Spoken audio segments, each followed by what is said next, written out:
from Ethereal University. Today we're going to be breaking down in detail the Freemasonic 33rd degree symbol.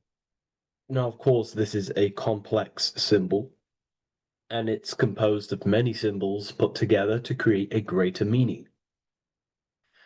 So, as you should know from my previous videos, a bit of context behind Freemasonry, what it particularly is, and I will give you a brief overview before we go into this. It's definitely important to know what Freemasonry is before we break down this symbol, okay? Because without the knowledge of Masonry and what it is, it's difficult to understand what the symbol truly means. So Freemasonry is all about building. The word Mason means to build. And we're either building with light or we're building with darkness. So that we have good Freemasonry, we have good Masons, people who want to spread the truth, people who want to help people awaken their mind and liberate them and bring them up to higher consciousness. Or we have Masons who want to divide, keep the knowledge to themselves, create walls, build walls in people's minds, construct illusions in people's minds for their own personal gain. Okay, so we're either building with light or you're building with darkness. You're either building with light or bricks, spirit or matter. God and the devil, same thing. You're either uplifting people or dividing people. Each and every single one of you is a Freemason. Well, a Mason, not a Freemason, but a Mason. You are a builder. And you're either constructing division in you and other people, or you're either creating oneness. Everyone is doing this. Everyone is building. Everyone is contributing towards the world and building our reality. So Masonry is a craft, and that craft is to craft a better mind and heart, a higher consciousness, a higher understanding of the self, building a higher perception of yourself, getting to know who you actually are, why you are here. Every action, behind every single action, behind every single cause is choice. You chose to be here. Whether you know why you are here or whether you do not know, you chose to be here in this time, in this period of life on the earth, on this physical dimension. You chose, you, the mind of yours chose to be here in this body at this specific time. You are playing a role, you are building in this world at this specific time. So Masonry is all about getting to know the self, to know what you actually are through gnosis. Gnosis is direct knowledge obtained and extracted from direct experience. Knowledge extracted from direct experience. Knowingness. You know you have hands. You don't believe you have hands. You know you have hands. That's what knowing thyself truly means. To go within the self. To dwell in meditation for long periods of time. Not even meditation. To dwell, closing your eyes and thinking internally. Not thinking externally about anything outside you, but thinking and questioning internally, and you shall find answers. Seek and you shall find. If your heart is truly set on knowing, on getting to know true knowledge and knowing yourself, then you will find it. Okay, so because that's what the heart is. The heart is where we find our treasure. It's why it's inside of our chest. Our chest holds the treasure. What is your treasure? Your treasure is your physical manifestation. And whatever you act, whatever your heart cares about, your body follows. Your body takes action towards what you care about in life. This is why we say follow your heart, because your body follows the heart, what you care about. If you do not care about something, you do not take actions towards it. Whatever your heart loves and has that love energy for, the body follows. If you truly want to become enlightened and truly want to reach higher consciousness, then you will. You truly care for that, then you will find it. You have to go within.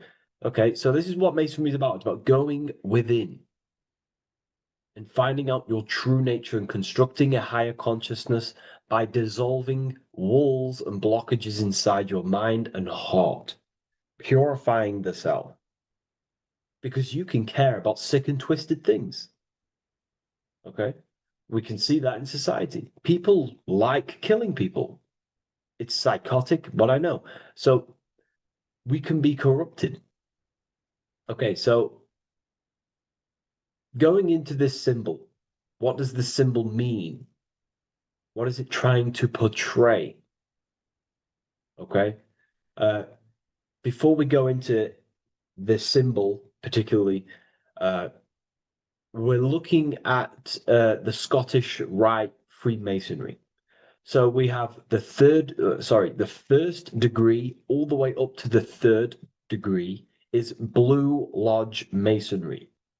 Then from the fourth degree of Freemasonry to the 32nd degree is what we call Red Lodge Freemasonry, the Red Lodge degrees. So again, that is that symbolism of that red and blue, the left and right, masculine, feminine, water, fire. Uh, it's that symbolism again of the two polar opposites of reality, of masculine and feminine qualities, solar and lunar,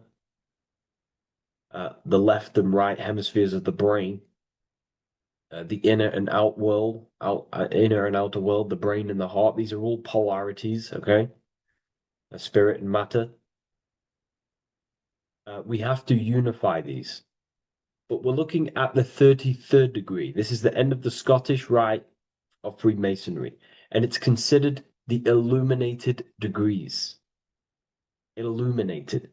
This is when one gets to know the true self, the true knowledge, when one has gone within, mastered the self, got rid of mental blockages, uh, blockages in the heart, purified the self, and they know who they are. They have higher consciousness. And in this breakdown today, I'm going to show you how they have higher consciousness through this symbolism. Okay, so I was going to say something, but I totally forgot what it was. But anyways, we'll move forward with this symbol. Oh, that's what it was. Water melts, well, ice melts at 33 degrees, symbolizing ice represents solid matter, ego, the physical body, left brain thinking, physical reality identification, identifying self with the ego, the name, the job, the reputation. That's the ice, that's solid, that's ego thinking, left brain thinking. When we identify ourselves with the body, our ego, our name, our job, our reputation, our family, that is ego. That is pure earthly survival base level consciousness. This is the degree, this is the level of state of mind that we need to rise out from and figure out what we are, what you actually are inside you. When you turn off your thoughts, what are you then? If you do not think, you are not your name, your job, your reputation, your family, your beliefs. Because when the mind is turned off, there is still something left. That is you. And that is the substance that we have to get to know through gnosis, through going within and thinking internally and dwelling within. Okay. So Freemasonry is all about learning about the psyche, the true nature of consciousness, how it functions, the mechanics of consciousness, how we can integrate universal law with consciousness. We're going to be going into that. Natural law, how we can become one with God's law. We can become one with the universe and integrate universal consciousness into yourself. Okay, so the first thing I'm going to say about this symbol, straight away, the first thing you probably notice about the symbol is the eagle. The eagle is a bird. Okay, what do birds do? They are high in the air. They are above the earth, which represents rising, rising consciousness, rising the mind out of the lower mind, earth-based survival, impulsive, reactive, egotistical mind. And we're pulling us up, we're rising from that. The earth represents that lower base survival consciousness, ego-driven thoughts. And we're rising up. The bird is free. It's free from the earth. Okay? It's free. It's elevated. It looks down upon the earth. So the eagle is a bird which represents higher view of self, a higher understanding of the self. It's elevated. We have a higher view of myself when I reach the 33rd degree. That is what it's showing you. That is what it's symbolizing. Okay?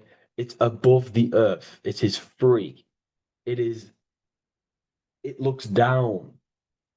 When you have higher consciousness, you become enlightened.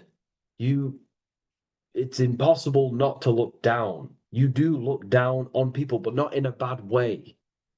Not in a bad way. That sounds bad. I understand if that sounds bad, but that's not a bad way. I don't mean that in a bad way or a bad-hearted way.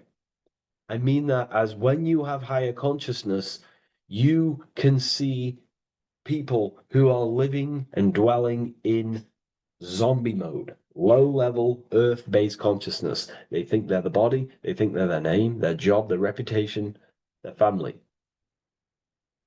So it represents looking down because I have higher awareness of myself. I know what I truly am. The water is flowing at the 33rd degree.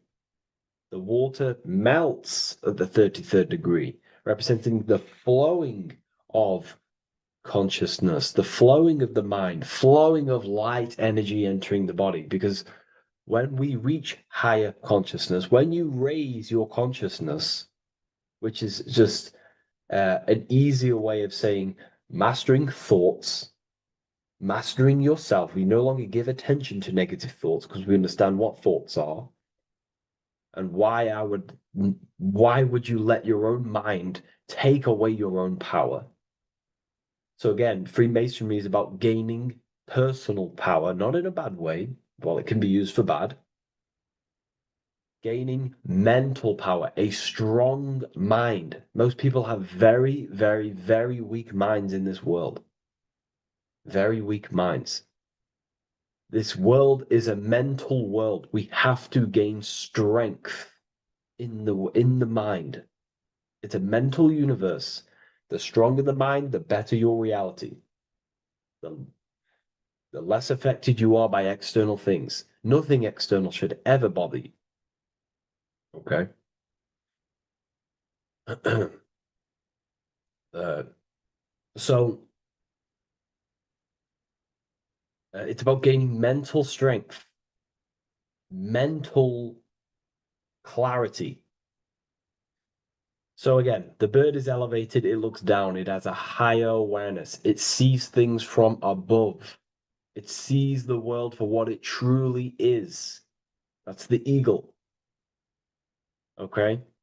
It's the higher view. This is the illuminated degrees. So we're looking at now the sword. The bird, the eagle, the double-headed eagle is standing on the sword. Very symbolic. The sword is not above the eagle. The sword is below the eagle. The sword moves through the air. On a basic breakdown of the sword, it represents power. Power. Because if I have a sword, I hold the power over you. That's what it symbolizes. In war, you have a weapon bigger than someone else and more destructive than someone else, you hold the power. So it's a power symbol. To go even deeper on this, uh, on its true meaning, the sword, I've already broke this down plenty of times. It moves through the air. It cuts the air. It's the mind. Air represents the mind. Water is emotion. Fire is the spirit. Earth is the body. So we're looking at the mind, the power of the mind. And the eagle is standing on top of this, representing, I am conquering my own mind. I am conquering my mind. My mind does not conquer me. My mind is truly mine. I hold the power over it. I stand on top of my mind. The mind does not rule me. Thoughts do not enter my mind that take away my power. I think it, I feel it, I act towards it. It's unity. My mind is the monarch. It is the command center. It is mine. I'm above the mind. That's what it's showing here. I hold full control over this mind. I hold the power. Okay? And I have an elevated view of the mind. The eagle is elevated. It looks at the earth from above. It's the higher perception of the mind. The mind has a higher view of the self. It is conscious. Most people are not conscious. Okay? Most people walk around, they act unknowingly, they don't even know they don't even know they exist. They don't realize they have consciousness. They think they grew from a monkey. They're born on a spinning ball in the middle of space, and they think they're the body. That is the level of earth-based consciousness. And it's saying, I hold the power. I hold my mind to what I want to direct the mind's forces to. I create with my mind. I carve reality. I shape my reality with my mind and thoughts and my intellect, my communication. Okay? That is what we're looking at here with the sword. It's on top, meaning I control it. When you stand on top of something, you are the top. You are on top of it. You hold the power. You rule over it. When you are the boss of your business, you rule the business. That's what we're looking at here. The sword needs sharpening. It always needs sharpening.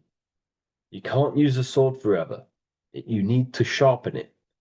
The mind will not stay powerful and strong and and aligned with what you actually want unless you continuously refine the sword. The mind needs to be refined or reminded. If you stop doing affirmations, the mind will fall back to old ways of thinking. If you constantly meditate, you constantly implant the messages into your subconscious mind, you constantly visualize, you are keeping the mind sharpened with what you want in life, what you are trying to create. And the mind will continue to think with that power, with them words, with them visualizations. If you fall off, if you stop meditating, you will lose control of your own mind. Okay? This is symbolizing you have to keep on top of the mind. You have to keep control. This is what the world is. The world is like Minecraft. You ever played Minecraft? You're a builder. Okay? What do? You control the man in the world. That's what you are. You need to control this body in the world. It's all about control. You are in a game. It's like Grand Theft Auto. You don't know how to use the buttons. You're going to create chaos, and you're not going to have that much fun in the world in GTA if you don't know how to work the buttons. Same with this world. You are in a world, and you need to learn the buttons of the body, the mind, the soul, the heart. How will these things function so you can actually live a better life and create what you want in the world, aligned with natural law, of course, unless you want to walk down the path of Satanism. So this is what we're looking at with the sword. Now, moving on, we're looking at this little banner here. This says "God and my right" in Latin. God and my right. What is your right? Natural law is your right. What is natural law? You already know the natural laws. We all intuitively know the natural law. What is natural law? Do good. We all subconsciously, on a soul level, we know to do good. We know to do right. It is wrong to hurt people. It is wrong to control people. What is your natural law? What are the forces that you hold power over, that you have full control over? You have full control over what you think, what you feel, what you act. Thought, emotion, action. If you start to try and control things outside of them three forces, that is now you breaking natural law. If I try to control and manipulate someone else, that is now breaking natural law. I'm going against my inner law. My soul tells me what is right and wrong through emotion. So it's about aligning the self, my actions, my thoughts with my emotion, my intuition, my natural law. These are your rights. Your rights is to think, feel, and act with the law, with good, with God, with love, with care for one another. Am I building with light to bring good things to the collective? You see, most people are stuck in their left brain, and the left brain only sees me, me, me, me, me, me, ego-driven thinking. That's why they trap us in our left brain. They train us to be left brain. They tell us to write with our right hand to strengthen the left brain. They call it writing. Everything in this matrix is to activate your your left brain.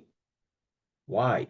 They need you in ego consciousness so you can be controlled and manipulated. So you do not recognize patterns. That's the right brain. The right brain recognizes patterns, symbolism, metaphors. They don't want you reading between the lines. They want you logical.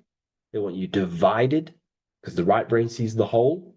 The right brain sees the woods. The left brain sees the trees. And that tree is your ego. And the woods is the collective consciousness. They want you only thinking about you. Because that way you are divided from the collective consciousness. And we're all one consciousness family. We're all God. We're all God experiencing himself. And we are all building this world. So it's about aligning the self with my right, with God, with natural law. It's what Freemasonry is about. True Freemasonry, light Freemasonry, not dark Masonry or evil Freemasonry, whatever you want to call it. The crown, royalty. Royalty wear crowns. And what do the royalty have? Again, this is another power symbol. Uh, they hold control. Yes, royalty hold control. And that's why this crown is at the top of the image, not at the bottom of the image. It's at the top. representing I control the left, I control the right. I control my left brain and my right brain, the two eagle heads, the two views. The eagle has one eye on each side. It's looking, it's seeing. And that's symbolic of the left and right brain. We see, not physically see, but I mean perceive. We perceive reality with the left brain and we perceive reality with the right brain. And it's about unifying these two brains so we can see and perceive reality from a true lens. Because if we see reality only from the left brain, and a left brain dominated brain, we see everything as divided. But if we see everything from a right brain perspective, we see everything as whole. When everything is in the middle, you need to see reality from the middle. Yes, I have my own personal consciousness, and yes, there is a collective consciousness. So I need to balance between that. I need to see reality between the line, between the left and right brain, and align this worldview, and align my thoughts, align my actions with this. Because if you're left-brained dominated, you're only going to take action on ego. You're only going to take action on me. You're only going to think about me, me, me. But if you're right hemisphere brained, you're only going to take action for the collective, which is, yes, that's good, but you also need to think about yourself. Why did you come here? Your life has a meaning as well. It's not just about the collective, it's about you as well. But we need to balance this. You see? This is what we're looking at. The crown is in the middle, representing the balance, the power over the two. Okay? It's the balance, it's mastery, it's control. Royalty hold control over society, royal families. So it's about controlling the self. It's control over the eagle, control over the sword, over the mind. It's about personal power we're looking at here. Self-control. Now we're looking at a upright triangle, which represents the element of fire, which is masculine. Masculine is all to do with action. Action, the physical body. We're looking at fire, which represents spirit or transformation. Fire is a very transformative element. It transforms things. Okay, so we're looking at self-transformation through action. This is what we're looking at here. Fire is a very, very masculine force, a very penetrating and transformative force. So we're looking at transforming the self, not through knowledge, but through action. We have transformed the self. 33rd degree. I've reached the 33rd degree and I have now fully transformed. Now, there are higher degrees than 33rd degree, but we're just breaking down the symbol. That's a whole of a lecture. But this represents full transformation. 3, another, if you watch my video on numerology, you know 3 is all about what? Transformation. Thoughts, emotions, actions. These are the transformative forces that turn and create reality. Jesus dies and dies and resurrects after 3 days. Transformation from dead to the awaken. Brahma, Vishnu, Shiva. God is threefold. 3, 3, 3, 3, 3, 3. Electricity, magnetism, dielectricity. The 3 forces that pretty much create physical matter. Transformation is 3. So we're looking at transformation through action. Action is a very transformative force.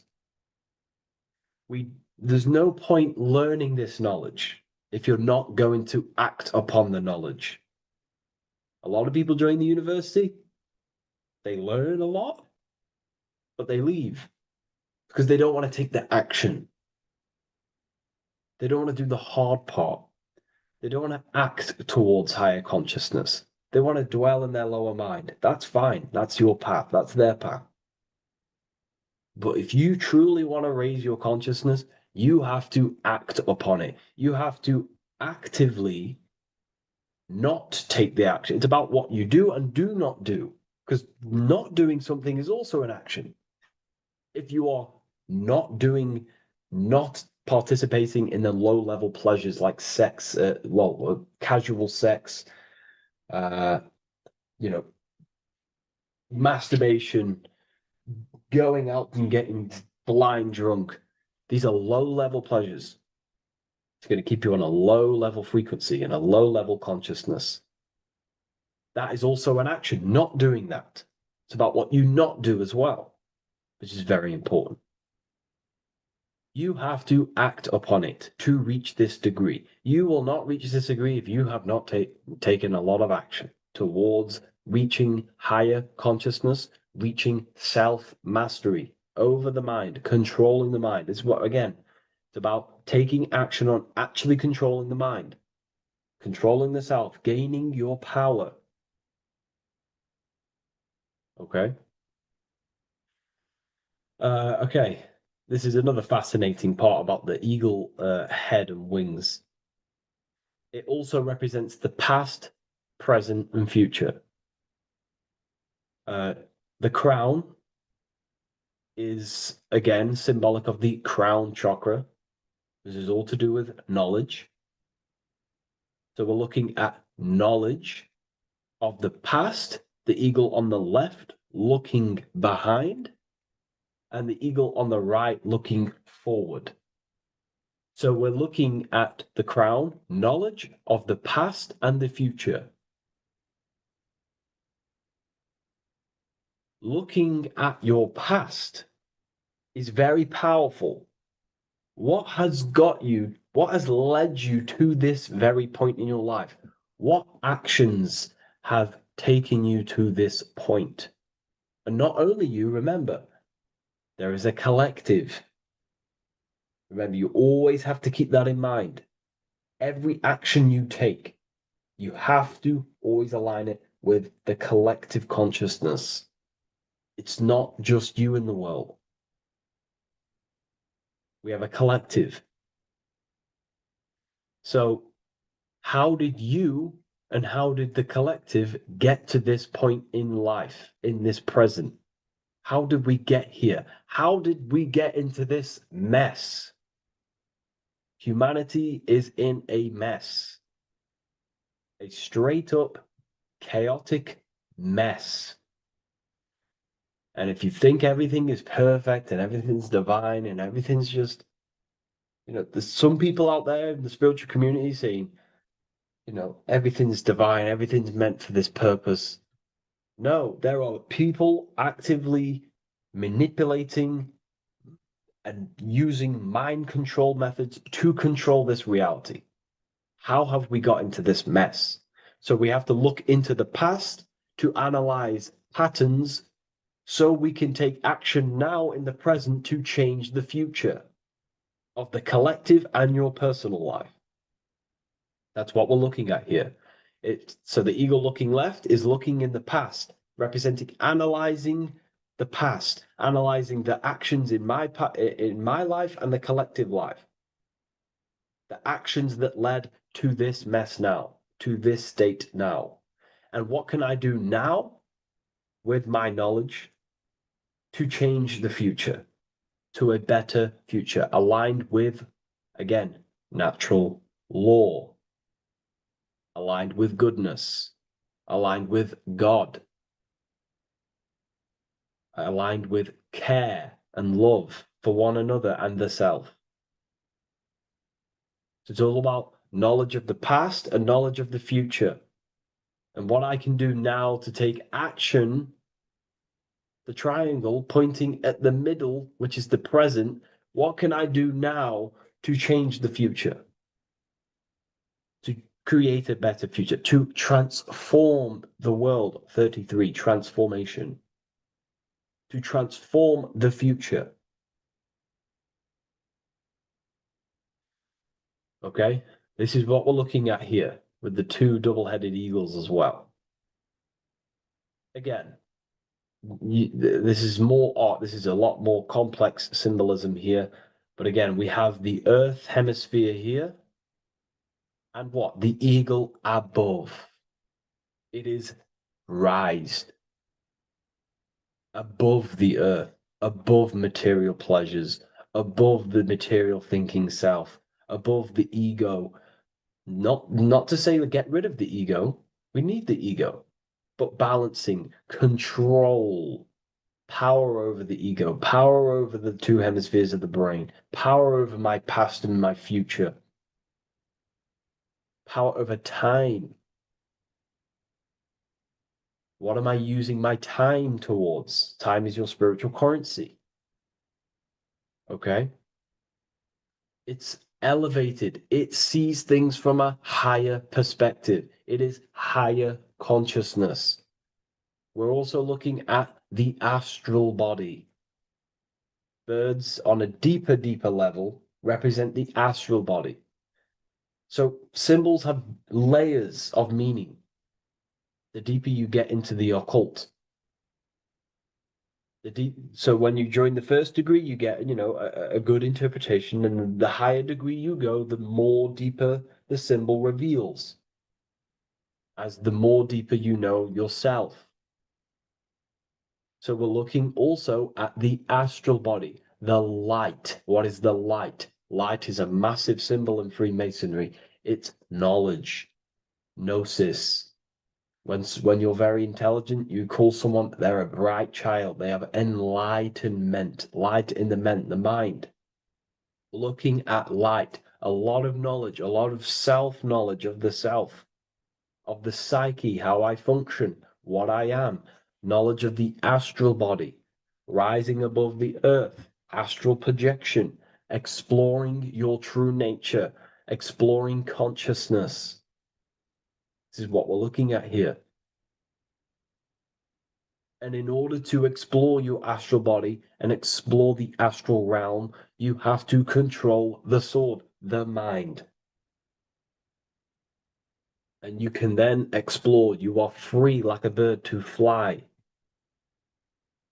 This is all symbolic of rising consciousness. All symbolic. So I hope this video has gained a bit more clarity on this symbol and given you some insights. And I will see you in the next one. Thank you for tuning in today.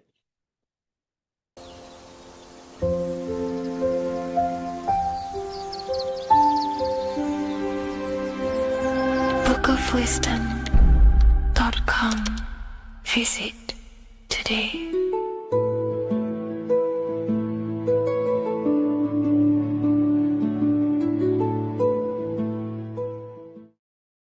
Welcome back everyone to another video.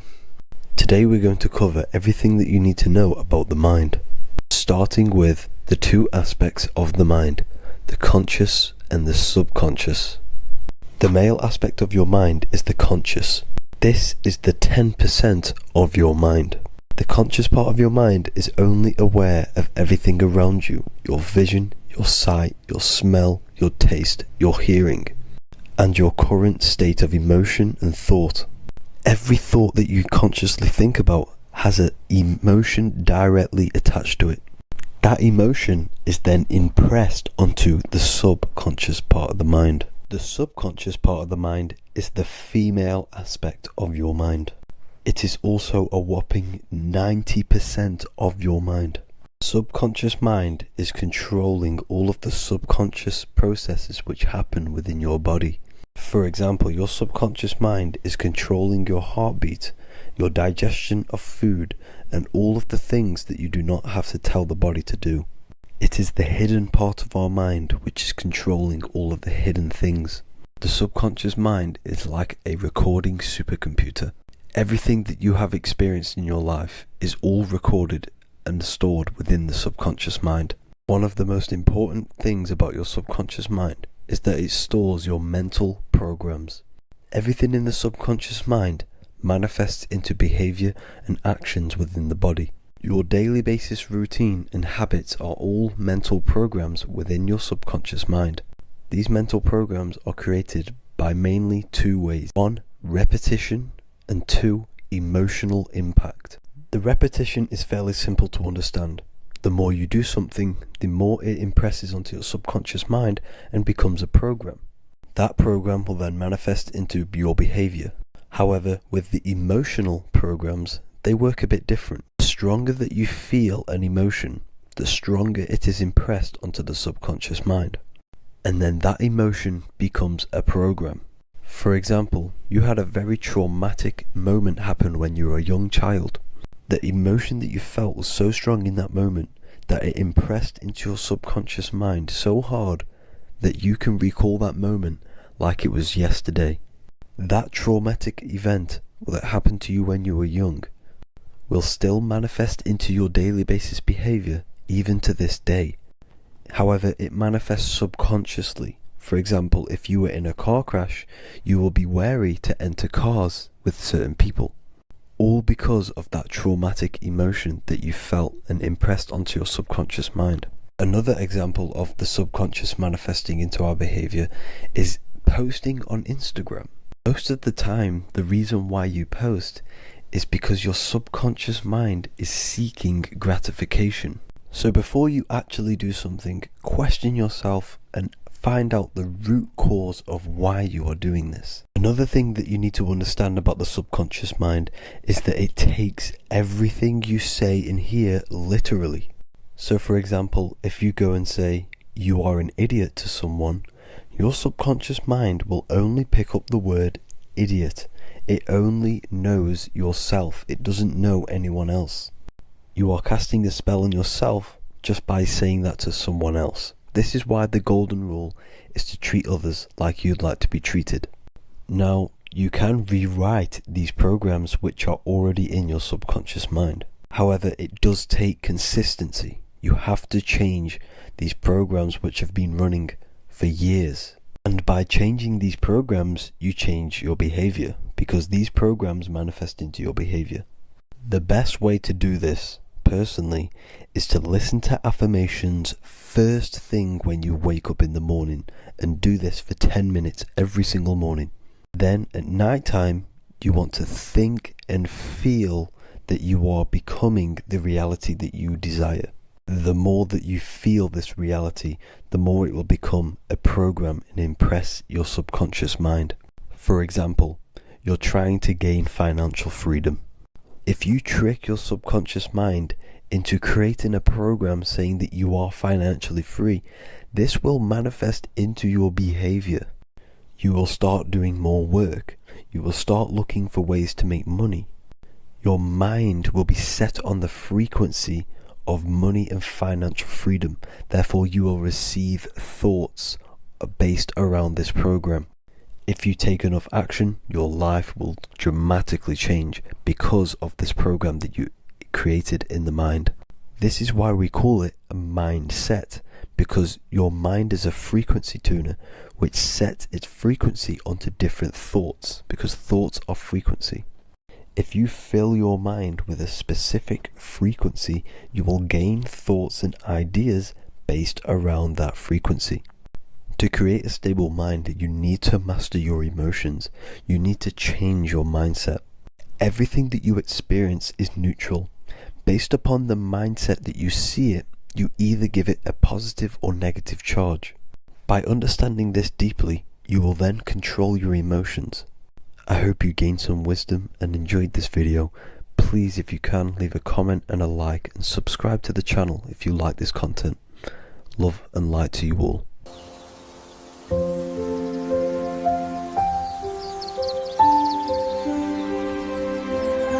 bookofwisdom.com. Visit today.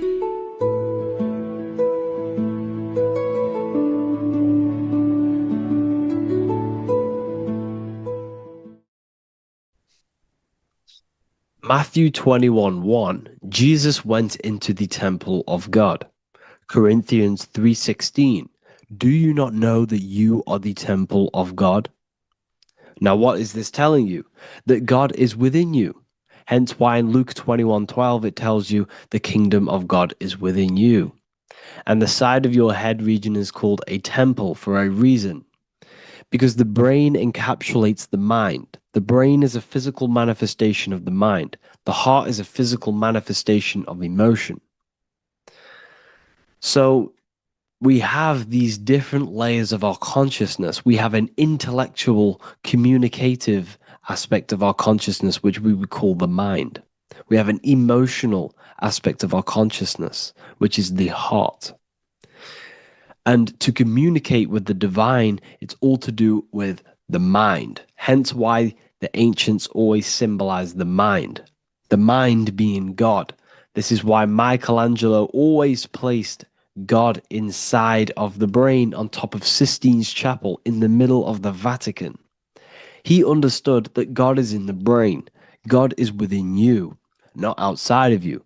The church tells you that God is in the sky because they are creating a externalization of the truth to create a business and a distraction so that you don't find the divinity within you, so that you don't find your power.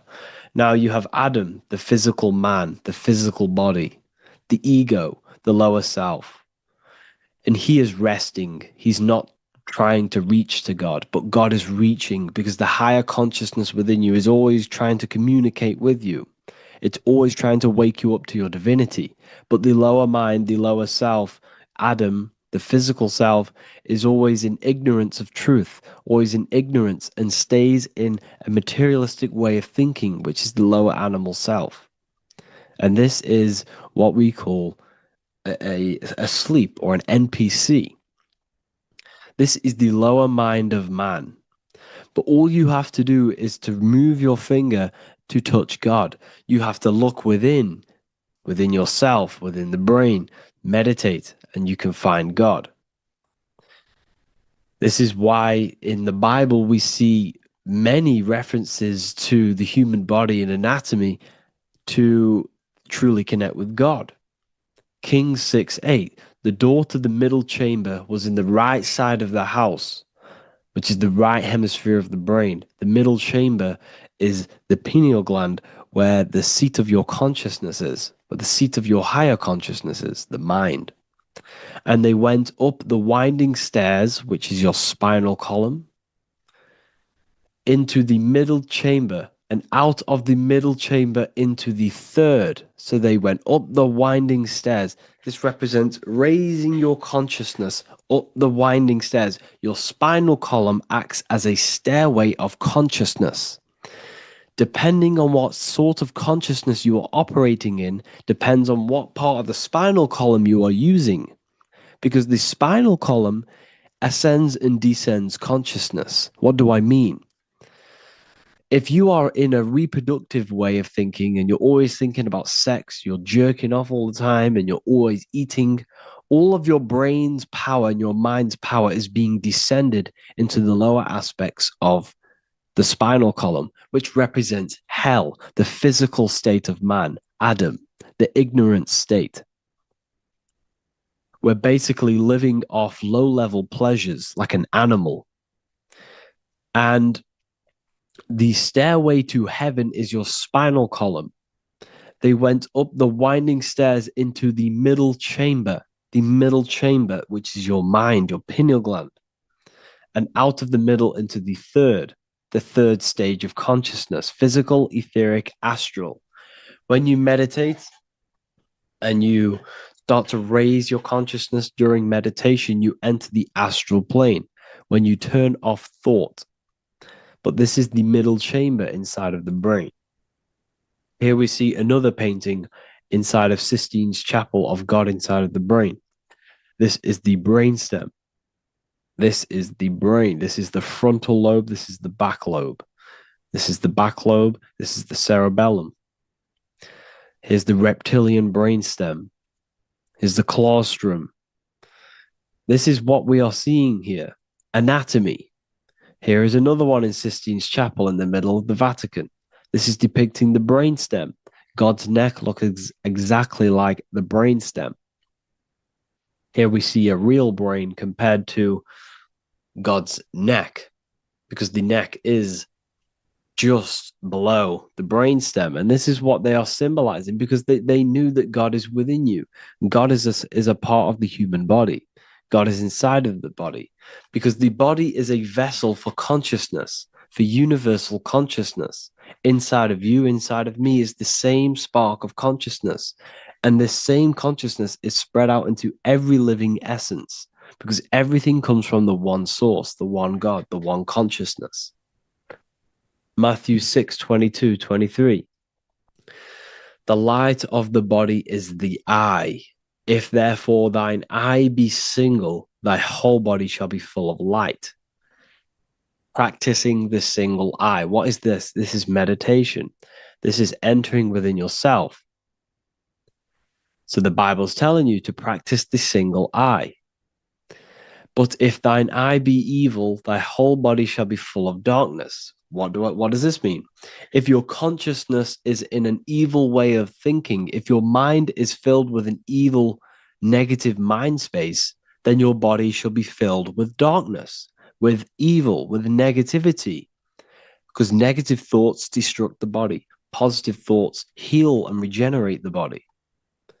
So he tells you to be, the light of the body is the eye, your consciousness, the inner eye of consciousness, the eye that lets you see. And what do I mean? You look with your two physical eyes, but you see with the inner eye. What you see is perception. You look with the two eyes, and what you see is perception. You are seeing, you are understanding, and that's what consciousness, the mind, gives you. Consciousness, or the mind, is the force that allows you to be a human being, that allows you to understand things and interact with things and make decisions. It's an infinite intelligence. See, the mind is not the brain. This is a big confusion with people. Hence why the eye on top of the pyramid is separate from the bottom half of the pyramid, because the consciousness is separate from the body, the eye, the all-seeing eye. It represents the observer, the eye that sees into this body, into this world, into this. You are the perceiver. You are the invisible spirit within the body.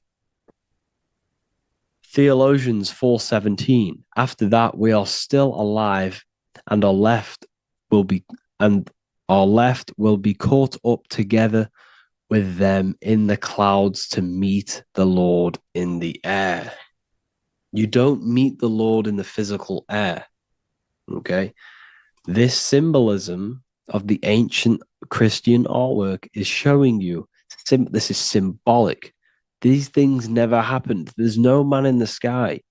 Moses didn't go on a mountain to meet with God.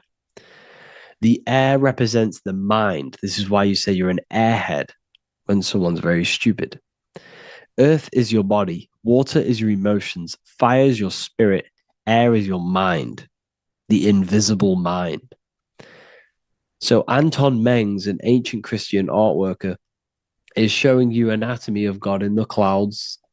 But this is anatomy of the human body, raising yourself to the mind and turning the mind inwards on itself during meditation. And that's how you meet the Lord in the air. You meet the Lord in an elevated state of consciousness. The air represents an elevated state of consciousness because the air is up. You have to raise your consciousness to meet the Lord in the air. This is why Moses went on a mountain to meet with God. The mountain represents elevation of consciousness, raising the mind up the spinal column, taking all of the mind's attention away from the reproduction and the physical aspects of self and raising it to the brain and turning off the brain and going inward into the air. It's talking about raising consciousness. It's allegorical. It's a spiritual, metaphorical text. The side of your head's called a temple because inside that where that temple is, right in the middle of where you call the temple, is the inner chamber, the open room, the holies of holies in the Bible, or the land flowing with milk and honey, or Mount Zion. There's so many different names for the brain, or the upper room where Jesus meets his 12 disciples, the 12 cranial nerves in your brain. This is the temple of God. Your body is a temple of consciousness. It encapsulates the consciousness. It encapsulates the mind and soul. John 10:30, Jesus states, I and the Father are one. Psalms 46:10, be still and know that I am God. He's talking about the I am within you, not within Jesus. Everyone refers to ourselves as I. I am God. When you say I, you're referring to the highest aspect of yourself, the aspect that is above all thought, above all emotion, and above all things. When you say I, you're referring to your pure awareness, your pure consciousness, the highest aspect of yourself. And anything after I is egotistical. I is God. The letter I is the Roman numerals for one, because there is one God, one consciousness. The letter I is one line, just like the number one. Matthew 6:3-4, take no thought. Therefore, take no thought. Take no thought. He says this 5 times because you must turn off the 5 senses and take no thought to connect with God. Be still. This is telling you to meditate and know that I am God. The I am within you. I and the Father are one. I and God are one. You, who you think you are, is a completely wrong. The body is matter. Your name isn't you. Your job isn't you. Your reputation, your trauma, your memories, your friends, family, worries, bills, interests, dislikes, goals, passions, anything to do with the thinking mind is not you. Who you think you are is a part of your thinking aspect of consciousness. But once you remove thought, you are no longer your name. You are no longer your body. You're no longer your reputation. You are the I. You are pure awareness, pure consciousness. Pure consciousness. And this pure consciousness has latched on to this name, this job, the body, and your traumas. Your pure consciousness has attached itself to this character who you're playing in the physical world. And this is essentially who you think you are, but you are not. You are the I, you are the self, you are pure awareness.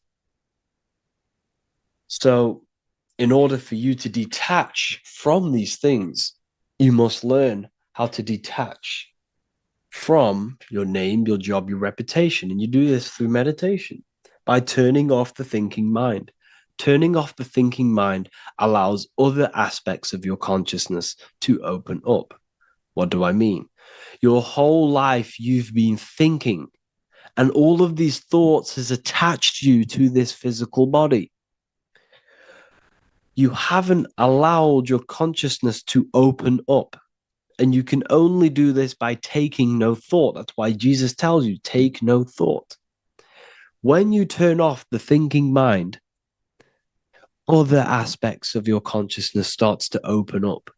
Other aspects of your being can open up. And this is how you have astral project. This is how you do all these mystical things and things to do with consciousness. It's taking no thought. Imagination, emotions, thought, and memory are all to do with consciousness. These things are not physical. You can't touch thought. You can't touch emotions. You can't touch these things because they are not a physical thing. So you must turn off these things for other aspects of your consciousness to open up. Okay? So essentially, the Bible is a metaphorical, astrological, numerological, metaphysical, spiritual, encoded text that talks about human anatomy, spirituality, and the true nature of the human experience. Everything they teach you in school is to make you think that you are this body. Everything they teach you in church is the externalization of the true teachings of Jesus. Jesus was telling you to meditate. Jesus was telling you to practice the single eye. Jesus was telling you to look within yourself and find God. He wasn't telling you to pray to him. Mark 16:19. He was taken up to heaven and sat at the right hand of God, the right hemisphere of your brain. John 21:6. Cast the net onto the right hand side of the boat, and you shall find fish. Fish is understanding. The boat is your body, your brain. Cast your awareness into the right side of your brain, and you will find understanding, because the right side of your brain is all to do with the creative aspect and the intuition and the spiritual sides of your consciousness. This is why God is here. This is why Michelangelo depicted God in the right hemisphere of your brain, because this is all human anatomy.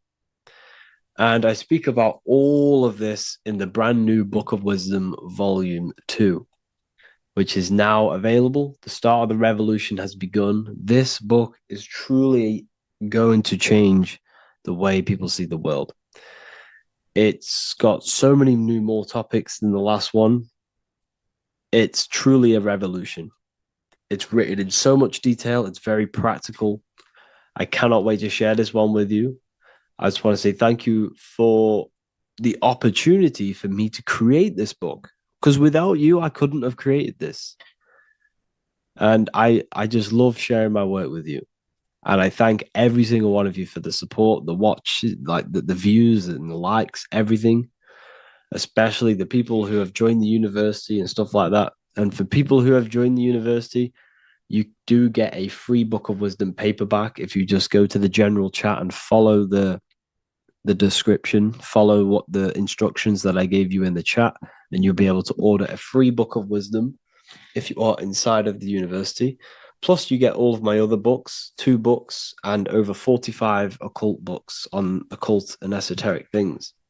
You get lectures, live calls, a community, a manifestation mastery course, and a whole library and reoccurring updates every month, every week. So yeah, I hope you all enjoyed this video. Thank you all. Please leave a comment to help the algorithm, and leave a comment on what videos I should make. And yeah, I'll get to uploading on the YouTube a lot more now. The second book is now released. I have a lot more time on my hands. No longer using my energy to create the book. I'm now going to redirect this mental energy into the YouTube. So there will be a lot more content coming. So I need some content ideas. So feel free to comment some ideas, some YouTube videos that I can create.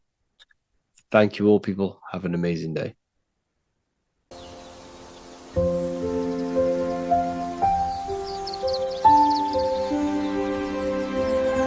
bookofwisdom.com.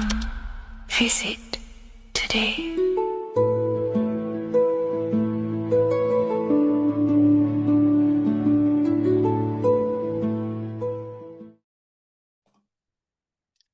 So this is known as the bag of the gods. This symbolism is widely known, but no one knows what it truly symbolizes. We see this in ancient Sumerian artwork. We see this in the Mayans' artwork. We always see this bag with the gods. What does this actually represent? Okay, so the bag itself represents carrying. Carrying what? It represents information, represents knowledge. Your mind is the carrier of the information. So this is why in his left hand, he carries the bag, and the right hand has the pine cone. This represents carrying of information. Why is it a bag? A bag can be passed on to someone else. The information can be taught to someone else. This is the information of activation of the pineal gland or higher consciousness of humans.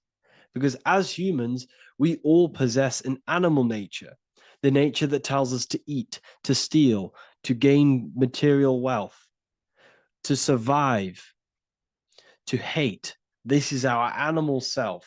This is our animal behavior.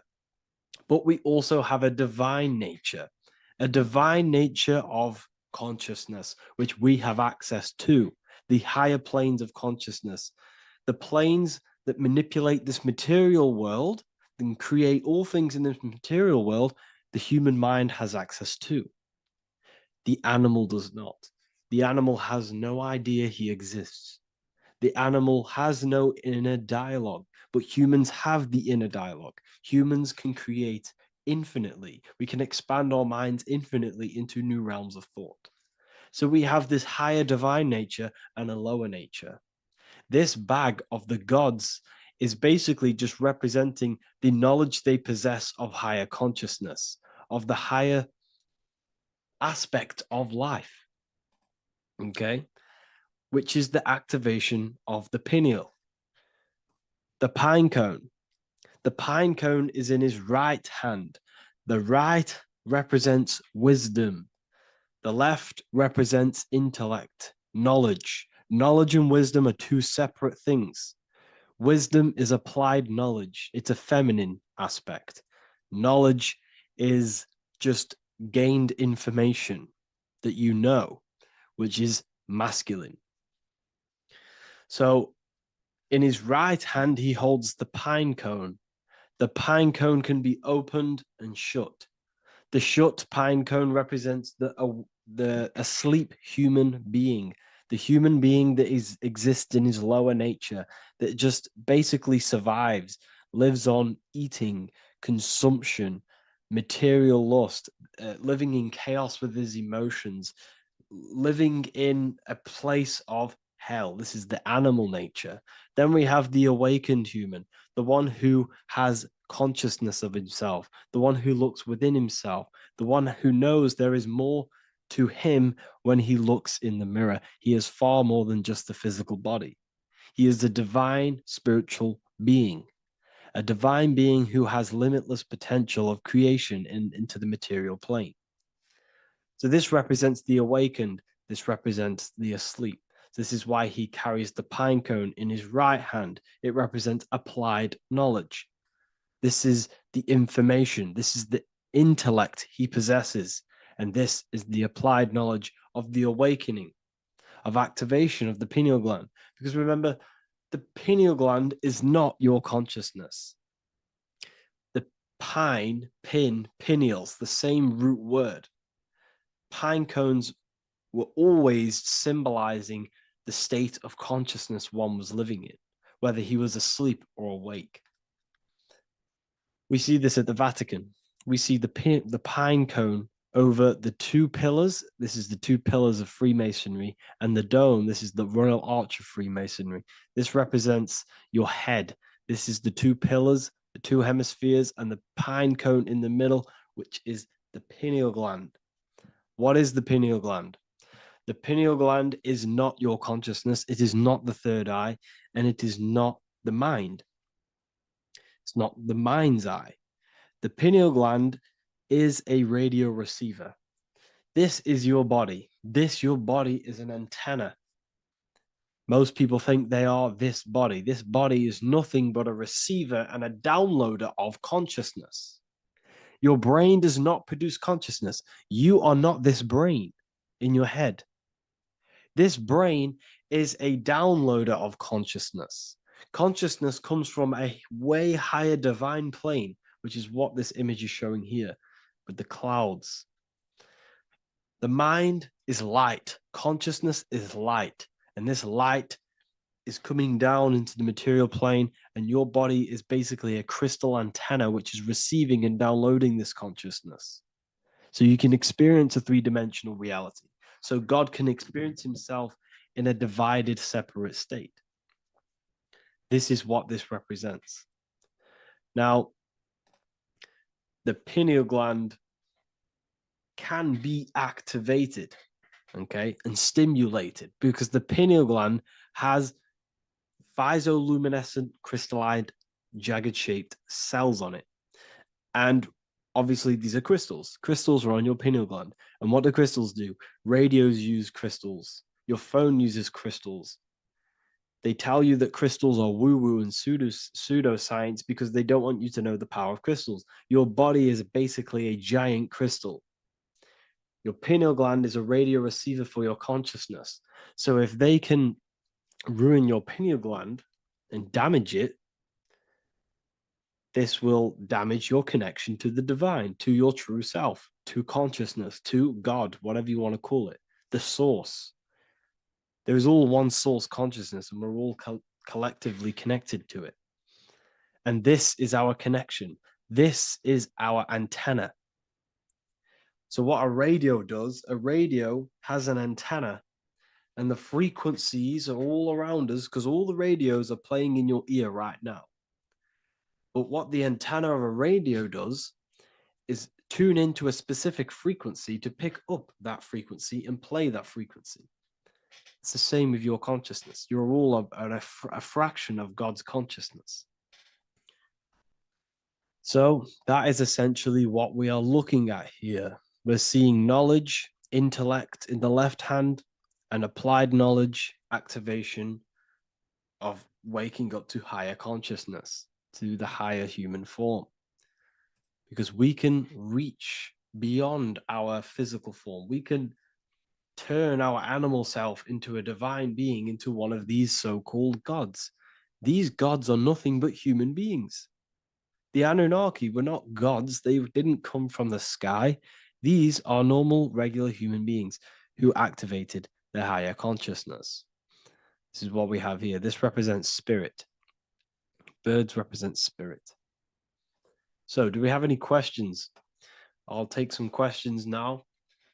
That was just a short lecture on what that symbol truly means. Okay. So if we have any questions, feel free to go ahead and ask some questions. Anything that you don't understand, anything that you want to know. Okay.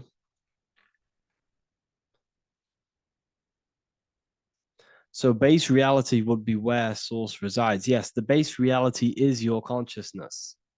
Are these lectures available in the university? There's a whole section, basically inside the university, there's a whole section with like over 30 long form lectures like this. So the base reality is where the source resides. Yes, the base reality is your inner world, your consciousness. That is the only thing that exists. Your outer world is just an effect of your consciousness. Your consciousness, everything that has gone on within the mind and emotion is pushed outwards into your reality. You have thought and felt your way into your external circumstances. Your life is a direct correlation of every thought you thought in the past. Therefore, your inner world of consciousness is creating and molding your outer world.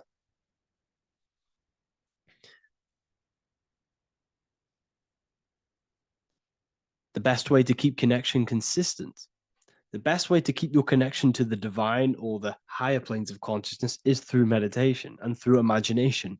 Imagination is the fourth dimension. It is the astral plane. That screen that you have in your mind is not a physical screen. That is the divine plane of the astral. And this is essentially where all objects of this material world comes from. The phone that you are holding, the laptop you're watching this on, whatever you're doing, every single object you see in your room that you are in right now began inside of the plane of imagination. This is not a physical plane. This is a metaphysical plane that you have access to. And you have the ability to bring down this plane into physical form. That's what we call manifestation. That's what the ancients called magic. This is what we now call in science metaphysics. It's all the same thing. So yes, you all have access to the divine planes, unlike animals. This is why humans are so advanced.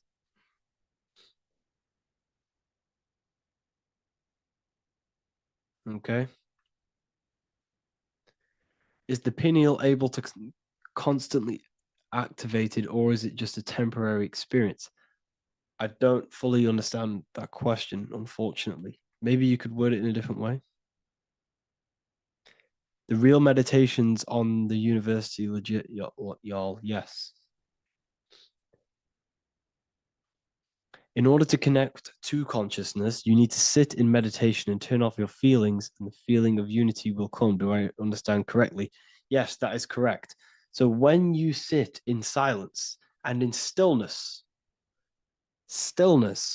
I highlight the word stillness because stillness, when you are still, no information from your nervous system is being decoded by the brain.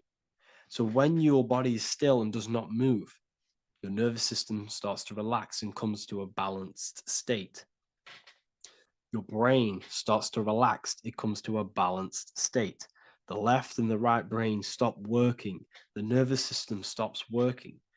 Then, once the body, the material body is shut down, you then have access to consciousness.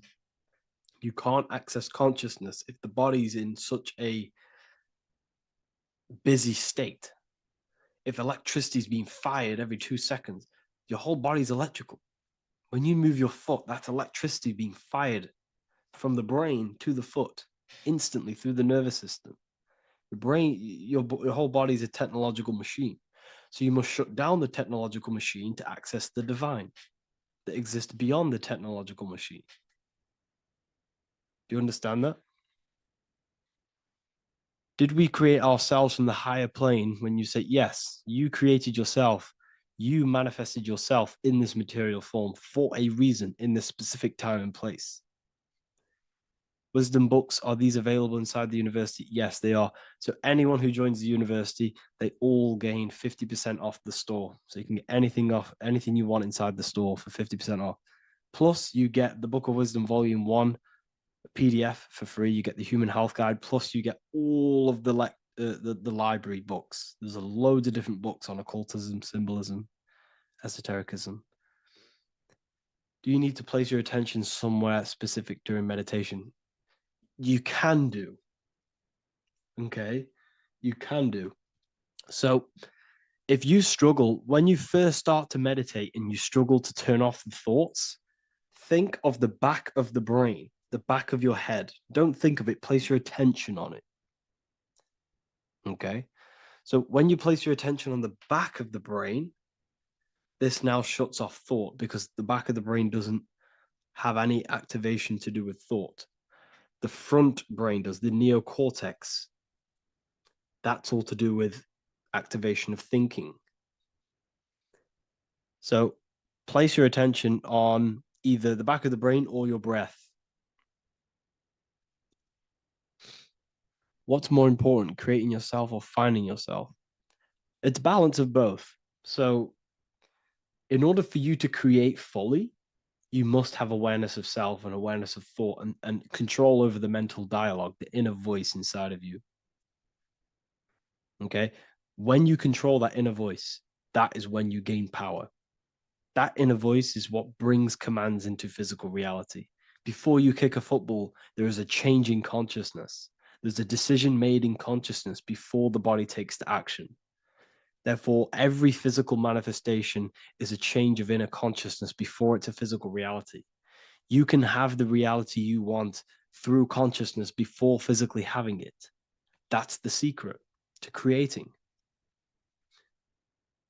But you must believe it like you know the sun is going to rise in the morning. That's how much you should know that you have that reality in consciousness through feeling and thought and imagination. And that's how you can truly create in your reality. Shrooms help with consciousness or ego. I can't really talk about that because I'm maybe uploading this to YouTube, unfortunately.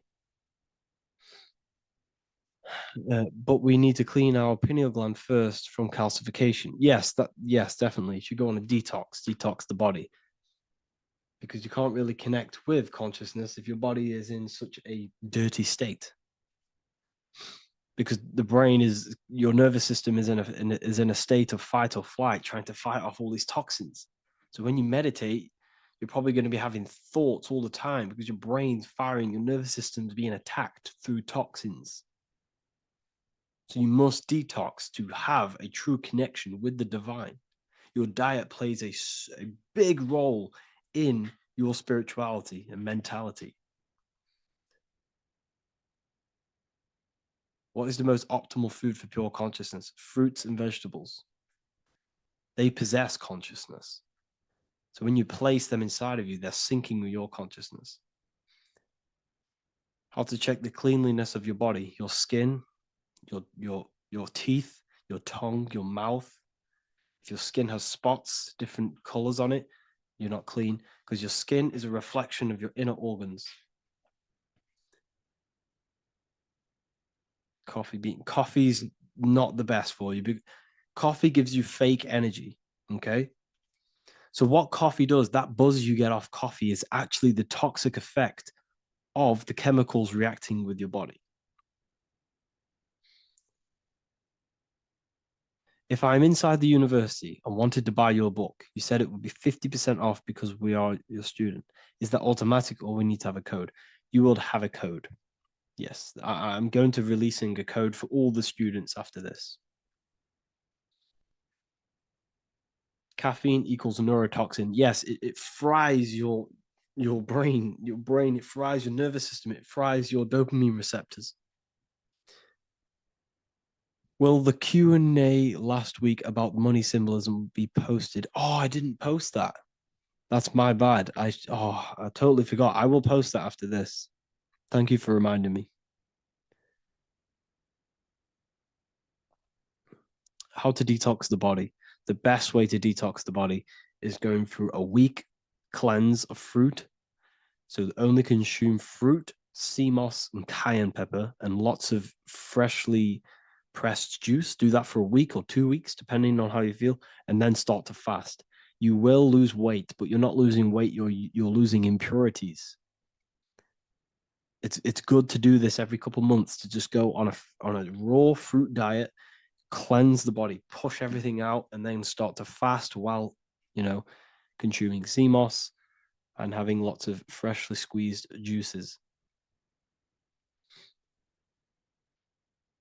What is an alternative for coffee? Something with high energy levels. Okay, we're not taught the most simplest thing about the human body. It is an electromagnetic machine. It's electrical. It runs off electricity. The only energy you need is electricity, and that is found in fruits, vegetables. If you want energy, drink pure, fresh, pressed juice. That will give you more energy, more electricity than coffee. Can we cleanse ourselves through oil pulling? Do you recommend it? I do oil pulling every day with coconut oil in my mouth. Celery juice is a good one, very good one. Yeah, celery juice.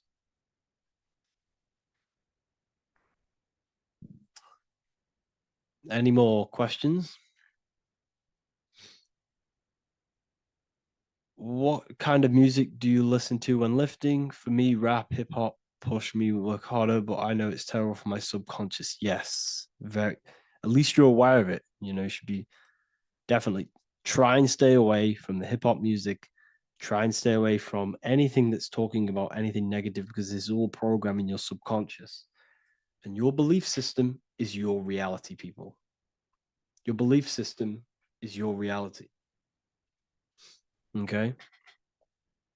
So look after your subconscious. That's what's controlling your actions. 90% of your actions on a daily basis are controlled through your subconscious beliefs.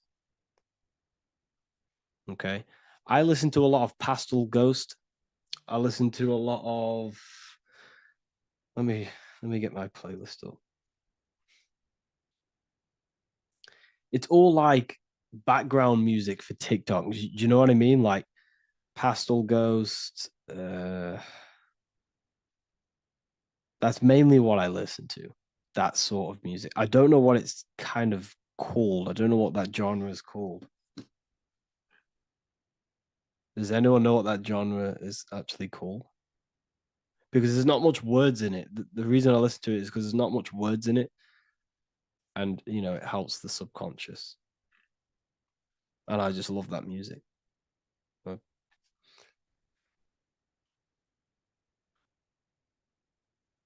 Like Lofi, yeah, a bit of Lofi. Uh, most people won't even know this type of music.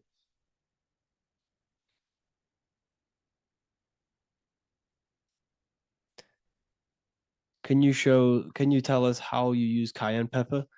So I mix it with freshly squeezed orange juice every morning. So the first thing I have, empty stomach, I have a teaspoon of cayenne pepper, mix it in and just down it every morning and sometimes at night. The feeling you get in your stomach after putting cayenne pepper on an empty stomach is absolutely amazing. It tingles in your stomach. It kills parasites. It kills all horrible organisms.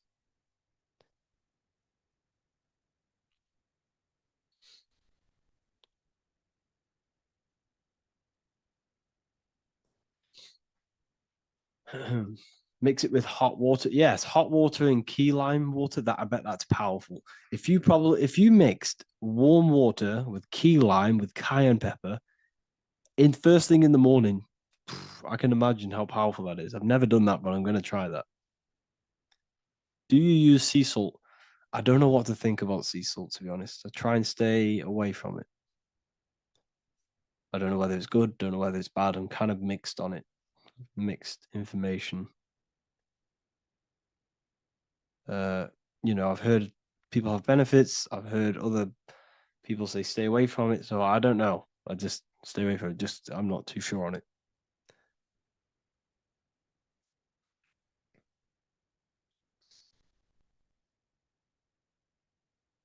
I drink fresh pressed celery juice every morning. Yeah, definitely. Is there any chance we could move to esoteric occult questions?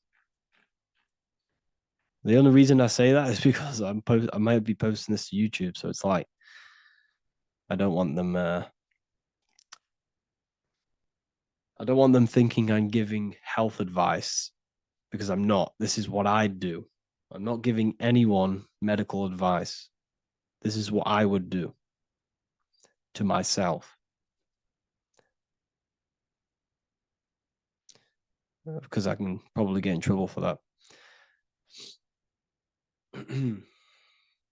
So the subconscious is the all-knowing. It is the all-seeing eye. The subconscious knows everything. Your conscious mind does not. Your subconscious knows every single cell in your body. Your subconscious is making your heart beat. It's talking to your heart. It's talking to every organ, every cell in your body is being connected and spoken to by your subconscious mind. It is the all-knowing. The subconscious has access to the astral plane, imagination, the fourth dimension. It has access to the mental plane, thoughts. It has access to the ethereal plane, energy. And has access to your physical body. It's the door. It's the portal. The subconscious is the portal to the divine. You must go through the subconscious in order to access the divine. Any coupon codes for book 2? Yes, inside the university, there will be a 50% off coupon code. Speaking of ancient civilizations, why did they use symbols to give us true knowledge? This is a very, very good question. Very good question indeed. The reason they use symbols is because symbols are their keys. They hide meanings. They hide things. For example, if it was written down, if all of this sacred knowledge that I'm speaking now was written down, it can be easily taken. It can be easily misused. Someone can take it, read it, and steal it and misuse it and abuse the world and create horrible things. The reason they use symbols is because they're hidden. They hide the teachings. Only the ones who possess the key, that possess the knowledge, can read the symbol. So the symbols act as a guard towards this higher wisdom, this higher knowledge, which gives you power. All of the knowledge I teach you gives you power. And you can misuse it. You can misuse your imagination. You have no clue, unless you've put this into action, how powerful your inner consciousness is. You can become a Okay, listen. If you hate your job, it's not the job that you hate. Think about it. It's not the job that you hate. The hate is coming from your inner consciousness. It's the state of consciousness that you hate. So what does that tell you? You can change that inner consciousness to another reality, the feeling of another reality. You can become that consciousness within before you actually externally have it. And by becoming and knowing that reality, that's what produces effect on shaping your outer world. When you really, truly know that reality inside of you, of being free, of being wealthy, of having abundance, your outer world has no other choice but to rearrange itself to your new inner state of consciousness. That's what magic is. It's manipulating your inner state of consciousness. It's convincing yourself that you already have it, not believing it, knowing it. Okay? Knowing is different than believing. Believing is a lie. You should know thyself. Okay? So we can say that human overpopulation is intentional. There is no human overpopulation. We're all cramped in these cities. We're all cramped into one little place. We're not supposed to live like that. We're not supposed to live so cramped. This is why there's so many weirdos out in public. So many weird people doing weird things. This is when things start to go weird, and we shouldn't be living in this state, in this condensed state. We should be spread out. Okay. There is no overpopulation. It's just an illusion because we all lived in such. Have you ever been on a plane? Have you seen how much land there is? It's crazy. There's no overpopulation. And how many people do they say there's in the world? There's not that many people in the world that they say.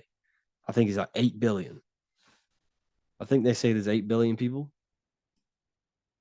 There's not 8 billion people. There's probably more like 2 billion.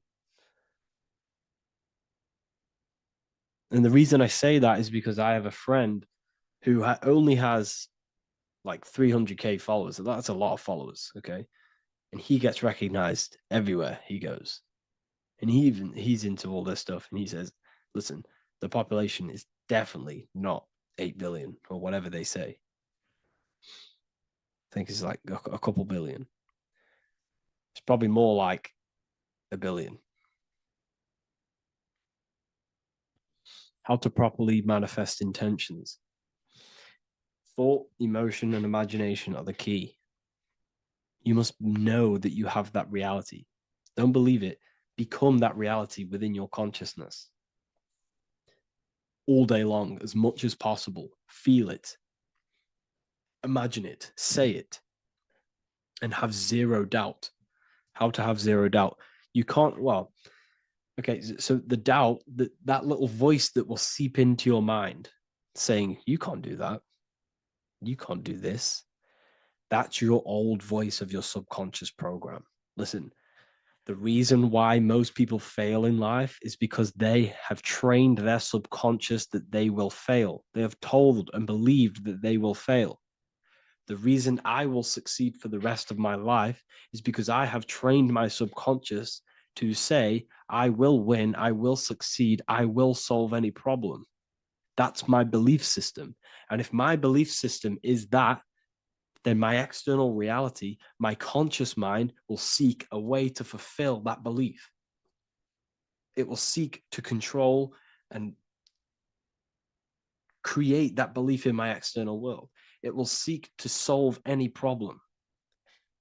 I've trained my subconscious mind to know that I already have the reality, to know that I'm abundant, to know that I have everything that I already need. Therefore, if any problem comes, I can sort it straight away. But most people have a different belief. It's not your fault. We've been kind of manipulated and told this, that they will fail, that they can't do anything, that it's too hard. And that basically casts a spell on the conscious mind, where your conscious mind is just like, no, I can't do that, because of this subconscious belief that you hold. So you must reprogram your subconscious that you can do it, that you will solve any problem, and that you are abundant. That's the reason why successful people succeed. It's because they have a complete different mind state, a complete different belief system in their subconscious.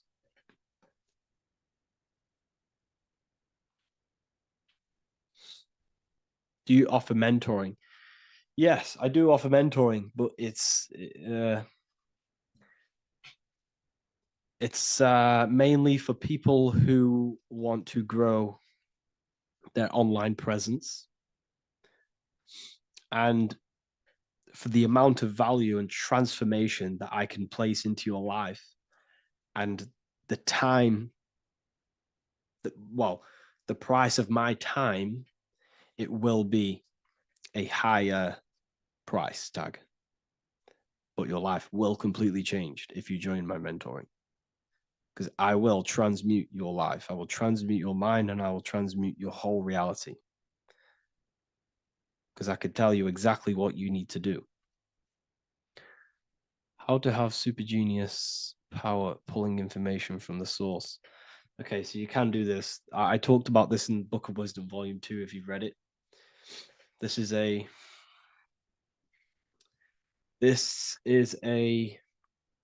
technique that Albert Einstein used. This is a technique that Thomas Edison used. This is a technique that all of the ancient geniuses have used. So you get on a chair, you place metal below you or plates, and you hold a metal ball in your hand, and you fall asleep. And every time you fall asleep on the chair, you're going to drop the ball because your body will become unconscious. And you will basically drop the ball, and it will wake you up because it's going to hit and make a loud bang on the plate. And every time you go to sleep, basically what this is actually doing is shifting your consciousness from conscious into the subconscious. So from physical into the astral. Your consciousness is shifting between these two planes.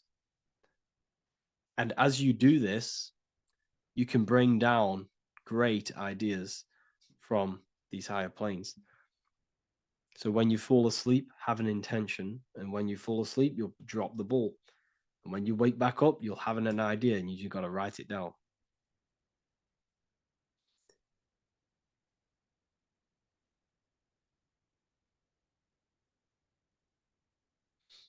How to balance chakras. Don't focus on balancing your chakras. Focus on the mind. The mind is the cause of the chakras being blocked. If you have a blocked throat chakra, this is a problem in your mind, not the chakra. You see, the chakras are a result of the mind. You transmute the mind, you can transmute the chakras and cleanse them.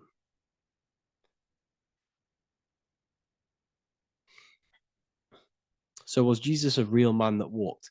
Okay, so I'm going to tell you something. Like, some of the things that I say in my reels, they are to catch attention. So if I say the first thing on the reel, Jesus never existed, straight away, you see that, it's going to trigger you. It's going to trigger Christians. It's going to trigger people. So yes, I do say things to catch attention. The reason I do that is because I have to, in order to catch attention. Maybe there was a Jesus who walked. So in the past, I have said Jesus never existed. Yes, this is to catch attention, to boost the reels, views, and comments and stuff like that. Maybe there was a man who was called Jesus and walked the earth. But listen, he was not the Son of God. You are all the Son of God. Jesus represents an archetype. He represents morals. He represents a way of living that you should embody in your life, not to worship. We shouldn't be worshiping this man. We should be embodying his qualities into our lives so we can become Christ consciousness, so we can live in harmony with our mind, emotions, body, and spirit. Okay? He was not the Son of God. You are all the Son of God. We are all God experiencing himself in a three-dimensional divided form. God is oneness, and he created a divided world so he can experience himself. Why do you quote from the Freemasons oft times? I don't recall me looking at Freemason quotes and quote them. I just simply, when I post a quote, I literally just, whatever comes to my head, I just whack it into Telegram or Twitter. Are dreams tied to your subconscious, and how do you understand them? Okay. Dreams and astral projection are two different things. Astral projection is your soul leaving this plane into the collective consciousness, into the collective mind, the collective astral plane. But dreams are basically the astral plane, but it's your personal astral plane in your personal subconscious. So when you dream, you're entering your own consciousness, you're entering your own subconscious. Every character, every event that happens to you, everything that is said to you, everything that happens to you in your dream is yourself pushed outwards, and you're basically experiencing your own mind. If something scary comes up in your dream, this is your belief, this is something in the back of your mind materializing and coming to you and showing itself to you.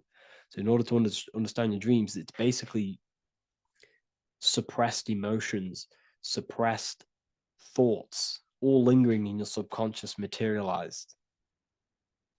Okay.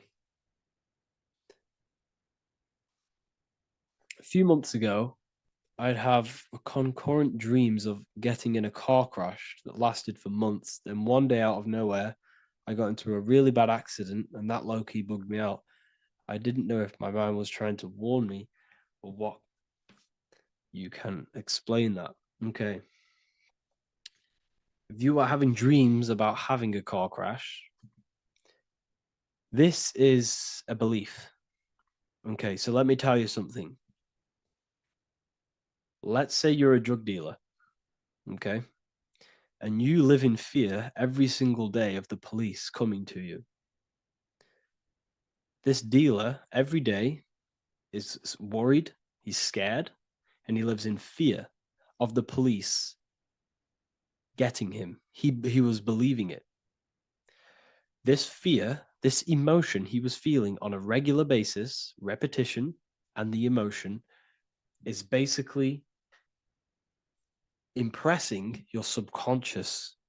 It's impressed his subconscious that deeply that he now believes it. It's now become a belief. So one day the dealer gets caught and he goes to prison. Let me tell you something. He placed himself there because he created a program, a belief in his subconscious of the police. And his external reality is now in a prison cell. But that prison cell is just an external manifestation of the prison cell of fear he installed in his subconscious mind. The four walls he's now trapped in is just basically an externalization of his own belief system that he created through consciousness, through the subconscious. If you embedded your belief that you will be in a car crash, you will be in a car crash. He placed himself there. He materialized that reality through the thought, through the emotion, through the belief. He put himself there. You see? So if you were having dreams, this was maybe, it could have been anything. You could have watched a program when you were a child about a car crash, and that maybe scared you. Or you saw a car crash when you were very young, and that scared you, and that impressed your subconscious. Then you had a dream about it. Then you started to believe it. And then one day, bang, it happens. That's the power of the subconscious mind. It holds control over you. It holds control over every aspect of your reality, of your being. So I hope you all enjoyed this live. I'll see you all inside Ethereal University. I'll be posting another lecture this week. And yeah, let me hold on.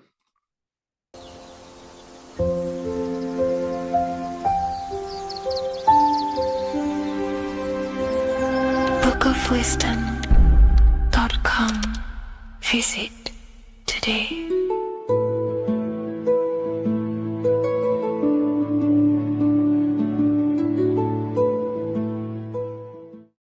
There is a secret meaning behind the number 666. 666 is 3 sixes. The number 3 in occult and esoteric numerology represents the 3 aspects of human consciousness. We see this symbolism in the all-seeing eye with the light and the triangle. The triangle is the number 3, the eye represents consciousness, observation, and the light represents the light of consciousness, because consciousness is pure light. The 3 aspects of our consciousness is thoughts, emotions, and actions. Every thought creates a feeling, and the feeling creates the action. All physical manifestation is driven from these 3 aspects of our consciousness. All physical manifestation comes from thought. Every object you see around you, this screen, the phone you're on, the laptop you're using, or the iPad, was a thought in the invisible realms of consciousness. Then it was brought into physicality through feeling and action. This is because man is made in the image and likeness of God. We are all mini creators. We are all extensions of God's creative consciousness. Therefore, the number 666 represents 3 sixes. 3 is thoughts, emotions, actions. The number 6 represents the cube, because cubes have 6 sides. This material world that we experience, everything has 6 sides. Everything's created by cubes. We can move forward, we can move backwards, we can move left, right, up and down. This is the cube that we are stuck in. Therefore, 666 represents our 3 aspects of our consciousness, thoughts, emotions, actions, all contributing towards our physical self, material world, material pleasures, completely cutting ourselves off from our spiritual, true, divine self, which means 666 is representing a state of consciousness. A state of consciousness where we only operate from a place of material needs and survival things. As humans, we possess a physical material body in the physical material external world, but we also possess an invisible inner world, which is what we call spirit. When we disconnect ourselves from our inner worlds, we become lost in this materialistic way of thinking and acting, which can lead to no life purpose, a feeling of emptiness and voidness in our hearts. Humans possess the ability to transcend our animal instinctual natures and turn to the divine mind, to the spiritual inner world. It is our inner world that is projecting our outer world. The outer world is just an effect of our inner state of consciousness. It's important as we go through this human life to not lose ourselves and look for our validations outside of ourselves. The external world is simply just a mirror, mirroring with mathematical precision what happens inside our consciousness. When we change our inner world, we produce effect in the outer world. To get back on track about this number, this represents when we are lost in our material self and we are completely cut off from our true divine self. The devil is always having goat horns, which represents a ground animal. This is the lower animal self of man. He's always red. The frequency of red is the lowest vibrational color, and it also represents the root chakra. This is all to do with survival mode and our physical needs and physical self. Red represents chaotic and intense emotions like hatred and anger. This is why the devil is always red, because it represents anger and an uncontrolled state of emotion and consciousness. You see, we've been taught in the church and all through religion indoctrinations that the devil is an external deity which influences humans. And in fact, this is nothing but a metaphorical story. The devil is a character which represents an aspect of the human mind, the lower aspect of the human mind, a facet of our own consciousness and psyche. The voice that we have in our head that tells us to do these negative things is not an external deity pushing us to do something bad. This is an aspect of our own mind. Jesus and Satan are just 2 characters which represent the 2 voices that we have in our own consciousness. In fact, the word devil was never present in the early Gospels. Instead, what was mentioned was a spirit of evil. A term spirit of evil was not meant to denote a specific deity or being, but rather any force of negativity, whether it manifests as a destructive thought, emotion, or action. The spirit of evil represents the darker sides of our mind, the part that leads us astray and brings forth negativity in our lives. The reason why they want you to believe in a devil is because they don't want you taking responsibility for your creations. They don't want you to realize that the external world is truly a mirror of your inner state of consciousness. Instead, when something bad happens in your life, you blame it on some external devil or Satan who tempted you. Everything is your creation in your life. When you realize this, you take full control and you begin to reshape your external world by changing your inner state of consciousness.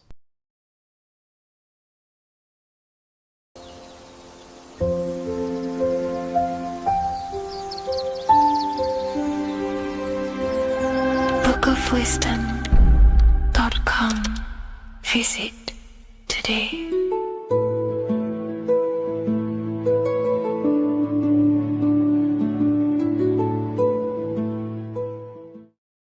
Welcome to Revival of Wisdom. Today, we're going to be talking about portals, portal symbolism, and what portals are, okay, and how they show them to us, because they have to tell you the truth, guys. This is the thing with the universal law. They have to tell you the truth. And they tell you through symbols, they tell you through movies, and different things like that. But let's jump straight into this. So first, I want to talk about the Freemasonry symbols. Okay, so first we got, obviously this is some Freemasonry art, but notice how you've got the ladder with a key. Okay, so this is ladder symbolism with a key. So maybe this is talking about ascending. Okay, because look, because this is ascending into the heavens, because it's a ladder with humans going up it with a key. In order to ascend, you must have the key. Okay, so what else do we have with a key? Well, the Netflix show Lock and Key, which is all about portals and keys. Because what the keys do, they open doors, gateways. Okay. So what's interesting about this is that they've got this key here, which represents the Kundalini energy rising up the spine. Okay, but we'll come back to this. But it's that same portal key symbolism. We've also got the Vatican. The Vatican is in the shape of a key. Okay, so you can see the start of it here and the end. So this is key symbolisms. Keys open doors. And notice how it's got the 8-pointed star. Okay, what is the 8-pointed star? Okay, we'll come back to this. This all ties in, guys. I'll break it all down for you. But then you've also got the god Janus. Janus, okay, is known as the god of the doorways. He's an ancient god of Rome, and they worshipped him. However, he's not a god, he's more like a high-level ranked demon. Because he is the god of the doorways. And notice how he's got two faces. Because doorways always have two sides. You're going into somewhere, there's always two sides of a door. And he's always depicted with two sides of a face and a key, because he holds the key to the doorways, to the portals, to other worlds and realms. Okay, as you can see, he's always got two faces and a key. Okay, so now we have the Sumerians, the Anunnaki, and they are always depicted with the two faces.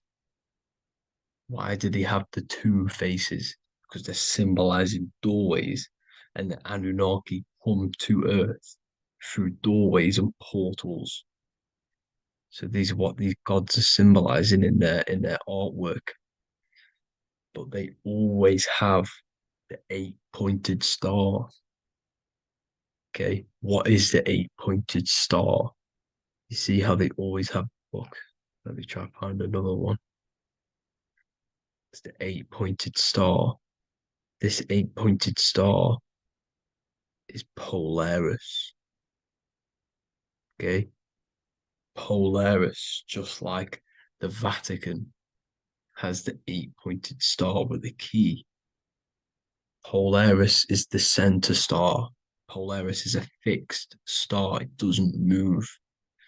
Okay. So the Anunnaki symbol is also the eight-pointed star.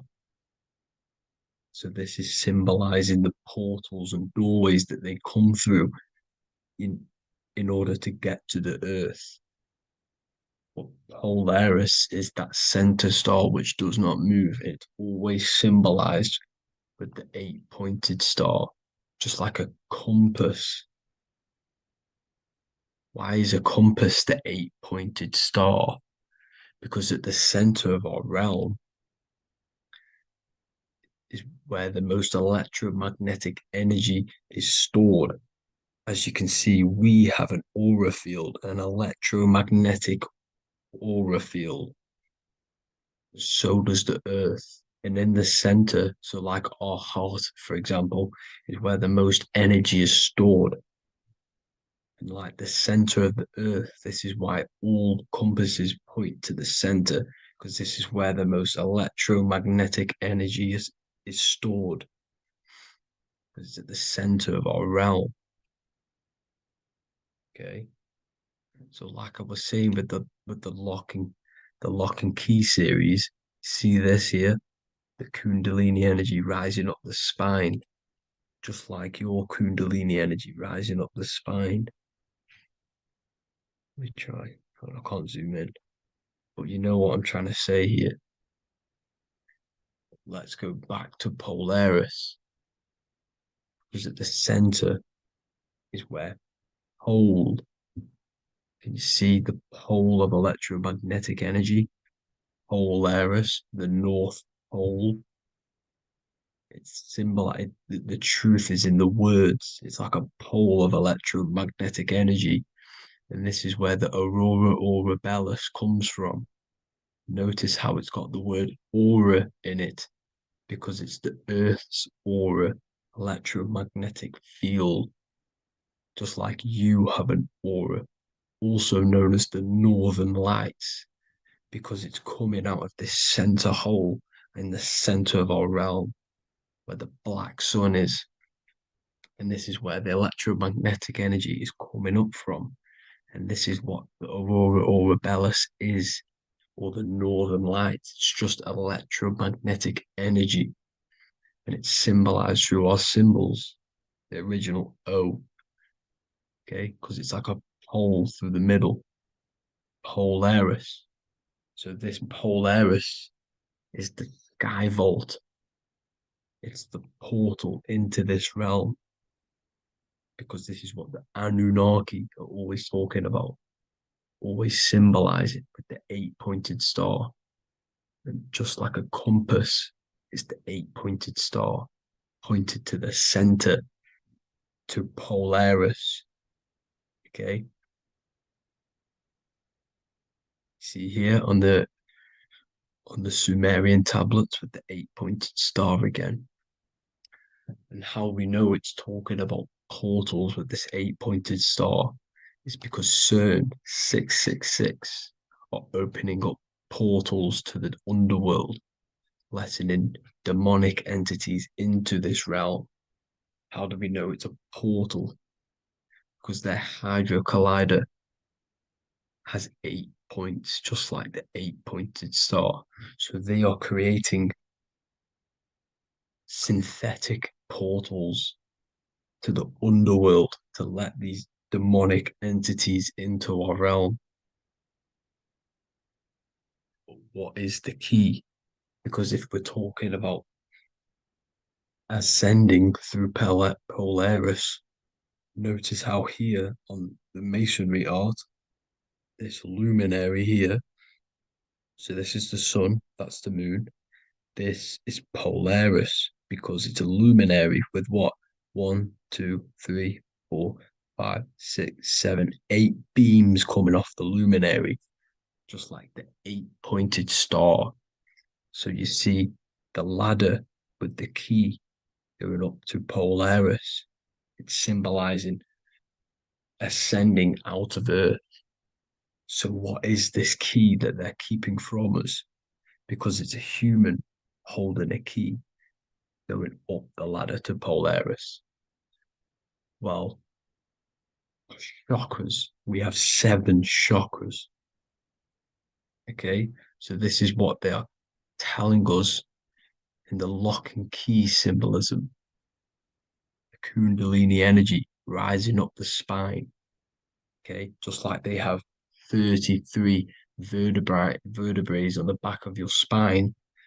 Okay, this represents the Kundalini energy going up your 33 vertebrae, just like in Masonry has 33rd degrees. Okay, so what is the key? Your chakras. Your chakras have to be unlocked. Okay, you have to unlock your chakras, and you can't unlock this one without going through this one. You have to go through them all. It's like a ladder, just like Jacob's ladder. You can't go from the bottom to the top. You have to unlock each one. Okay, just like you have 7 chakras, you have 7 layers of your aura.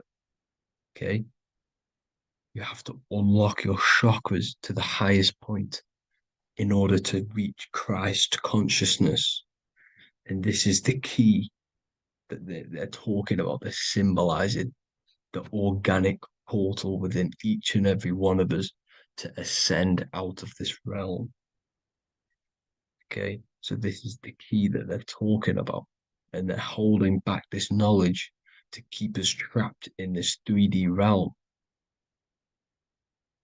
Okay, so like I was saying with the 33 vertebrae and the Kundalini energy coming up the spine, 33 vertebrae, you can see this sort of symbolism going up to the light, because it's the light you see here.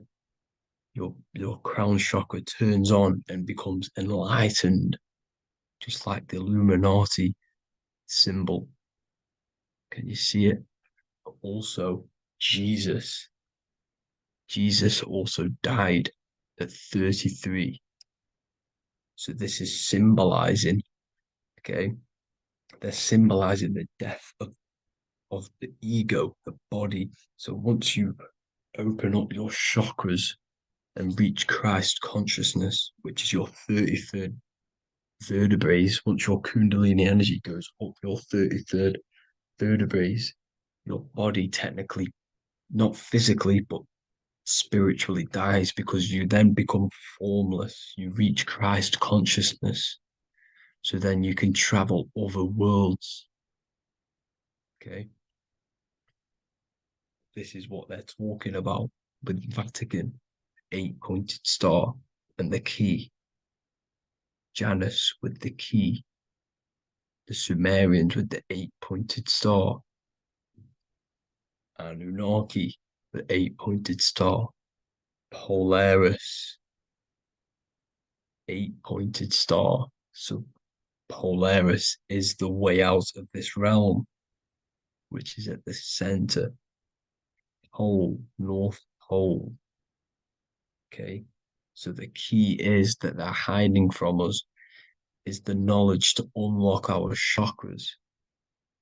Okay, and without this knowledge that they keep from us is trapping our souls in this reality to keep reincarnating. Okay, well, thank you all for tuning in. I'm going to leave you all there. Make sure to leave a like and a comment in the in the comment section.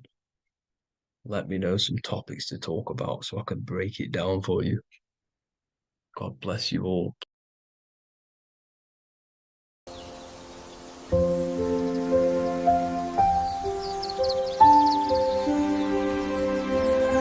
bookofwisdom.com. Visit today.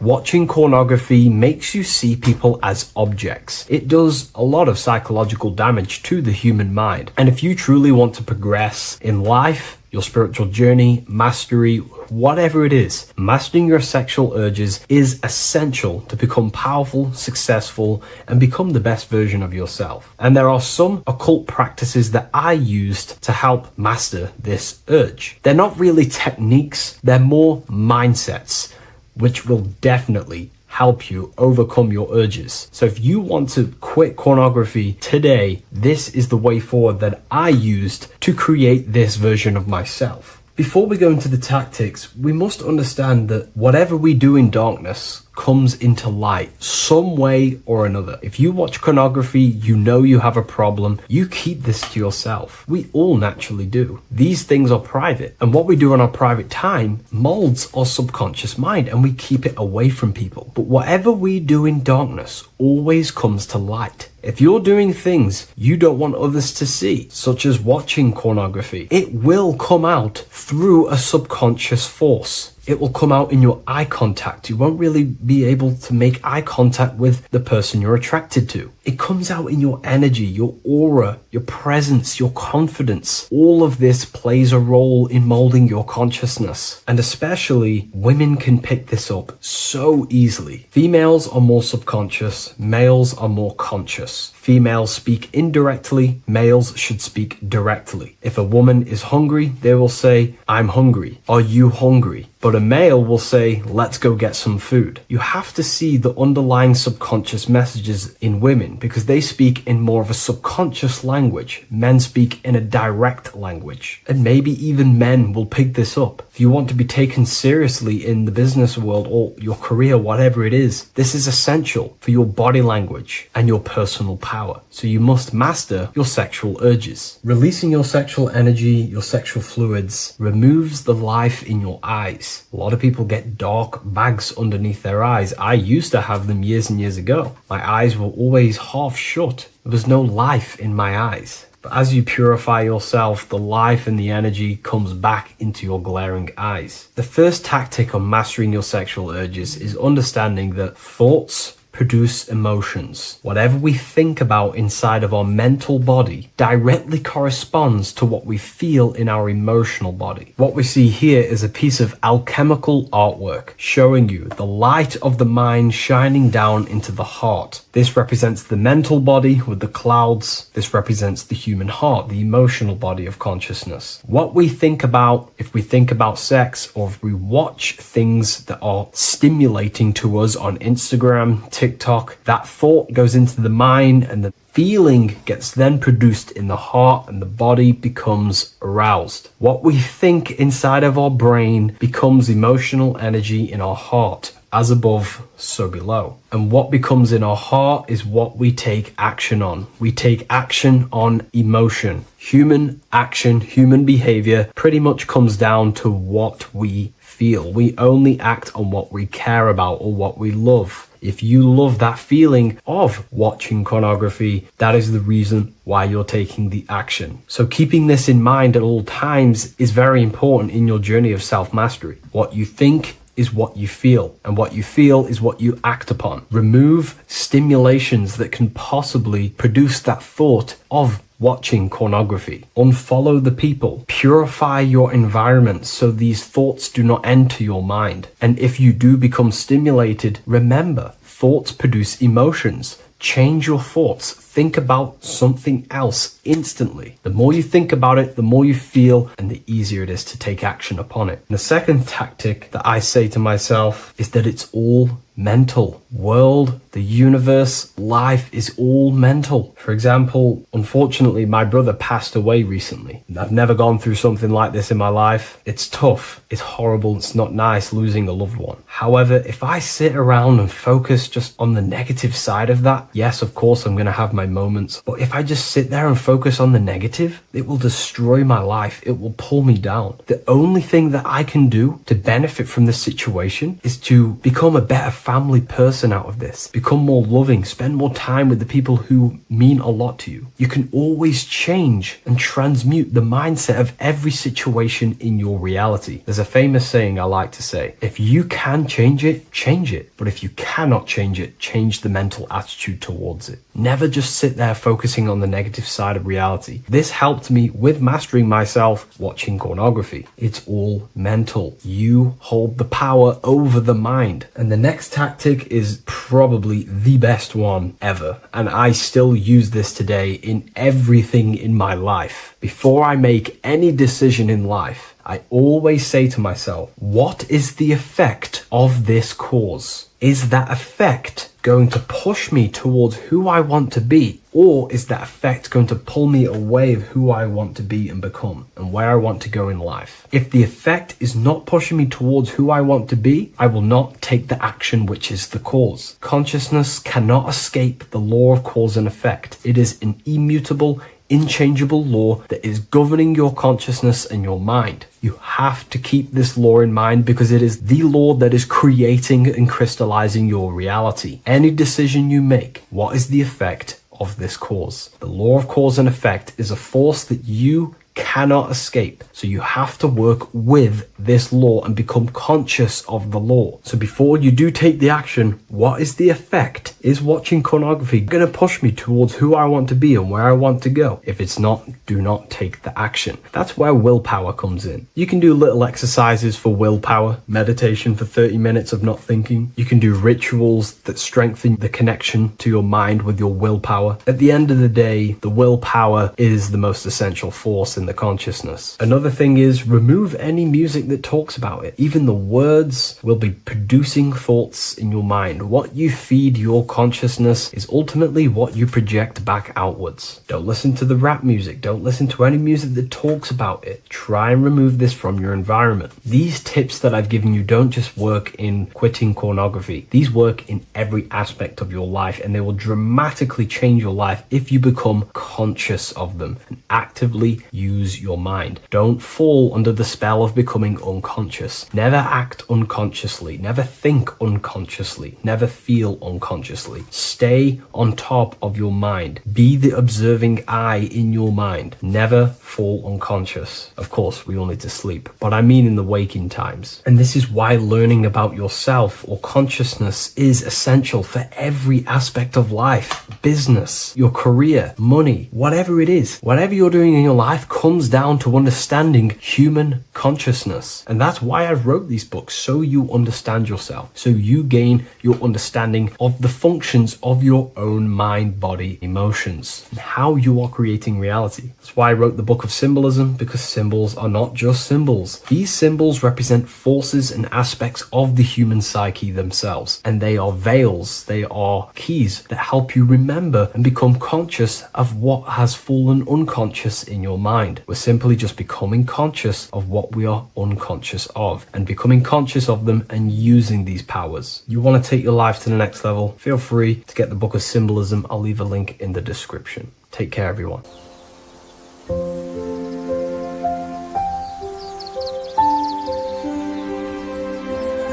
bookofwisdom.com. Visit today.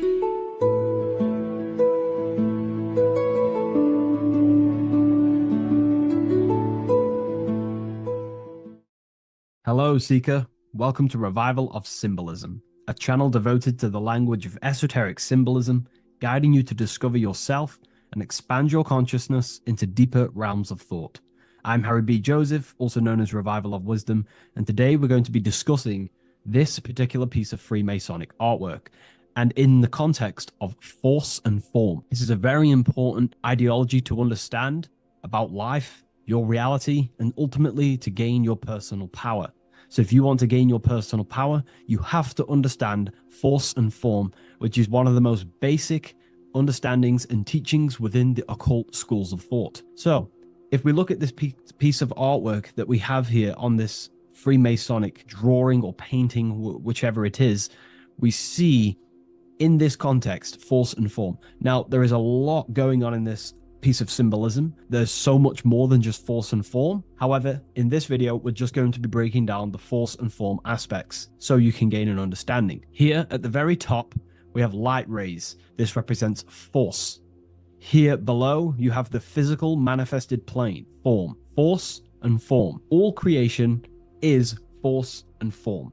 It is the interplay of force and form. Force is the invisible energy that moves, and form is the pattern that contains and directs that movement. Force without form is chaos. Form without force is lifeless. So without any force, there would be no movement or manifestation. Without form, there would just be chaotic forces within the universe. So force and form are the opposites in duality, force and form, okay? So without any force, which is your spiritual life force, your consciousness, which is force, your body wouldn't even exist, because your body is the formation of the spiritual forces. Your life is a creation of your forces, such as thought, emotion, imagination, desire. We're going to be breaking that down in detail so you can use these forces in your life, okay? So we have light rays here. This is a force. This is light emanations coming down from above into the world of form. We have to understand, no physical action on the physical plane, there is no force. All force takes place within the astral and etheric realm. So that's what we must understand. Force takes place in a higher dimension. What you see in the material realm is the formation of that force. So every movement in the material is made manifest through the invisible forces. When you take an action, there is a reason why you are moving the body. And for me, for example, I've written the new book of symbolism, and it's out November 17th. The force that driven me to build that, to take the actions to build that, is a force, and that is an emotion or a desire. So that we all have a desire, which is the force that moves us. And that desire is not a chemical reaction within your nervous system. That desire is, in essence, a spiritual force what takes place within the astral plane. So we have the mental plane. Below you have the astral plane. Below that you have the etheric plane. And then below that you have the physical plane. All creation begins in the mental plane, what we think about. But then if we have a desire about a specific thought, we have a specific emotion towards a specific thought, such as, I don't know, making money. We all have a desire to make money, right? That desire then focuses down the mind, because you can think any thoughts you wish, but if you do not have a desire or an emotion towards it, the mind will not be narrowed down to one specific thought. So then that thought has an emotion or desire behind it, which then manifests itself. The thought descends into an astral form. The thought takes the body of an astral desire or imagination. That imagination and desire feeds the human heart. That human heart feeds the force through the physical brain, through the nervous system, and then allows the body to take physical actions. So each one of us has forces. So it's very, very important that these forces, such as desires, are not random and they are controlled. Because if you desire many different things, you are uncontrolled, you will have many issues in your life. You will have, if you have uncontrolled desires of lust, uncontrolled desires of vanity, uncontrolled desires of low pleasurable things of the flesh, your desire will not be controlled. Therefore, your force is scattered. So in order to gain self-mastery and to get what you want out of your reality, you have to control your desires, your force. So you have force and form. This is why down here you have people taking physical actions. You have, people running around taking action. And up here you have the forces.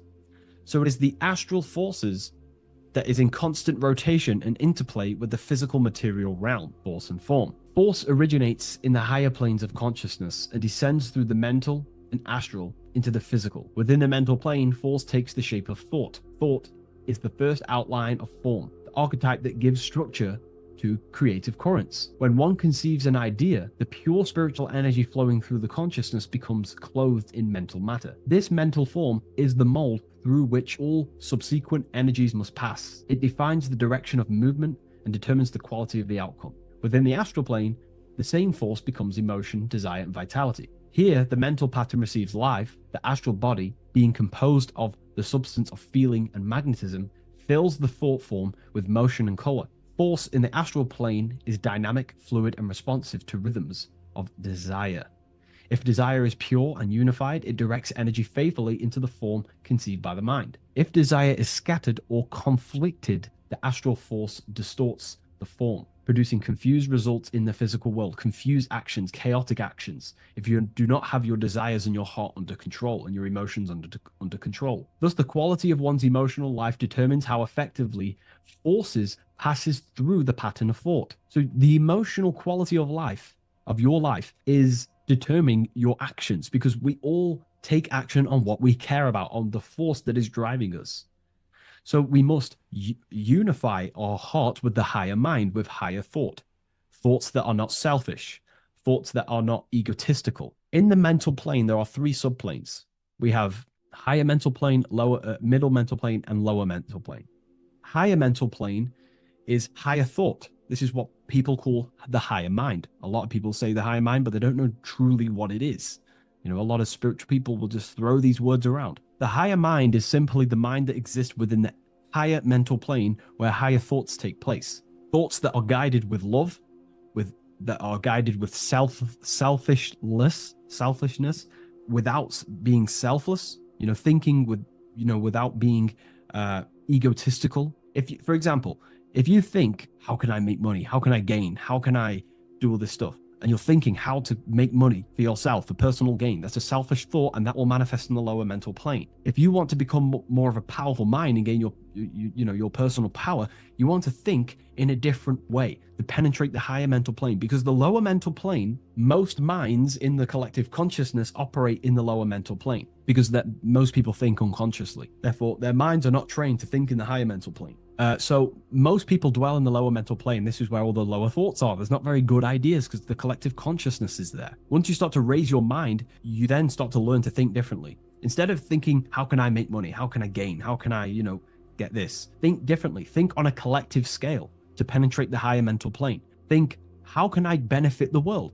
How can I do something that's going to benefit people? Because money will come as a side effect of that.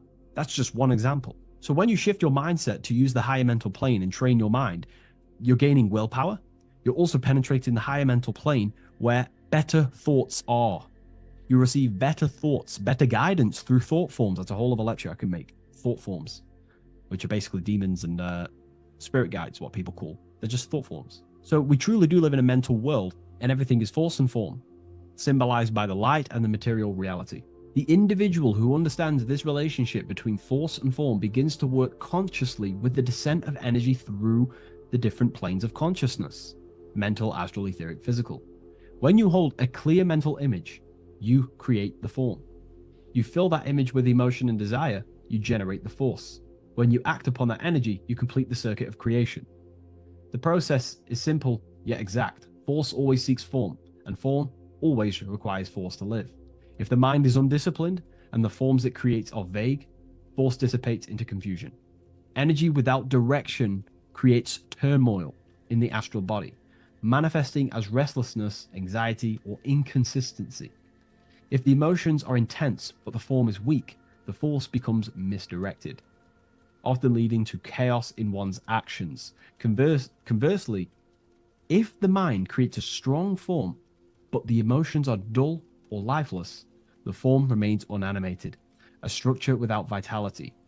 True creation requires the balance and union of a defined mental pattern and vibrant astral current. So it's about aligning your mental and emotional states, symbolized by these two pillars here. Well, they are the extremes. So the moon would be your emotional state, the sun would represent your intellectual, or the masculine and feminine. However, they are the extremes. So this middle pillar represents the balancing of those. So when we balance our mental and emotional state, we become conscious co-creators using force and form. It's a very important lecture, and I know this is a quite complex and advanced lecture, but this is what this channel is about, Revival of Symbolism. It's about more advanced teachings. But hopefully you can get your head around this. There's a few books out there you can definitely read. I can't think off the top of my mind, but you can read this stuff up. It's great information. It'll definitely help you in your life, force and form. And if you haven't already, join the waiting list. I'll leave a link in the description for the Book of Symbolism, November 17th on revivalofwisdom.com. If you wish to be notified, I'll send you an email. I just want to say thank you for your support. Please like, comment, and subscribe, and share to a friend. I'll see you in the next one. Absolutely. Let's refine that into your signature deep and esoteric.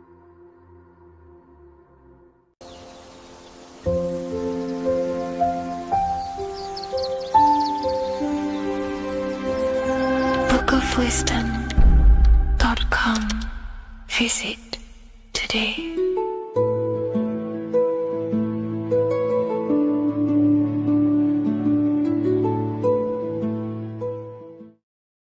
What's good, people? We're back with another video. This is going to just be a quick video. Manifestation, magic, bending reality. So let's jump straight into this. So you have a conscious and a subconscious part of your mind. The conscious is what you're conscious of, what you're actually doing, where you can choose or not. However, the subconscious is the part of your brain which is automatic. So all of the systems in your body, like the digestive system, your heartbeat, these are automatically being ran. And you do not have to tell these systems to do anything. You do not have to consciously tell your heart to beat. It's automatically doing it. And this is what the subconscious mind is controlling. It's like the dark aspect of your brain or your mind. It is the way bigger aspect of your mind. Okay, it controls all the systems in your body. Okay, and this is where all of your programs are.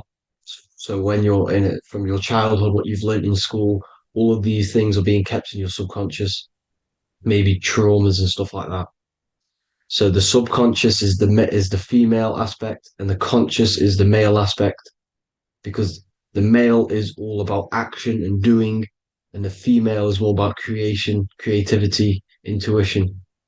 So you have a right and a left hemisphere of your brain, and these are obviously male and female. The right side of your brain is your female. It's to do with creativity, imagination, intuition, insight. Okay. And this is one of the most important sides of the brain. This side of the brain is the most attacked by the elites, whatever you want to call them. This side is one of the most important, because obviously your intuition is a massive part of reality. And if you don't have intuition, then you lose track of the things around you. You can't consciously feel if things are wrong or right. They don't want you to have intuition or creativity or imagination. They want you in the left side of your brain, which is just reasoning, logic, and basic things. So they just want you to tell you what you want, tell you what to learn, and then that's it. They don't want you thinking for yourself, which is the right side of the brain. So whatever the conscious side of your mind impresses the subconscious side of your mind. So if you do affirmations, for example, if you consciously do affirmations every day, you're reprogramming your subconscious mind. You're impressing a vibration and a word into your subconscious mind, and therefore it will reprogram it. So the male and female aspect are symbolized by the Star of David as well. The male being the upside triangle, the female being the downside, connected all in one, because we both have male and female energy.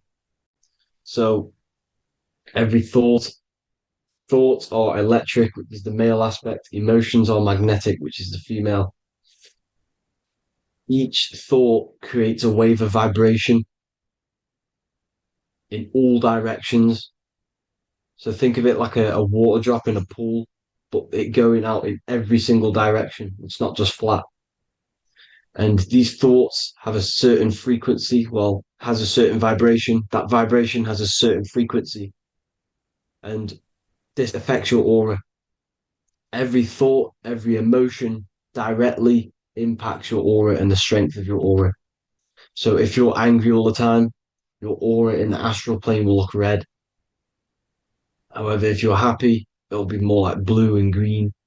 So it's very important. Your electromagnetic field is created out of your emotions and thoughts, and that affects reality because you're 60% water, and frequency and vibration create certain patterns and has a certain effect on water. We'll get into that after this slide. So each thought that people are thinking around you, you are actually subconsciously picking up these thoughts because it's emitting this vibration in all directions. So this is why you can pick up thoughts of other people on the odd occasion. However, when you're more in tune with your intuition, your right side of your brain, you can start to pick up on vibrations, thoughts, and other people's auras. You can pick up on the energy once your third eye is open, and you know whether you should be in that environment or not. This is what we call an atmosphere when we go into a room and you can feel the tension if someone's been arguing, for example. This is the atmosphere, this is the vibrations, these are people's auras emitting these certain frequencies and vibrations. Okay. So our aura is contained of multiple layers. Obviously, we have the physical body. This is the electromagnetic layer. However, you have the different planes of existence, the spirit, mental, astral, etheric, and then physical. The physical is the lowest plane of existence. And the physical plane is a product of all of the planes above. So the mental impresses on the astral impresses into the etheric, and then the etheric creates the physical object. So the mind is the root cause of reality. The mind is the cause of everything. Your consciousness is pure cause. There's no effect. Everything you see in this reality is the effect. Everything that you experience is the effect because the root cause was the mind. The decisions you made you experience that certain experience. And that decision was created on the mental plane. And this is just pure thoughts. And thoughts are things, if it exists in your mind, it is a thing, it's a certain frequency. So if you have a certain level of thoughts, if you're thinking positive, for example, you're going to have a strong aura, you're going to have a higher vibration, and that attracts like. Like attracts like when it comes to thoughts and vibrations and electromagnetism. So if you're thinking positive all the time, speaking positive, doing positive, you're then creating a higher vibration, and that's going to attract people on that similar frequency to you. Everything is electromagnetism, frequency, and vibration. Everything. You see, so this is why, for example, if I put my hand to a TV screen, if my finger was the same vibration as the TV screen, it would go straight through it. However, the particles in my hand and the particles on the TV screen are two separate vibrations, and this is what causes the friction to stop and not my finger to go straight through it. So, like I said, when you don't feel the vibe of someone, when you don't feel right, you don't really get along with someone, this is a vibration. Your vibrations are not matching, they're not similar, they're two complete different vibrations, and they're not aligning properly. So music has a massive part on this. Music is a massive, massive tool for the elites because music is frequency. And in 1975, the musical instrument are all tuned to 440 hertz. So Spotify, Apple Music, most of the music on YouTube is all set to 440 hertz. And 440 hertz is not divisible by 3, 6, or 9. And when you can't divide a frequency by 3, 6, or 9, it's not a natural frequency. As you can see here, this is 432 hertz. This makes a nice geometric pattern. However, 440 hertz is a distorted pattern, So when you listen to this actually shuts off the whole right side of your brain. Like I said at the start, this is the most attacked side of your brain. It's to do with creativity, imagination, intuition. When you listen to 440 hertz, it shuts off the whole right side of your brain, and obviously shutting off all of these forms of your brain. Music is very, very powerful tool for the elites because it's the only thing which can enter your soul or your ears without consent, your body without consent. Everything else has to be through consent. You choose whether to eat something, you choose whether to drink something, but frequency, you're going to hear it no matter what. This is why it's so powerful. And music influences the body in many different ways. It's the most powerful imitator of everything. It directly affects all listeners. It directly affects intentions, gestures, movements, and actions. It stimulates your mind, and certain songs, certain catchy songs, can reprogram your subconscious mind, invoking certain emotions. This is why when you listen to slow beat songs, it makes you feel more sad. When you listen to upbeat songs, you feel more energetic. This is because these frequencies have a profound influence on reality and on how you feel. Because, like I said, you are 60% water. And as you can see here, each frequency creates a different geometric pattern. And inside of you is 60% water. So, like I said, 440 hertz is going to make a distorted pattern in your water. And this is going to have a profound effect on your emotions and your reality. So, like I said, health is not just the body. It's you are made of body, mind, and spirit. You need to look after what you put in your body. You need to look after your spirit and look after your mind. It's very important to keep all these in balance because once one of these are unbalanced, it affects the other two. So if you're eating wrong, it's going to affect your spirit and mind. If you're thinking wrong, it's going to affect your body and spirit. These are all interlocked. Uh, you have to look after them all. So it's very important you understand music. Stop listening to low vibrational music. To be honest, you want to listen to music without any sort of speaking inside of it. You just want pure uh, frequencies, which are the solfeggio scale, like one of these, for example, 432, 528 hertz. These are all good frequencies. It's called the solfeggio scale. And these frequencies make you more in tune with nature. 528 hertz is what the earth vibrates at. So it's very important. And the Rockefellers are the one who changed this to 440 hertz. The Rockefellers, one of the elite families. So if you want to manipulate reality, it's very important to have your chakras aligned and having a high vibration, because the higher your vibration, the more powerful your words and your intentions are on reality. So the lower your vibration, the harder it is to affect reality because you're in a lower state of consciousness. Like I said, you have the mental, astral, etheric, and physical. Everything is a product of the one above. As above, so below. This is what Hermes Trismegistus was saying in the Egyptian days. This is where it comes from. As above, so below. If you affect above, it directly affects below. So, like I said, meditation helps on this, helps align your chakras. Think positive, feel positive. Like I said, your feelings are magnetic, your thoughts are electric. So once you combine these two together, you're then creating an electromagnetic frequency, and that will have profound effect on reality. So the law of cause and effect. Every law, so the law of cause and effect.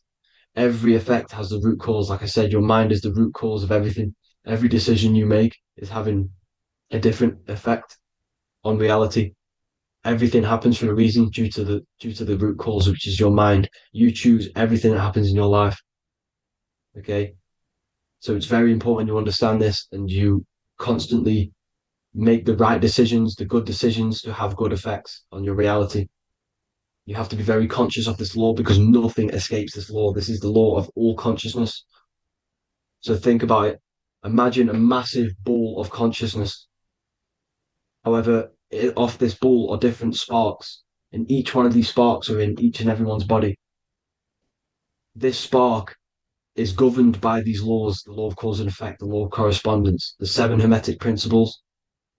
It's very important to understand this because this mass ball of consciousness is what is obeying these laws. And everyone has this spark of consciousness inside their third eye. And like I said, everyone is the same consciousness. This is why if you do bad onto someone else, that will directly affect your reality. So if you hurt someone, it's going to come back to you in one way or another because you are that same consciousness. This is like a mirror reality. As within, so without. Whatever you feel on the inside, you're gonna see that on the outside. You're gonna experience that reality, whatever you've impressed. So there's different ways to bend reality to your will. This is kind of a sort of magic. So obviously you have black magic, which is manipulating reality to harm and influence others, or to be very selfish. And yeah, then you have white magic, which is manipulating reality for the good of humanity. So you do have to be very careful with your intentions, people, when you're trying to manipulate reality, because this is nothing to be played with. If you are manipulating reality for the wrong reason, it's going to come and bite you in the ass in some way or another. Because everything is balanced. Everything balances out in this reality. Nothing escapes the laws. Not one thing escapes the laws. So if you're stealing from yourself because it's just going to come back in one way or another. Inside of everyone's heart, you know whether you're doing good or wrong. You can feel it when you do something wrong. You can feel it when you do something good. The heart is the center of the torus field. It's balance. And this is why you say follow your heart, because it's the center of the torus field. It's very important to listen to this inner voice inside of you, because that is telling you the right things to do, the good decisions to make. And when you keep following that voice, that good voice inside of you, it takes you to your life path. Very important to follow that voice. However, don't let the ego get in the way of it. Don't care what your friends are going to say. It's very important to understand this. So you have different ways of manipulating reality. You have sigil magic. This is where you create your own sigil or symbol. You create your own sigil and symbol, and then you charge it. You behind that symbol, you have an intention. So, for example, if you want to manifest wealth, you create a sigil which represents what you want. You create that sigil, you draw it out, you charge it, because wherever your attention goes, energy flows. So whatever your attention is, you're sending energy that way. So what you do with your eyes and your hands, you place attention on the sigil. Imagine that it's glowing. Imagine that you're sending energy to the sigil, and then you burn the piece of paper once you've done this. And then after this, you meditate on that symbol. You constantly think about that symbol, because that symbol is the frequency, is the thing that you want to manifest. So that's one way. Or you can just meditate on your reality. So imagine yourself having already what you have. This is what they call a mindset. You must set your mind to the frequency what you want to manifest. Okay. So if you want to manifest wealth, for example, imagine yourself being wealthy. What would it feel like? What would you be doing? Imagine a scene in your mind. Constantly do this, and you're putting out that frequency. Like I said, you must think, because the thoughts are electric, and then you must feel, which is magnetic. Together, this creates an electromagnetic frequency, and this is how you attract things to you. You will attract the certain people to come in your life to bend reality to your will. Okay. Or you've got mirror magic. Stare yourself in the mirror, because a mirror reflects light. It also reflects energy. So you've got to be very careful with what you say to a mirror. You've got to be very, very, very careful, because whatever you send into that mirror is directly sent straight back to you. So if you're thinking negative, you're sending negative energy back straight to you, and that's going to have an effect on your reality. Affirmations are very important, because your words are frequency, your words are vibrations, and each word you say has a certain frequency. If it's positively charged, it's going to affect you positively. If it's negatively charged, because like I say, your brain and your mind is like the director of energy. That's what your brain is. and it directs energy into certain things. You can either positively charge it or negatively charge it. And this brain is creating your reality constantly. It's manifesting your reality constantly in the present moment. So this is what the government knows. The government know your mind is the root cause of reality. This is why they call themselves a government. Government. The New World Order is not being manifested by them. They are controlling the information. They are controlling your perception of this reality. And they know the mind is the root cause of reality. Therefore, if they control your perception of reality and your information, what you believe, you're going to manifest that information, that perception. So we, the people as a collective consciousness, are the ones manifesting this new world order. You see, so this isn't black magic. They're actually tricking us into manifesting their own their plans, this new world order. You see, this is how smart these people are. They know how to get around the laws of reality. They know how to bend reality to their will without facing the consequences. They're getting humanity to do it. You see, there is a collective consciousness. As like I said, we all have that same spark of consciousness, right? So as a collective consciousness, we are on a very low vibration at the moment. However, we are waking up rapidly. There are more and more people waking up at the moment, and light always chases away the shadow. Light is a lot more powerful than darkness, you see. So one person waking up has a massive effect than one person being asleep. It has a profound effect. Because, like I say, the light always chases away the darkness. It's more powerful. The light is always more powerful. High vibrations are more powerful than lower. So that's it for this, people. I hope you all enjoyed. This is a short, quick video. God bless you all.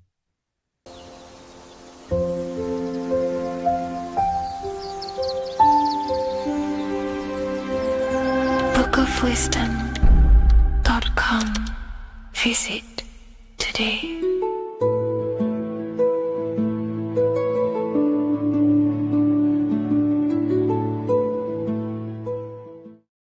Welcome back, people, to another occult lecture by Revival of Wisdom.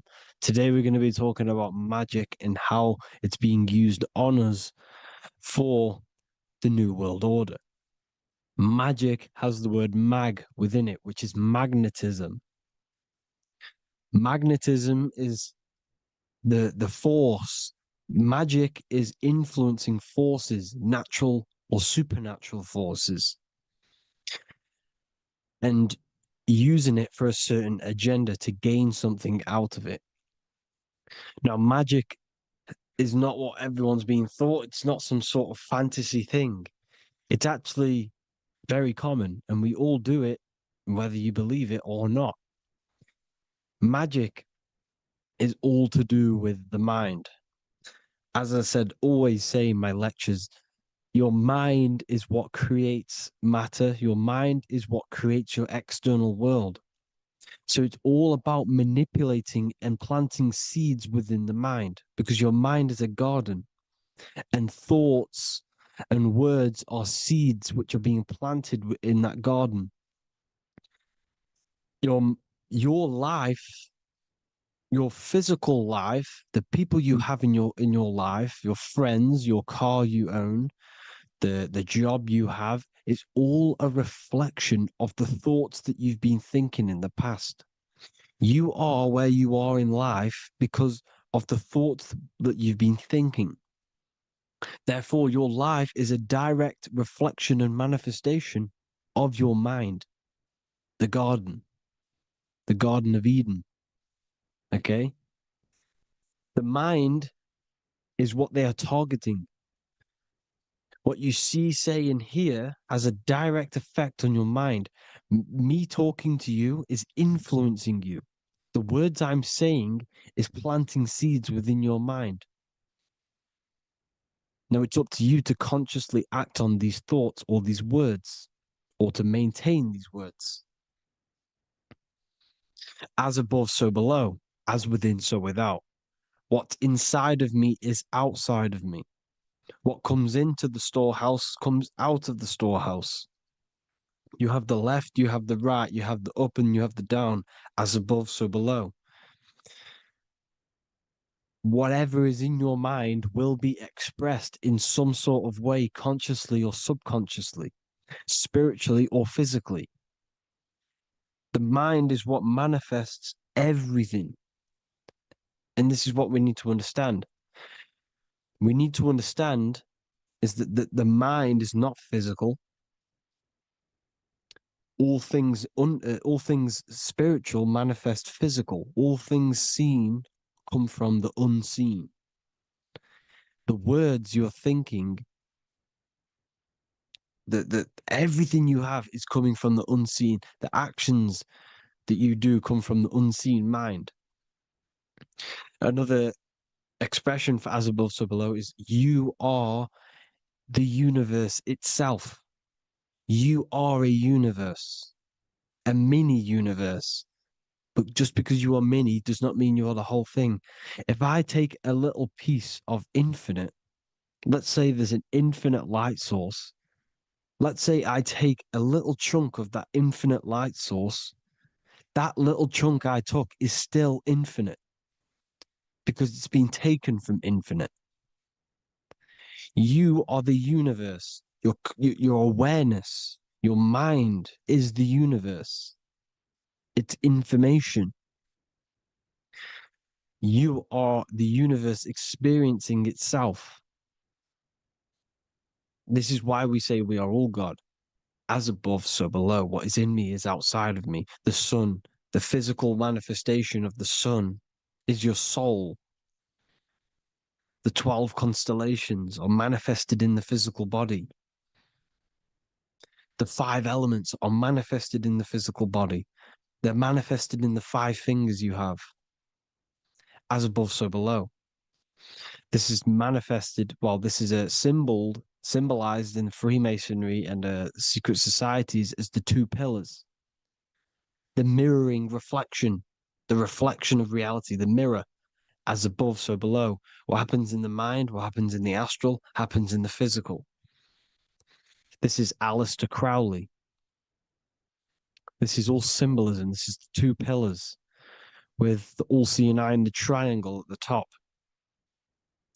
Aleister Crowley was a master magician, very powerful dark magician, black magician. There's 2 types of magic. You have white and black, just like the checkered board, the Masonic checkerboard. You have white and black, you have good and evil. White magic is influencing natural forces to gain something that will help the collective consciousness, help the collective, help the earth, help other people. Black magic is something you manipulate something so you can get something personal out of it. Doesn't matter if it's good or bad. It's still considered as black magic because you're being selfish. Everything you do should be contributing towards the collective consciousness and helping others. And this is why the ancients lived in a system where everything was in unity. We understood that I am you and you are me. What I do to you happens to me because I am you and you are me. We are the same mind substance on the inside. We're all the same mind substance being expressed in different bodies. So what I do to your mind will have a ripple effect on my mind because all of our minds are connected within the mental plane. So this is why they know all this knowledge. They know all this knowledge. So yeah, this is the mirroring effect of reality, the 2 pillars, or symbolizes the number 11. The number 11. We'll go deeper into that. The technology we're using is magic. It's a form of magic. Television is tell a vision. They're telling a vision into your subconscious mind, into your memory. And when you turn on the television, you get a program because they're telling a vision to create a program within your subconscious mind. You see, the conscious mind is only 10% of your mind, which is to do with your, what you're aware of, your 5 senses. What are you consciously aware of? Well, I'm aware I'm here, I'm talking. I'm aware of what I'm wearing. the five senses, what I can hear, taste, smell, hear, what I'm aware in, I'm aware of what I think of. But the subconscious mind is the 90% of your mind. It's the hidden part of the mind, which is telling your heart to beat, telling your body to breathe. It's storing all of your emotions. It's storing everything you see, storing all the belief systems that you have. It has everything. It stores all of the habits you have, the values. It stores everyone's name that you know. All the words that I'm speaking right now is all coming out of the subconscious. Everything is subconscious, and it literally manipulates 90% of your daily basis behavior. Most people don't know this. What you did yesterday is what you will do today because of these beliefs and mental programs within the subconscious, stored within the subconscious. So the subconscious is what they're aiming at. They're trying to create programs within the subconscious because the subconscious manifests 90% of your thought patterns, 90% of your actions and words. They know all this stuff. So the subconscious mind is the most powerful part of the mind.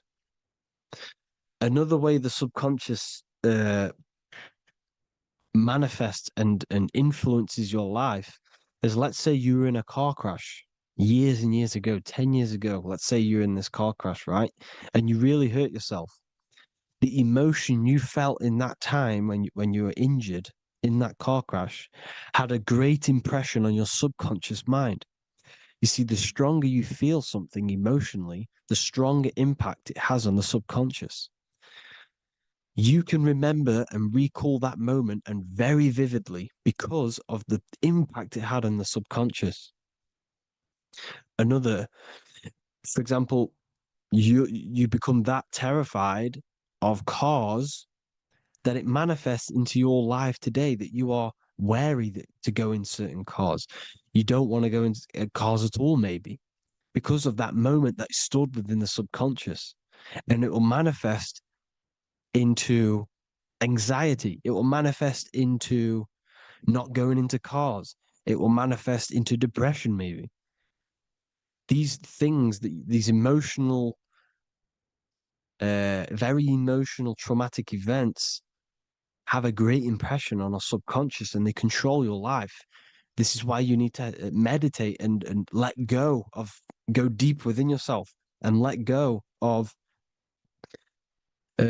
these internal, deep emotions that you may have repressed and keep pressing down and ignoring. But you need to address it and let go of these subconscious impressions you have, which are controlling your life, like anxiety, depression. All of these things are stemming from things that are stored within your subconscious years and years ago, more than likely. Broadcasting. They're casting spells to a broad audience, to news, north, east, west, and south. They're casting spells. No, if you watch the news, everything's red. Breaking news in red writing or the red background, everything's red. Why? Because red's the root chakra, which is all to do with survival. They want to stimulate this root chakra because they want you down there in survival mode. They want you in survival mode because you're easier to control. They control out of fear. And not only they're casting these spells as if, because most of the things they cast in the news hasn't already happened. They're constantly bombarding you with, there might be a war breaking out, war this, war that, kill here, kill there, murders. It's impressing, it's casting spells on your subconscious mind. So when the event does turn up in real reality, in physical reality, you're less emotional, you're less surprised. You're not as surprised because you've already heard it before. Your subconscious has already heard it all before. If you never heard of a war and then a war broke out, you'd be going crazy. So they subtly program your subconscious mind through the words, because the words they say is impressing your mind. It has an effect on your mind, which will have an effect on your behavior, your words, your conversations you have with people. They're casting spells to north, east, west, and south on the They're telling a vision by broadcasting, by saying spells. This is why we call it spelling. Even the word, listen, the words we say cast spells. Bless. Oh, bless you. That's be less. The subconscious mind only picks up literal things. You see, when I say bless you, your conscious mind picks that up as, oh, thank you, you're blessing me. But your subconscious picks up as be less. You see? Because the subconscious it has no filter. It's just, it is what it is. Everything is factual in the subconscious. Therefore, if I call you an idiot, your subconscious, my subconscious will think I'm talking to myself and calling myself an idiot, and it will take that as true. That is truth. Everything is truth within the subconscious. And the subconscious manifests your behavior. The devices this is the biggest one. Black scrying mirrors, device, the devil's vice, the device. Okay? Black scrying mirrors, black screen is scrying. Black scrying mirrors were used to communicate with spirits within the astral plane in the medieval times. They're still being used now by black obsidian mirrors. And look at your phone, it's a black mirror. And there's some sort of, I'm not saying this is fact, but personally, I believe these are portals for spirits and ethereal entities to come into your life, to come into your surroundings. So this is the next big thing: the TVs, your iPhone, your iPod, all black mirrors. And mirrors are very, very powerful. Even just a normal mirror. Mirrors have an effect. Whatever you say into a mirror, what you say is energy. And when you say something into a mirror, you're saying it into yourself. It's an infinite cycle of words of energy because it's being reflected infinite times. When you say something into a mirror, it has a massive effect. You're saying it directly into your eyes, into your mind. So what you say in a mirror should be said with precaution. Never say anything negative into a mirror, because mirrors are very, very powerful ways for you to reprogram your subconscious mind for the good. You can say very positive things into mirrors and it will reprogram your subconscious mind. Okay? Manifesting is all magic. It's all magic. Everything is magic. But consciously doing it is what they're doing. They hid this knowledge. Your phone is magic. It manipulates your mind. The iPhone, okay. See, magic isn't all of this with wands and see, Harry Potter, okay, that was created to give you this perception of a mystical and amazing form of magic with magic wands and all sorts of stuff like that. Yes, that stuff was true when the collective conscious minds were on a higher level and our belief systems believed in these things, because the universal mind, all of our minds contribute to reality. If the masses don't believe in magic, if the masses don't believe in a certain thing, it's going to have an effect on physical reality. So when the collective minds are higher and have more open minds, things like Harry Potter can come true. See, it's all in the mind. The iPhone, the I is the symbol for the mind, the invisible intelligence. The triangle is the ethereal plane. Okay. So the eye in the triangle is the eye that sees into the beyond the ethereal planes. The square is the physical plane. So the iPhone, your phone is a black box, just like the Saturn black cube. It's a black mirror. It's taking photos of you every 2 seconds. And it's a it's a it's your mind. Your mind is in that phone. Everything you like, everything you text, everything you type in Google, everything you say to someone, every conversation is all recorded on the phone. Therefore, it is a direct reflection of your mind. Your mind is imprinted into your phone because your mind, everything you think in your mind, you're manifesting into typing, saying, taking pictures into the phone, and it's collecting it and storing it. And what they're doing, and this is for all forms of magic, it's manipulating the mind.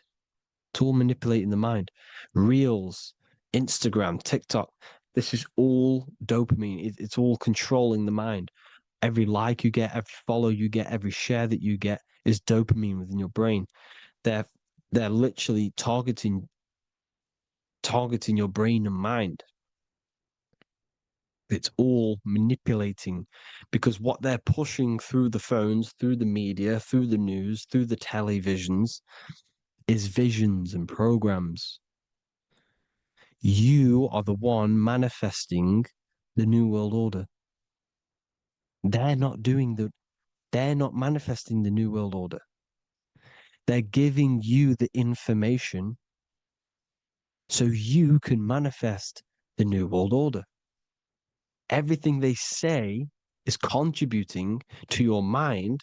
For example, digital money and all the information they put out for you to see is contributing to your enslavement. Your mind is manifesting the New World Order. They know this. They don't manifest it. There's billions of us. We could easily run over them physically. But on a mental level, these people have the knowledge and they hide it from us and they let us manifest reality because we are the collective. They give us the information which manifests their agenda. It's all magic through the phones, the media, the television. So your phone is a manifestation of your mind. It's a record of your mind. Hollywood, holly tree, holy tree. They used to make wands out of holy trees, because it was the most holiest wood, the best for casting and transmitting energy. So they used holly trees to cast spells. That's what Hollywood is. And in Hollywood, they have the red tear, the blood drop next to the Hollywood sign, because it's all satanic. They're all black magicians. They use Hollywood to cast the spells through the music, through the films.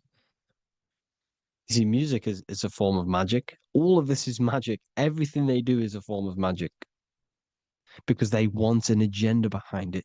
But it's not black magic. They're letting us create our prison. This is what you have to see. Yes, they're evil, but they're not doing anything evil, or else they would face the karma. They let us manifest this agenda through giving in the information, by telling you what's going to happen in the movies. Everything that happens in a movie, it's all there on purpose to program your subconscious, to plant a seed within your garden, your subconscious, your mind. Because when the mind is already seen something, when it comes up and turns up in physical reality, you will be less shocked and you won't rebel. So they lure you slowly. They make you aware of these things over time. They make you gradually think it's okay. Like the technology, we never used to use these phones. How did we become so addicted and reliant on them? Well, because first they gave you a little flick phone. Well, no, sorry, they gave you a phone in your house, and then once you got used to that, they say, "Oh, here's the newest version of a little flick phone." You started texting your friends. Everyone was loving it in high school. They could now meet up without saying, "Let's meet on the weekend at this point at this time," like your parents probably did, or maybe some of you watching this. You probably had to tell your friend to meet on the weekend at a certain time because you had no way of communicating. So everyone got these phones and got addicted to them. Then they slowly got addicted to the new iPod with the touch screen. Now they invented touchscreen. Then everyone got addicted to touchscreens. Then because all of this is producing dopamine in the brain, which creates you to become mentally addicted to things and physically addicted, chemically addicted. Because dopamine's a chemical. Your subconscious becomes a program within your subconscious, and your body becomes chemically addicted to these phones. And these phones are the enslavement of humanity, technology. Without this, we wouldn't be in this mess without technology. Because they're creating a hive mind. We're creating a hive mind. So back on track anyways, uh they program you. Look at the films, 9/11, 9/11, all produced by Hollywood.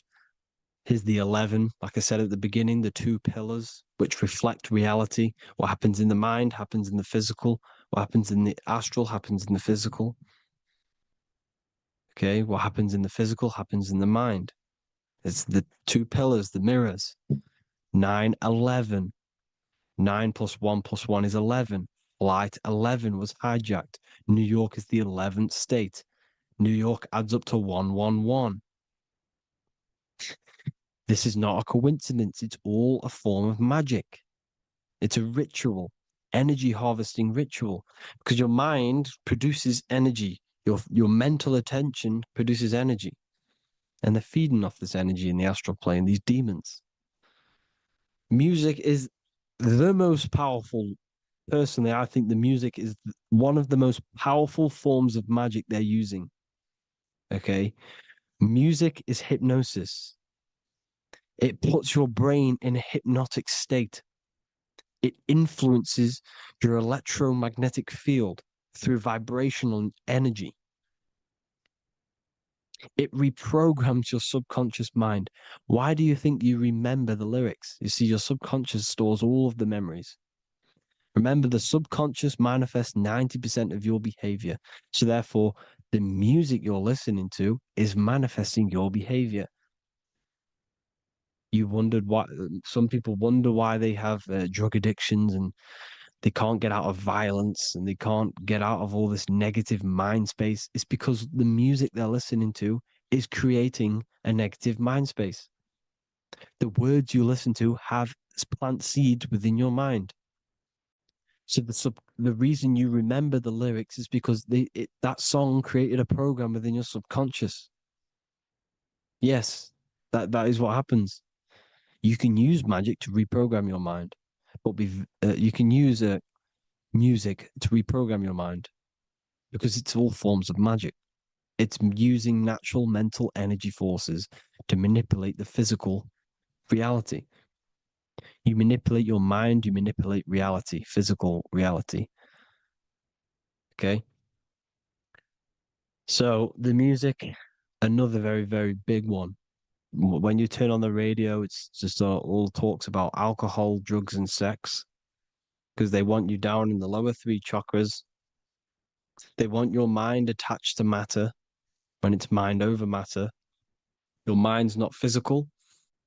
You see, the word spirituality is the new trend. It's not about your spirit. It's not about your spirit. It's about your mind. It's not about, you know, uh, spirituality and looking after your spirit and they've got you focused on your spirit. Why? Because they hide your mind from you. You see, a lot of people think their mind is their brain, but the mind is everything. There is no physical reality without mind. You can have a brain. Imagine if you had no mind but a brain. It wouldn't work. The mind is everything. The mind controls your avatar. It begins in the mind before it happens in the brain. Then the brain manifests through the body. The brain's just an electrical computer. So that, they've got people scared, or do I have a soul or not, and all this stuff. Listen, if you have a mind, you have a soul, because you are not the mind. This is why everything is sort of an illusion, because beyond the mind is your soul. But what is the soul without a mind? You can't have a soul without the mind. But if the mind didn't exist, the soul doesn't exist. You are the person listening to your mind.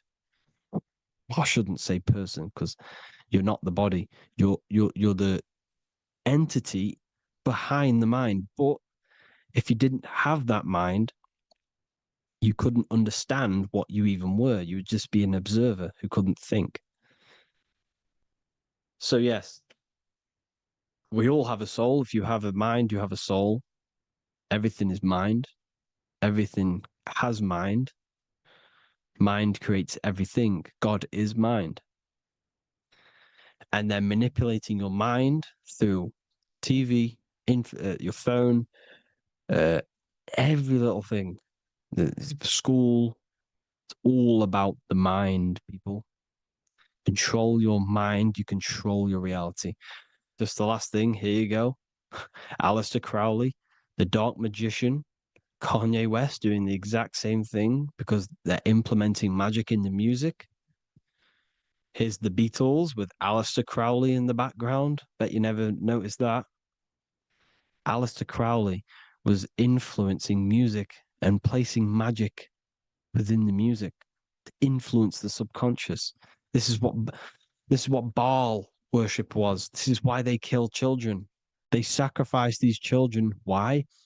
Well, because in order to ascend, in order to raise your consciousness internally, godly, by being good, God, or being in order to be good and raise your consciousness and to get something in the physical world, you have to sacrifice yourself.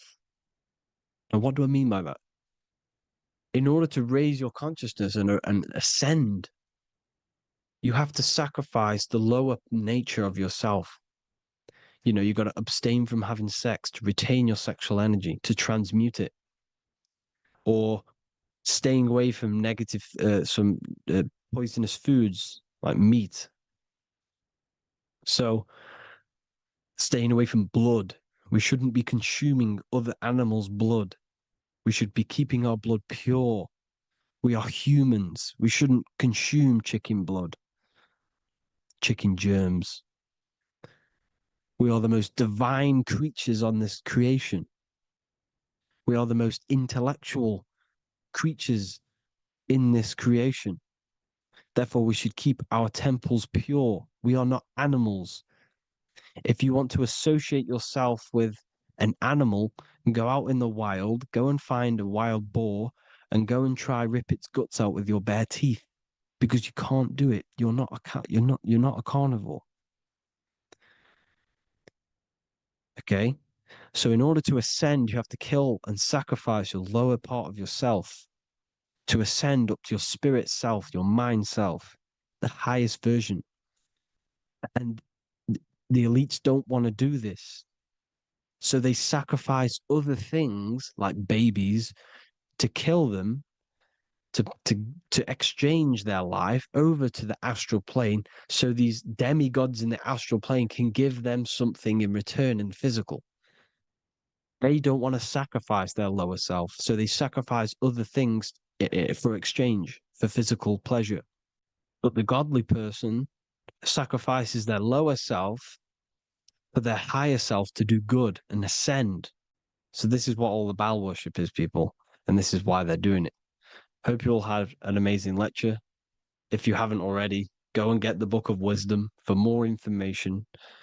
You know, I don't go into dark stuff in this book because all I do is enlighten people in this book. You can get it in Spanish, English, German, Italian, and French.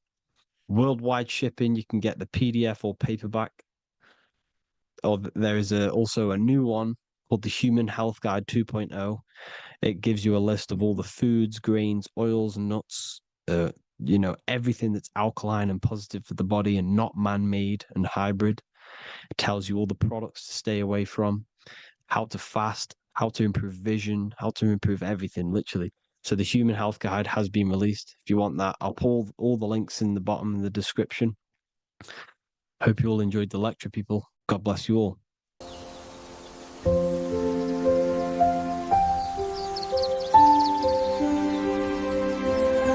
bookofwisdom.com. Visit today.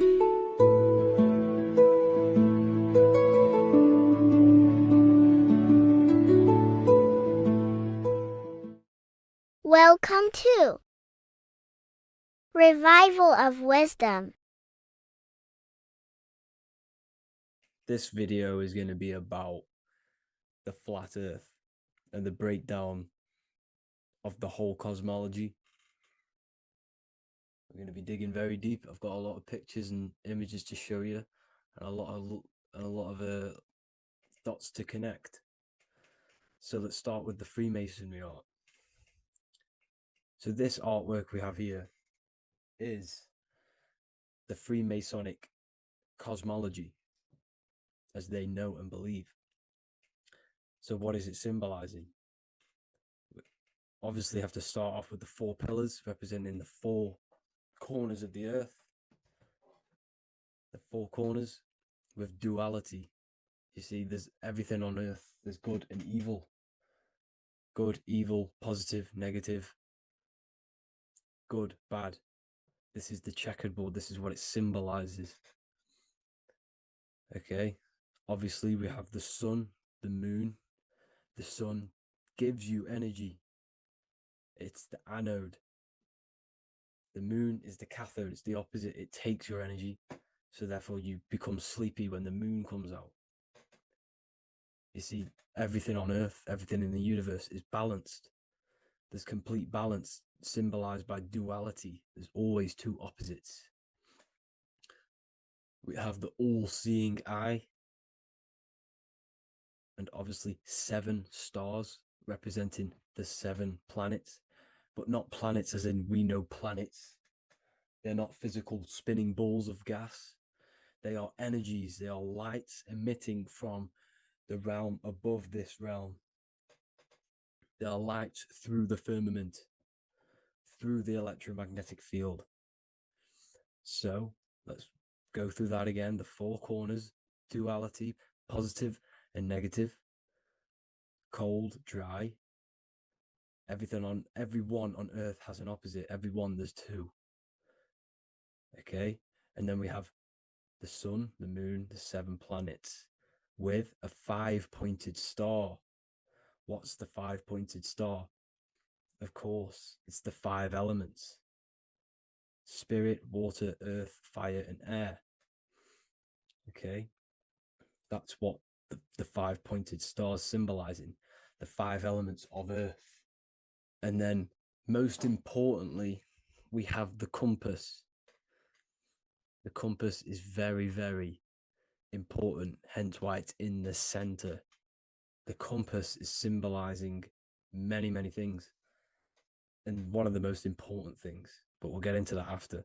We have a boat with water outside of the earth. So we have a boat on water, symbolizing the waters separated by the firmament, the waters above, separated by the firmament from the waters within the firmament, the earth. So this is what it's symbolizing. So the compass, what's the compass? This is where the compass comes from. The Polaris, the most important star there is, because it's in the center of Earth, the sun, the moon, and the black hole, black sun. Because all creation comes from center, the seed center. Okay, but we'll get into this after. But also, this is a very important Masonic symbol because they use this symbol a lot. This is one of their main symbols, hence why Neil Armstrong has the Masonic ring with the compass on it.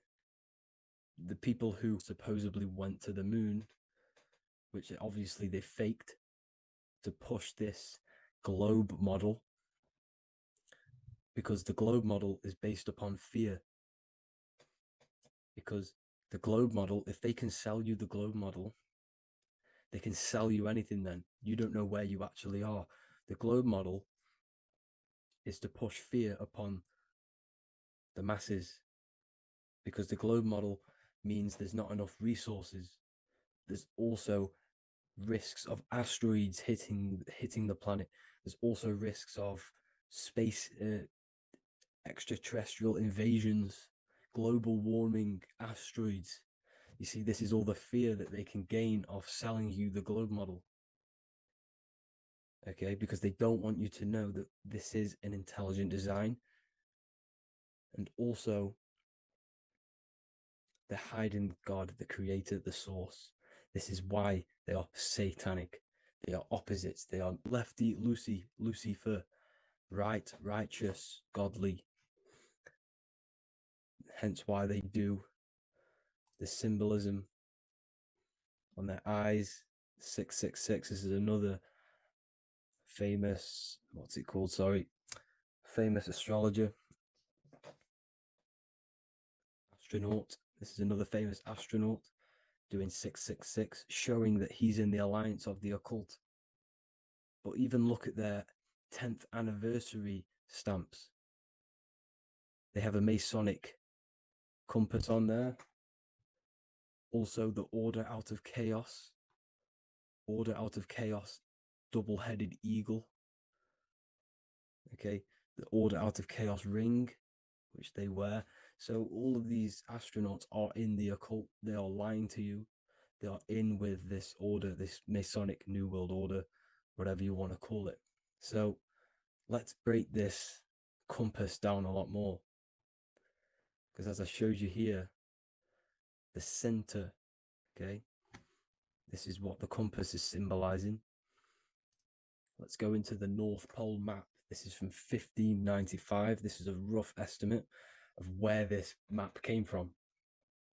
It's from around the 1500s to the 1600s, maybe 1400s. There's not an actual set date on this map because obviously our history has been tampered with. But let's break down this map and the symbolism that they use towards this map, because this map is the map of the North Pole. Okay, so in the center, we have the black rock symbolizing the tower, the pole, North Pole. And what's on top of the North Pole? Obviously, it's Polaris. North Pole and Polaris. Okay, with the 4 islands around the center. Okay, 4 islands around the center. And this is what blew my mind, right? They say that Santa sounds similar. And if you look at this pole that's pointing to the North Pole, you see this line here. So this is obviously from the 1600s. What color is Santa? He's red and white. Just like this map pointing to the center is red and white. And Santa comes from the North Pole. So it's not a coincidence that they use red and white. They're mocking this map because obviously they took over after the 1500s, 1600s. They took over around the 1800s. So they're mocking this map with Santa coming from the North Pole with this red and white line to the North Pole. Notice the 4 islands, okay, like windows, their symbol. They obviously, in the occult, they're part of the New World Order, is symbolizing these 4 islands with the blue behind it for the water. Okay, so this is another occult logo. They're symbolizing this center, because the center is so important. Okay, we'll get into that. Also, we have the Mayan cosmology. This is the Mayan cosmology. This is what they created. This is their artwork, with also 4 major lands around the center. You see this 4 with green in between them all. 4 major lands with the underworld. You see this underworld is also symbolized by the Masons with the coffin of the skull and bones, the deceased, the dead. Okay, so this is also mentioned in the book of Enoch. Okay, and it's called Sheol. Sheol, the underworld. Okay, and in the book of Enoch, it says all spirits of the dead go to these hollow places, that they are wait until their appointed time of judgment. And it also says in the book of Enoch, there are 4 hollow places underneath. 4 as above, so below, representing the 4 islands. As above, so below. That's where that could link in. Okay. The Book of Enoch is very important because it was found in a cave thousands of years ago, and has a lot of truths about this realm and about this world we live in. So let's go back to the Mayan cosmology.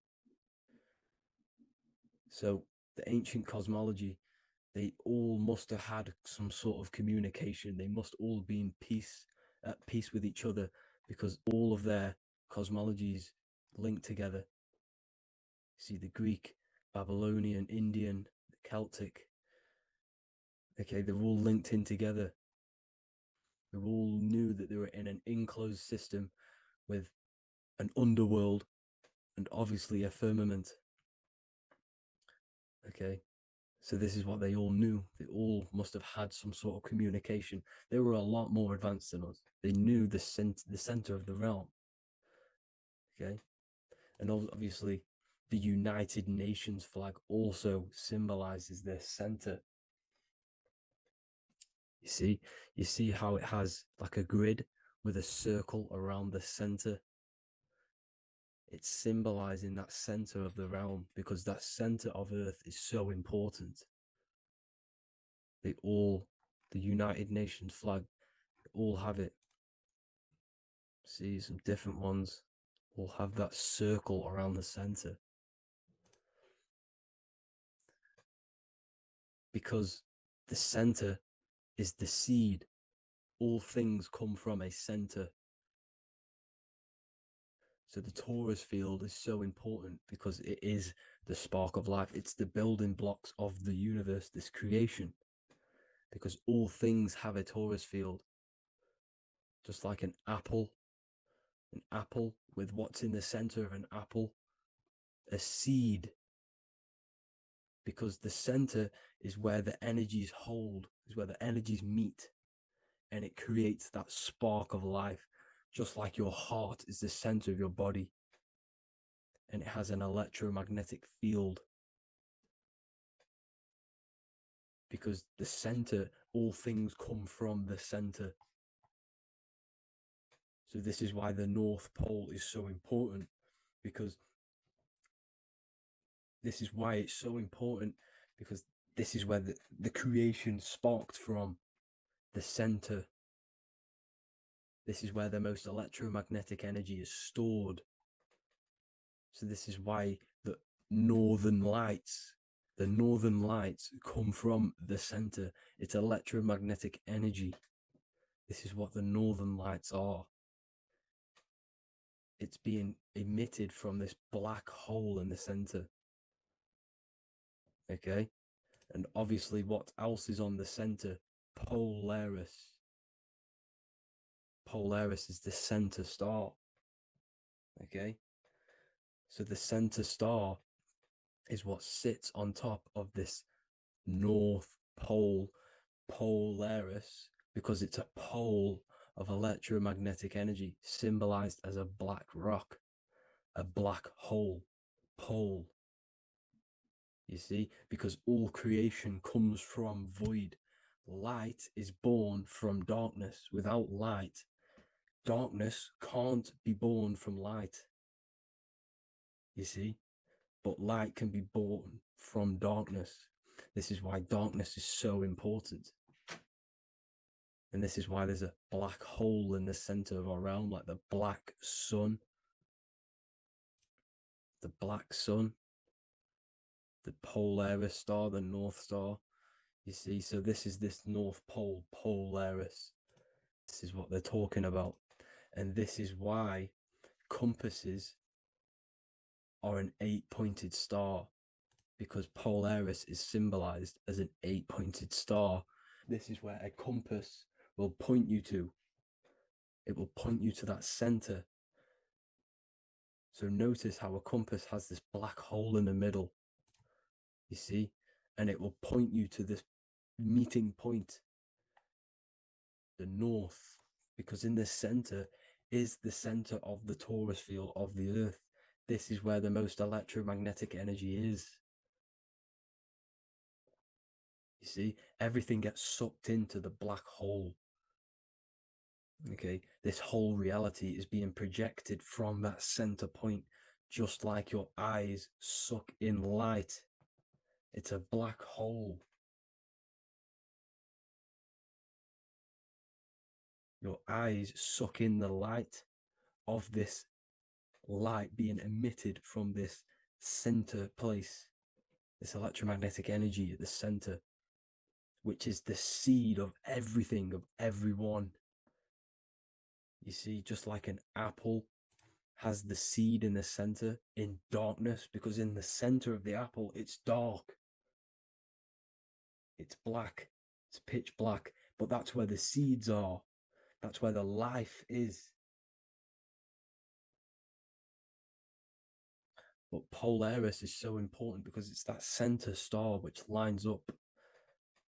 It is the pole. It's the top of the pole of the torus field. So Polaris would be here at the very, very top.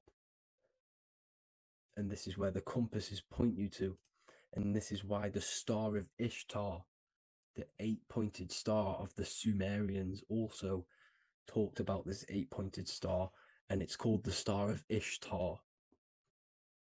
Okay, and who is Ishtar? Ishtar is the goddess. Okay, so she's not a male, she's a female, because every creation is brought through a female, a womb. Every single human on earth is brought through the womb, the sacred feminine energy. And the womb is pure darkness. There's no light in a womb, just like the center of our realm. There's no, it's a black hole. Okay, and guess what? She's the god of fertility and sexuality. She is responsible for all life. Okay, so the star of Ishtar is the star of Polaris, which is symbolizing the responsibility for all life, the center of our realm,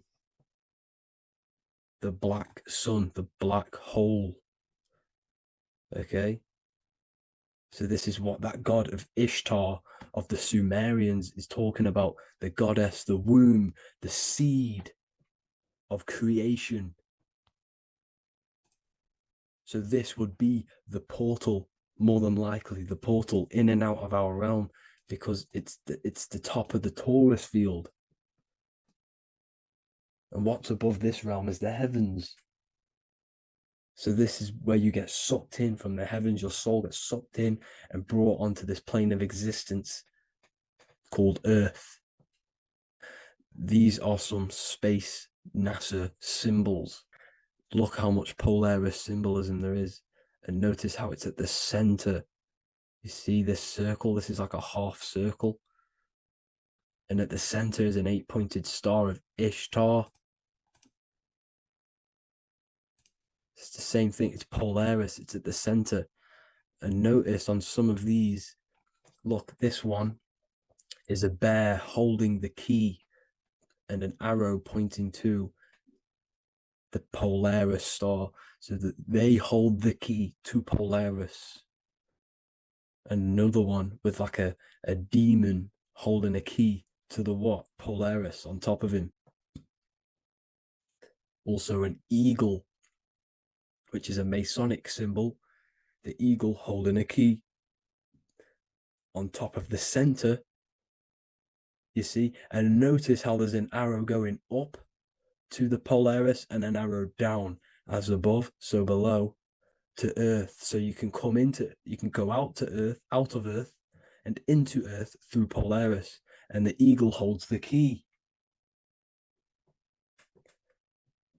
You see? The eagle holds the key, just like this. This demon dragon holds the key to Polaris. And look at this one, Earth, with an arrow up to Polaris, an 8-pointed star. So Polaris is more than likely that portal which the Anunnaki used, the Sumerian gods used, because the Anunnaki symbol is also an 8-pointed star.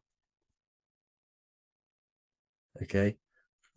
And like I said, that center is the seed of creation. The center is the black hole.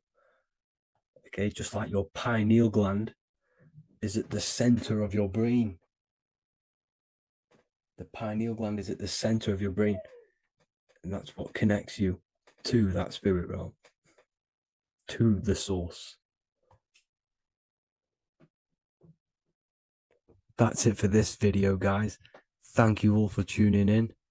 I hope you all learned something today. Please leave a like, a comment, and please subscribe to the channel for more content. God bless you all.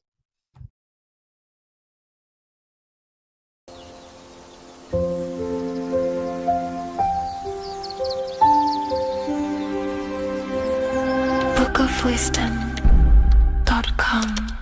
Visit today.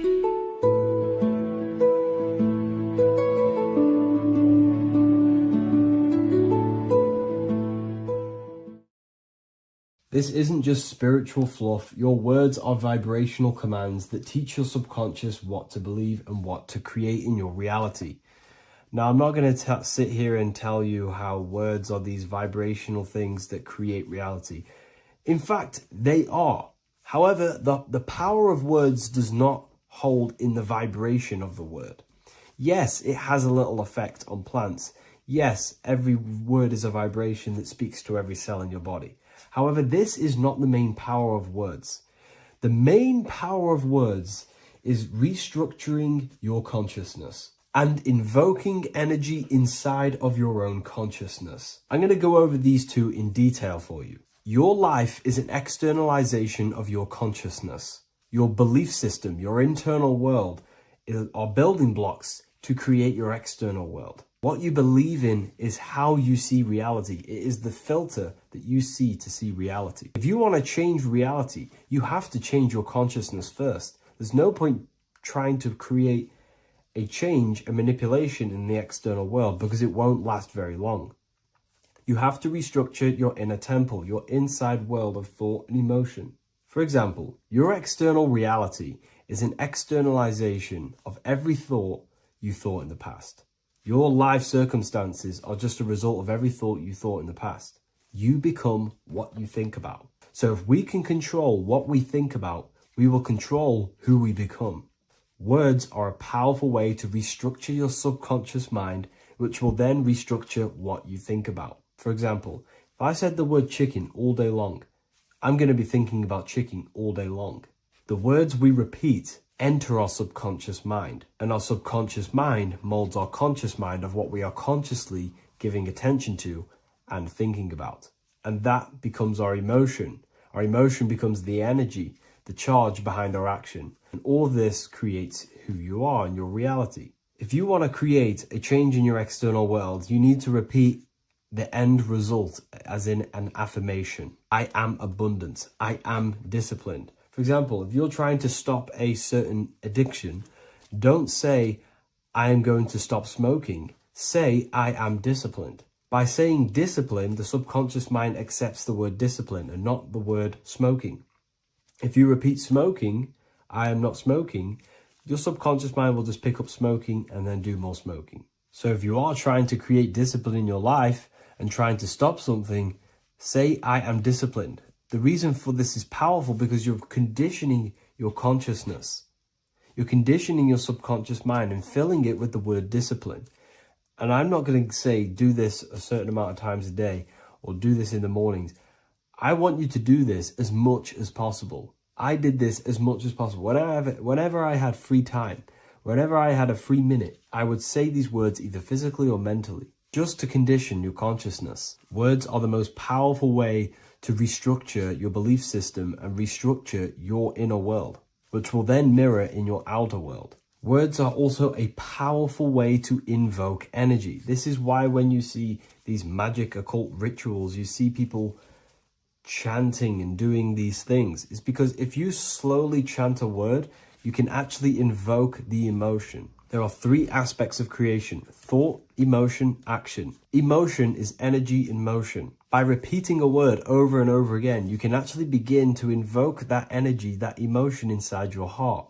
And you can start to feel the reality as if you are already living it. And this is just another powerful way to condition your consciousness to become a certain thing before you have it. This is what magic is. Magic is all to do with reprogramming the subconscious mind, aligning the subconscious with a certain belief or reality, which will then produce an effect in our thoughts, our emotions, and our actions, which will then create that reality. So if you want to create something in your life, literally just repeat, I am something.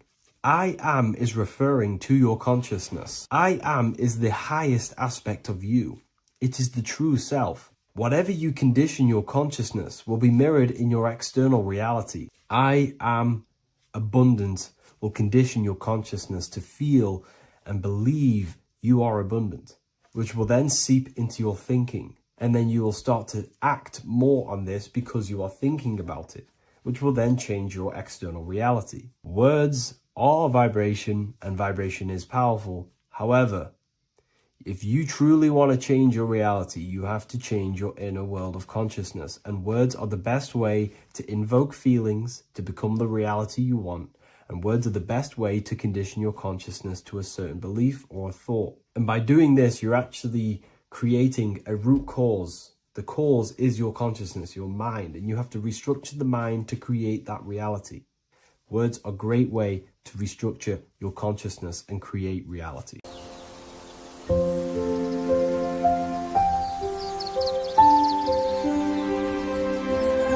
bookofwisdom.com. Visit today.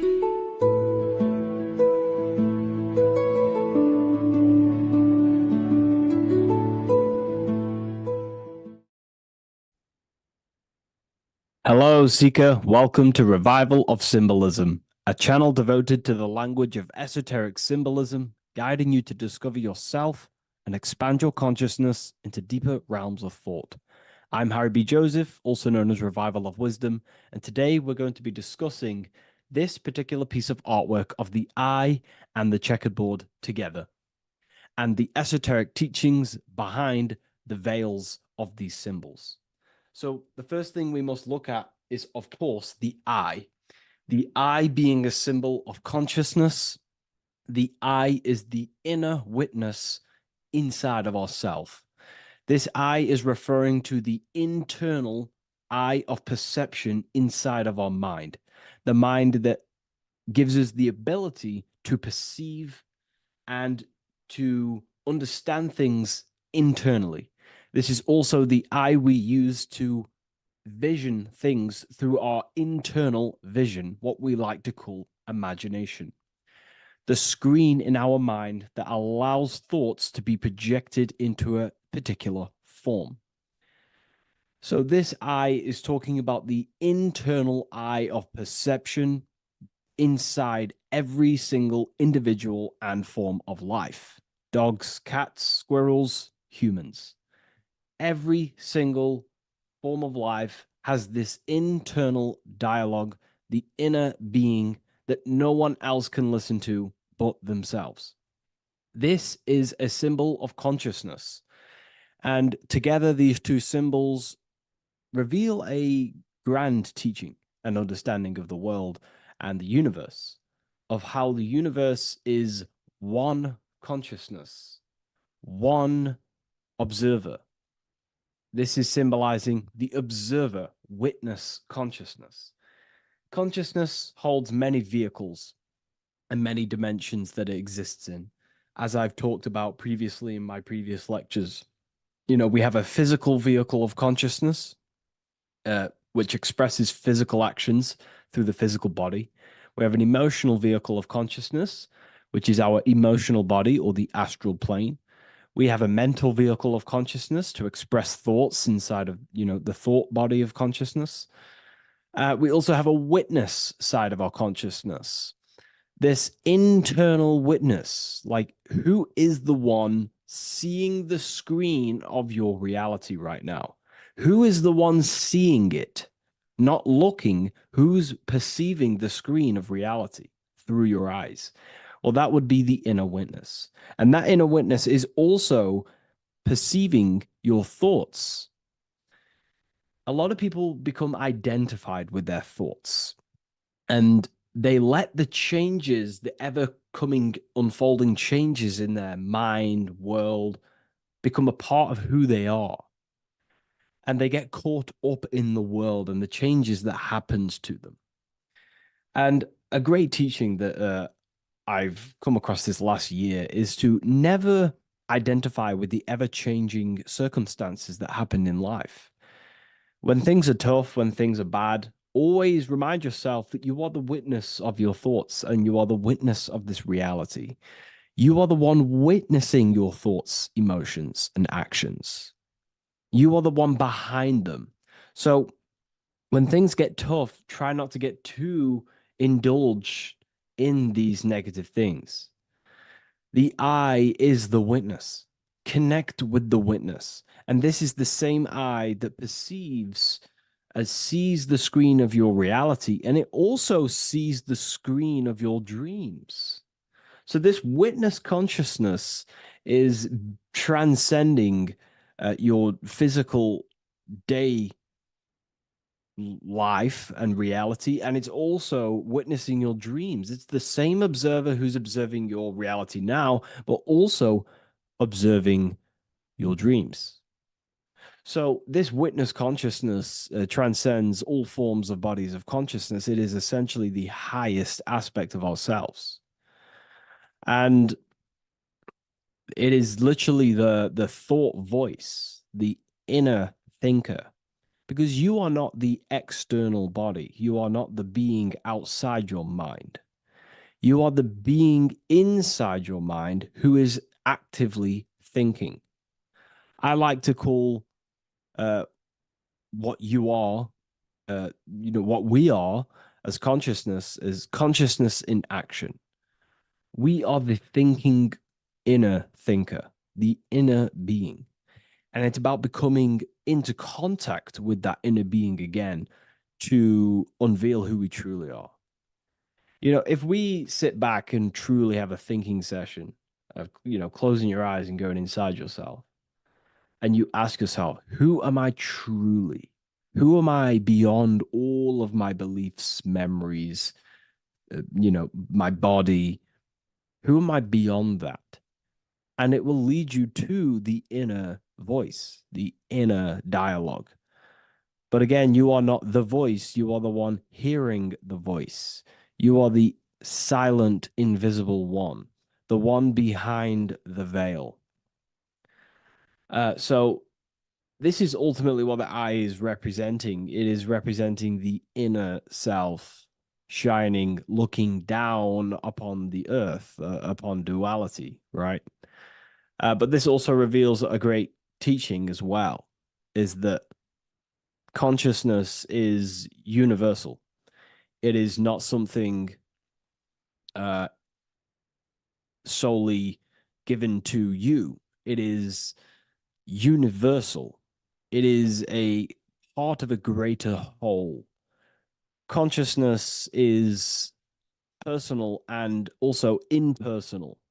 We have our personal sense of self.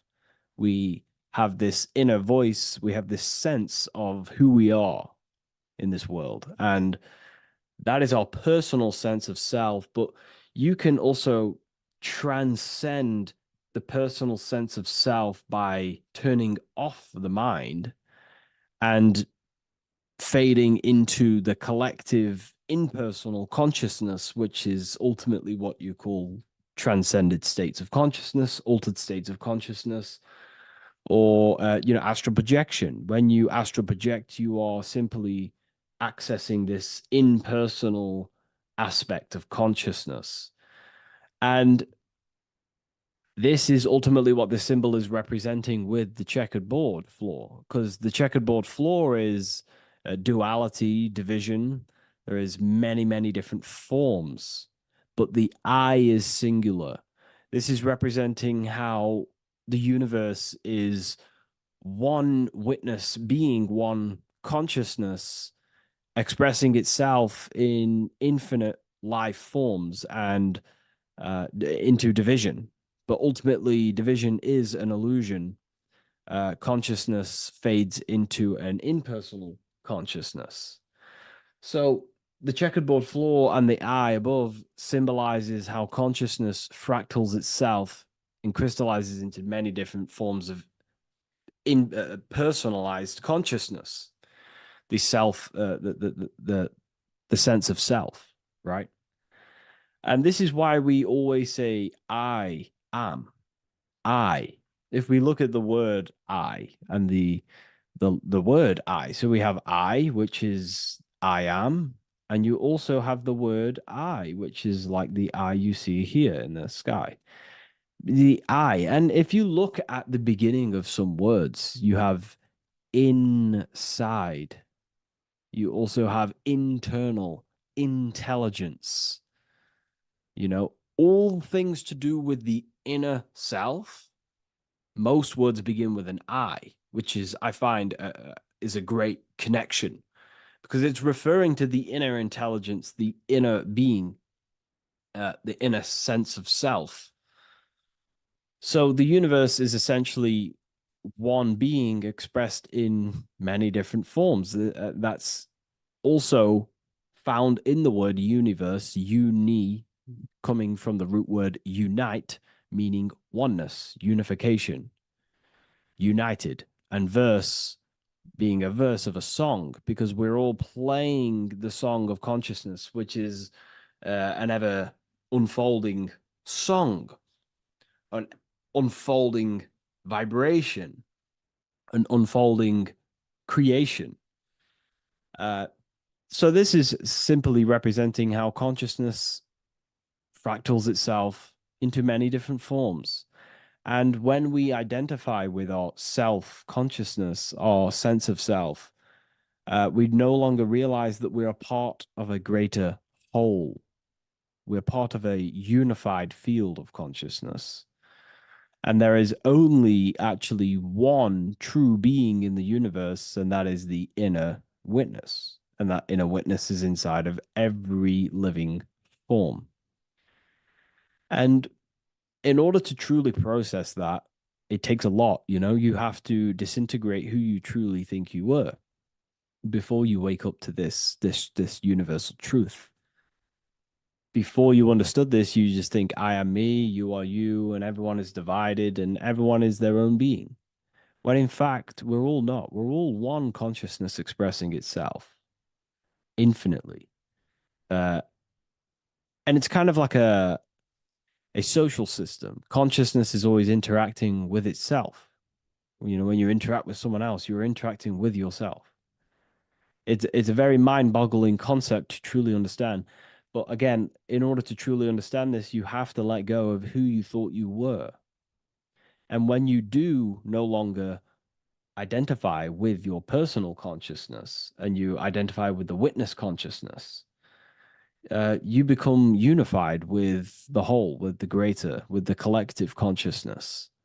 And this changes the way you think, you feel, and act, because you then realize that we're all playing a part of creation on this earth. You know, we're all contributing towards the building project of Earth. And your thoughts, emotions, and actions also hold a great impact on the building project, your contribution towards humanity and the collective. And you start to have empathy for other people and you start to care for other people naturally by understanding this concept. And it's a very important concept because if the whole world truly understood this, we would live in a better reflection in the material world. The world would be reflecting a better place because the world is simply just a reflection of consciousness. And the world today is so bad because people's thoughts and consciousness is not in the greatest state of mastery, of self realization, and people don't understand who they truly are. And a religion plays a massive part in this. Our whole lives, we're stuffed with someone's going to come and save us. Jesus will return and save the whole world. It's to me, to be honest, it's complete utter nonsense. We have free will. We are the ones holding we hold responsibility for the creation that unfolds on the earth. Us as a collective consciousness are God manifesting, unfolding this creation and steering it in the present moment. And that's another thing. Reality was never created thousands of years ago. God is creating the world right now through the present moment, and it's unfolding. It's in a continuous state of becoming, just like you are in a continuous state of becoming. Time is evolving. Time evolves our minds. It evolves our sense of self. And we evolve over time as an individual and as a collective consciousness. And so does the earth go through this change as we change. So it's important that we are becoming more self-aware in the world so we can actually start to reflect a better world. But the checkerboard floor, again, is just reminding us of the duality and the illusion, because it looks like an illusion, a checkerboard floor. It's an illusion. The physical world, if you only look at the world through the eyes, you will live in the veils of illusion and never see the light, the higher understanding of the world. You will see everything as divided. You will see everything as I am me, you are you, and live in division. But in truth, we are all one. We all come from the same source, and we're all the same infinite witness expressed in different forms. And this brings me back to the concept of love. Love is the force that unifies consciousness. It unifies yourself. It unifies your relationships with people. If you love your partner, you love your brother, your sister, whoever it is in your life, it unifies. If you have a care for someone, it brings you two together and you grow the relationship by expressing care into the other person, and it grows. So love is a very expanding, it allows things to grow and it unifies things. And when you start to love yourself, you start to unify with yourself. And when you start to when you start to love nature, you start to unify with nature. So if we understood this, the world would be a better place. And love is the force that unifies the collective consciousness. If we truly hold love for ourselves, for others, other individuals, nature, then the world will become more unified. It unifies consciousness. This is the force of love. It's a very, very powerful, powerful force. And I do truly believe and come to understand now that love is the reason of all creation. which is the generative principle. All action is coming from a place of love or care. We only take action on what we care about. So even the sun is a symbol of love. It just expresses life, gives away all of its light, life, and energy to the earth and asks for nothing back. It is love. It is the expression of care. And that is what unifies consciousness. So again, this is just talking about the inner witness and how consciousness expresses itself in many forms. And the checkerboard floor also transcends that idea that I've just described of how it's consciousness divided in many forms. It also represents a state of an individual's mind. The checkerboard floor is symbolic of being divided, you versus me thinking, walking down the street and thinking everyone's a threat. It also represents their thoughts, emotions, and actions not being aligned, not being unified. Their thought, emotion, action are scattered, and they're not creating things consciously. It also represents many, many different personalities in our minds, the divided personas and personalities in our mind that we have. And the eye represents the unification of that. It's about unifying our mind pretty much to not have all of these different characters and sides to ourselves and actually being a whole mind, becoming conscious of the unconscious aspects of ourselves and transmuting them. And when we become conscious of something, we then hold the power to change it. If we have an unconscious part of ourselves, and we never truly realize it, we don't change it, and that unconscious thing can actually seek to control our thoughts, emotions, and actions from that place of the unconscious mind. So ultimately, that's what darkness to light represents. Darkness symbolizing things we are unaware of, because when something is in dark, you cannot see it. Most people are in darkness of their imagination. They don't realize the power of their imagination. They're unconscious of it. They don't use it. And to become conscious of that is to put it into light. Shedding light on something reveals something. If I shine a torch on an object, it's going to reveal it. It's the truth. So it's about becoming conscious of the aspects of ourselves that we may be unconscious of, and actually using them and transforming them as tools. And again, we have the eye with light, with white and black. This is duality. You are also the witness consciousness, as previously mentioned, and the witness consciousness thinks in duality. We think we are the hater and the lover. We are the deceiver and the truther. The truth is that consciousness thinks within duality, and within the mind, beyond the witness, there is duality in thought. But in truth, you are not either. You are neither the positive or negative thought. You are the witness of it.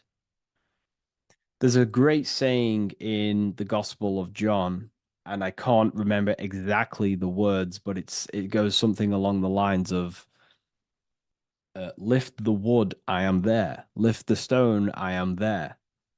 It's basically saying that everything is the I am, everything is the same consciousness.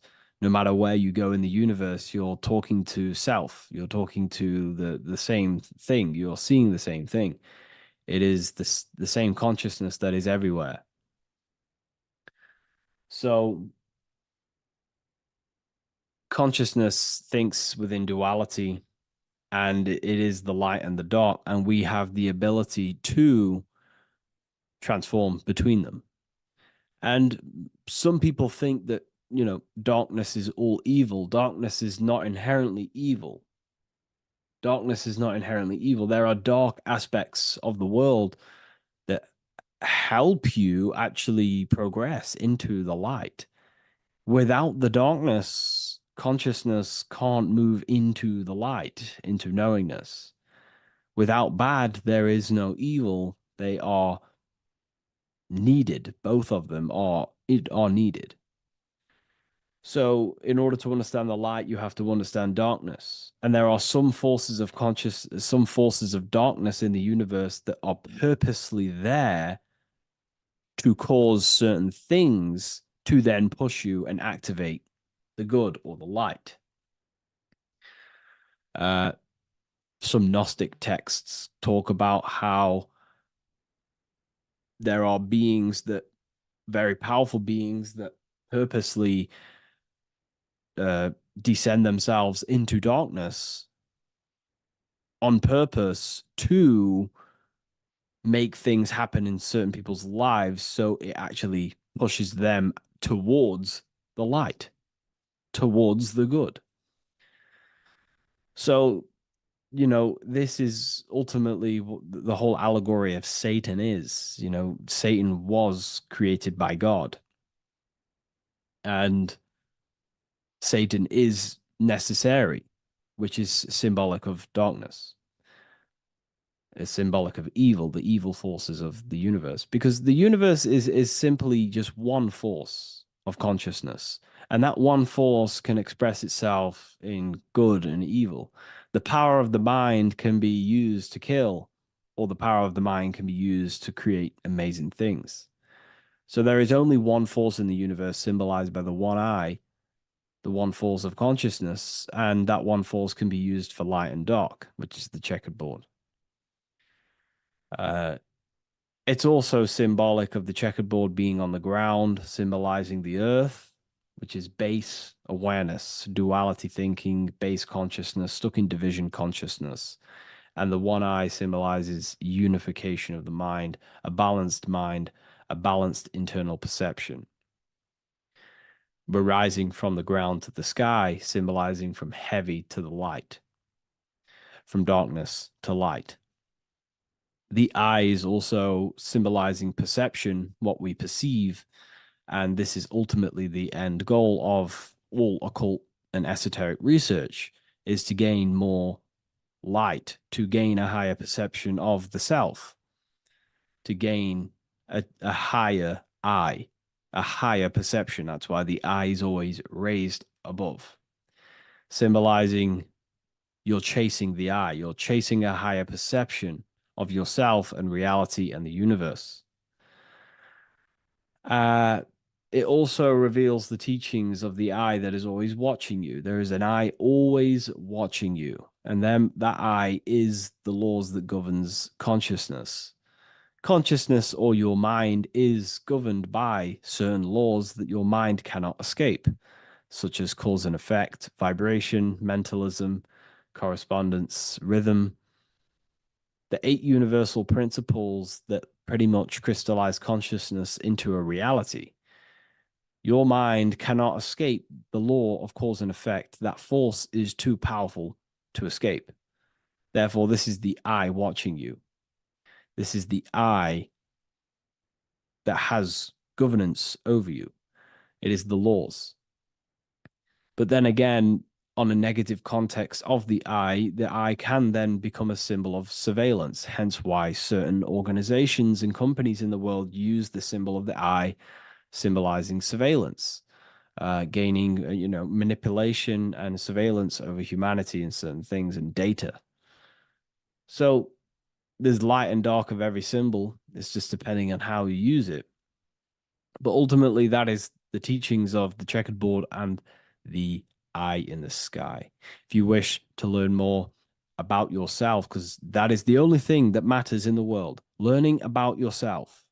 The only thing you take with you after death is the knowledge that you hold in your mind. You can't take your car, you can't take your possessions, you can't take your money. The only thing you take is your consciousness, your level of mastery, and the things you know. With that being said, I'll see you inside Ethereal University if you decide to join, and I'll see you in the next video.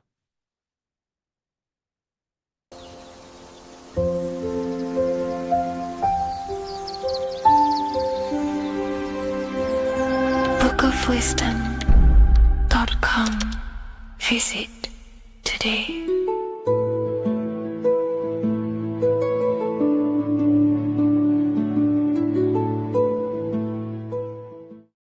Do the elites actually worship Saturn? In this video, we're going to be discussing the occult and esoteric meaning of the 7 planets and the abuse of the Saturnic energy within today's world. This will help you gain a deeper understanding of reality, yourself, how you create reality, and what these 7 planetary energies actually truly are. In order to understand anything within the universe, we have to understand the law of correspondence, the law of as above, so below. There is one consciousness expressed in infinite forms. Me, you, the squirrel, everyone who possesses consciousness within this universe is an expression of the one divine consciousness, what we like to call Source, God, or the grand architect of the universe. We have to understand there is a large scale, but the large scale is mirrored in the small scale. If we look at lightning, this is a large scale. This is the macrocosm. Then we go a bit smaller to the trees. We see the same pattern. Then we look a little bit smaller into the human body. We see the same pattern of the nervous system. Then if we zoomed into the microcosm, brain cells, we still see the same pattern. This reveals the universe is a fractal universe. The large is reflected in the small. And this is the symbol of the Fibonacci sequence, which represents this as above, so below principle. The big spiral represents the macrocosm, but then this spirals into the tiny spiral. This symbol goes for eternity, never touching, never finishing. The large is mirrored in the small. With understanding this, we can realize that we are a microcosm of God. We are our own universe. We are our own world. Your body is the earth. Your mind is the mind of God, just in a smaller version. You are a drop in the ocean of the vast collective consciousness. With that being said, everything you see outside of you is inside of you. As above, so below. The 7 planetary energies on a macrocosmic scale are the 7 energies that form the physical world. The physical dimension is crystallized thought. Everything you see around you was thought made manifest. Thought imagined, then created in the physical reality. Therefore, these 7 planetary energies are 7 astral forces that create and weave the material existence. For example, if we look at a tree has 7 categories of consciousness, 7 creational forces that create the tree. This is the reason why we have 7 days of creation in the Bible. This is the reason why we have 7 days of the week for the 7 planetary energies. Monday is for the moon, Mars is for Tuesday, Mercury for Wednesday, Jupiter for Thursday, which is Thor. Thor is Jupiter. Venus for Friday, Saturn day for Saturn, Sunday for the sun. This is also the reason why we have 7 major energy centers within the body. The 7 life forces that flow through the body to give physical existence to the physical form. Man is a microcosm of the universe. With that being said, if we look at a tree is nature, and nature is the macrocosm, the creation of God's mind. And if we look at the tree, we can see 7 creational categories that go into create the tree. For example, the stem of the tree, the trunk, represents the sun. The root system, the base of the tree, where the tree grows out of, is Saturn. If we look at the fruit of the tree, that represents Jupiter. The smell, the look, the colors of the tree, that's Venus. How the tree communicates with other trees through the root system is Mercury, the intellect, the intelligence, the communication. The leaves of the tree is the moon. The defense mechanism of the tree, how it defends itself from infections and other territories, is Mars. So we can see all physical matter, all physical creation demands these 7 categories of consciousness, these 7 planetary forces. But again, that is the macrocosmic scale. The macrocosm is reflected in the microcosm, which means you have access to these forces, these 7 planetary energies, and you use them to create anything in reality. You've been using them maybe unconsciously your whole life. For example, this book that I've created, the Book of Wisdom Volume 2, you can find it in the bio if you're interested in reading it. It has the 7 planetary forces that go into this tree, into this book. I used the sun, which is my passion and my drive to take actions. I used Mercury, which is my intellect, my thinking, my communication. I used Venus, the layout, the look of the book. I use Mars, my defense of my work, my trademark, my copyright. I use Saturn. Saturn is my time, my discipline, my attention. I use Jupiter, which is the why, the reason why I created it. I used the moon, which is my care. My care is the generative force. Whatever you create in your reality is because you care. You care about keeping a house above your head. Therefore, you go to work and earn money. Care is the driving force to create anything in reality. What you see right now watching this video is because you care about watching this video. If you lose care about watching the video, you will turn it off and continue to do something else. All creation demands these 7 forces, hence why we have here a midsection. Sometimes we see the symbol of the earth, which is a circle and a cross in the middle, because these 7 forces create earth. But again, this video is specifically aimed to Saturn. We're going to be discussing Saturn's Saturnic energy because there is a lot of misunderstanding in today's world, and I'm going to give my perspective and my research on the energy of Saturn and how we use it and how it's being abused in today's world. Saturn externally, because remember, we have an external world, an internal world, a macro and a micro. Saturn externally in the material plane governs the foundational and enduring aspects of existence, such as the roots of plants, the bones of our body, even the insects that dwell beneath the ground. It represents the dull, hard, unyielding forces of life, symbolizing structure, limitation, and conditioning. Under Saturn's influence, things become rigid, bound by the god of time, bound by restriction and boundaries. In Roman mythology, Saturn is revered as the god of time, ruling over the cycles, beginnings, and endings. This connection with this emphasizes Saturn's role in marking the passages of life, aging,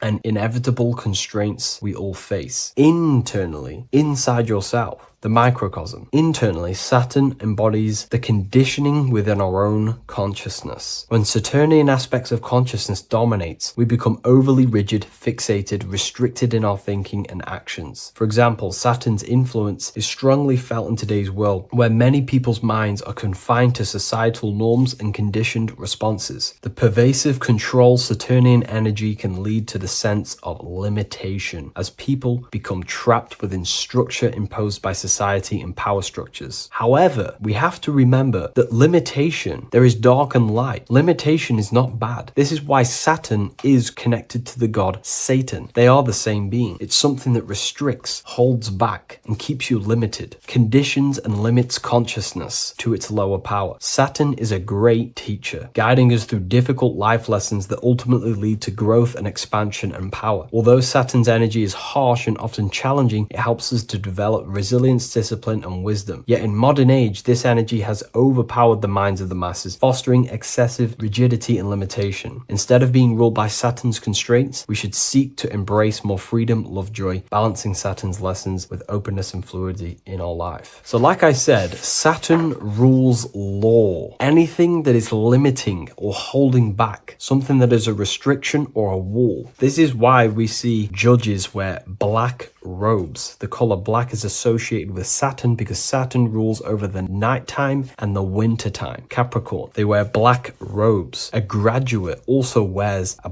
black robe with a black square cap on its head because black is associated with Saturn, restriction, limitation. University graduates wear this. Personally, not to offend anyone, these educational systems that we have in today's world are not here to give you power, to find you the power of consciousness or yourself. They are simply to restrict you, to keep the mind limited in a certain belief system. That's not to say the things in university are completely useless, but what I'm saying is it is a conditioning by the educational system. And if we actually look at the top of the hat, it's a square over a circle. And in Freemasonry, we see the compass on top of the square. In Freemasonry, we see the square underneath the compass on top of the square. The square creates squares and the compass creates circles. So this is symbolizing the square, which is matter, the circle, which is spirit, matter over spirit when it needs to be spirit over matter. This is a symbol of conditioning, limiting the mind into being locked in the 5 senses and base consciousness. Saturn's energy is keeping people restricted. This is why there is so much Saturn symbolism in today's world, because Saturn is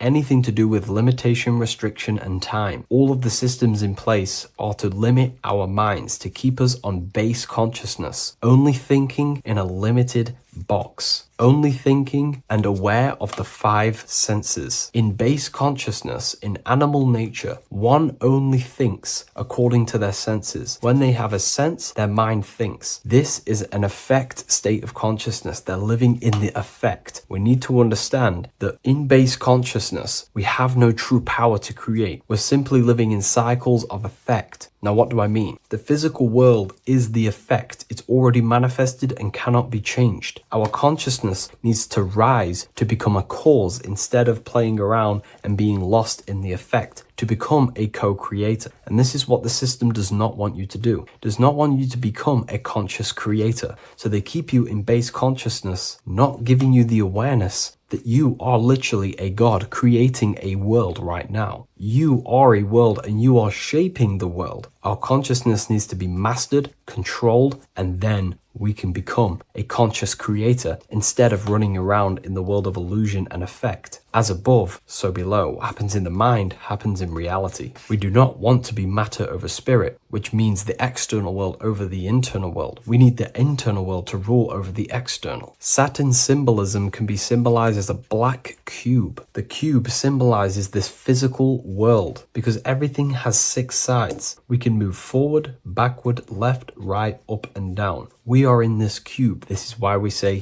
think outside the box. Thinking outside the box means to become a cause and not an effect. The mind needs to be a cause, an instruction center, and not just thoughts that are reinforcing the effect and lost in the effects of the material world. Instead of reacting, we need to become a commander. This is a symbol of conditioning and the physical plane. Black is dull, lifeless. The physical world is lifeless. It has no power to create. It has no power to do anything. It is simply a projection and an effect. You, the mind, consciousness, are the cause. You can create the effect. In today's system, Saturn's energy is heavily relied on, which is just simply man-made laws, restrictions, time wasting, and keeping people in base consciousness, only aware of the physical 5 senses. Let's get something straight about the elites. They do not worship Saturn. There is nothing to worship. They simply use the energy of Saturn to keep people limited. They're not using the planet Saturn, but they're limiting people in their belief systems and physically where they can go, restricting boundaries, countries, restricting people's minds through mass media, which is all symbolism of limitation and restriction of Saturn. They're not worshipping it, they're using it and abusing it. Saturn could be anything in your mind that keeps you limited. If you have a limited thought that does not allow you to take action on something, that is a Saturnic energy within your own mind. Anything that is indoctrination, anything that is boundaries on you, that is a Saturnic energy. Some people say that the Saturn and the moon are working together to trap our soul. This is highly symbolic. Saturn and the moon are not forming a matrix to trap your soul and keep you reincarnated. Again, this is symbolic, and in the esoteric version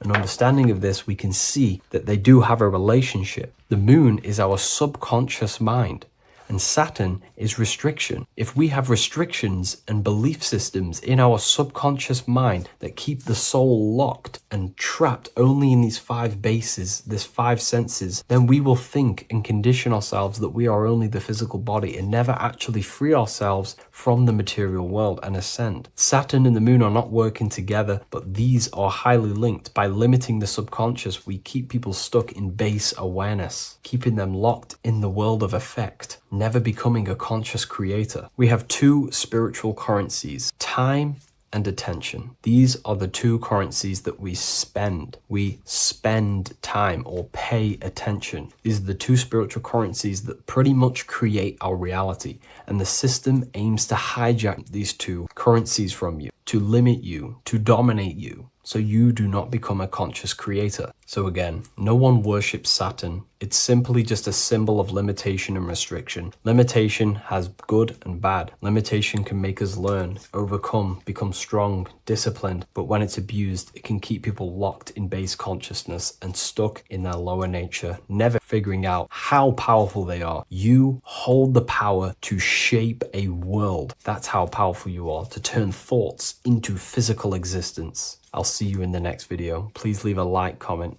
and a subscribe.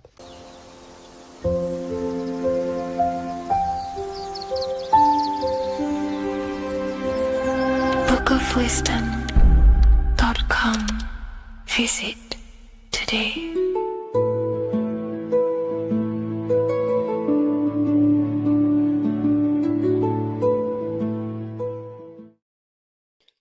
What if I told you you don't have one body?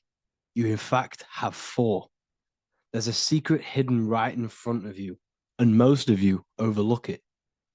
And by learning these teachings today, this will change your perspective on life, on yourself, and completely change the conception of yourself. This is the key to your highest potential. If you stay with me today, you will find secrets about yourself that will change your life. But I warn you, once you step this path of esoteric knowledge, there's no going back. Once you see, you can't unsee. So stay with me, and we will discuss the four bodies of your soul and how you can master yourself to reach your highest potential. The first thing we must understand is that there is a sun. And just like the sun gives life to the earth, there is this life force within the sun that gives life to all matter. We must understand that matter itself is dead. It has no life potential. It has no ability to create or destruct anything. All of the life comes from above, from the sun, from the life-giving power of this infinite energy source we call the sun. No matter what model you believe, the sun still gives power to this physical realm, giving life to all of the crops, giving life to animals, giving life and growth to all things that the rays come in contact with. This is a macrocosm process. We must understand the teachings of as above, so below. This means that the macrocosm repeats itself in a microcosm form. Now, what do I mean? Humans are made in the image and likeness of God. You are a miniature version of God, a spark of the divine consciousness made in human form, in physical form. Just like the sun gives life to all physical matter and growth to all crops on the earth, your soul is a miniature sun. And your soul is giving life to the body. Your body is a miniature earth, which also goes through the cycles of the 4 seasons of the sun. We feel different in each one of these seasons. It's because our body does not only go through these cycles externally, but these cycles happen within ourselves, within consciousness. Your soul is the sun. The sun you see in the sky is an externalization of your soul. Your soul is the life force. You are the soul, not the body. And like the sun gives power to the earth, the soul gives power to your body. So first, let's look at the etymology of the word sun. The word sun comes from it's a Latin word solis or sol, which means the sun. Sol then became soul, sun, soul. And in fact, S-O-N and S-U-N in the old etymology dictionary mean the exact same thing. They are interchangeable. So when we look at the symbol of the sun, we look at a circle and a cross, which represent the 4 aspects of the sun, the 4 seasons of the sun: summer, winter, spring, and autumn. These are the 4 states of the sun. Like we said, this is why we get this symbol. You have the 4 states of the sun, which represent the 4 bodies of the soul. Now, this is where we get deep. Like I said, the sun you see in the sky is a macrocosm of your soul, an externalization of your soul. Just like your sun has 4 seasons, the 4 seasons within us are the 4 bodies. Our soul is incarnated and split into 4 sections. We have a mind, we have a physical body, emotions, and spirit. These are all interchangeable and they are all linked. In ancient alchemy, we have the exact same symbolism of the 4 stages of alchemy. But in this case, they're symbolized as the 4 elements. earth, water, air, fire. In this ancient alchemical symbol, we have the pentagram with the top one representing the soul, ether. Our soul then has the four bodies with the human here. We have the man, the eagle, the bull, and the lion. We see this on the tarot card, the Wheel of Fortune. The man, the eagle, the bull, the lion. We see this in Matthew, Mark, Luke, and John. The lion, the bull, the man, and the eagle. We see this with depictions of Jesus. Jesus, the man, the bull, the lion, and the eagle. These represent the four fixed signs of the zodiac. Taurus, the bull, Scorpio, the eagle. Scorpio was symbolized as an eagle. It's an ancient symbol. Now it's been changed to a scorpion, of course. Leo, the lion, Aquarius, the man. These represent the four fixed signs, which are four different elements. Taurus is an earth sign. Scorpio, a water sign. Leo, a fire sign. Aquarius, an air sign. Taurus is the earth. As above, so below. The earth is the physical body. Leo is fire. Fire is the spirit. Scorpio is water, which is the emotions. Aquarius is the mind, which is an air symbol. Air is the mind. That's why we call people airheads. Okay? So what we're actually looking at here are the four aspects of our soul. We have the sun in the middle and the four bodies of the soul. This is what Jesus is symbolizing. Jesus represents you. God made flesh with the four aspects of the soul. The four gospels are all depicting Jesus in four different ways according to the different body of consciousness. The Wheel of Fortune are representing the four bodies of the soul. This represents the four bodies. Now, how are they four bodies? They are four dimensions of consciousness. The mind is not made of the same substance of the emotion. The emotion is not made of the same substance of the physical body. The spirit is not made of the same substance as the physical body also. They exist in four dimensions of consciousness. They are four bodies of our soul. And the most important teaching here is what I'm actually getting to, is the powerful one. This is what gives you power. Most of us live in chaos. Our mind is thinking of doing something.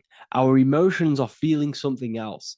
Our body is lusting and wanting to do something else. And our spirit's energy is completely off. Most people live in unbalance. None of these four bodies are working together. This is why we produce chaos in our lives. When these bodies are in balance, are not working together.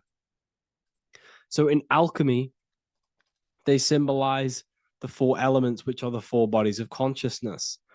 These are the furnaces with the fire. They represent transmutation of each body. We have to sync these bodies. We have to sync the mind with our emotions, and our emotions with our actions, the physical body, and with our spirit. These four key bodies need to be in line in order for us to create consciously in our life. Because each one of us is a creator, a miniature version of God, creating our own earth, creating our own material reality.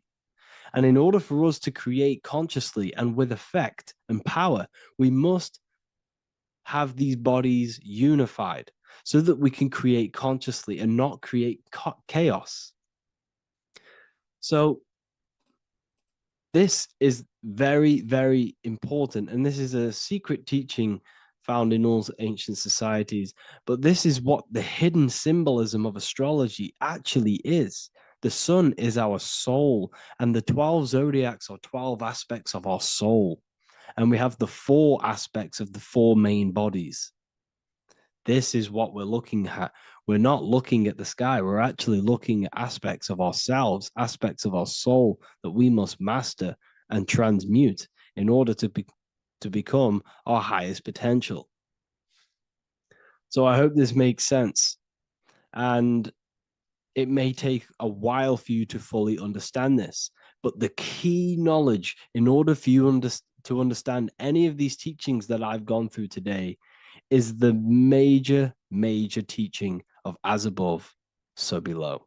What is above is below. What is within is without. Your inner reality projects the outer reality. What is inside of you is outside of you in some form or way. Whatever trees, whatever roots that go down will always shoot up. When you throw a bouncing ball, you shoot it down, it will go up. As above, so below. As within, so without. God did not make a creation separate from himself. We are all extensions of the divine made in physical form, and we are incarnated into 4 sections. Our soul is separated into 4 sections. These are the 4 corners of reality. These are the 4 pillars of reality that we must control. So in order to access our soul in meditation, we must turn off these 4 things. Turn off the mind, the emotion, the spirit, and the body. And then we access the soul. So I hope this video helps today. And you can learn all about this in the Book of Wisdom, Volume 2. This book is a revolution in consciousness. I do not recommend everyone reads this book. This book is only for people who are serious and want to transform their lives. This book is a book that will change the scope you see reality. It will change your perspective on yourself because you will resonate with this. This book does not just give you information, it gives you a sense of well-being. It gives you truth, and you will find your power from this information. This information is not just information, it's a key to your path of enlightenment and transformation. So you can find this book in the description of this video. And if you are part of the university, I will see you on the live calls. Thank you, everyone. Please leave a like, subscribe, and a comment, and let me know whatever videos you want me to make next. Anything that you fail to understand or have any confusion with, I can make a video on it. So let me know in the comment section any reviews or anything I should do. Thank you all, people. Have a great day.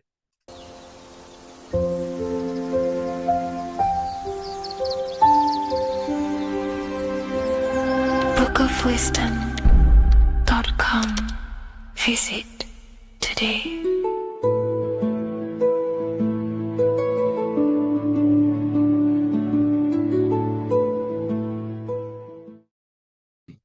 This one secret that is hidden and guarded within secret societies grants you profound power, which can fully transform your life and perspective on reality.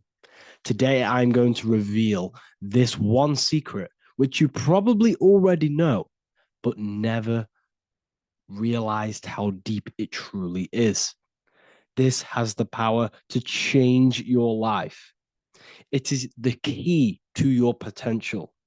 And if you stay with me, this power may be yours, and you could transform your life with this hidden secret that is guarded within secret societies and esoteric orders. And this secret is not really a secret, but something people overlook, that the universe is mental. Everything we experience and interact with and perceive originates within the mind. The universe is a boundless field of consciousness, a mental construct molded and shaped by thought. We do not just live in a physical world, as they want you to believe. There are hidden forces that mold the material world. They want you to believe that you are only a physical being inside of a physical universe. But this is completely wrong. You are the architecture of the universe. Your consciousness is the very fabric of reality. And you create your own universe. The universe is an infinite field of consciousness, a vast and limitless mental construct, intricately woven and shaped by the power of thought. It is a dynamic and ever-evolving field where the interplay of awareness and attention gives form to existence. Within the boundless realm, every idea perception, and belief contributes to the creation and transformation of reality itself. Each thought holds the power to transform reality. Your consciousness is the very fabric of reality. And this is shown in the symbol of the flower of life. The flower of life is a symbol. It symbolizes the interconnectedness of all existence, illustrating how every thought is not merely a fleeting moment, but a ripple that reverberates across every layer of reality. Each action, like the intricate overlapping circles of this pattern in the symbol, extends its influence far beyond its origin, weaving a web of interdependence where every choice impacts the whole. It serves as a profound reminder that everything is connected, bound by an unseen field of consciousness. This symbol represents how one action, one thought is a ripple in the whole vastness of the ether of consciousness. To master your mind is to master the universe, because your mind is a miniature universe. The mind is the very fabric of reality. So if we gain the hook, if we gain the power and the mastery over our minds, we have now gained the power to create reality to your will and intent. You see, most people live in a cycle, and this cycle is the outer world manipulating how they feel on the inner world. People's external circumstances are creating their thoughts and emotion in the inner world of consciousness, which is producing a constant cycle of negative manifestation. For example, let's say something negative happens to me in my external world. Then I start to think negative and feel negative. What that is actually doing is manifesting and projecting more negativity, because our thoughts hold the power to control and weave our own life. Your life is a direct correlation of every thought you thought in the past. What we need to do is stop and not let the mind control you in your reality. You need to control the mind so you can control reality. So what does this actually mean? Reality is an externalization of consciousness. Consciousness and matter are one. They're not separate. They are inseparable and interconnected. Everything we see, experience, and observe is a manifestation of thought, beliefs, and consciousness, shaping the world around us. Now, this ties in with the secret fifth element that they have hid from you. They've hid from you this sacred and very important symbol and pillar to reality. And this pillar, this sacred thing they've missed, is called the ether. And they've held this from you for a reason, a specific reason. This is the true fifth element. Why do they hide the ether? Because the ether has the power to shape and manifest whatever we imprint upon it. Every thought is a vibration interacting with the ether and actively shaping our reality. The ether, you could see it as the codes to physical reality. It's like an energetic blueprint which surrounds all physical objects. It is the life force that gives life to all things. All energy comes out of the ether and returns back to the ether. Energy, it's 0 point energy, and it is an infinite source of energy. So this is why they hide the ether, because whatever our mind can imprint onto the ether, we can create into a reality. And we imprint the ether through thought and imagination. The mind holds the power. The mind is the very source of reality. The material realm is not separate from the mental realm.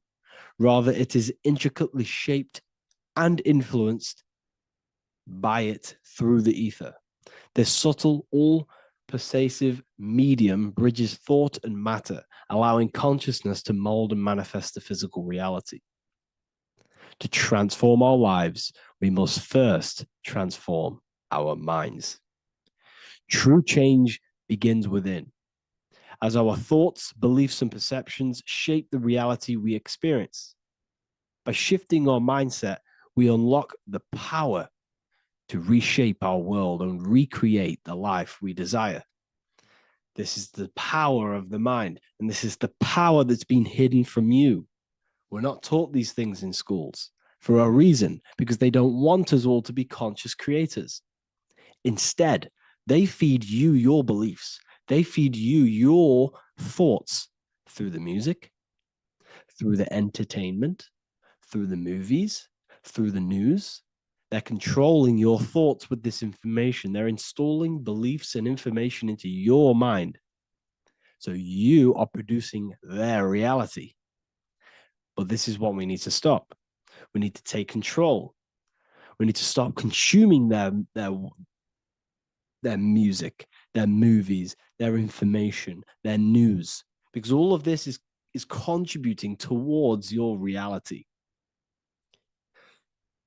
They have the collective consciousness at the tip of their fingers.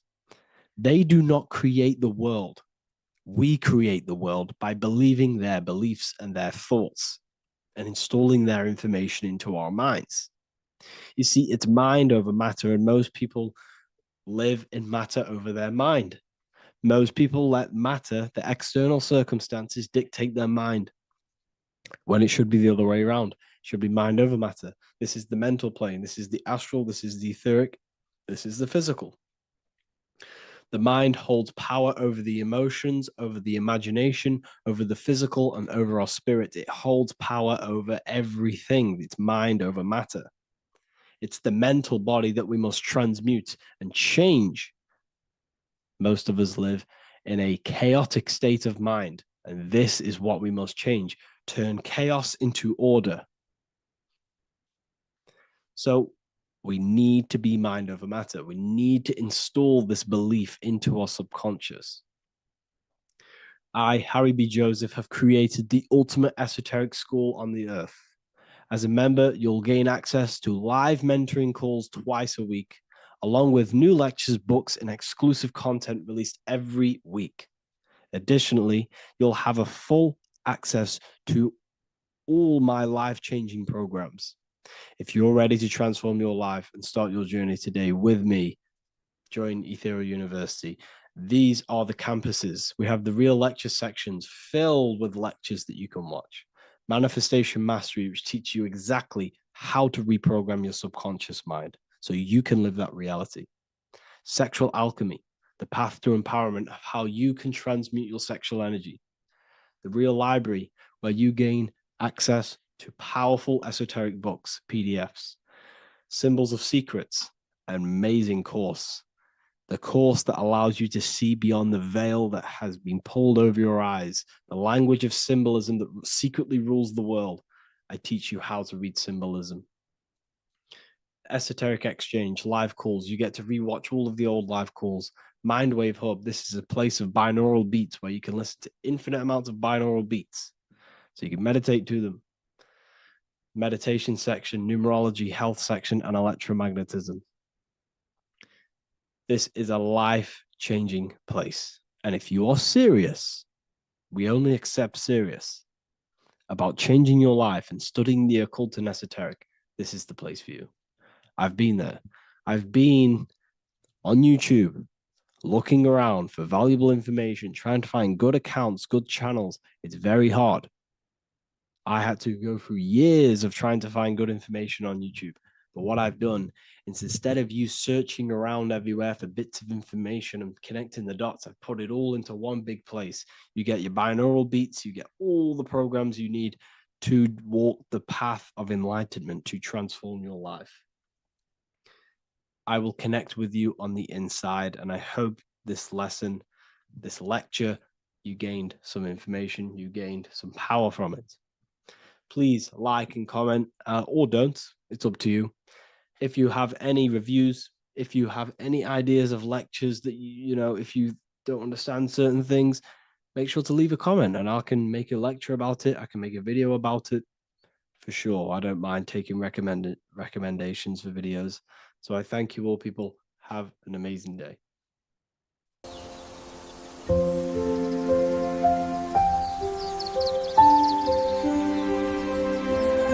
bookofwisdom.com. Visit today.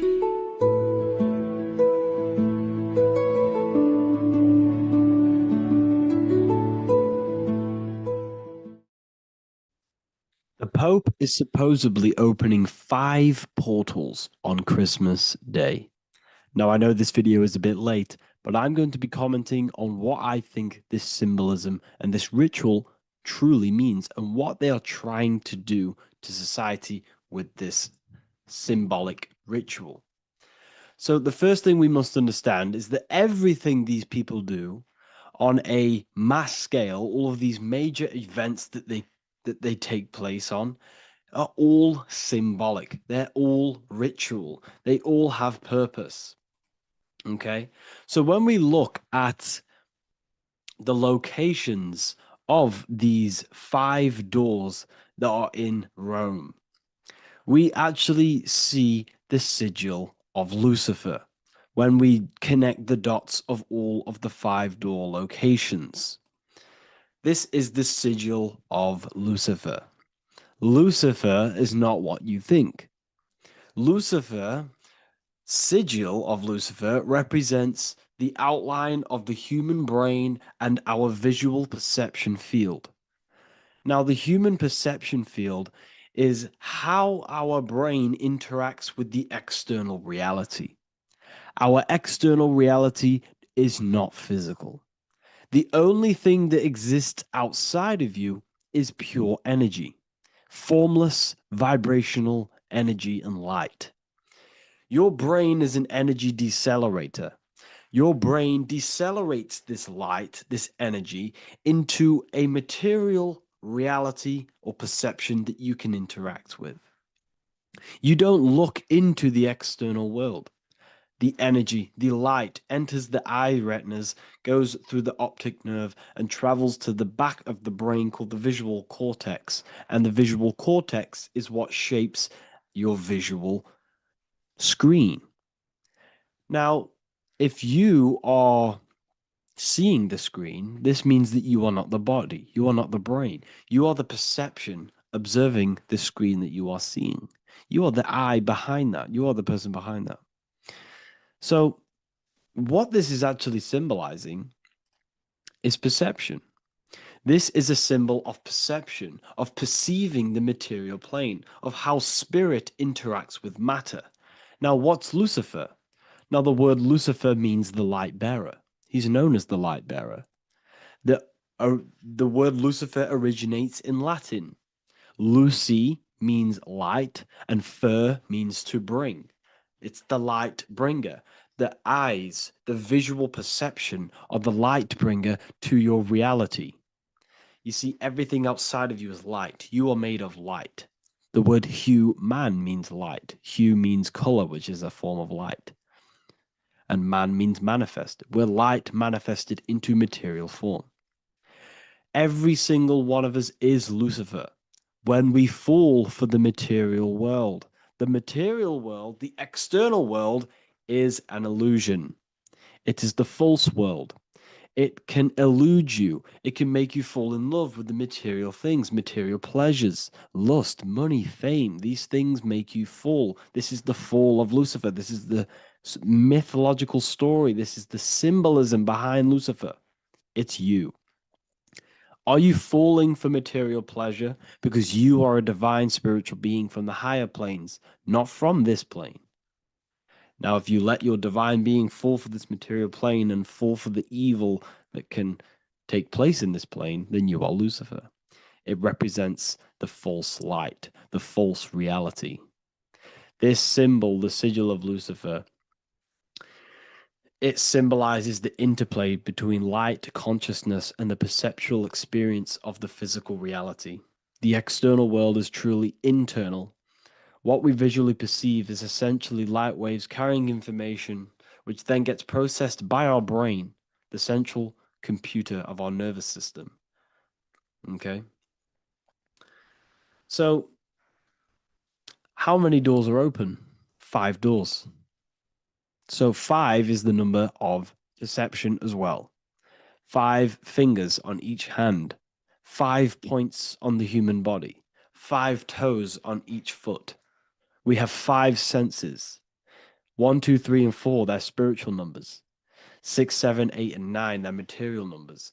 5's the gateway. 5 is the middle bridge of how our spiritual self interacts with the physical self, how spirit interacts with matter. So this ritual is symbolic of perception. This is maybe bringing in a new perception. A new event will happen after this, a new perception of the world. Or personally, I think this ritual was to obviously shape the collective consciousness, because your reality is an externalization of your inner consciousness. It's simply just a mirror. Your material life, your material world outside of you is simply a mirror reflecting with mathematical and geometric precision of your internal consciousness. Your consciousness is creating and causing the effect called reality, physical reality. Your life is a result of every thought you thought in the past. Therefore, with that being said, everyone who perceives this ritual of, oh, the Pope's opening 5 spiritual portals, who's letting in demonic energy into the world, they're going to let demonic energies and demonic spirits all in the world. Well, what if I told you the only portal they're opening is a portal in your own mind for negativity?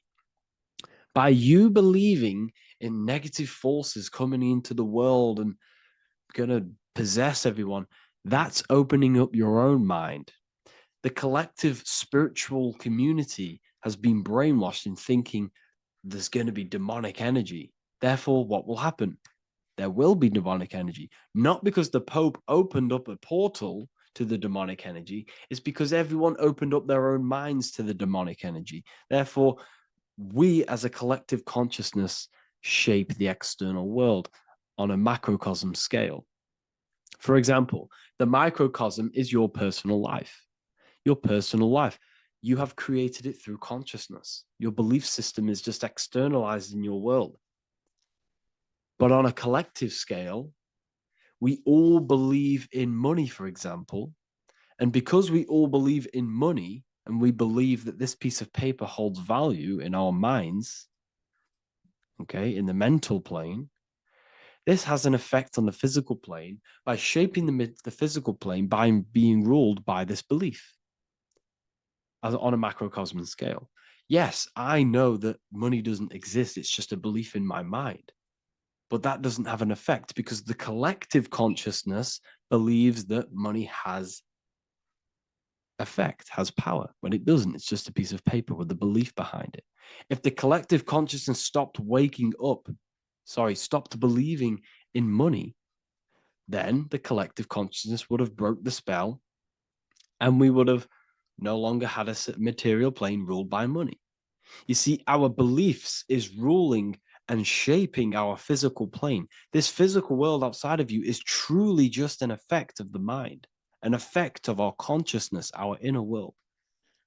So I believe this ritual was done to change our perception, to make us think the Pope is bringing this spiritual energy and negative forces into the world.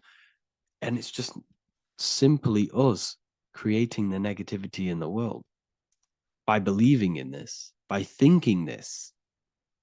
Remember, they have the power to send messages into millions of people's minds through media. And then messages are then believed, and that belief is shaping our world. What have I told you? That the New World Order is not manifested by the elite, it's manifested by you and us. We're all manifesting the New World Order. They can't manifest it. We can, because we are the ones believing it.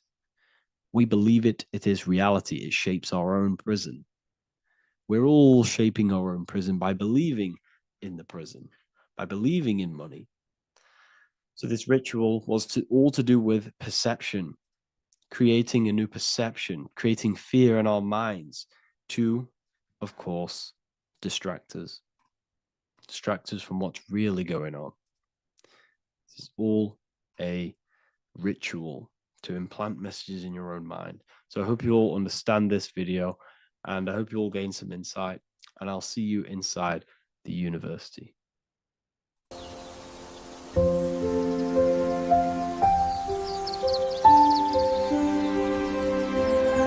bookofwisdom.com. Visit today.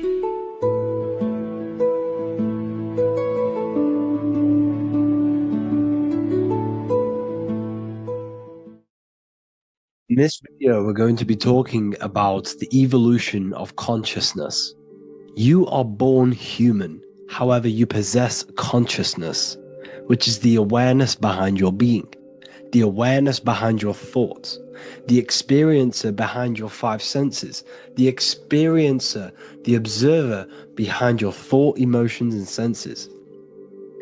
You are an eye, an invisible consciousness looking through a lens, which is your body. Your body produces this physical world that you experience. Your brain produces this world. Your brain and body is a technological computer. However, you are an infinite, ever-expanding consciousness behind this physical body.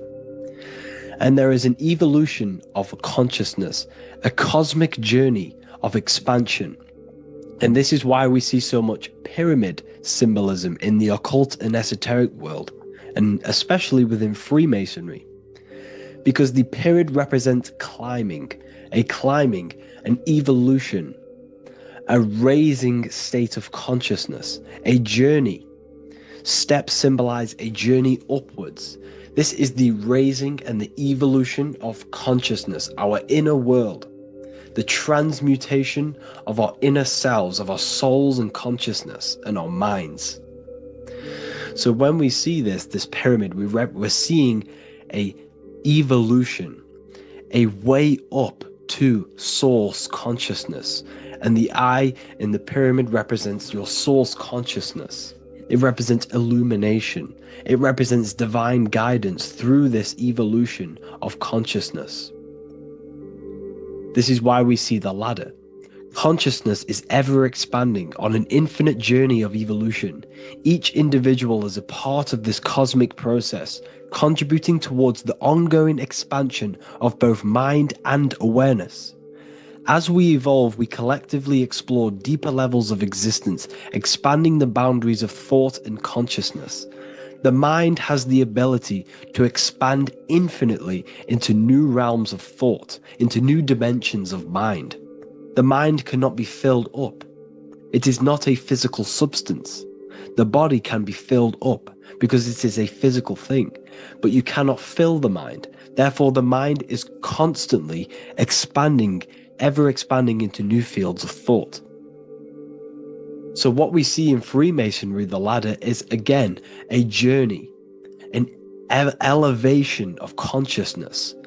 When we are born with an infant consciousness, and as we gain older, we gain an adult consciousness. Our inner world, our inner mind, and our emotional intellect changes and evolves. We are significantly different from when we were very young as an infant. It's because our consciousness evolutes, it changes, it alters like water. So, just like this evolution of your own consciousness as growing up, there is consciousness of beings existing in cycles beyond our own. And their consciousness is unimaginably different from ours. They operate on a higher level of understanding and knowing, experiencing reality in ways that transcend our current comprehension. Our minds right now cannot comprehend the highest states of consciousness. There are entities, there are beings beyond our own, existing in higher dimensions of consciousness that we cannot comprehend because they have expanded. They are on a further way up the ladder of consciousness. However, we are all on the same journey. None of us can take the same journey. There is one ultimate goal, reaching source consciousness. However, this is always ever expanding. However, we are all on a different journey. There is one truth, one source, one goal. However, there are billions in different ways of reaching it, and we are all on these different paths to source consciousness, to this ladder, this evolution of universal evolution. Okay? Their awareness is attuned to new dimensions of existence, reflecting a more advanced stage in the cosmic journey of consciousness evolution. So when you take DMT, you are shot into these higher realms of consciousness where you meet these beings who look similar to these images. They are not speaking to you physically. They don't speak to you three-dimensionally through vibration and words. They speak to you mentally. If you have done DMT, then you know this. And if you have met these beings, then you know this. You might have even met some of these types of beings on mushrooms or any psychedelic drugs. Because ultimately, when you take these mind-altering substances, it's altering your consciousness. It's merging your consciousness with the spirit of that substance. And you are essentially attuning your mind to higher dimensions of consciousness. That's why we say we're getting high when we take these substances. Therefore, when you meet these beings on DMT, you are essentially meeting beings who are attuned to higher dimensions of consciousness, and they speak to you mentally. They speak to you telepathically through thought, because the universe is mental. Everything exists within the mind. The way you are now, your physical existence, is a state of mind. Mind, thought creates matter. Spirit and matter are two opposing ways of thinking. If we have a very spiritual mind, we have an expanded mind, we are a spiritual person through the mind. However, if we have a very low state of consciousness where we think about food, sex, lust, and all physical things, then we have a physical consciousness. Matter and spirit are two opposing forces, two ways of thinking. The mind attunes itself to different levels of understanding in different dimensions. So, essentially, this is what we're looking at. The body is a vessel for the fluidic, formless consciousness, a temple that houses the essence of our awareness. While the five senses are limited to perceiving only the physical plane, the mind transcends these limitations, capable of perceiving the full scope of reality. It is through the mind that we access deeper truths beyond the material, tapping into boundless nature of existence. Physical existence is a thin band, a thin layer of reality. It's like 0.001% of reality. And your five senses are only tuned into this layer of reality. But the five senses are, by design, only allowed to perceive physicality. But the mind has the power to expand beyond this physical five sense state. The mind has the power to expand and evolute. It is a conscious decision whether you want to take this path or not. You can stay in a three-dimensional way of thinking, or you can expand your consciousness from within. It's not an external journey. There is no God going to save you. You must save yourself. Therefore, behind every single one of these eyes is the same source consciousness. However, we are all different cells in a different journey. The organs in your body, the cells in your body are all alive. They all possess same consciousness, universal consciousness. However, we are all on a different journey of evolution. As above, so below. As the baby is in the mother's womb, when the baby becomes conscious, there is a world outside of its mother. What does it do? It presses and seeks a way out to be born in the other world outside of its mother. It is the same with your consciousness, your mind.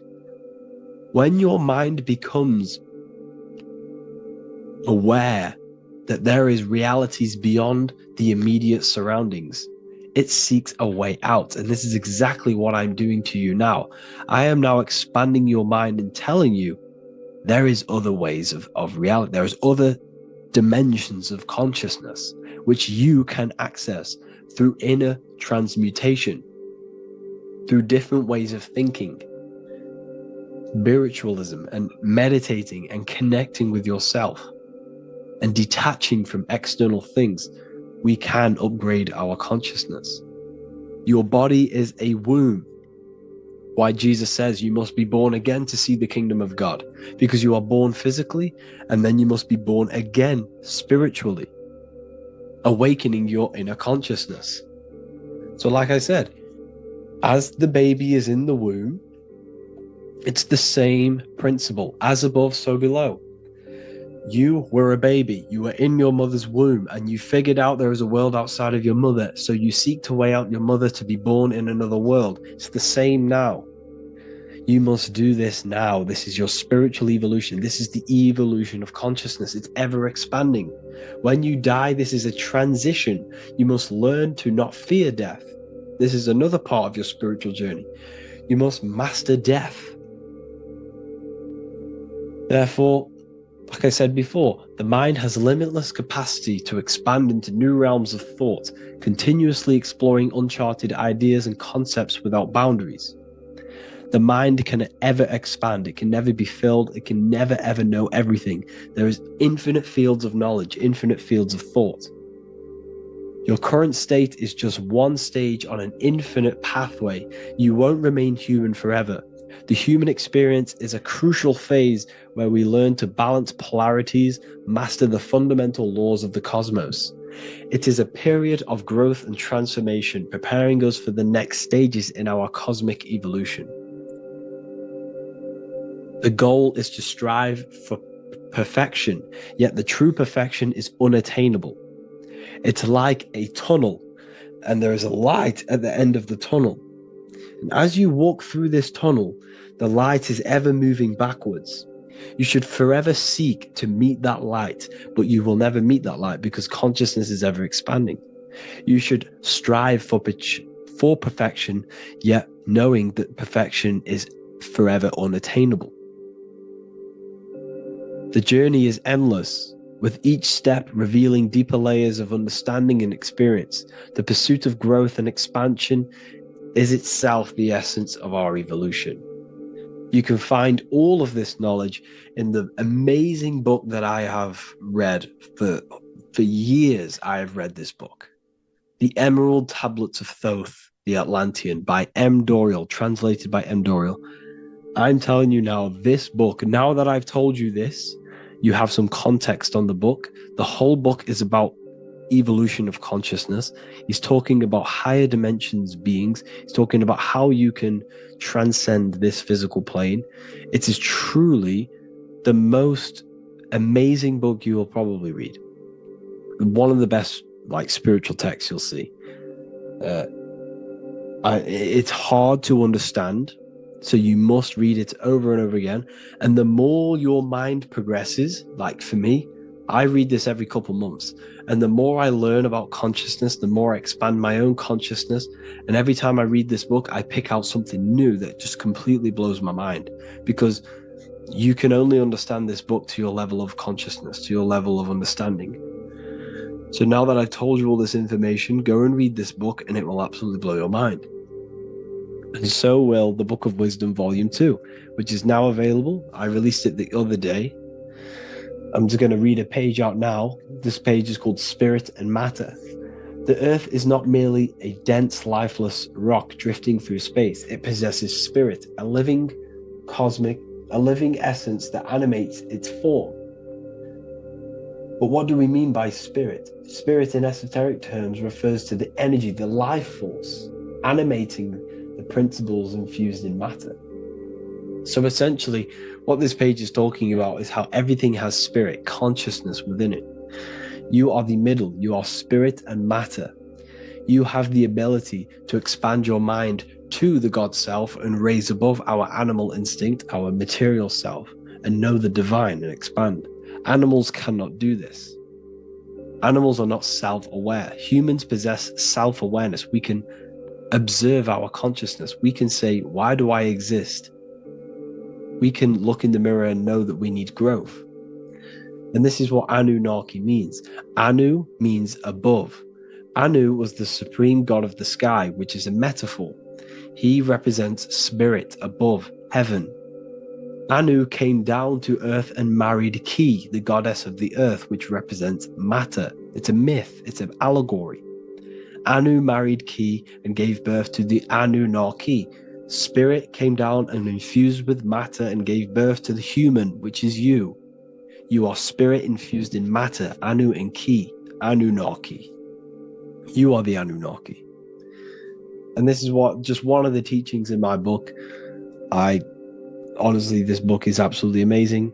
If you truly, truly want to expand your consciousness, give this book a read.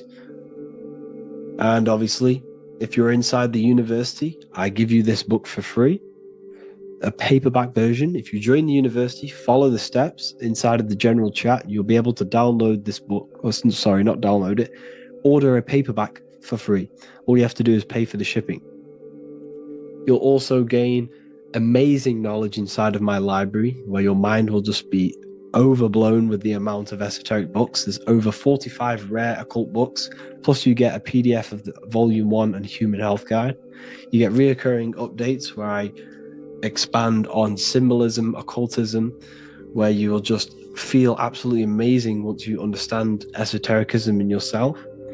You'll also learn how to create the dream reality that you want with the Manifestation Mastery course, where I teach you how your consciousness creates reality. You'll have a real lectures where I post lectures on symbolism, occultism, esotericism.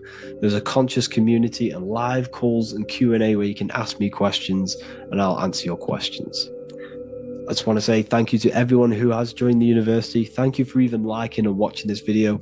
Any support I just appreciate every single one of you. Please, if you can, leave a comment and a like on this video and let me know any videos you want me to make in the future. And I will start uploading a lot more to the YouTube. So yeah, thank you all for tuning in today. Have an amazing day.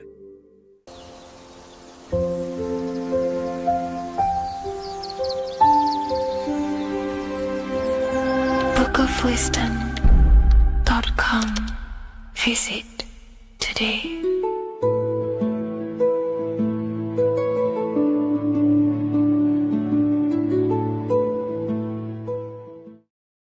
Welcome back, people. We're back with another video.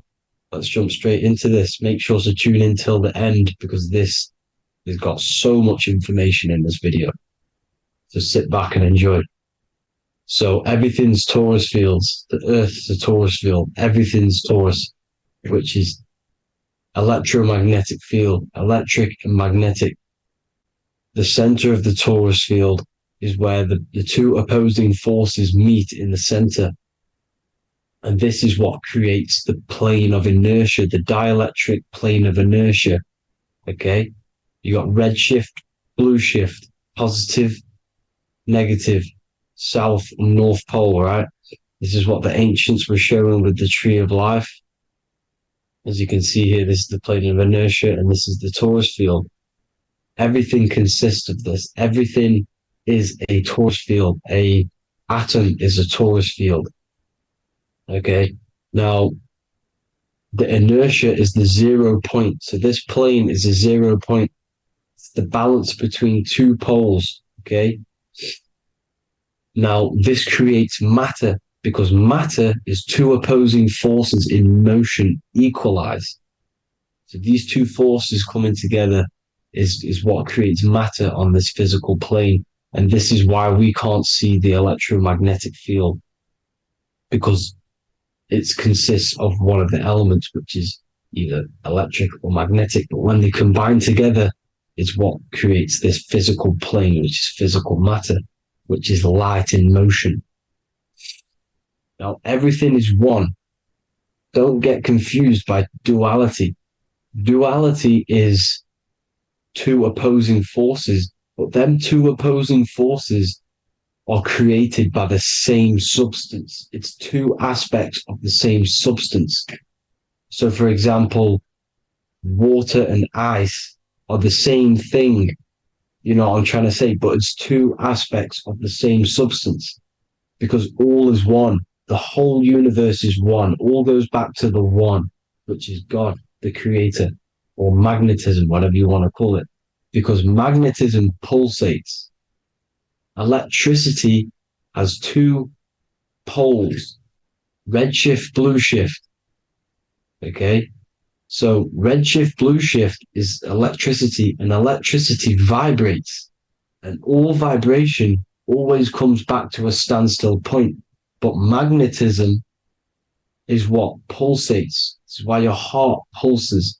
You breathe, which is a pulse. This is the breath of the universe, magnetism. Now, this is why the earth is green. Okay. Earth can be spelt heart. If you just move the H to the beginning, it spells heart. Okay. Because the heart is the center of the torus field, which is the heart chakra for us humans. Okay. We consist of the same field, as you already know. Heart being the center, which is green, which is the center of the seven colors. The center of the seven colors. This is the most powerful chakra in your body. People think it's the crown chakra, but it's the heart chakra because it's the center of the torus field. You must align them all and combine them all into one, which is the heart chakra. Now, earth is green. Nature's green. Okay, this is because we live on heart chakra, the plane of inertia. It's the center of the torus field. Okay, and this is what the Egyptians called Isis, which is nature.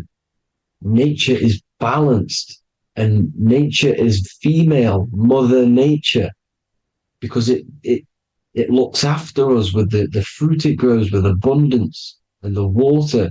It's a female energy, Mother Nature, and this is the symbolism of an equal balanced arms. This is the scales, it's balanced. Mother Nature is balanced.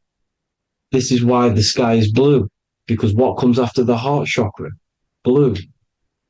Sky is blue. We live in Midgard. This is what the ancients called Midgard. You don't have to take this tree literally. It's a metaphor. We live in Midgard, where both positive and negative duality here. Now, Mount Meru. Mount Meru was known as the center of the earth, okay, or known as Hyperborea. And this is the North Pole, the electromagnetic North Pole. But when I say Mount Meru, it's not an actual mountain. They weren't saying there was a real mountain in the center of the earth, a magnetic rock. No. The plane of inertia, okay, there's something called a hyperboloid. That's what it's called, a hyperboloid. And this is the center of the torus field. And this hyperboloid is what is in the shape of a mountain, you see? So if I go to this next one, they say Hyperborea on this map. Why do they call it Hyperborea? Because this is the hyperboloid in the center of the torus field. And this is the electromagnetic mountain, a metaphor. Mountain, what they're metaphorically saying, this is the electromagnetic mountain at the center, the double vortex, the center of the torus field, which is the North Pole. Pole of electromagnetic energy. So this is why they call it Hyperborea. It comes from the word hyperboloid. And the center of the earth is so sacred. And they symbolize this with, obviously, the North Star, which is Polaris. And this is where the swastika comes from, because it's the four seasons moving around the North Star. This is the Big Dipper constellation moving around the North Star, which is Polaris. There's that pole again. Pole. Magnetic pole of the torus field.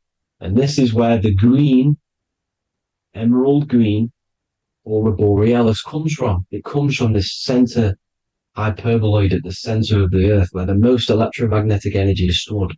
The center of the plane of inertia. The center of the plane of inertia. This is the all-seeing eye as well. As you can see, they got the sun, the moon. This is the Masonic cosmos, the sun, the moon, and the all-seeing eye, because the eye is Polaris, the eye of the stars. It's all a big eye. Now, the eye means a lot more as well. It's not just that. There's different ways you can interpret symbols. Now, this is the emerald tablets. Deep in Earth's heart lies the flower, the source of the spirit that binds all in its form. Okay? The flower of life is thine own place of thine spirit, and stream through the earth as thine flows through thy form, giving off life to the earth and its children, renewing the spirit from form unto form. This is the North Pole. This is what he's talking about. He's talking about the aura borealis. Aura borealis. It's the earth's aura. Emerald green. Heart chakra. Plane of inertia. Green. Earth. Heart. You see? All related. Now, there's many symbolism of this. So much symbolism of the ancients. The 7 layers of heaven. 7 layers of heaven, which are the 7 planets. Okay? These planets are the solar system. It's the solar system because we are the soul. We are the sun, the soul. And we're inside of a solar system, which is the 7 planets. That's why there's 7 layers of heaven. Okay? The rings of Saturn, the rings of the planets are moving around us. Okay? So, this is what the ancients were depicting in their cosmology. Now, this is the Hebrew cosmology of the earth. This is the Mayan cosmology of the earth. You see, it's all an enclosed system. We live inside of a giant force field. All is atum. It's what the ancients said, ancient Egyptians said. All is atum. Atoms are force fields. Don't be tricked by the modern science today with the current model of an atom. It's completely wrong. They're hiding the torus field. They're hiding the electromagnetic field, which is in everything. Absolutely everything is in motion, and motion comes from this field. And you see, this is upside down, but this is the I think it's pretty sure it's candles, but the 7 candles, the 7 planets, the 7 Elohim. You see, it all goes back to the stars and the heavens. Now, this is how the earth really works, with the stars on the outside of the cosmic egg, and then the torus field spinning around the sun and the moon, the positive and the negative charge. The sun gives you energy, the moon takes your energy. The moon controls monthly cycles. Moon is mon. This is etymology. Mon, month, money, demon, monster. Stir is star, moon star. We are all stars. Youngster, minister, superstar, Hollywood star. We're all stars. We come from the stars, which is heaven. Our soul comes from the stars. You see? We are the universe, the image of man is made in the universe. We are a microcosm of the universe. The universe is a macro, we are micro. We consist of everything. The body, mind, and spirit. The sun, the soul. Moon, the mind. Earth, the body, mind, and spirit. We have 12 systems in the body, which are governed by the 12 zodiac signs. Starting at the Aries, which is the ram of God, all the way down to Pisces. And Capricorn, kneecap. It all goes back to the stars. We are the stars. We are the universe. Everything is inside of us. Everything. Like I say, the Temple of Solomon, the Temple of the Soul, and Mon, the soul. The temple is the body. The soul is the soul, and the Mon is the mind. The temple of the soul and the mind. Body, mind, and spirit. We consist of the 5 elements. Air, spirit, water, earth, and fire. We consist of everything. We are the universe. We're made in God's image, which is the universe. You see? Now, everything goes back to the stars. The ancients worship the stars because the stars govern everything. They govern the systems in the body. They govern your life. This is why your zodiac is so important, your sign. Each zodiac has a specific element associated with it as well. Aries, which is the first sign, the Ram of God, the Lamb of God, which is a fire sign. Fire, first. Fire, first. F-I-R, this is etymology. The cerebrum, ram, which is in the brain. Aries, the ram, control the head, the face, and the nose upwards. So it controls the cerebrum, the Torah, which is, I'm pretty sure it's a Hebrew Bible, which is the Taurus. Tornado comes from the Taurus field. You see? Everything's inside of you. It all goes back to the Taurus field, and the Taurus field is everything. Now, like I said, 12 zodiac signs, 12 systems, 12 cranial nerves in the brain, the 12 disciples of the Bible. All symbolic. Have to read the Bible properly. Now, this center at the center of the earth, right? This is what's stirring the ether. And the ether consists of the four elements. Because there's 5 elements. Spirit can be called ether. People call it spirit or ether. Ether is pure potential, pure energy. It's what connects the astral to the physical. It's the dimension between the physical realm, which we're on, and the astral. So it has pure potential. It's pure energy. This is why we say either. I either want to go there or there. It's connecting 2 scenarios. That's what the ether is. It's connecting the 2 worlds, the astral and the physical. The center is like the cosmic womb. There's a black hole in the center. This is the center of the Taurus field. This is the womb of creation. This is the womb of creation. And inside of this black womb are the 5 elements, and everything's being stirred around. Everything's in motion. Light is motion. Everything's motion. Now, like I said earlier, light crystallizes into physical matter. They are the same substance. Spirit and matter are the same substance, but different variations, different aspects of the same substance. Low vibrational spirit turns into matter. High vibrational matter turns into spirit. Or light, whatever you want to call it. Matter is light crystallized. This is where we get the 7 metals from. The planets. The planets are light. Specific frequencies and vibrations of light. When these lights, or the planets, materialize, material metals materialize, they turn into the 7 metals. Saturn turns into lead. That's why lead is red. Saturn is red. The sun turns into gold. That's why the gold is yellow and the sun is yellow. You see, Saturn is the time god. What happens in autumn? The leaves turn red and they die. This is why Satan, time god, the reaper, everything is crystallized till it's death and then reborn again. You see, rust. When things rust, it turns to red. Because it's Saturn. Saturn crystallizes everything. He's the reaper who comes around in winter. You see? He's Satan. Jesus and Satan, the sun and Saturn. They say we live in a solar system. The solar system. I think I've already just broke this down. The 7 planets are the 7 chakras. Everyone already knows this. But I'm going through it anyway. But this is where we get the 7 planets from. And the 7 metals. You see, all the ancients knew it was an enclosed electromagnetic system.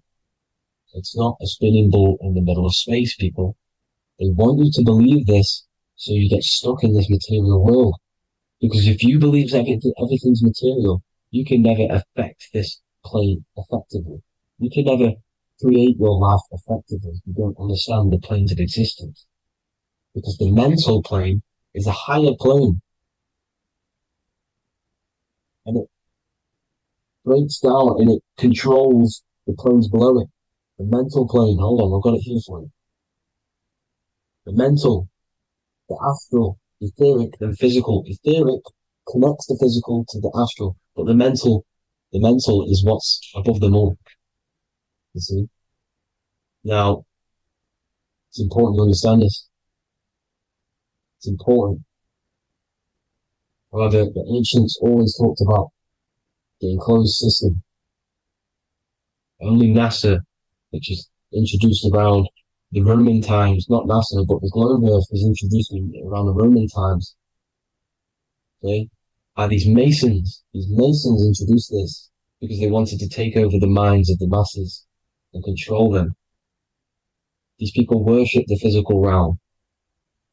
They know how it works. They know the ins and outs of it. They know how to do the magic. They know how to do it all. They understand it all.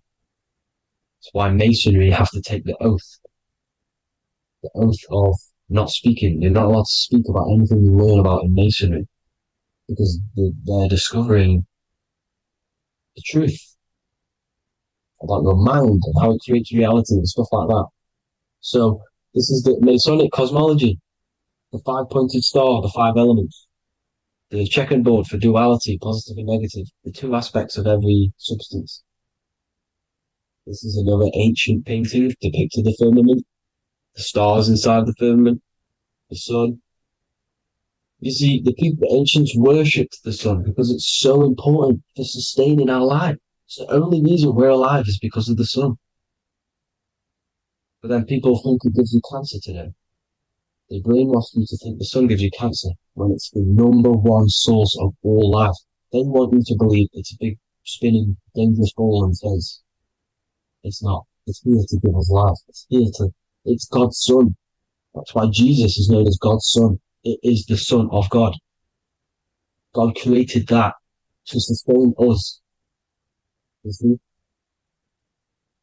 So it's important you understand the true cosmology of where you are, because if you don't know where you are depleted of all of your morals. You're depleted. You're demoralized. You're lost. You don't know where you are. You don't know where you exist. Okay? Once you accept the globe model, the heliocentric model, you will subconsciously think that you come from nothing. This is why they implemented the evolution theory just after the globe model was introduced by Charles Darwin. Charles Darwin came in after the globe model. He's a Mason. He was another Freemason, and implemented evolution where we came from monkeys because they want you thinking less of yourself so they can manipulate your mind. You see? They want to manipulate your mind, and they have done since you got here. Since you came through that portal, you were manipulated from that day to believe this, believe that.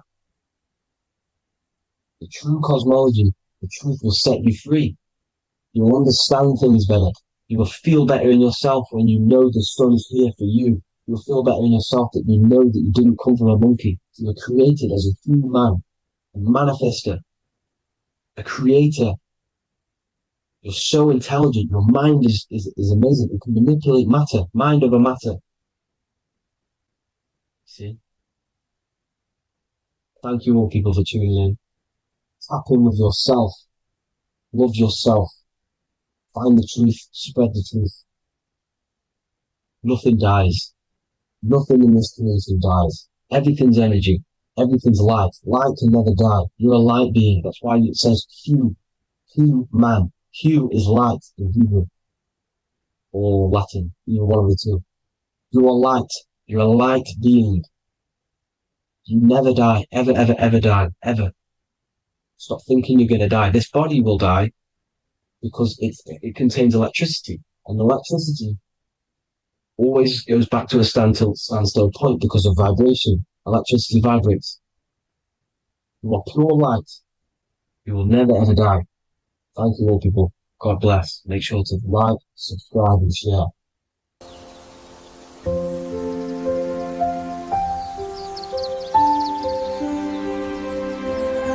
bookofwisdom.com.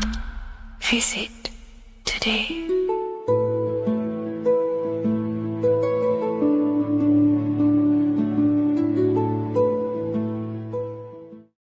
Neo is plugged into the matrix on the back of his neck. And if we look at the human brain, the back of the neck is the reptilian brainstem. And when one operates their life out of the reptilian brainstem, they are unaware, unconscious. They are consciously dead because the reptilian brain does not really critically think. It acts on instinct, fight or flight mode. This is considered in the occult spiritually dead. when one is taking actions without intention, simply very reactive to life. They're not living, they're simply experiencing. When you're walking down the street and you see someone, and in your mind you think me versus them versus me, that is an animalistic way of thinking. I used to be trapped in this way of thinking, always thinking of fight or flight, always judging people, always reacting to the world, never consciously creating and commanding with intention in the world.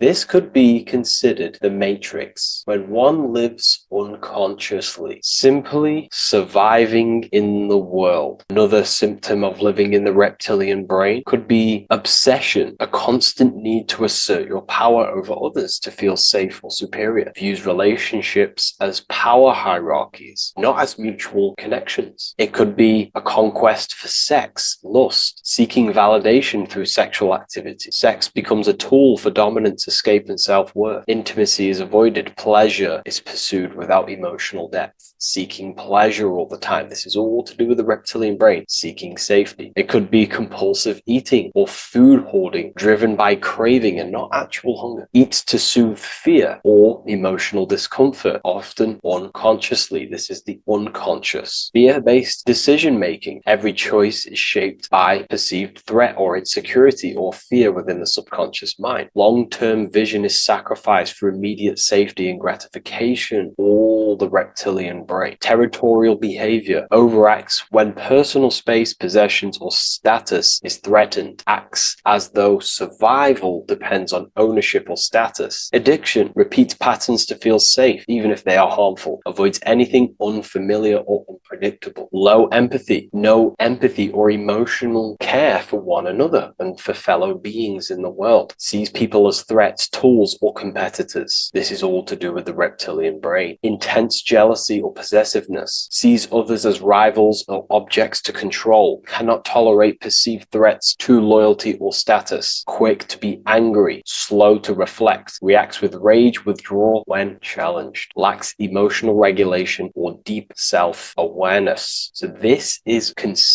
brain could be considered the matrix, hence why Neo is plugged into this brain. He's operating the life out of this brain, unconscious, simply navigating life like an animal. I was in this state, and you can only really realize this when you come out of this brain and you start to function from the higher regions of the brain, which we will discuss very soon. And my life was chaos, because there was chaos operating internally. I was never thinking about the future. I was always operating life out of fear, out of lack. Never had care for another person. When you operate life out of this brain, the matrix, things outside you, can easily control you. This is why they keep us in a constant state of fear. So we operate life out of this. So we never gain full control over our reality, over our actions, over our thoughts. So Neo is called Neo, and he works at a place called meta cortex, very symbolic of the neocortex, the higher region of the brain. Now, this brain makes you human. It ultimately allows you to hold control over the animal urges. Okay, the neocortex is the brain that allows you to have self-mastery, that allows you to control your urges, your instinctual survival urges. So humans can overcome their reptilian animalistic state and start to operate their life in a conscious mastery state. And Neo is plugged out of the reptilian brain, and he starts to use his neocortex, the human brain. This allows one to learn to have self-control, allows one to create, allows one to think about others. It allows one to critically think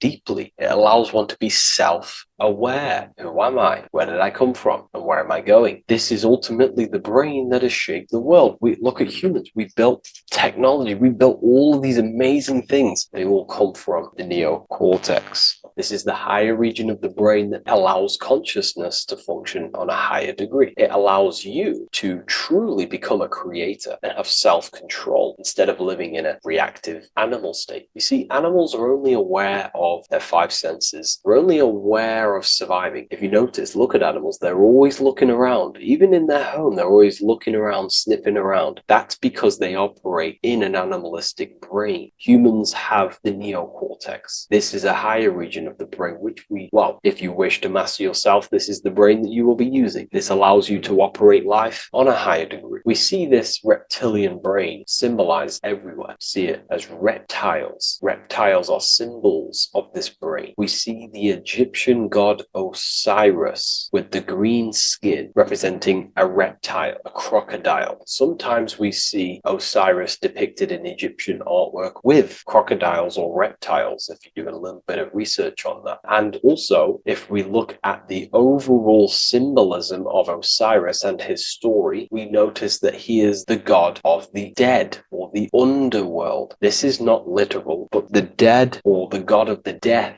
the god of the death of self, the dead of consciousness, because you are a divine being with limitless potential to create. And ultimately, to create, we have to master our reptilian brain. But when we function from this reptilian brain, we are dead to our higher powers of creation, of imagination, of actually gaining control and operating life from the higher mind, operating life as the divine being as you are. But if you operate life in Osiris, he is the god of dead. You are spiritually and consciously dead. You act unconsciously. You are dead, not physically, but mentally and spiritually. So what we're looking at here in the Egyptian artwork is the reptilian brainstem. We have the left hemisphere and the right hemisphere of the brain. Notice a curve. The feminine body is very curvy. This represents feminine. The masculine body is very liney. So if we study geometry, we know that lines are masculine, hence why the word masculine, line, and the feminine body is, in geometry, feminine is represented as curves. So this is the left masculine brain on the left side, and this is the right feminine brain on the right side, with Osiris, the reptilian brainstem, in the middle. So we're going to go deeper into some Mesopotamian artwork now. Now let's have a look at this. We're looking at the reptile on the very bottom. We see the left brain and the right brain, the Eye of Ra and the Eye of Horus on the left and right. In Freemasonry, we still see the symbolism of the two pillars, Yakin and Boaz in Freemasonry, with the two pillars symbolizing masculine, feminine forces of consciousness, also representing the masculine left brain and the feminine right brain, with the reptile down here. But if we have a little look here, right, we have a little look at these reptiles. This person is standing on top of the reptiles. When you are on top of something, you have power over the below. You are standing atop of something. You have mastery over it. You have control over it, symbolizing gaining control over the reptilian brain, the reactive actions, the sexual urges, the addictions, the territorial behavior, the fear-based decisions, constant internal tension, never being able to focus. It's symbolizing gaining control over these internal qualities that happen within us, in our mind, because the universe is mental. And if we do not gain control over this brain, it will dominate our mind, which will ultimately dominate our actions and destroy our life and live in an unconscious state. So this is basically instructions in this ancient Mesopotamian artwork of becoming self-mastery, to operate on a God consciousness level. So we have a person symbolizing your awareness, the internal you, having mastery over the reptilian urges, the reptilian brain, the reptile thinking. We have a person, a face in between, and it's standing in between these pillars, symbolizing balance of the brain hemispheres. Because the face, we see the eyes in the middle, we see the person is you, your consciousness, standing in the middle pillar. So representing seeing reality as neutral. Everything in the world is neutral. It's the mind's perception that gives it a positive or negative charge. When we adapt this mindset, this view of reality, this knowingness of reality, we see the world for what it truly is. And if you see things as neutral, it allows one to transform the situations in your life accordingly instead of simply choosing a side.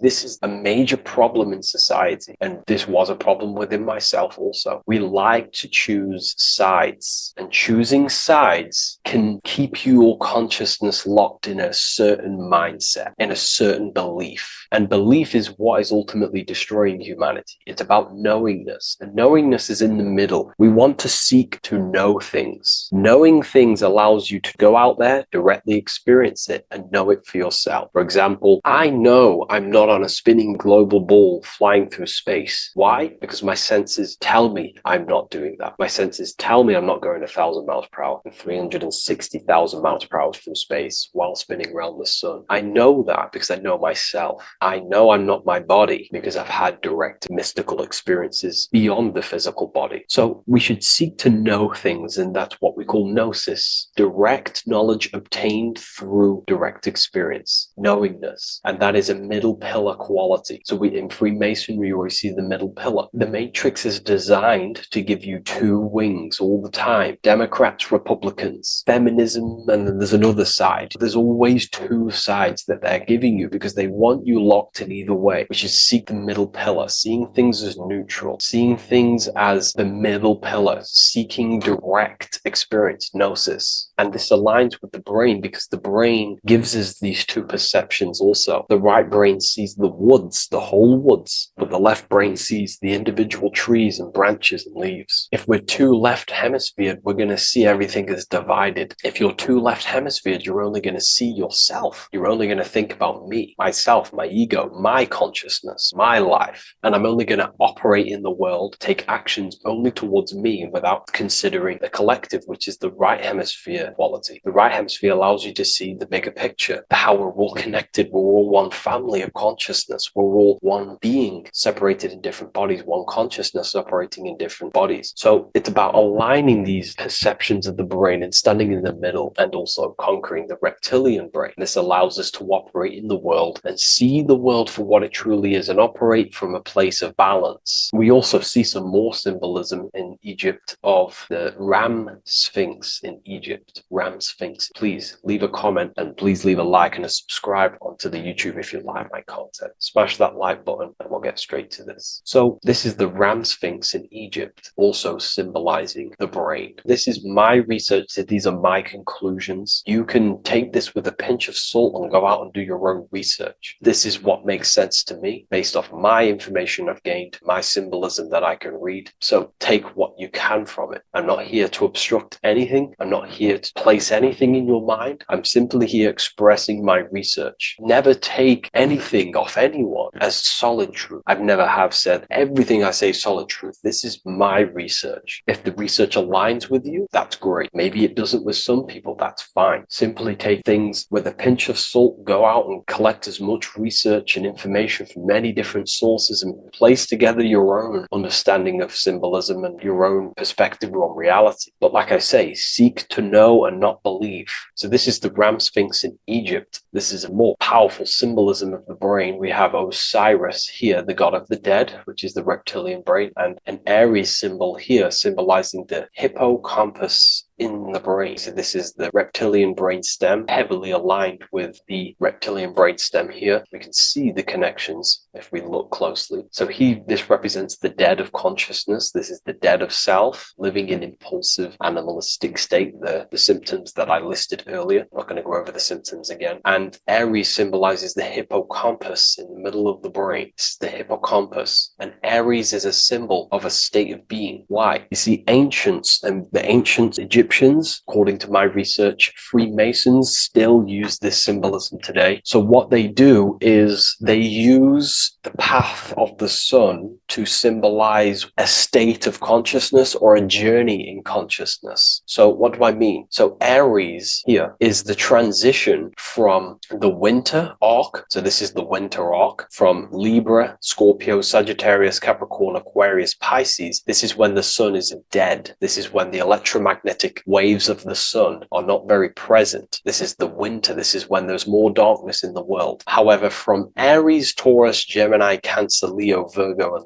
to Libra, this is when the sun is giving more electromagnetic rays. Everything grows. Everything is reborn again. Everything's growing. There's more light. There's more warmth. You can grow crops. So this is very symbolic as a state of consciousness. Aries is used heavily to represent the rebirth of the sun, but internally as an esoteric interpretation of Aries, it symbolizes the resurrection of awakening of the self. It is the rebirth of the sun, of the soul, the rebirth of becoming aware out of the darkness into the light, living in the reptilian unconscious state, the unconscious, not being aware that I possess consciousness, not being aware of my thought, emotion, actions. And Aries is that symbol of the rebirth of the spirit, the rebirth of the self, becoming self-aware. So that's what we're looking at here with the Ram Sphinx. We're looking at Osiris, dead, the reptilian brain, operating life in an unconscious state, not really thinking,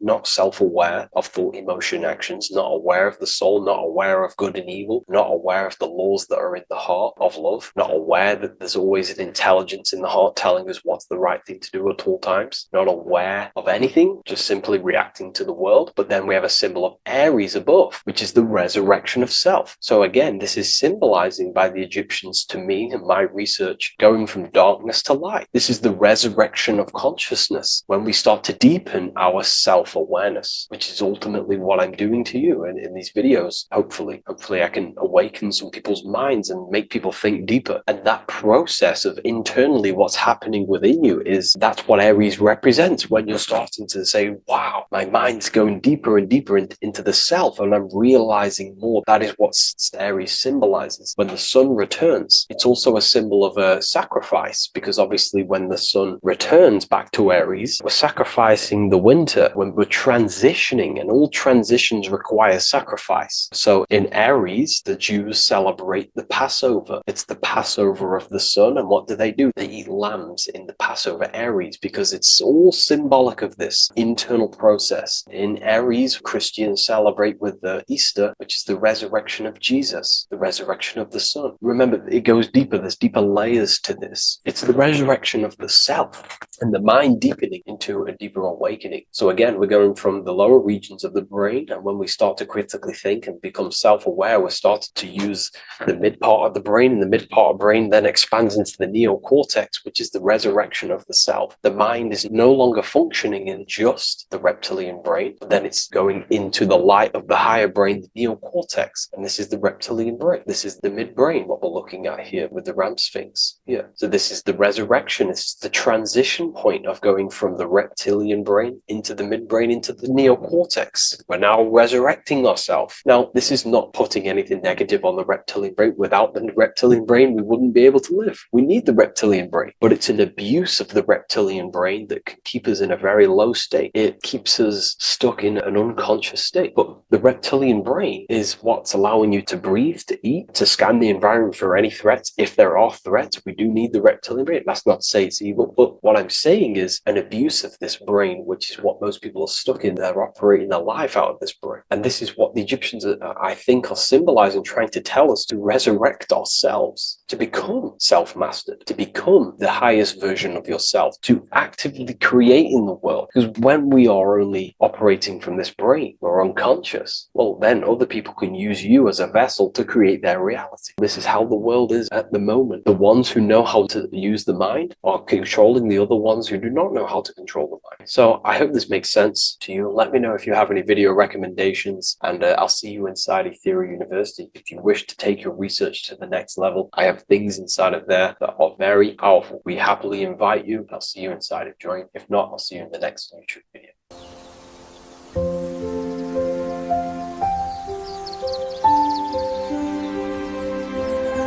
bookofwisdom.com.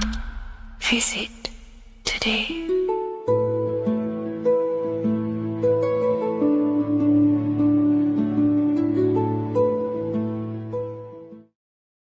How are we all doing, people? It's Revival of Wisdom from the Wisdom Academy.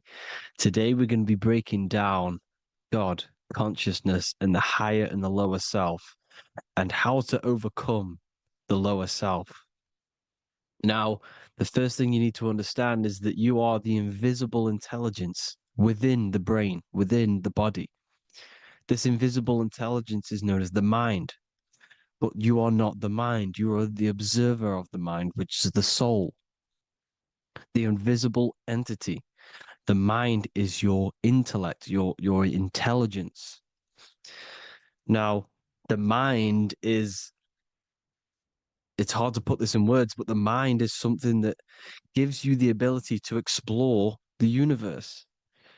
And this inner self is the I am. It's the quiet, the inner self, the voice you see in you hear in your head. This is why within spells high twin, inside, internal. The I is also the number one, which is one line. Because the one and only, is the inner self, which is the I am. This is why you say, my name is Harry. You are not Harry, you are the I, the inner self, the intelligence. Okay, this is why Jesus in French is I am. You look with the two eyes and you see with the inner eye. I and I, the same thing. Okay, because the I inside is what gives you the perception of what you're looking at. So when someone's trying to explain something and then you catch on saying, I see now, it's because you're seeing with your inner eye, the one that gives you perception, gives you intelligence, gives you the ability to understand things. This is the internal I, the invisible self, which the physical body is nowhere near as complicated as this inner self. Is in infinite potential, infinite potential. God, God, generator, operator, destroyer, soul, mind, and body. Brahma, Vishnu, Shiva, the Father, the Holy Spirit, and the Son. They're all, the reason why you see God is always a triad is because it represents yourself. Your invisible intelligence is God. Me and you are the same invisible intelligence. We are the invisible intelligence experiencing the program being run by the central nervous system and the brain. I always say this in my videos, but I have to, in order for you to understand the things that I'm going to say later on in the video, you need to understand this concept, is that you are the consciousness experiencing the nervous system, the tree of knowledge of good and evil, which is you here. You would be in this invisible intelligence right here in the center of the brain. Now, this is why the ancient Christians show God is in the brain. This is the brain stem. This is the brain. This is also the brain stem and the brain. The brain stem and the brain. It's all depictions of the brain because the brain's the computer, the electromagnetic computer, which decodes the demands created by the invisible intelligence, the I, the inner self, you, your true self. The person moving, if you observe what someone moving, this is going to sound, but if you observe someone walking, it's not the body. The body is moving, but the thing telling it to move is the invisible intelligence. Before you kick a football, a decision is made within your invisible intelligence, your mind. And this consciousness, this invisible intelligence, is either stuck between the lower self and the higher self. Okay? When the invisible intelligence, meaning the true self, identifies itself with the physical body, it will trap its mind within physicality. This consciousness that we have is either operating in the lower self or the higher self. It's either feeding the material body or it's feeding the spirit. Okay? But because we are physical and spiritual, we need to be even. We don't want to be meditating all day long because we do have a physical body as well whilst we are here. We are playing a game in physical matter. Okay? Now, the reason that you incarnated here is to learn a lesson because the mind can manifest anything it wants within the astral planes, within the world of imagination. It can manifest anything it likes, but it incarnates into matter, into this game, so we can understand labor, because anything in matter, you have to labor to manifest. But in the astral, you can manifest at the click of a finger. You come here to learn the knowledge of good and evil. And your consciousness, I came out a bit off topic there, but your consciousness is experiencing the lower or higher self. The lower self is manifested in the lower parts of the body. Sex, food, and power, the lower three energy centers. These centers are like mini brains. You are literally thinking with these centers. And when your mind is stuck within these lower centers, you'll think, have you ever heard the term of thinking with your penis or thinking with your, you know what, as a man? Even females maybe, but mainly this is a boy saying, you're thinking with your penis. This is a truth, it's truth in plain sight. You think with these energy centers. When you're living off the lower three centers, all you care about is sex, food, and power. Eating, sleeping, and greed. Power's kind of like greed.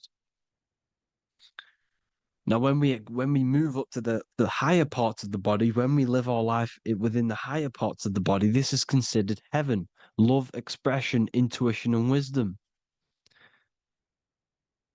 This is what we need to be aiming to do, moving out of the lower half of the body and living our life within the higher self, the higher parts of the body, thinking with the higher energy centers, thinking with love, expression, intuition, and wisdom, spreading love, expression, intuition, and wisdom to others. Heaven is even. This is why Jesus is pointing at the heart chakra, always pointing at the heart. Earth rearranged his heart because in earth you're manifested as a physical being. You're in the heart, good and bad. You need to be balanced between the good and bad. Because love can be a demon too. That's a whole nother video, but love can be a demon. Now, the seven chakras are known as the seven seals in the Bible. When the Lamb opened the seventh seal, there was silence in the heaven for about half an hour. This is a verse from the Bible. The Lamb is Aries, which is the higher brain, the cerebrum, the cerebram. Ram, Aries. Because when the Ram opens the seven seals, you enter the kingdom of heaven. Because these chakras seal your invisible intelligence. They seal your true self. You are behind these seven seals, your true invisible self, your true consciousness. Because behind these seven seals, you do not think about anything materialistic. Your intelligence is not material. It's not physical. It's not from the physical world. It does not desire the physical world. The body is the beast. The body's the animal, the lower self, which can corrupt our intelligence. It can corrupt the intelligence. Okay? Now, we need to balance these chakras so that we gain a deeper connection between this intelligence and the brain. Because when there's a strong connection between the brain and the intelligence, your body and the intelligence, you have a strong connection. Therefore, you can manifest what the intelligence is saying at all times. Meaning, when, for example, your higher self, this is intelligence, the higher intelligence is always speaking to you. It's always guiding you. It's always telling you the right thing to do. You can feel it when you're doing something wrong. You can feel that you're doing something wrong because this higher self, This intelligence knows what it needs to do here. And when there's no connection between the body and this our intelligence, our true self, when we strip away, when you close your eyes for long periods of time, you will figure out you are this invisible, infinite, creative being. There's no words that I can't describe what it is.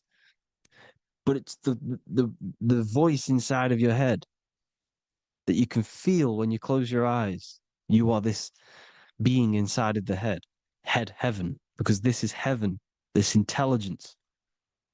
And when there's a strong connection between the body, you can manifest everything it's saying.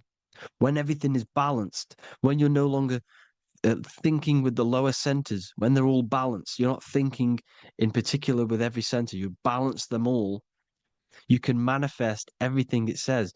Your body will act out what the intelligence is always saying. This is God in the brain, the intelligence, trying to touch Adam, representing the lower self. This is why they're not touching. Notice how Adam is resting, but the intelligence is always reaching out, stretching, symbolizing metaphorically saying it's guiding. I'm always reaching out. The intelligence, your intelligence is always guiding you. It's always reaching out to you. But Adam is ignorant of it. The lower self is ignorant of it. And that's why he's so relaxed and God is so stretching out. Because at our highest self, that when you think of when you want to better your life, that highest true version of yourself is God. When you're manifesting this, your highest self, this is God.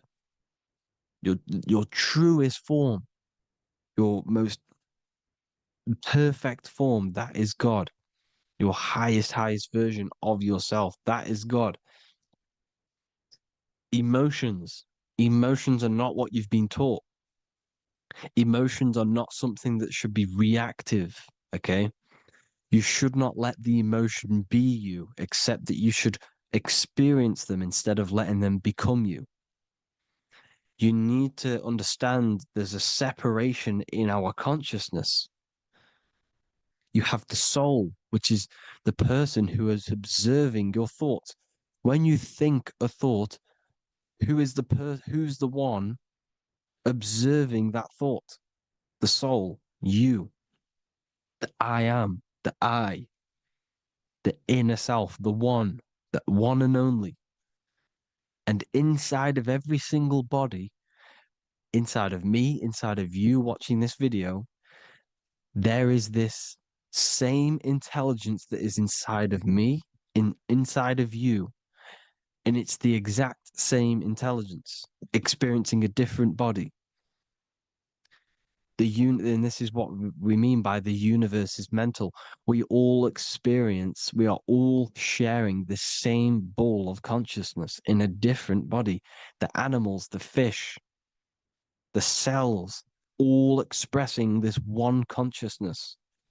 Me and you are the same. This is why the golden rule is treat others like others should be treated, because I am you and you are me in a different body. Now, going back, you need to identify that there's different levels of consciousness: soul, mind, emotion, and body. Okay? Your emotions are on a separate layer than the body, the mind, and the soul. So when you identify there's a difference between all of these, you do not let them become you. You do not let your mind rule you, because your mind can be corrupted. Your soul is the one that is pure good, pure love, but your mind can be corrupted. Okay? Your emotions can be corrupted. The body can be corrupted, but the soul can never be corrupted, only layered on top. You can only throw piles of programs within the subconscious, layering the soul down, but deep down inside of every single one of you, there is a loving being. Because love comes from the heart. Love is the universal emotion, expression. Now, your thoughts can become bondage, your emotions can become bondage. Now, what do I mean by bondage? By conquering the lower self, we need to conquer our own mind, because the mind is what's manifesting the lower self.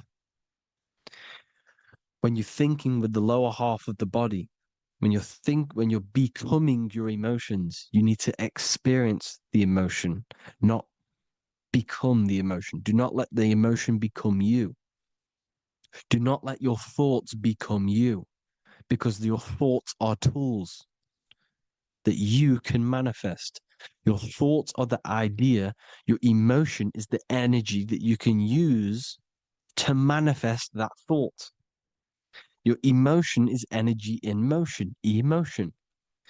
You use emotion to manifest, to feel as if you already have the thought. Therefore, you become that vibration. Therefore, your emotions are actually a creational force that is given to you to manifest things, because you're a human, a manifester. You're here to manifest things. You're a creator. You are a god. Your inner self, your intelligence, your I am, the one and only inside of you, the inner self, the quiet one, the one that's deep, deep down, the invisible intelligence, is it's creating things all the time. All the time. Speak no evil, see no evil, hear no evil. This is the astronauts, they're Freemasons, but they understand this, because thinking, seeing, and hearing can corrupt your mind. And when you have a corrupted mind, you'll have a corrupted subconscious. The subconscious will manifest into the body, because 90% of your behavior comes from the subconscious mind. So you got to speak, see, and hear no evil. A sin, what is a sin? To overcome our lower self, to overcome our lower self, the 7 deadly sins are not something that goes against an external God. A sin is something that goes against your inner guide, your inner conscience, the inner self that's always speaking to you. It's always telling you the right thing to do. A sin is something that goes against this inner guide. And this is why you can feel something where you can feel you're doing something wrong, because the inner guide is speaking constantly. And when you commit these 7 deadly sins, which are 7 internal states which keep your invisible intelligence bound to your physical body. Because evil, right? Evil love bondage. This is why they stay in this realm and they control this realm, because they love the bondage of the body. They like matter. They want to stay in matter for eternal life. They don't want to ascend back into the heavenly realms where you do not have a physical body. You can explore the universe within the astral planes. They stay bounded to the body, bounded to the 3D construct of the physical world. They have greed, lust, envy, gluttony, wrath, sloth, pride. They want all of this. And if you want that, that's okay. But deep, deep down, you don't want that, because your soul is always telling you the right thing to do. Your soul knows what to do to get out of here. It needs to detach from the external world. Detach from all of these 7 internal states which bound you to your lower self, your lower centers. That's what a sin is. You know, you have a left and right brain. The left brain is always analytic. The right brain is metaphorical. So the right brain is producing a holistic view of reality. Now, what do I mean? And not view, perception. When you see, because your eyes are parts of the brain, so when you look at something and you look, that image is produced in the back of the brain in the visual cortex. And then the right brain produces a perception, a holistic it breaks down what you're seeing into a holistic image, a holistic perception. So, for example, if you're in a woods, the right brain sees the whole woods as one big woods. The left brain is breaking that perception down into individual trees, branches, and leaves. So the left brain's to do with duality, the right brain's to do with wholeness, unified. The left brain's dualistic, analytic. This is necessary so that we can pick things up and manipulate them and break things down. We need the left brain, we need the right brain. I'm not saying any of them's bad, but the left brain, sinister in Latin, means left. Because when you're left-brained, you see everything in dualistic. You see everything is dual, when everything's actually one. We need to be focusing and strengthening our right hemisphere. I'm not saying sit in the right hemisphere all the time, but we need to be strengthening our right hemisphere. And this is why left is sin and right is right. Because when you focus on the right hemisphere, you see the holistic perception of creation. The right hemisphere sees humanity as one unified consciousness. The left hemisphere sees everyone as individual persons and egos. Because the left hemisphere is dualistic. And this is why the Bible says, cast the net onto the right side of the ship and ye shall find. John 21:6. What does that mean? Cast your energy, cast your perception into the right hemisphere of the brain, and ye shall find unified consciousness. You shall find your higher self, the one and only.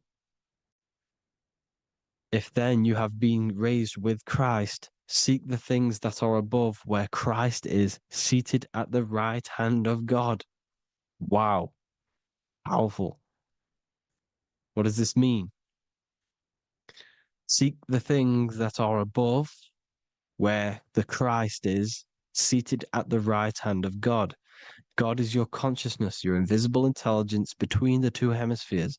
The right hand of God is the right hemisphere. Seek the things that are above the heart. Love, intuition, expression, and wisdom. Seek the things that are above the heart, the higher self, the higher part of the body. Because when you seek the things of love, expression, intuition, and wisdom, you create a strong aura. You attract the same frequency. And this frequency is heaven, God. This is the Sumerian artwork showing the lamb. This is a step symbolizing stepping upwards, raising up. He's stepping over the lamb up to the bird. His hand is going to the bird. The lamb symbolizes the lower self. Okay? The bird with the wings is in the sky. It represents the higher self. This is why angels always have wings, because it represents the higher self in the sky. The lamb is a ground animal, symbolizing the lower self. He's stepping over the lamb to the bird, his higher self, his invisible intelligence. Horus and Set, Jesus and Satan. Look, Horus has an evil brother, Set, just like Jesus and Satan. Horus is a bird, higher self. Set is a ground animal, lower self, which is the devil and the angel on your shoulder. You see? The right and the left hemisphere, the two wings. So the devil and angels always speaking to you. The higher and the lower self. It's the battle between the higher and the lower self, between the invisible intelligence and the physical body, because the body's the one that wants the sugar, it wants the pleasure, it wants the sex, it wants the porn, it wants all of the materialistic things, it wants the 7 deadly things. Okay? It wants this.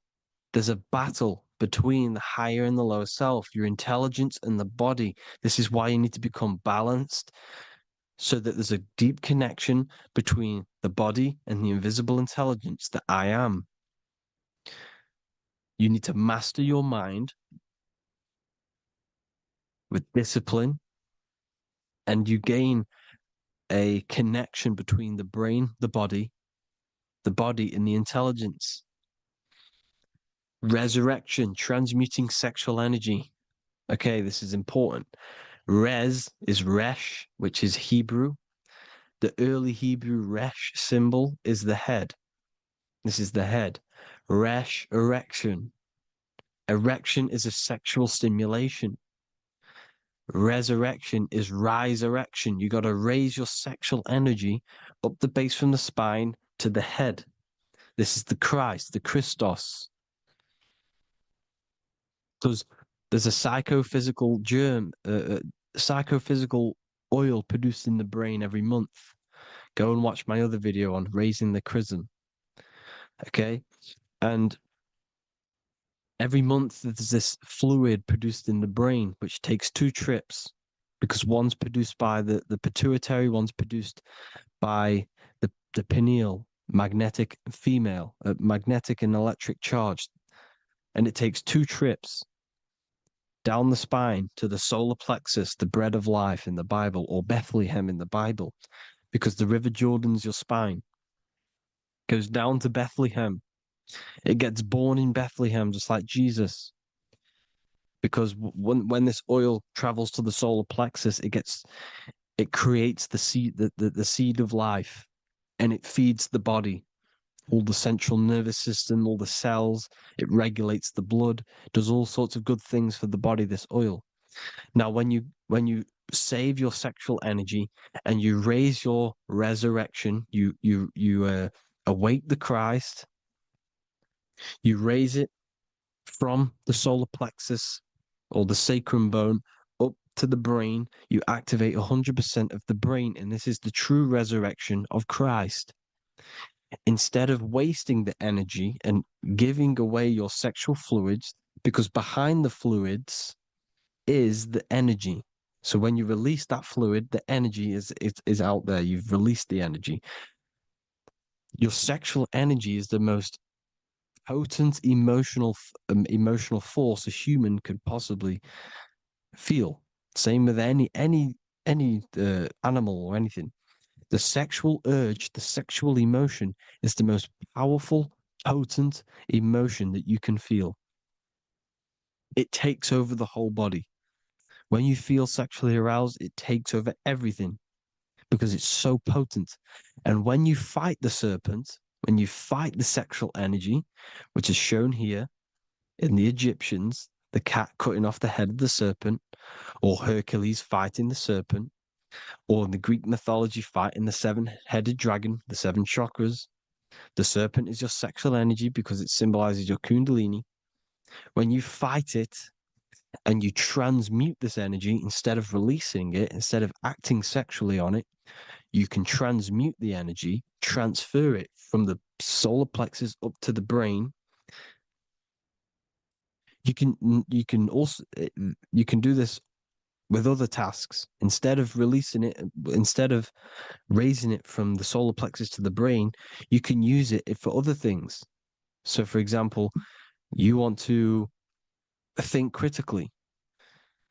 You can use it for critical thinking. You can use it for going to do exercise. You can transmute sexual energy into anything.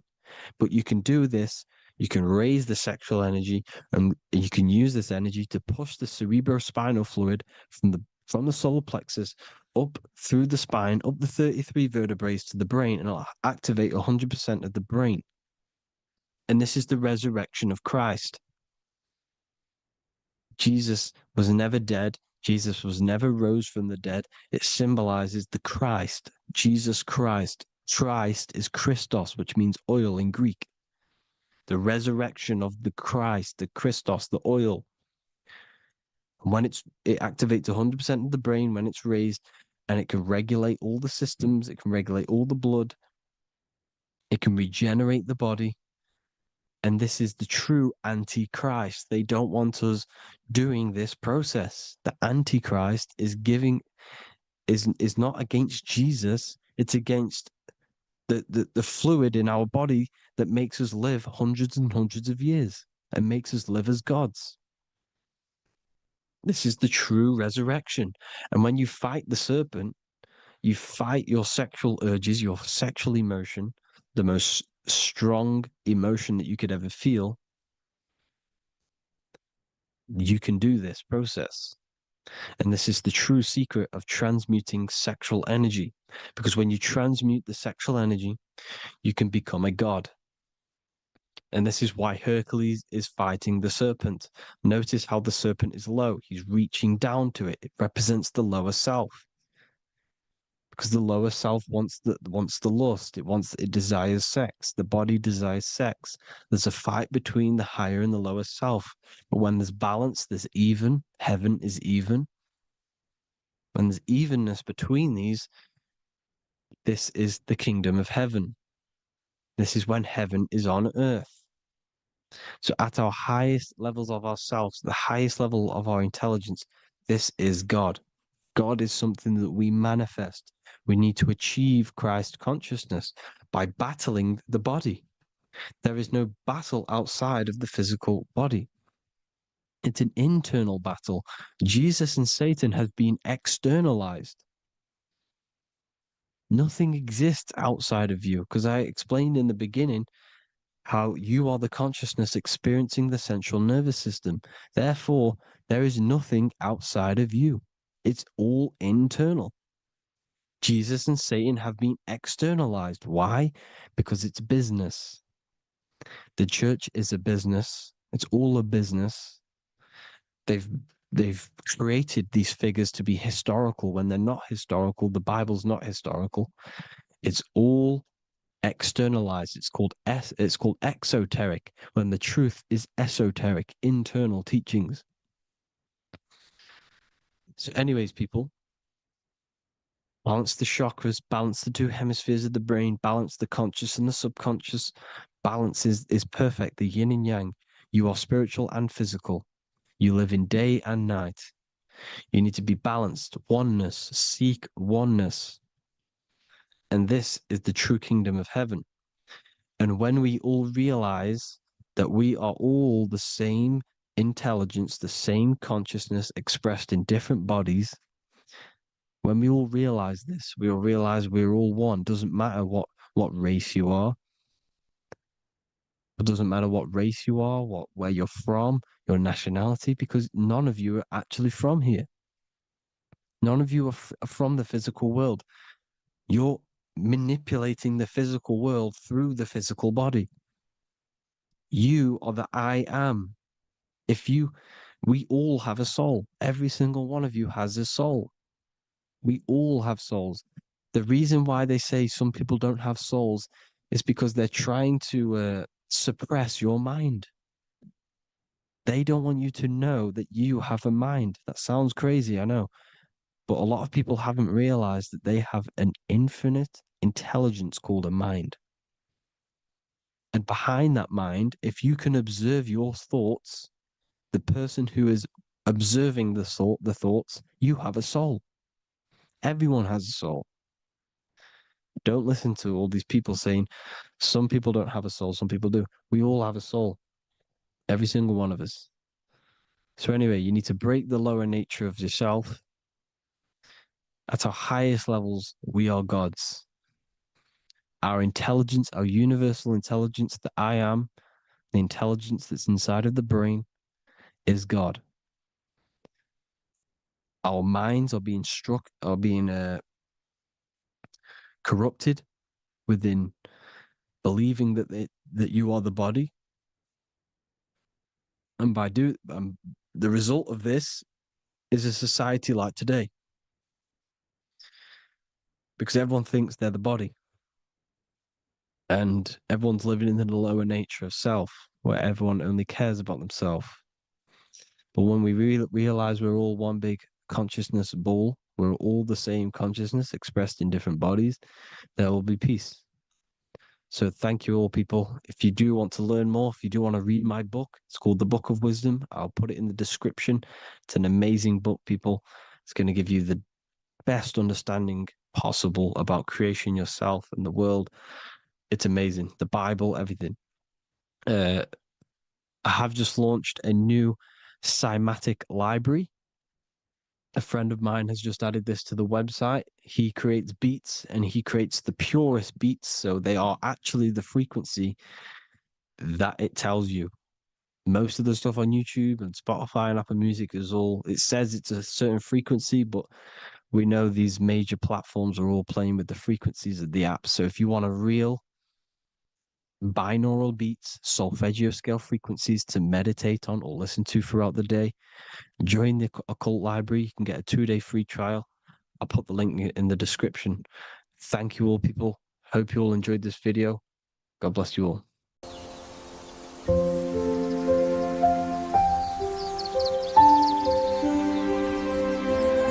bookofwisdom.com. Visit today.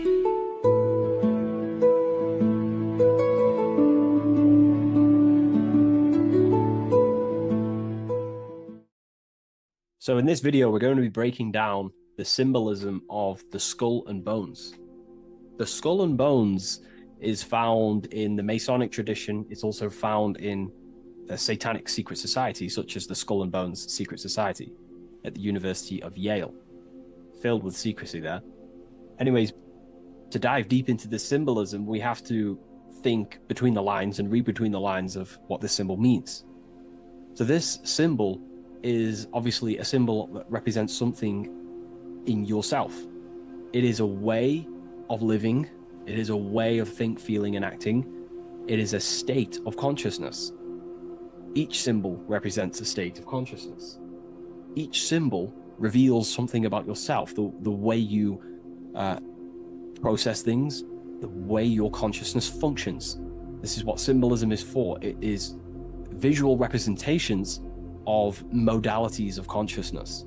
So the skull and bones, if we instantly look at this symbol, we typically think of death, because a skull and bones, they are the last things to rot when the body dies. You see this symbol associated with death all the time. If you look on the back of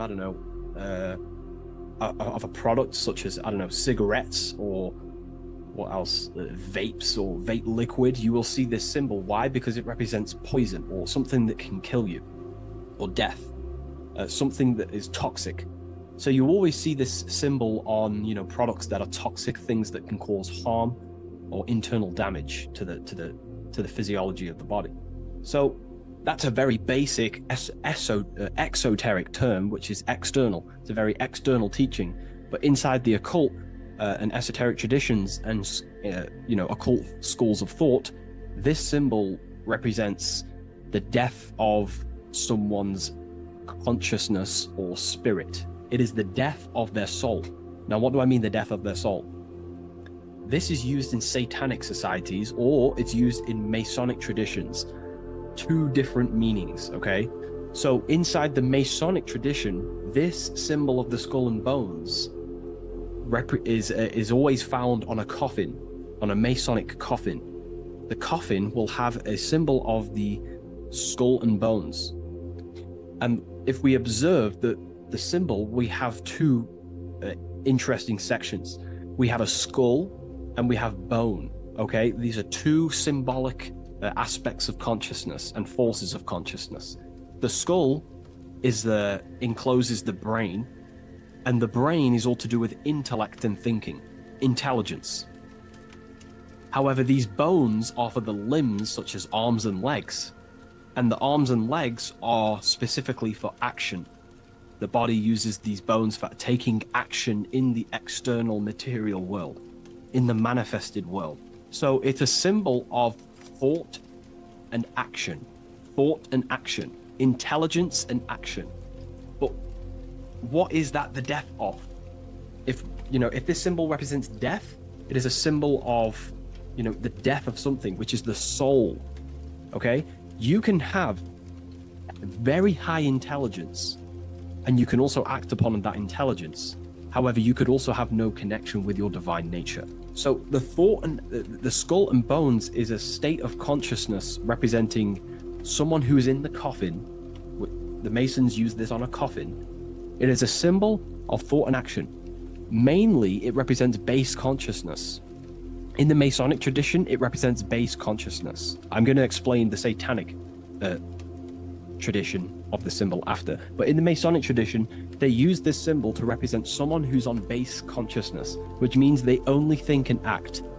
They have no connection with the divine self, no connection with their higher self or the spirit or the divine nature of themselves. They only use their intelligence and they only use their body. They have no connection with emotion. There is no emotional symbolism in this image here. Hence why the image is either gray or black. It's normally gray because gray symbolizes dullness.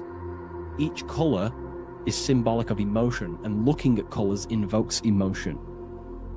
However, gray has no emotional tone. It's dull, it's dead. So it represents disconnection from the emotional body of consciousness, but it represents thinking and acting without the emotions. Why is that significant? It represents the death of emotion. Someone who is in an unconscious state of living. Why is emotion important? Because emotion is basically the connection to law, moral law, natural law. When we're given birth into this world, we have a natural state of consciousness of innocence and love. As a child is not born racist, a child is not born a killer, a child is not born chopping people's heads off. A child is born with love and living in peace in a natural condition of consciousness.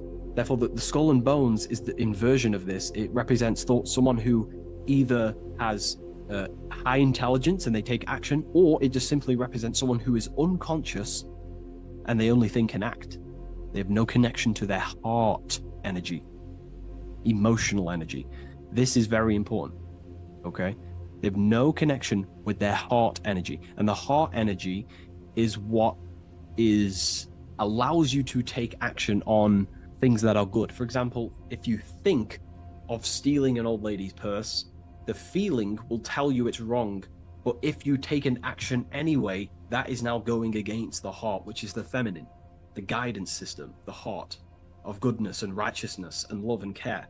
So in the unconscious state, in base consciousness, symbolizing the first degree of masonry, base consciousness, the checkerboard floor, you'll see a coffin with a skull and bones on, symbolizing an unconscious way of thinking and acting. They have no connection with their feminine qualities of consciousness, which is the heart energy. Look around in the world today, you will see this everywhere. People only think and act. They have no connection with their intuition, their feminine side. And the feminine side is what guides your soul through this life. So in the Masonic tradition, this is a symbol of someone who only thinks and acts, and they may even think and act unconsciously, because it's a symbol of death, which means the death of consciousness. They are unconscious. They don't even know they exist. They don't question life. They don't question what is this world. They don't question, they think manifestation is just a fairy tale. They unconsciously think and act and create their reality. They wonder why there's so much negative in their reality because they are unconscious. So this is a symbol of the death of consciousness. They have no connection to their internal self, the qualities of the heart, and they only think and act, an unconscious state of living. Now, to go into the satanic side of this, the Skull and Bones tradition, the Skull and Bones is a satanic society, allegedly. We don't actually know what goes on in there, but it's allegedly a satanic society. This symbol has a complete different meaning. Well, it's the same meaning, but it represents high intelligence, someone who is very, very, very intelligent in the mind, intellectually, and they take action. Because Satanism is not worshipping Satan. A lot of people won't understand this, but Satanism is not about worshipping Satan. Satan, therefore, is an allegory, a metaphor, or a symbol that represents the egoic force of an individual's mind or consciousness. Satan is a symbol representing the ego of man, of an individual. And like I broke down earlier, when we think about stealing an old lady's purse or punching someone in the face, the heart tells you that's wrong, but the body takes an action anyway. That little voice inside your mind that says, do it anyway, even though you know it's wrong internally, that little voice that says, do it anyway, that is what the ancients or esoteric societies call Satan. It's not a deity, but it's an aspect of our own mind, an unchecked aspect of ourself that is always trying to rule and gain is trying to conquer you. This ego tries to conquer and take full control of you. And that's what we see in today's world. So therefore, in the satanic society, this is a symbol of head consciousness, no heart consciousness, because satanic societies do not want to connect with their heart. They prefer to live in their personal consciousness. What do I mean? The universe is one consciousness, one giant being expressed in individual forms. And that universal essence beyond your ego, beyond that universal consciousness, is the heart. But the head is the personal consciousness. The head is where your perception of yourself is. You know, that false character of who you think you are, your beliefs, you know, your name, your job, your status, your reputation. That is all head ego consciousness. It's not necessarily evil. However, in satanic societies, they do not connect with the divine. They would rather live in their personal consciousness and become their own God instead of connecting to the God of the heart, which is the God of the universe. They prefer to become like a material God. They want head consciousness, and they think and act without heart. They will think, they'll have high intelligence, they'll develop their mind, they'll develop the power of their mind, but they'll never develop with their heart. They'll never connect with their heart. So this is what the symbol is representing in satanic societies. They live in satanic consciousness, which is simply head consciousness, thinking, acting, high intelligence, high IQ, no connection with the divine. Okay? And today, this is what this, you know, the world is being pushed upon. This is, you know, the world is 80% Satanist, and people are walking around they're Satanists and they don't even know. This is how the dark occult has influenced the world to become so vain, lost in vanity, ego, lust, materialism, status, money. They've made the world unknowingly become satanic. Most of the people in the world are walking around Satanism. They're satanic. And what they've done is purposely tricked people to believe that Satanism is about worshipping worshipping Satan, when actually it's a state of consciousness. They think Satan is a deity. Yeah, very well said, esoteric.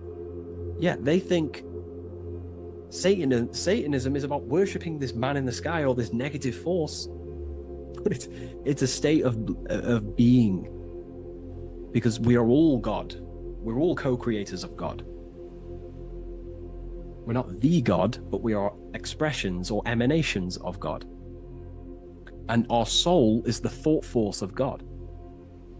Just like when you think about a certain thought and you dwell upon it for a while, that thought becomes literally an entity or an energy form within the astral plane, and the soul of that elemental being or a thought force is your thought force. That's the soul of that being. Your soul is the thought force of God. You were thought into existence by the mind of God.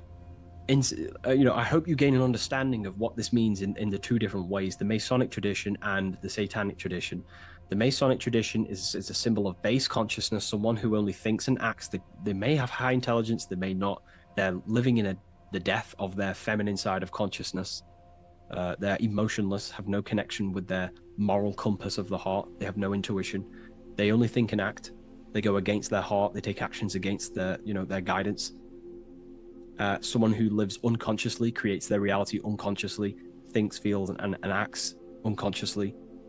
And then in the Satanic tradition, well, going back to the Masonic tradition, that base consciousness that I've just explained is the state that we must arise from, because that is the coffin. You'll see this symbol on a coffin, because the coffin represents the death of the spirit, the death of the feminine side of consciousness, and the death of conscious, being actually aware. And that's the state we must rise from, out of the coffin into higher consciousness. And that's why Masons, not just Masonry, you have this whole story of death and resurrection is in everything. It's in the Bible. Jesus dies and he is resurrected. In Masonry, when you're initiated, they symbolically kill you and then you are resurrected. Every secret society, symbolically kills you and then resurrects you. Why? Because in order to awaken to what you truly are, you have to kill who you thought you were in your mind. In order to awaken to what you are, you have to kill what you thought you were. So it's a death and resurrection. Okay? Okay, so this is the state we arise from, but in the satanic tradition, this is glorified, this state of consciousness. They are conscious, they have high consciousness, but they only have intelligence and action. Their intelligence and action are one, they think and act instantly. But they think and act at the expense of others because they have no connection with their heart. There's no heart symbolism here. It's a symbol of intelligence and action, the mind and the body. So the satanic tradition, they think and act at the expense of others. They seek to control other people because they have no connection with their heart. They have no connection with empathy, love, or care. They only care about themselves and the brotherhood of their secret society. This is what true Satanism is. It's not about worshipping Satan. It's about serving Satan, which is your ego, the egoic force that tells you not to go with your heart. So yeah, I hope that clears some things up about this symbol.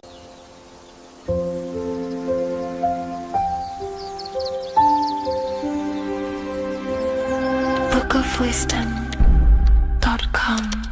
Visit today.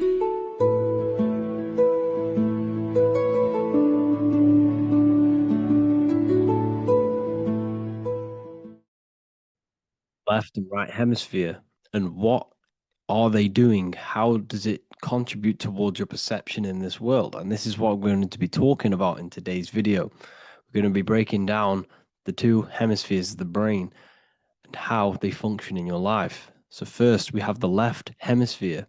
This is the logical hemisphere. This is the analytical, divided, scientific, or verbal hemisphere.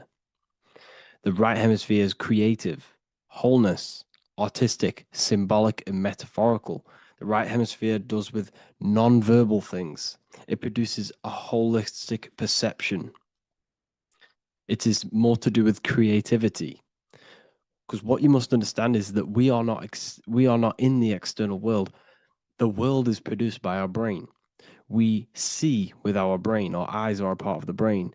What we touch is the brain's interpretation of electrical signals on the nervous system. What we smell is the brain's interpretation of smell through the nose.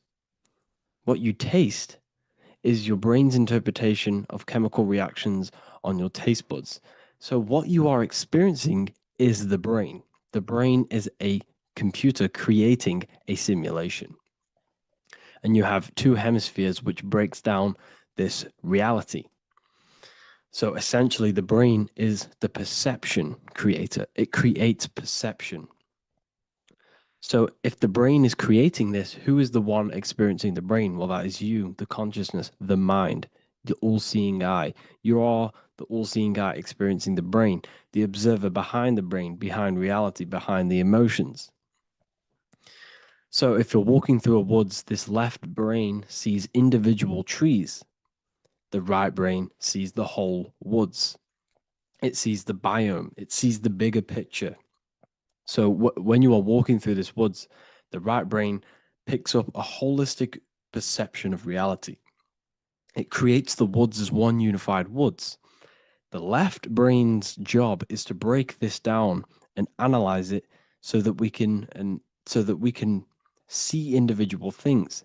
And this is also necessary for humans to have the ability to break things down and manipulate things in this world. So without this left hemisphere, we could not manipulate things and break things down. So this right hemisphere is important because it sees the whole woods. It sees humanity as one unified consciousness. However, the left hemisphere sees individual egos. So the left hemisphere is the place of the ego because it only understands it sees the world very divided. Okay, so for example, here's another example of the left and right hemisphere. If someone pulls out in front of you in traffic, your left brain is going to start going crazy and analyze them, calling them names. The right hemisphere, however, sees the bigger picture. Maybe he didn't see you. Maybe it's just a mistake. Maybe he's in a rush. You see how the two brains are very different. They do the same thing, but they function in different ways. The right hemisphere is feminine, The left hemisphere is masculine. So, like I said, this person pulls out in front of you. You start to think with the left. If you start to perceive that in the left brain, you're going to start analyzing them. You're going to start going crazy and calling them names because you're analyzing it. You're not seeing the bigger picture behind it. You're not seeing it from his perspective. So there is a crossover. So the left hemisphere of the brain controls the right side of the body, the right ear, the right eye. Everything to do with the right side of the body is connected to the left hemisphere, and the right hemisphere controls everything on the left side of the body, including your eyes, your arms, your legs. So everything is crossed over, and even your visual field is crossed over. So this is your visual field, as you can see here, and even the left side of your visual field goes to the right brain. There is a crossover. No one really knows. There's not really a reason for this. However, this is how the human body is designed. As we all know, the human body is the most advanced piece of technology on the face of the earth. They cannot replicate the human body. And they tell you it has no creator. This is crazy. People are that brainwashed, they can't even understand that their body is the most advanced piece of technology. Your body is so advanced, the computers that you use are mimicked of the body. Everything they create is mimicking nature, but they don't show you how intelligent nature is because they don't want you to understand you're in an intelligent design. So anyways, let's get back on track. There is a crossover in the brain, and this is why they teach you to write with your right hand.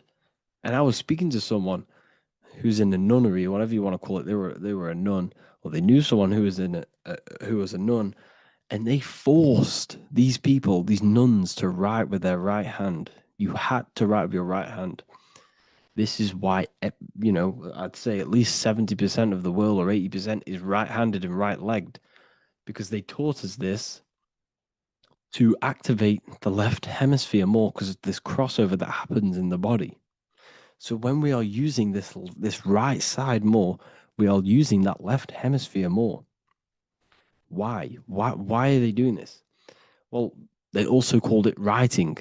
Writing is a spell, to cast a spell on you, to use that right side of the body so that you use this left hemisphere, because they want you to see the world as a divided perception. They don't want you using the right hemisphere, using that left side of the body to activate the right hemisphere to see the bigger picture and see how everything is all one and everything is created. This left hemisphere domination keeps you from seeing the connections between everything, because that left hemisphere analyzes, it breaks things down. So when we are left hemisphere dominated by using the right side of the body, we are essentially seeing everything as divided. And this is why so many people will not understand my work, because my work connects dots and connects fields of knowledge, and makes you see the bigger picture. So people who are left hemisphere dominated will see my work and think this guy's crazy. But it's all about activating that right hemisphere. So they called it writing because every word you say is molding your mind in some sort of way. The things you see is molding your mind. Everything you take in through the five senses is molding your mind. And language is a massive spell, especially the English language. They called it writing so that you use that right side. It's a spell because your subconscious mind picks up everything you say. And 90% of your daily basis behavior and thought patterns is produced by these subconscious programs within the subconscious mind. Essentially, your conscious mind is only the 10% of you. The conscious mind is just what you're aware of, what you're wearing, how you're feeling, what you're thinking. That's your conscious mind. The subconscious mind is controlling every system in your body. It's telling your heart to beat without you being conscious of it. So essentially, this is what they're programming. They're programming this system in the back of the mind, which is controlling everything through the words. And this is what spells are, because it's all about creating perception in the subconscious. So they want you to use that right side more. I truly believe the ancients, they were balanced. They used the left and the right side of the body. They didn't have a stronger side because they understood this science of the body and how the body works. So this is actually called phonetics. It's not etymology. Etymology is the study of root words.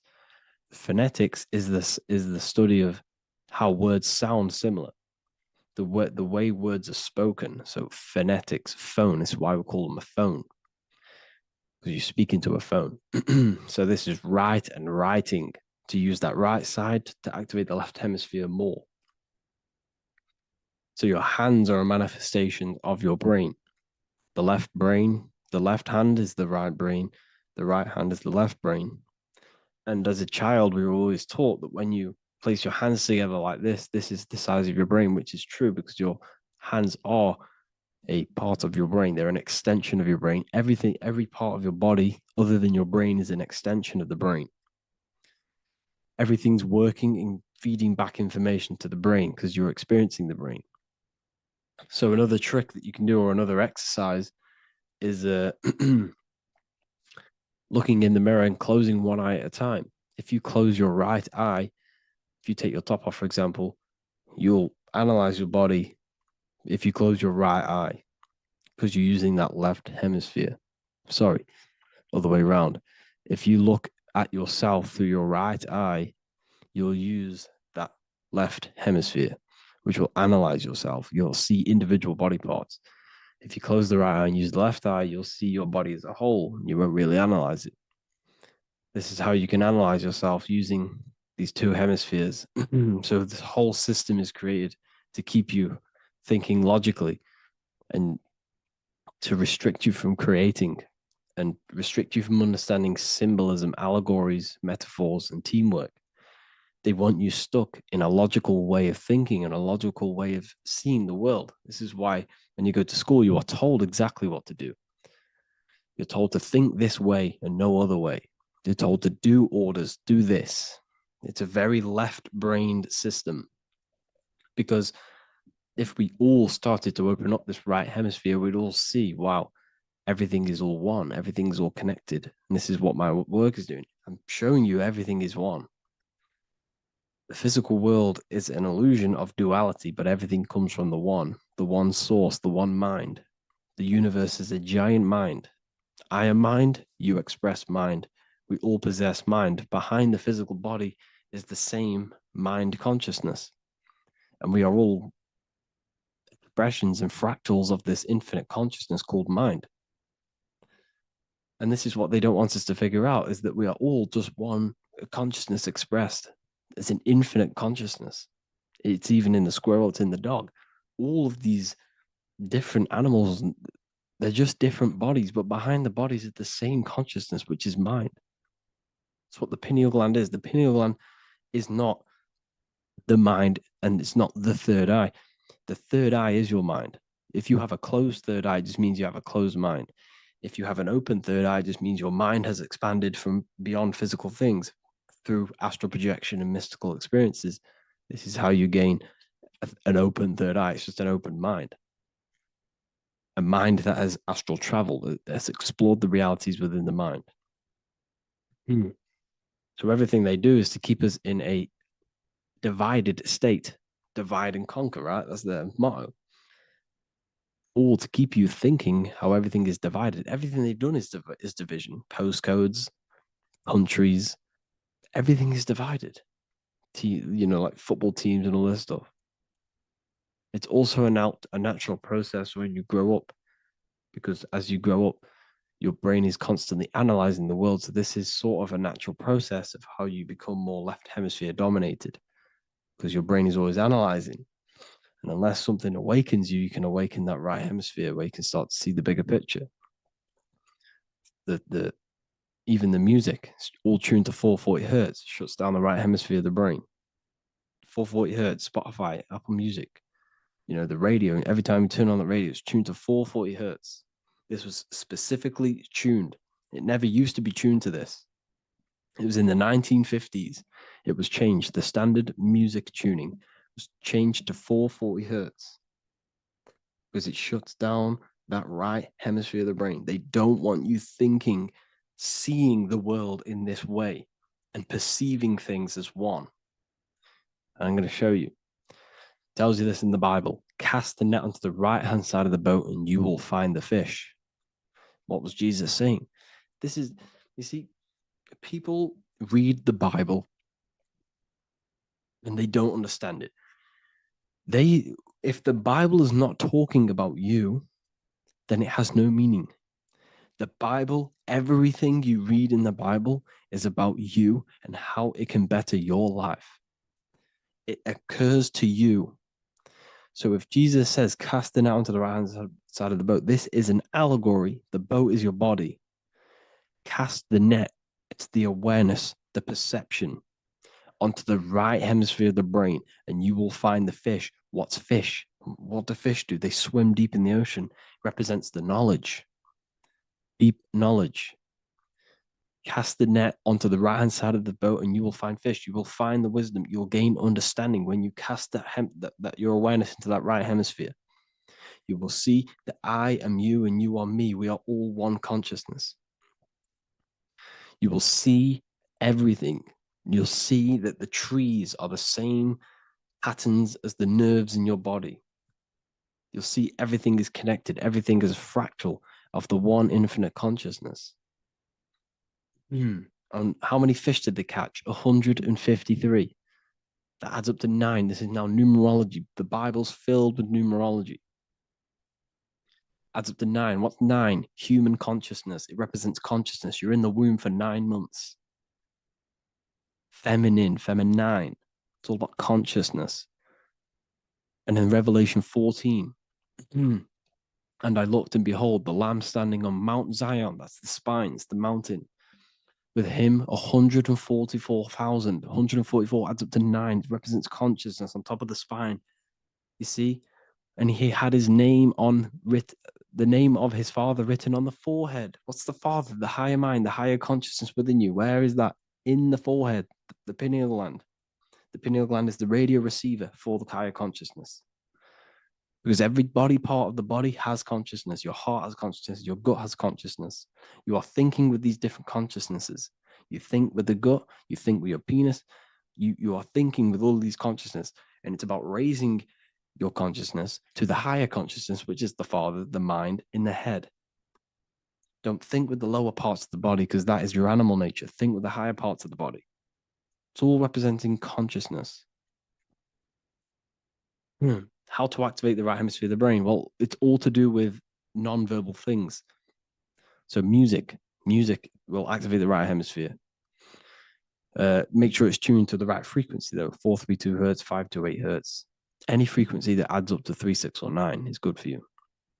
Meditation, turning off the thoughts, and you raise yourself to the higher brain. Symbolism. Symbolism is all right hemisphere. Reading between lines, metaphors, determining the Bible, it's all right hemisphere.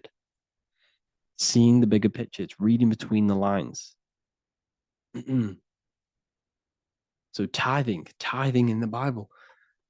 These people in the churches are giving 10% of their money to the church. It's nothing but a scam. What these people have done is they have externalized the Bible.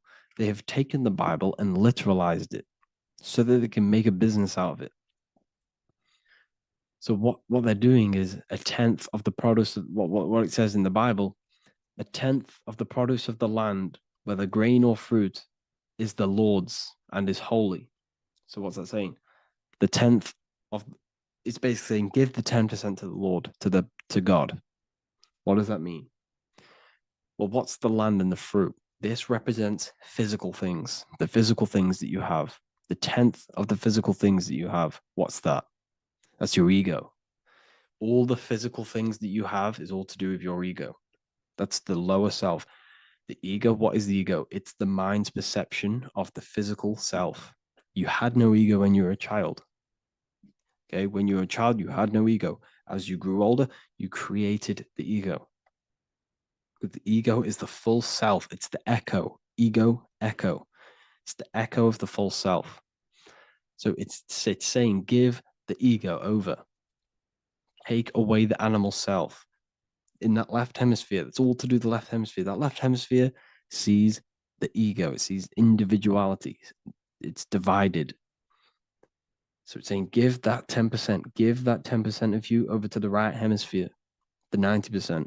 The 90% of you is in that right hemisphere, the higher self. Now, I'm not saying the left hemisphere is bad. Okay, I'm not saying that at all. But it sees it sees things divided. It's like I said, the left, the hands are manifestations of the brain. So when these Christians are praying, they're putting their hands together. What are they doing? That they're syncing the brain hemispheres. What you're doing, because everything's an extension of your brain. So if you put your hands together, you're putting the two hemispheres together. And what's happening when you place the hands together?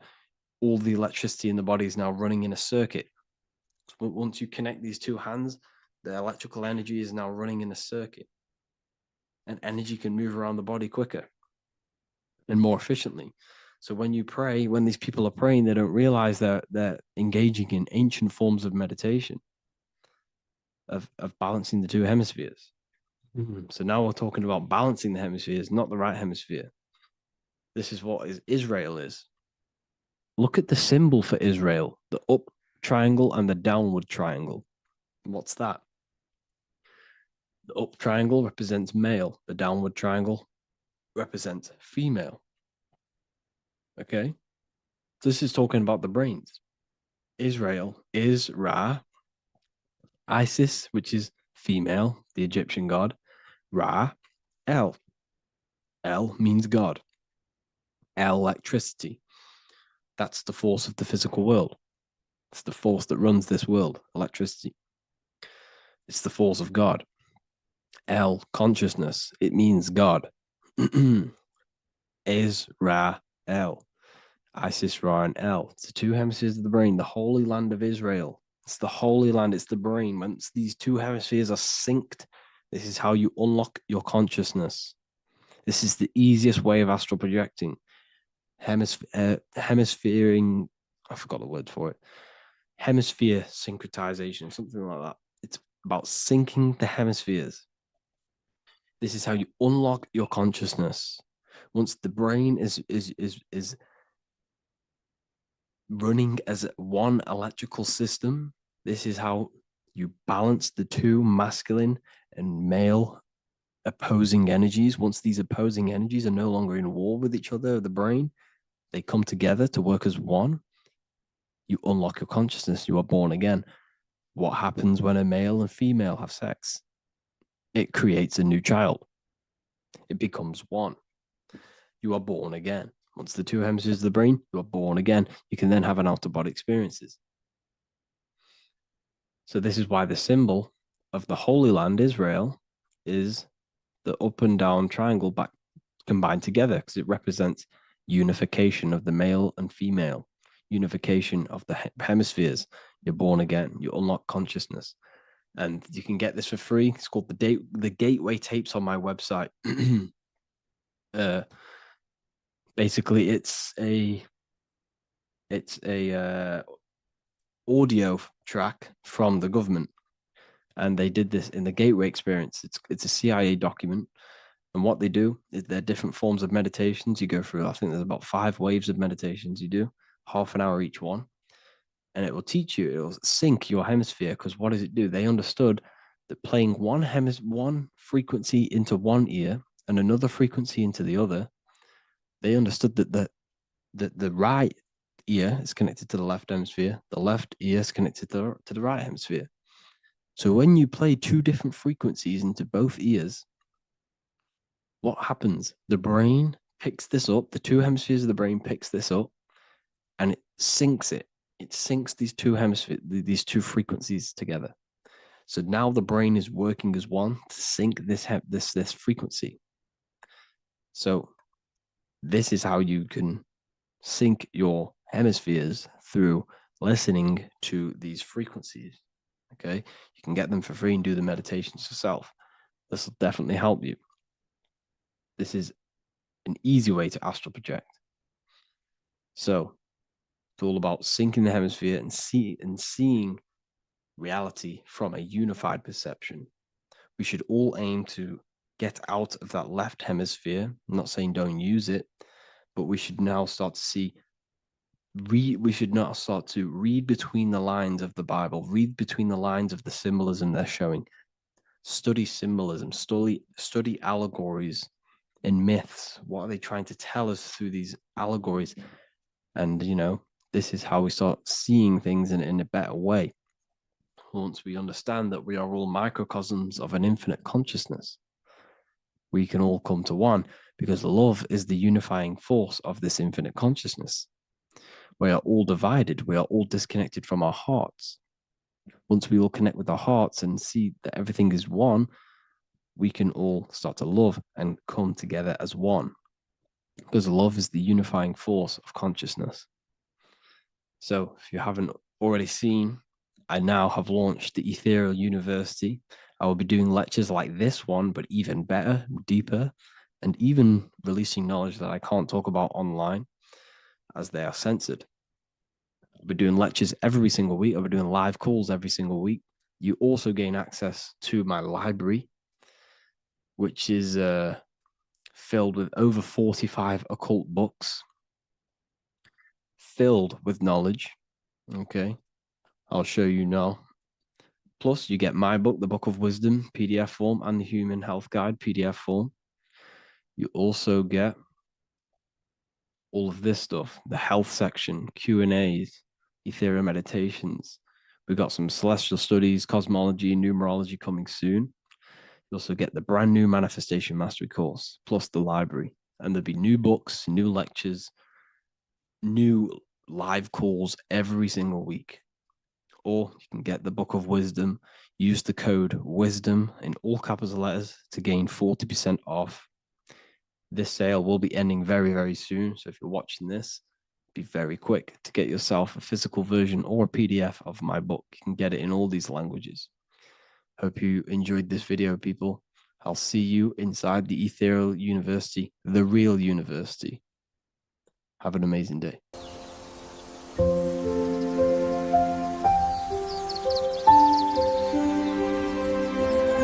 bookofwisdom.com.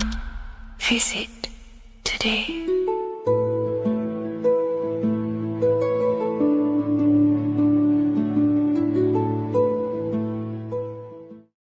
Your ultimate goal is to be famous, then you're gonna do a lot to get there, like sign your name in blood in a contract with the devil. That's how I got introduced to the music industry. I swear I wanted to be like the Amy Grant of music. Yeah. But it didn't work out, and so I sold my soul to the devil. Well, needless to say, sold my soul. Alright, y'all. I'm finna sell my soul. I'ma hit y'all when I'm through. I'm gonna be rich as hell, alright?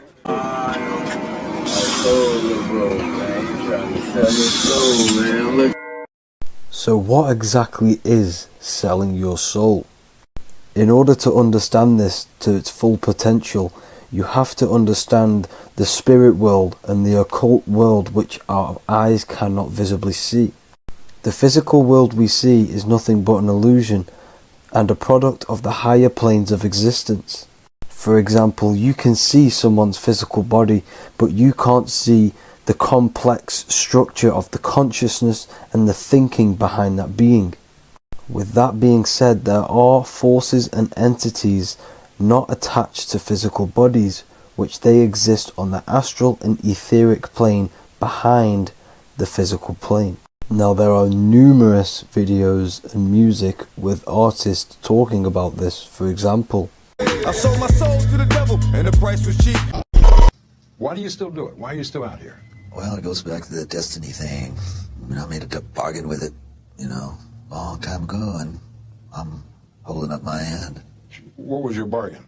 To get where I am now. Should I ask who you made the bargain with? with the chief commander. On this earth?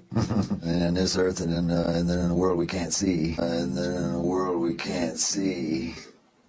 So selling your soul is cutting a deal with an astral plane entity in exchange for wealth and fame on this physical plane. This is classed as black magic because you are bending reality against your intuition. Now, making deals with entities beyond the physical plane, you always have to give something in exchange. When it comes with demonic entities, it always involves some sort of sacrifice, bloodshed, or humiliation.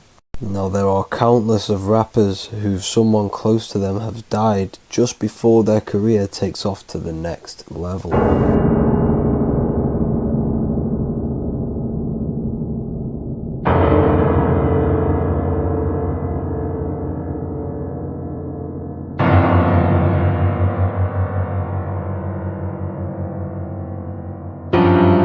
My mama was sacrificed.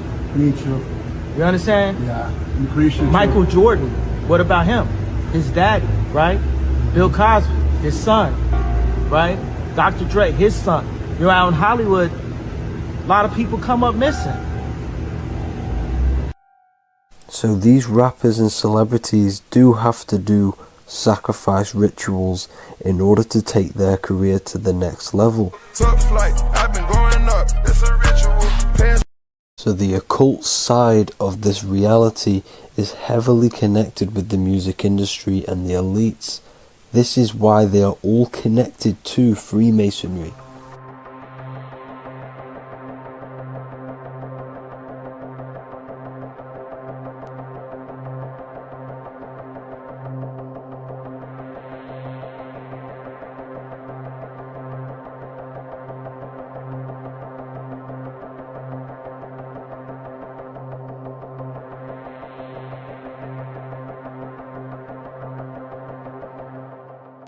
Now this is why the music industry is one of the most important industries for the elites to stay in control and keeping the masses on low states of consciousness. Frequency is one of the most powerful things in reality because it's the only thing which can enter your soul and body without consent.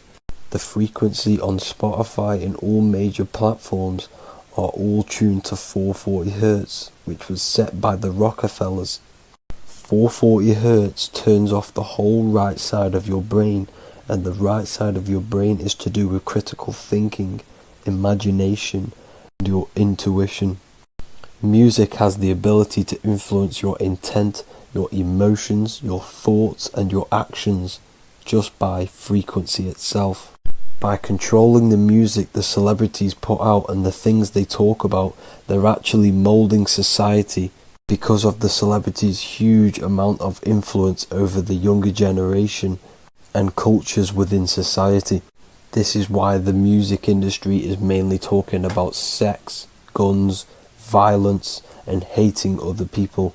These are all very low vibrational acts and things to do which destroys humanity and societies, keeping us all conquered and divided in order for them to stay in power.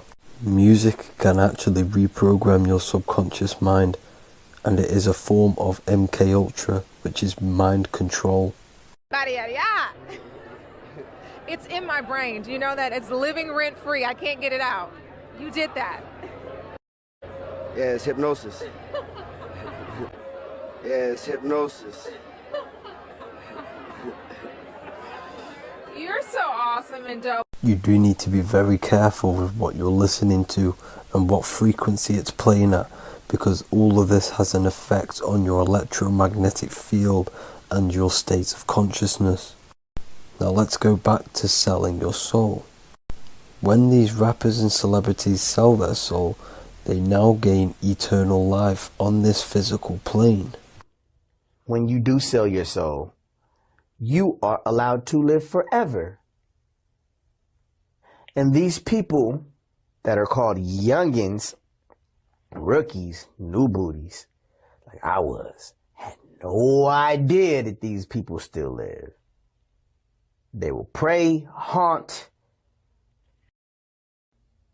kidnap, anything to stay on top. This is their world. They have nothing but time, is what they believe. Now this explains why there's so much Saturn worship, because Saturn is the father time. He's the god of time and crystallization in the physical realm. If you want more information on that, go to my previous video. Now here is A$AP Rocky standing inside of a pentagram, but notice the way he's standing, it's an inverted pentagram. The pentagram is associated with magic, however, the upright pentagram is the 5 elements with spirit on the top. It's either called spirit or ether. It's at the top because it rules the other four elements, because it's the baseline of reality, which is spirit and matter. Spirit is behind the physical reality.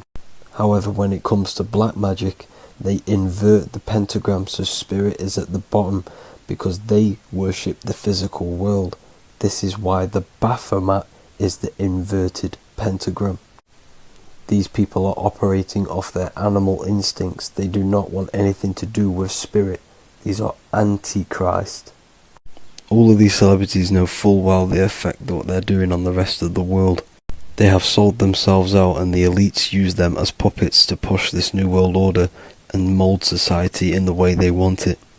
This is why all the celebrities are linked to Freemasonry, because in Freemasonry you have to take the oath of silence, where you can't speak on anything that they learn inside of Freemasonry. This is the symbol of silence.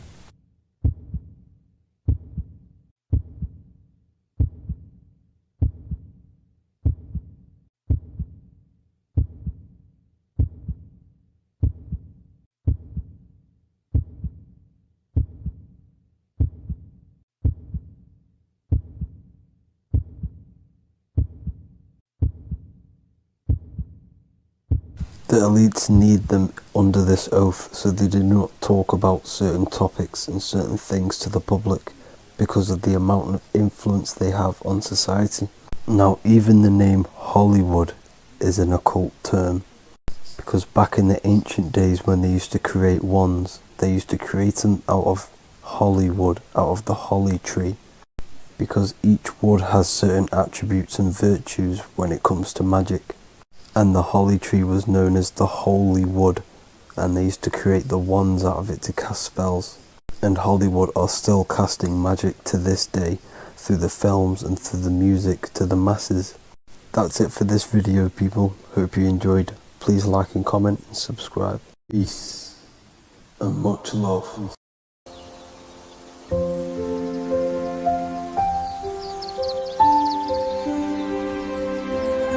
bookofwisdom.com. Visit today.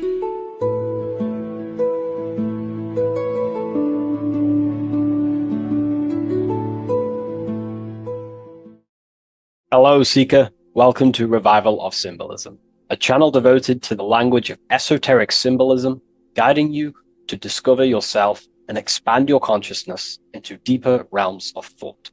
I'm Harry B. Joseph, also known as Revival of Wisdom, and today we're going to be discussing the symbol of an eye inside of a triangle. So the first thing we need to understand about symbolism is that symbolism is a subconscious language. We don't just look at these symbols and get a basic understanding. Like a word, for example, if I wrote the word hello here, you look at this and you have an instant understanding of this word in your mind. It has no deeper meaning, or veil, what we like to call it. There's no deeper meaning of this beyond a veil. It's simply just a very logical thing to do and understand. But symbolism, on the other hand, goes deep within the subconscious mind. It forces the individual to go inward on themselves. This is why symbolism is so powerful. It makes you turn inward. When you look at this eye in a triangle, you're not just looking at a word, you're looking at a picture. And this forces you to go inward so you can start to try and figure out what this symbol means. You start to think critically. You also start to follow the chains of thought. This is very important inside the occult. Symbols have many layers and veils of meaning. They don't just have one layer or meaning. On the surface level, it has a surface level understanding. But then as you follow the deeper chains of thought, you start to unveil and unravel its deeper meaning. As you awaken in your journey, the deeper levels of consciousness you access, the higher levels of understanding you access, the deeper meanings of these symbols start to reveal themselves. So studying yourself and studying symbolism go hand in hand. So when you're studying symbolism, you're actually studying consciousness. This is what we need to understand, is that these symbols represent forces of consciousness and aspects of consciousness. So what we need to do is to follow the chain of thoughts. Now, what do I mean by the chain of thoughts? If I think of a triangle, instantly in my mind, I get the number 3. Then if that number 3 leads to another thought, for example, father, mother, child, father, mother, and child. Father, mother, and child then leads to another thought, then another thought, then another thought. So this is the chain of thought that we have to follow. This is why symbols must be meditated upon. We meditate upon symbols to unravel the deeper meanings of these, so we can unlock deeper levels of awareness. Okay, so we're diving straight into the subconscious mind with the language of symbolism. That's why it's so powerful, because it forces the individual to go inward and actually use their mind. Symbols train you to think critically. They train you to think in a subconscious way, unlike words. So these symbols represent thought vibrations or thought forms within the individual's mind. So let's jump straight into this symbol of the eye in the triangle, and let's go, very surface level, and then towards the end, we'll go deeper into the deeper mysteries of this symbol. On this channel, I don't give spiritual fluff. I give very deep esoteric teachings. Okay, so it would be amazing if you could show some support. Simply just leave a like, comment, and a share on the video. Share this video to a friend. So, first of all, let's look at the number 3, because this triangle symbolizes the number 3, okay? 3. We have a father, we have a mother, and together they unify to create a child. So that's a triangle. So, what does this actually represent? Father, mother, child. In order for creation, it takes 3 steps. We are born, we grow, we die. So this is how creation unfolds in a 3-step process. In order for you to have a child, you must have 2 people and then give birth to another. Number 3. Then when you are given birth, you give birth, you grow, you die, then you return back to your original state. So the number 3 symbolizes this transformation or creation itself, how creation is a 3-fold. We see this in Brahma, Vishnu, and Shiva. Brahma, the creator, you have the creator god, the preserver god, and the destroyer god. This is symbolizing the number 3. And inside the Christian tradition, we have Father, Son, and Holy Spirit. We're going to dive deep into that as well. But it simply just represents the 3-fold of creation, of how creation is a 3-fold process. Okay? So let's go a little bit deeper now. That's more exoteric. That's an external teaching. I've just taught you something that's very external.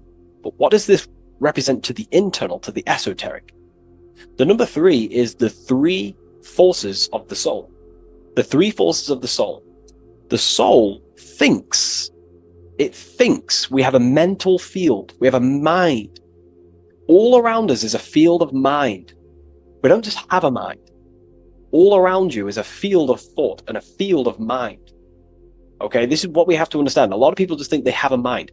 Your mind is attuned to the mental plane, and the mental plane is surrounding you. There are thought forms surrounding you. There are ideas. There are, all of these things in the mind that exist in an infinite field made of mental matter. Mental matter. So the soul thinks. The soul feels. It has feeling. We have emotion. And the soul takes actions. So the soul has 3 ways it expresses itself. Consciousness expresses itself through mentalism, through emotionalism, and through actions. This is how the soul is creating, through 3 different dimensions. Before you take a physical action, you don't just take the action. You first think, you feel, then you act.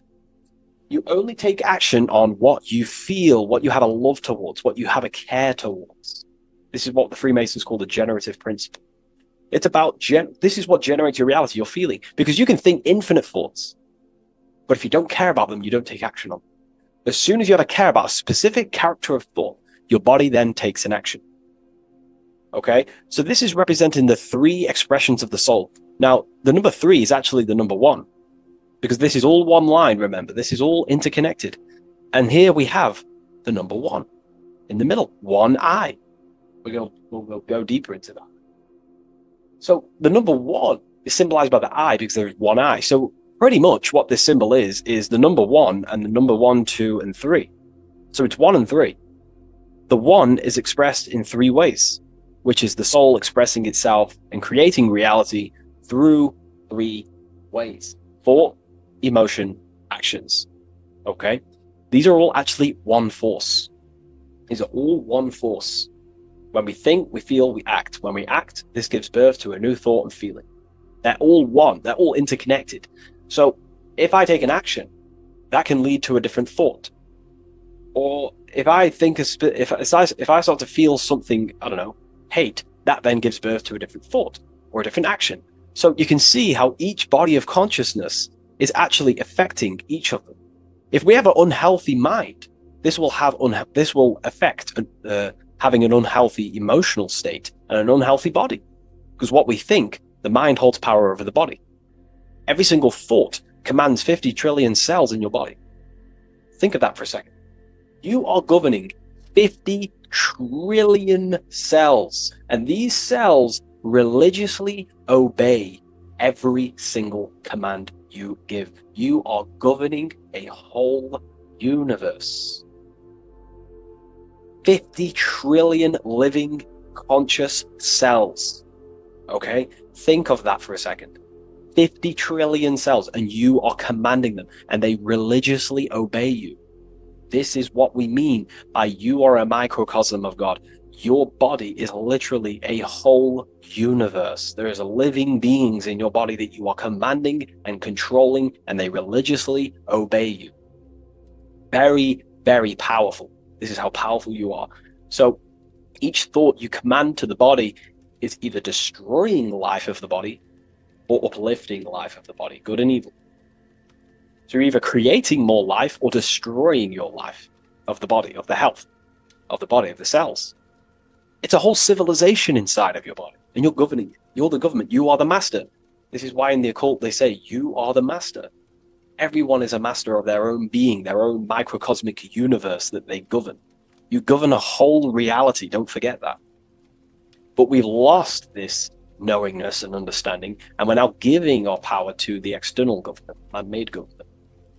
Okay, so that's what the word government means. Government, govern mind control. But you are the government. You control your own being. You control your own universe. You control your reality.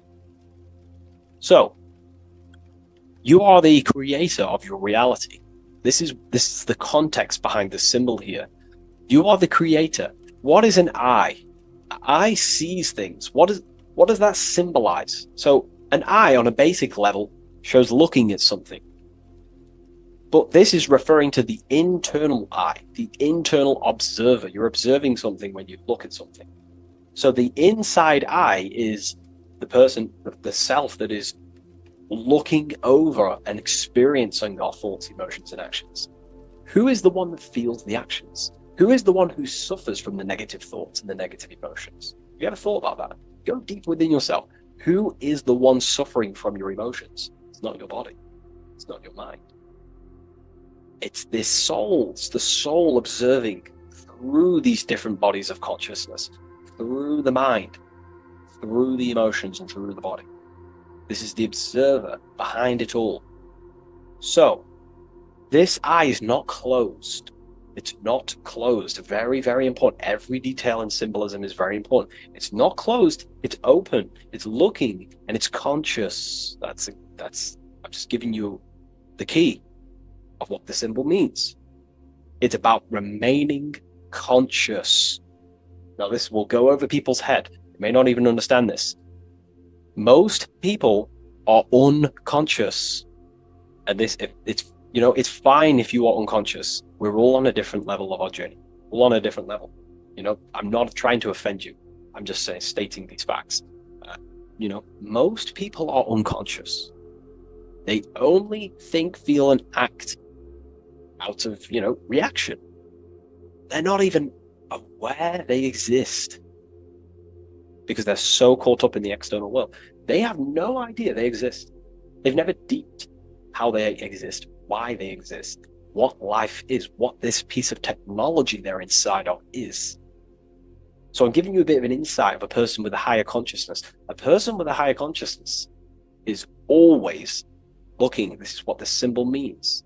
Always looking, not with the eyes, but with the internal self, because they understand these 3 powers, the triangle, is creating their reality. Thought, emotion, action. Person with a higher consciousness who knows mastered themselves is someone who is always looking and observing their thoughts and emotions and the actions they take in the world. I'll give you a bit of a key here. I'll give you a key. In my life, I like to govern myself, be my own master, through this way. Every action or decision I am about to make, every decision, I always say to myself internally, I remind myself of this symbol. This is what symbols are.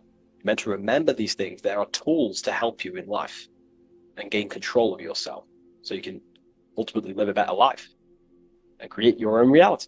I remind myself, if I take this action, what is the effect that's going to come from this action? Is this action going to benefit me, or is it going to pull me away of what I'm supposed to do? And through that, I live through this law of law of cause and effect. We cannot escape that law. You have to deeply understand this. You cannot escape the laws of cause and effect. They are always infinitely creating your reality. Cause and effect. Every thought is producing an effect. Every emotion is producing an effect. Every action is producing an effect. Therefore, you must keep this in mind and stay looking. This is what the symbol means. It means stay conscious. Always look over your thought, emotions, and actions. Always look over them. Because if you are not looking at your thoughts, emotions, and actions, and you're living, you're thinking, you're feeling, and acting unconsciously, subconsciously, without conscious awareness, you're unknowingly creating your reality. You can reach a level of mastery. There is a level of mastery. I'm not fully there yet. I'll openly admit that. But it's a goal in mind. There is a level of mastery that one can achieve where they are conscious of every single thought, every single action, every single emotion they feel throughout their day. Very, very difficult because we think around 7,000 thoughts a day, But this is ultimately the goal of mine anyway. It's completely up to you what you do. I'm just giving you this insight that's helped me in life. So it's about being conscious. This is a very overlooked thing in today's world. No, most people are unconscious. They're walking around as zombies. They don't even realize they think. They don't even realize they have a mind. They think their mind is their brain. If the mind was the brain, then how can the mind go in the past, present, and future? Which means it exists outside of time, but the body remains in the present moment. If the body remains in the present moment, that means it exists underneath time, underneath the law of time, but the mind transcends it, which means the mind operates outside of time, space, and matter. So, that is a key. You are a higher dimensional being manifesting in a physical form, and you're looking into the world. This is also another veil of the eye.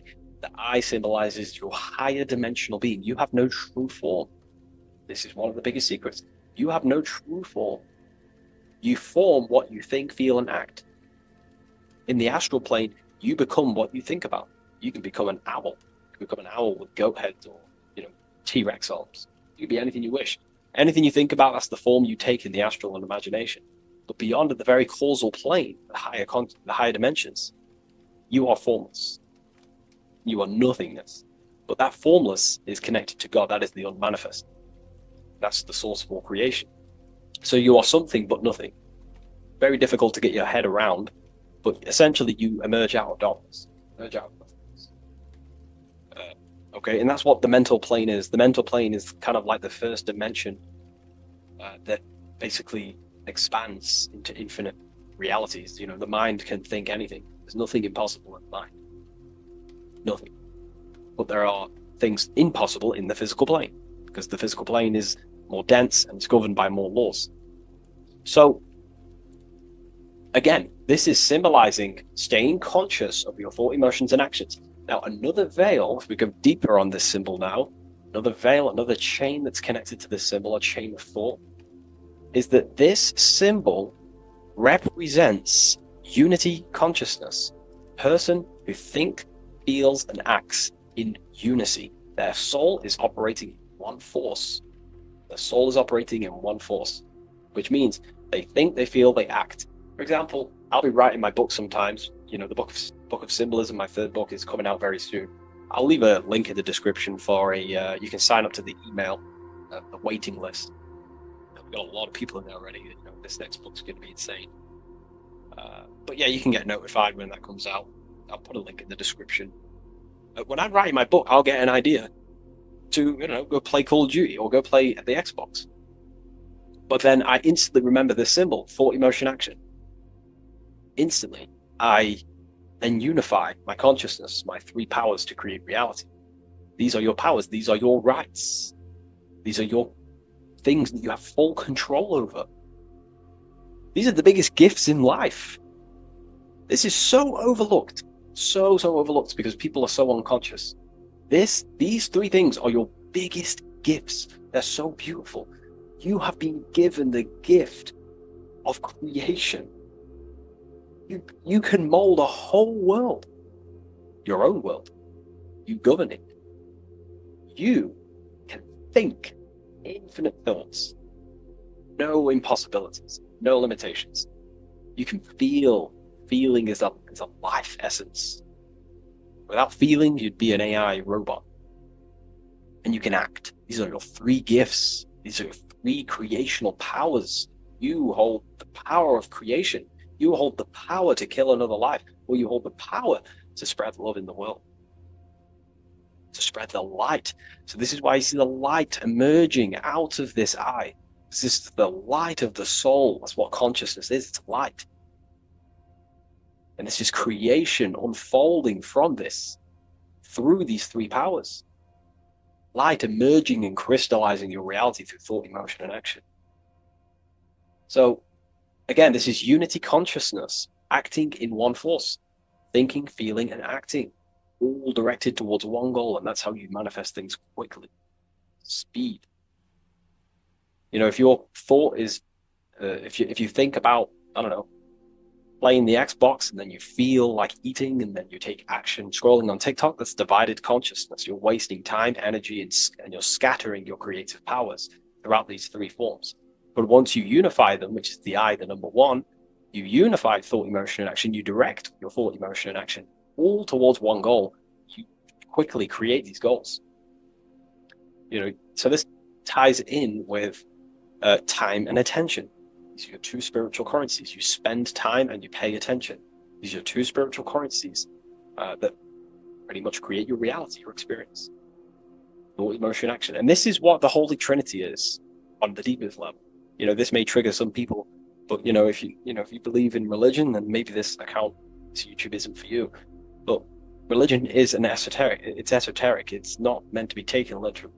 The Bible is an encrypted allegorical text talking about human consciousness. Jesus is a person and a master of consciousness that we should achieve within ourselves. We should aim to become like Jesus, not worship Jesus, because we are all God. We're all governing the microcosm. So, also, this symbol represents the movement of the spirit, the movement of the soul. The soul goes through this triangular process, and the soul always remains, returns back to its original state. The soul is given birth into physical reality. We live, and then, we grow, then we die. Then it moves in this 3 triad form. The soul, wakes up in the morning. It grows throughout its day. Then it dies at nighttime to return back to its original state, to spiritual state. And everything goes through this process. Birth, growth, decay. Birth, growth, and death. And everything returns back to its original state. So, ultimately, this is what this symbol represents. Okay? If you want to go deeper on this, we have an amazing community. We have hundreds of hours of lectures, practical lectures, where you can gain mastery of yourself. The occult goes deeper than you could possibly imagine. So I hope you gained some insight from this video. Please leave a like, comment, and subscribe to the channel if you're new. And let me know any symbols you want me to break down in the comments section, and I'll hopefully get them broken down for you so you can understand them, deeper, on a deeper level, and you can understand yourself on a deeper level. So yeah, all the links in the description for everything that I mentioned, the community, and the Book of Symbolism waiting list. And I'll see you in the next video. Take care of yourself, everyone.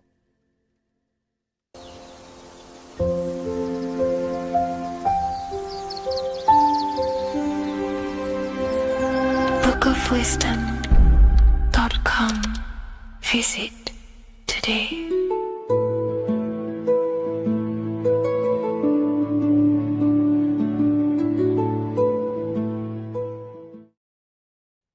What if I told you many people around you have probably sold their souls? It's more popular than you think, and it's very easy to do. Selling your soul is not something that you can just go and meet the devil and do it. It doesn't work like that. But before I tell you exactly how you can sell your soul and how not to sell your soul, what is the soul? So, looking at Jesus, we always see two lights surrounding his head, one surrounding the heart. And as of course, if you've been watching my channel, you know Jesus represents you. He represents the divine essence of the universe made in human form. Each one of us possess a fractal of God's infinite consciousness. We are all God. We are all God experiencing himself in a three-dimensional divided form, separated from his oneness. God wanted to experience himself, so he made this world. So each one of us possess a soul, and the soul is the spark of God's infinite loving consciousness, filled with God's loving moral law. So the reason why Jesus is always have a light above his head and a light on his heart is because this represents the brain and the heart. The brain is not the mind. The heart is not the soul. The brain is the physical manifestation of the mind. It is the physical mechanical computer for the spiritual mind.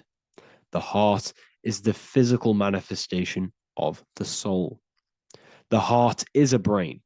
In fact, it contains 40,000 specialized cells, which are the exact same cells found in your cranial brain. Yes, your heart is an emotional brain. Your cranial brain is a thought brain. It's a computer. Okay? Everything that exists physically exists non-physically. This is what the ancients called spirit. Just means invisible force. The mind, the thoughts are not made of atoms. You can't touch, you can't find tangible thoughts, imaginations. These things exist spiritually in metaphysical counterspace. It's the same with your emotions. The emotions are spiritual. They are not physical. You can't touch them. So thoughts are the language of the mind. Emotions are the language of the soul. Sometimes we can become eluded by thought and we can become eluded by emotion. If we are led purely by emotion, we can create illusions in our perception. The same if we rely only on thought. We must balance these two. Okay? So the mind is the creator. The soul is the operator. Every thought we think is being judged by our soul. The soul is the judge. The soul tells you what is right, what is wrong. And even the Freemasons depict this spirit and matter in their black and white checkerboards. White is spirit, black is matter. Matter is dead, spirit is life. This is what this represents. Physical reality is not just physical. For every physical object, for every physical manifestation, there is a spiritual force bringing it into existence. Consciousness brings everything into existence. Before you kick a football, there is a change in your inner consciousness before you take that action of kicking the football. Everything exists in spirit before matter. You existed in spirit before you were physical. We also see this in alchemical Freemasonic artwork. This represents the clouds. This is the mind. This is the heavens. And then coming down into the heart, which represents the earth. The light entering the mind into the heart, because every thought we think is being judged by the heart. The heart speaks to you through emotion. The soul speaks to you through emotion. Every thought you think, your heart is telling you that is right, or it's telling you that is wrong. Why? Why is this? Emotions can guide us, okay? Emotions are the language of our soul. Our soul guides us to our soul purpose. Each one of us contains a purpose in this physical life. There is a reason you are alive. There is a reason why you came from spirit into a material reality. Your jealousy reveals where you need to be in life. If you are jealous of someone, this is your soul saying you need to be there. That's where you need to be. Your fear reveals your greatest growth in order for you to reach your life's purpose. If you fear something, this is your soul telling you you need to overcome this in order to reach your life purpose. This is the next obstacle. The soul, your life purpose is not found in your passion. It's found on the other side of your greatest fear. The soul's always seeking, it's always seeking truth. It's always seeking to expand, to learn. The soul must go through pain in order to overcome, in order to grow. That's why we are here, to grow and expand and create. We also see this in alchemical artwork. Again, the mind in the clouds, the heart and the soul. They must work in unity. Each one of us contains the spark of the divine, which is the soul. Okay? Which is the soul. This is the operator. G-O-D, generator, operator, destroyer. The generator is the mind. The operator is the soul. The destroyer is the body. Everything will generate, everything will operate, and everything will die. That's the Trinity, the Father, the Son, the Holy Spirit. There's always a Trinity, Brahma, Vishnu, Shiva.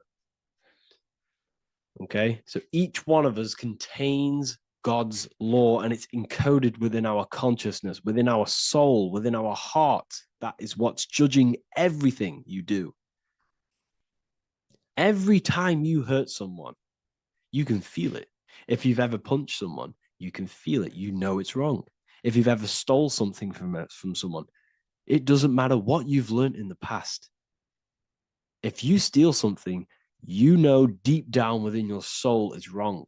This is because each one of us are encoded with God's law of love and integrity. I don't care how tough you think you are and how hard you think you are and what you've done in your life. I don't care. You know what is right, what is wrong, because you are encoded with love. Does not matter how far your mind can take you away, how corrupt your mind can become. There is always a spark of love and empathy in your heart, in your soul. You know this when a child. When you're a child, you're not racist. You don't want to hurt anyone. You don't want to steal. As a child, you're pure love, you're pure awareness, you're pure. You would never think about being racist. It's the corruption of the mind that leads us to corruption. Our soul always wants to do good. So the soul is encoded with God's law. And when we go against this law, this destroys our body. Yes, because your body is electromagnetic, and that's being casted from your heart. So every time you go against the heart's guidance, moral law, we weaken our electromagnetic field, which weakens our body. If you've ever looked at someone who's very negative, you can see them. You can see that they are aging quicker. You look at Scrooge, for example. If you ever watched Scrooge, look at how corrupt he looks. That's his heart. You can see the people's hearts on their face. People who do negative things and have negative thoughts, negative emotions, you can see it in their eyes and their face. It's because it corrupts you. It corrupts the body. It ages the body. Goodness is life. Okay? So can you sell your soul? You cannot sell your soul physically. But what you can sell is your conscience. What you can go against is that moral law. And you can exchange physical material things such as money, fame, cars, houses, business in order for you can exchange that to go against your inner dialogue. For example, these rappers, celebrities, what are they doing? They're not selling their soul. You can't sell your soul to some entity on the astral plane. But what you can do, you can take money to say, I'm going to go against my heart. I'm going to go against my inner moral law. I'm going to take that money and I'm going to do something wrong. It's basically going against your soul. It's selling your soul's guidance of moral law. That's what selling your soul is. And that's what these rappers are doing. That's why they're so sad. You know, this is why all these rappers are on drugs, doing all sorts of things to escape, to short-term escape what they've done. They're going against their inner guidance for money. And yes, short-term pleasure may be happy for now, but in the long run, it will leave you feeling voidless because nothing material can ever satisfy your soul. Nothing. You could gain £1 million tomorrow, guaranteed within 2 weeks, you'd be back to the exact same position mentally, emotionally as before, because nothing physical can ever satisfy you. Guaranteed, if you received $1 million if you received $1 million now, in a week's time, you'd be hunting for the next million because it does not satisfy you. There's a reason why these billionaires don't stop working, because they're so addicted to earning and earning and earning. It doesn't satisfy you. The only way you can satisfy yourself is through Christ consciousness, is through self-love, is through loving thyself, knowing thyself, and becoming balanced internally in consciousness instead of seeking external validation through material things, which end up leaving you feeling voidless, empty inside, and sad and depressed and anxiety.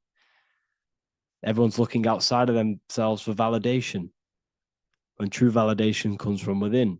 True satisfaction, true happiness comes from within, reaching Christ. Christ is a state of being, a state of consciousness that we must cultivate within ourselves so we can live a happy, balanced life. You can have all these material things when you're satisfied inside, but don't rely on them.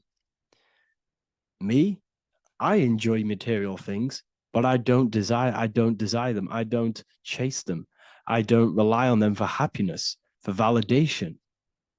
You can have big cars. You could have your favorite watches. You could have Lamborghinis. Yes, it's fun, but don't let it give you your happiness.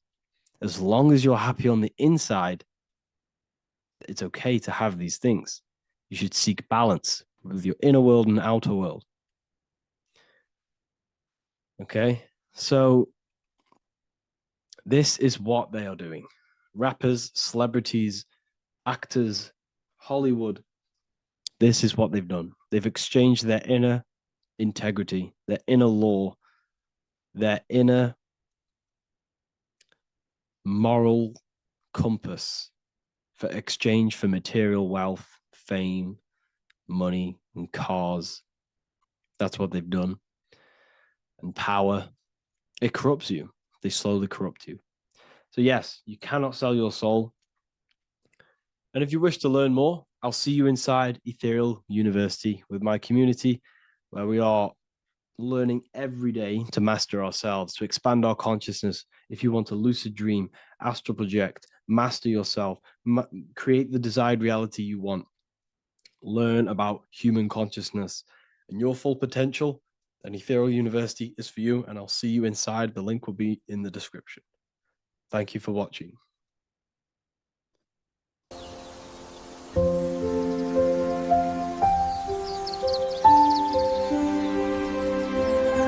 bookofwisdom.com.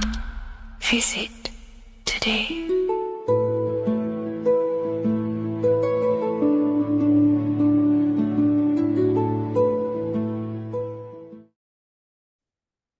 What if I told you that you are under a spell, and this spell is controlling you in every aspect of your life, and you don't even realize it? Spells are not what you've been taught. They're not fantasy magic wands that are casted over you. No, no, no. Spells are much, much deeper. A spell is a belief system that is installed into your subconscious mind, which holds power over you. Okay? If I install a belief into your mind and that belief holds power over you and controls you, that is you under my spell. A spell is a belief that someone has installed into you. Okay? You have a subconscious mind. The subconscious holds power over 90% of your daily basis behavior, thought patterns, and overall emotional state. Because the subconscious is the back end of our mind, the mind that we don't really have access to. It's the shadow self where all of our programs, all of our memories, all of our traumas, all of our everything that we've ever experienced is recorded and kept in this vast database called the subconscious. Now, the subconscious is the 90% of our mind. We are only aware of 10% of our mind, which is the conscious mind, which is what you're using now, what you're consciously aware of. But there is a subconscious mind that holds power over your conscious decisions, and you don't even realize it. For example, as a child, you had a very, very traumatic event happen. Let's say as a child, you were not loved enough by your parents. And this feeling of you not being enough for your parents and feeling alone as a child implanted this seed. And this seed was planted by your emotions, a strong emotion. And over time, as you grew older into an adult, this seed grew and grew and grew. And what this seed grew into is you being very needy, you always seeking validation from others. Okay. But you taking this conscious decision 10 years down the line actually stems from this hidden cause within your subconscious mind, within this little feeling, this seed inside your subconscious where you don't feel like you are worthy. So this results in a conscious decision of you seeking validation from others, being very needy from others. Okay. This is what the subconscious is. The subconscious holds power over us. For example, posting on social media. Why are you actually posting on social media? If you take a selfie with your new watch, new car, and you go and post that onto your social media, why are you actually doing that? On the deepest root cause, it's not because you just want to post a picture. No, it's much deeper. It comes from a subconscious belief or a subconscious emotion of you seeking external validation, whether you believe that or not. But that's what it is. If you're posting on social media, you're seeking attention, you're seeking validation from others on a deep level, on a subconscious level. You may not even realize this because it's subconscious. Now, this is what a spell is. Money is a type of spell. Remember, money doesn't actually exist. Money does not exist. Money is a physical object inside of the material plane. But the physical object has a belief in the mental plane. See, the mind is the highest plane. This is the root cause of reality, the mental plane. Okay? So our belief in our mind has given this piece of paper value and a meaning. But in reality, it's just a piece of paper with a belief behind it. But this subconscious belief behind this piece of paper is controlling your daily basis behavior, is controlling your emotional state and controlling your life without you even realizing it. Without you even realizing that it's all an illusion. Money does not exist. It's the belief that gives the piece of paper a power. And the way we break the spell is by realizing that the money doesn't actually exist. The whole world is under the spell of money, and it's controlling all of us. But the spell is the belief. Once we all wake up and realize money has no value. It doesn't actually exist. It's only a belief. There is no actual money. That's how we break the spell. The spell is broken when we figure out that we are under the spell, under the belief, under the illusion of this piece of paper having value, and it's controlling our lives. That's why the word money has mon within it. Mon is moon, and the moon represents our hidden aspect of our mind, our subconscious, and the sun represents our conscious mind. So you have two versions of yourself. You have the self that you show to everyone, the conscious mind, and you have a shadow self called the subconscious, which is the hidden aspect of you. For example, do you really love your partner who you're with, or are you just with them for, is there a subconscious fear of being alone? Do you really want to be with this person, or is it stemming from, are you staying with them because it's stemming from this fear of being alone, of being lonely? Or are you just with them because you have a subconscious sexual addiction? And all of your conscious decisions are actually coming from this little seed of wanting sex or not being alone. You have two versions of yourself, the conscious mind and the subconscious, the shadow self and the self that you show to everyone else. Okay? And the subconscious is what's holding power over you.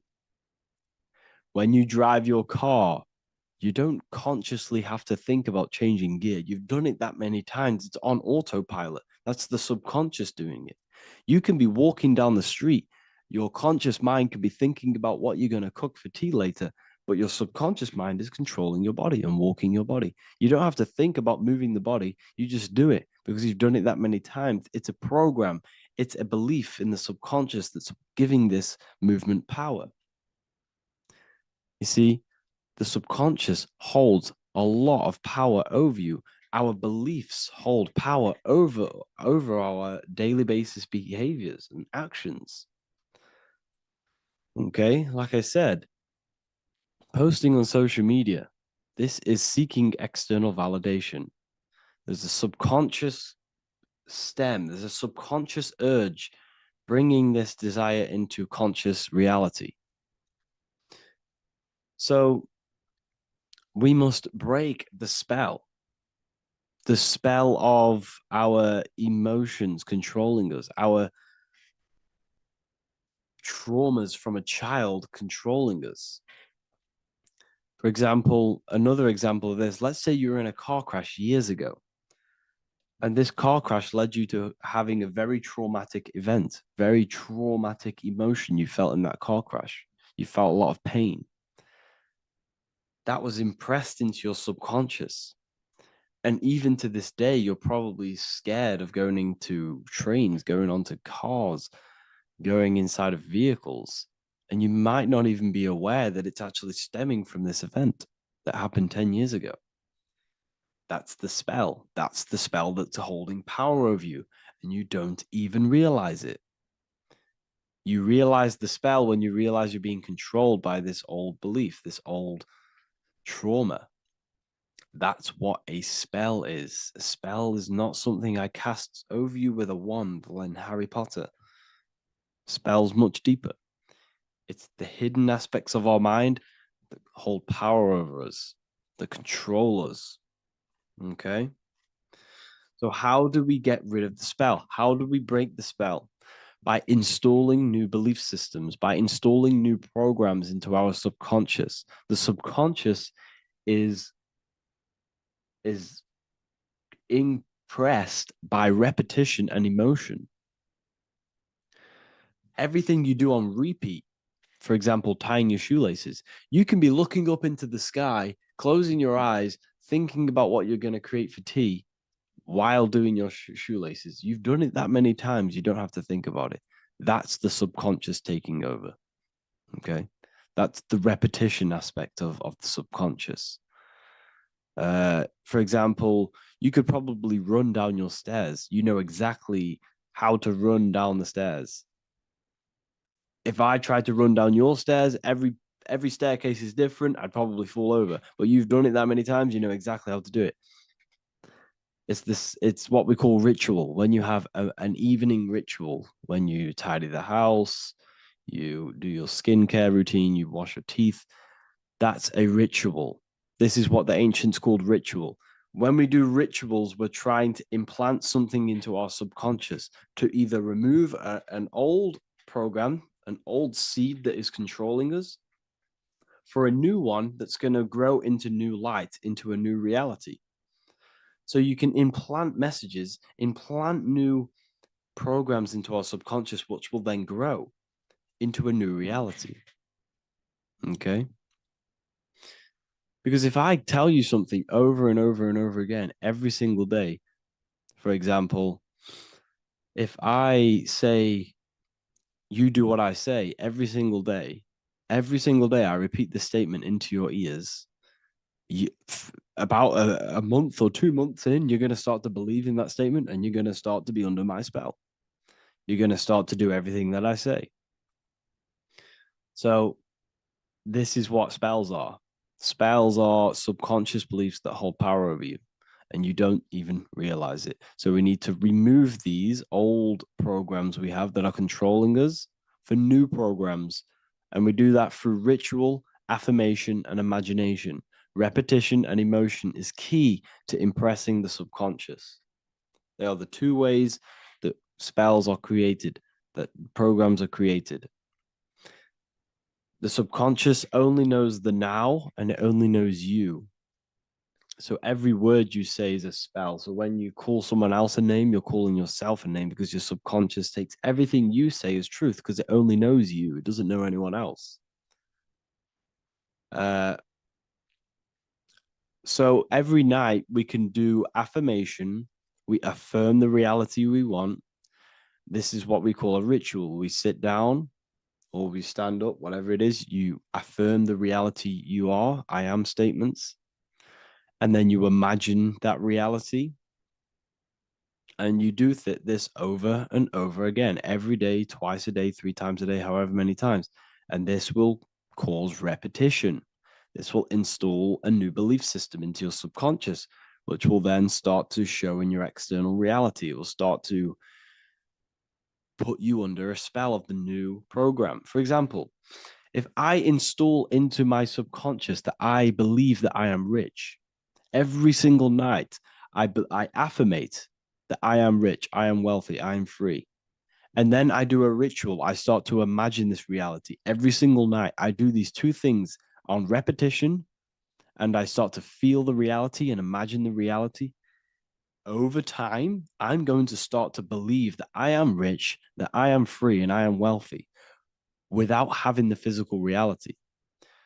And what this will do is that it'll implant a message deep within your subconscious mind. It will plant the seed of this belief. And this belief over time will grow into 90% of my thoughts, 90% of my actions, 90% of my words. My words, my thinking will change due to this new belief. I may not even realize it, but I'm looking for more opportunities to make money. I'm speaking to more people because of this belief that I've installed. This belief has triggered new ways of thinking. My mind, my conscious mind, is now only operating to fulfill this belief. And my conscious mind might not even be aware of it. You won't even realize that you're manifesting this belief of being rich. And that's how it happens. You implant the belief within your subconscious. You implant the spell into your subconscious, which will then gain control over you. So we need to make sure we're removing the negative spells, the negative programs that are controlling us, for new regenerated ones, for new ones that are going to create new realities, a better life. Okay? You don't want negative traumas, negative seeds controlling you and growing into your life. If you don't cut them off, they will continue to grow and grow and grow. Your anxiety will get bigger and bigger and bigger. Your depression will get bigger and bigger and bigger. But it's all actually stemming from one belief system or one trauma. Okay? So this is important. Everything in this physical plane is an effect of the higher planes. It's a shadow of the mind. Everything we think, all physical objects began as a thought, then an imagination, then energy, then a physical reality. So we must change the mental plane. We must plant seeds into our mind to change down into our physical material life. It's about manipulating this higher plane so we can create change and effect in the physical external material plane. That's what magic is. This is what spellcasting is. This is all what it is. It's not fantasy. This is the manipulation of the higher planes of consciousness, which your mind has access to. You have access to these higher planes. Okay? This is exactly what I teach in my university. I teach different rituals. I teach specific rituals to get rid of certain things, certain belief systems. I teach all different rituals, all different ways for you to create your own reality and live the best reality you want. We also have all of these different courses. We have Activating the Inner Eye. This will teach you exactly how to lucid dream and activate your inner vision of imagination. We have the Sexual Alchemy course. This will give you the power of transmuting your sexual energy into creativity. We have electromagnetism studies. We have esoteric exchange, an exclusive live call that we do every single week, and I connect with all of the students. They can ask me questions, can speak with me one-on-one inside of these live calls. We have the real numerology section. We have the health section. We have a lecture section. Look at all of these lectures we have on occultism, symbolism. All of these lectures are designed to gain you power, to give your personal power back to you, to make you realize things about you. We have a meditation section. We have a library section where you can download all of our library, all of our books, different books on occultism, symbolism, Freemasonry, astral projection. And of course, we have the Manifestation Mastery course, which teaches you exactly how to create reality so you can live that desired reality that you want. This is the last chance to lock in the price of $55 a month. This is less than $2 a day. You can really level up your life because the price is going to increase as the value of the university increases, because there's a new symbolism course coming out. And if you join now, you'll get this course for free, because obviously when this course releases, the price will go up. The symbolism course will teach you the language of esoteric and occult symbolism. I'll leave the links in the description. Make sure to leave a like, comment, subscribe to the channel if you want to see more content. Thank you all, people. Have an amazing day.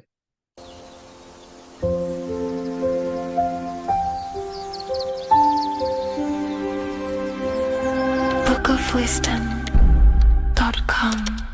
Visit today.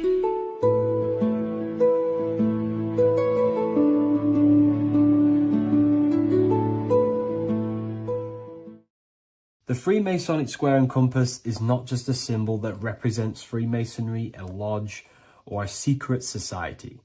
It is a symbol of gaining your own personal power. Now, in this video, I'm going to be breaking down this symbol in the most detail I can possibly go into. Most people live in a state of illusion. They live their life impulsively, acting based on their five senses, tasting. They want to feel a certain thing like an orgasm, or they're basically just slaves to external things and their five senses, which leads to a very dark path where you'll never actually become a conscious creator and you'll never actually be internally happy. The Freemasonic square and compass reveals some deep wisdom about this. Now let me break this down. If you want to gain your personal power, listen up. The Freemasonic square and compass is a compass which is used to create circles. Now, if you notice something about the circle, they have no beginning, no end. You can't tell where it begins and ends. It's eternal, which means this represents consciousness. Now, if you don't know what consciousness is, if you close your eyes, you have an internal world. You have thoughts, emotion, visualization. This is all consciousness, spiritual. Then we have the square. The square creates squares or lines, which represents matter. It has a beginning and an end. You can quite see where the beginning of the end is, right? So we can even link this to Leonardo da Vinci, the Vitruvian Man. We see the man in the square with the circle. The circle is the eternal consciousness, and the man is the square, limited to the physical world. But consciousness is not limited, that's why it's outside the square. This is eternal, the body is mortal. The body will die, consciousness will never die. If we look even closer at the symbol, we notice in this particular symbol, we have the compass overlapping the square. This is very, very symbolic. This represents spirit over matter, also known as mind over matter, consciousness over matter, the circle over the square. Like I mentioned earlier, most people are slaves to their senses. They go through their day and all they do is chase validation and feelings. They eat all day to feel good, which means they're a slave to their taste. They're slaves to their feeling. They masturbate, which means they're a slave to orgasms and external things. They're literally being governed by the external world controlling their internal world. They're literally living life on autopilot. And don't get me wrong, I was guilty of this too. We're all guilty of this when we join this world because we're not taught this sacred knowledge. Until you actually stop and recognize this, you'll be living life on autopilot, literally not even living. You'll be running off subconscious programs, seeking external validation and being ruled by these five senses.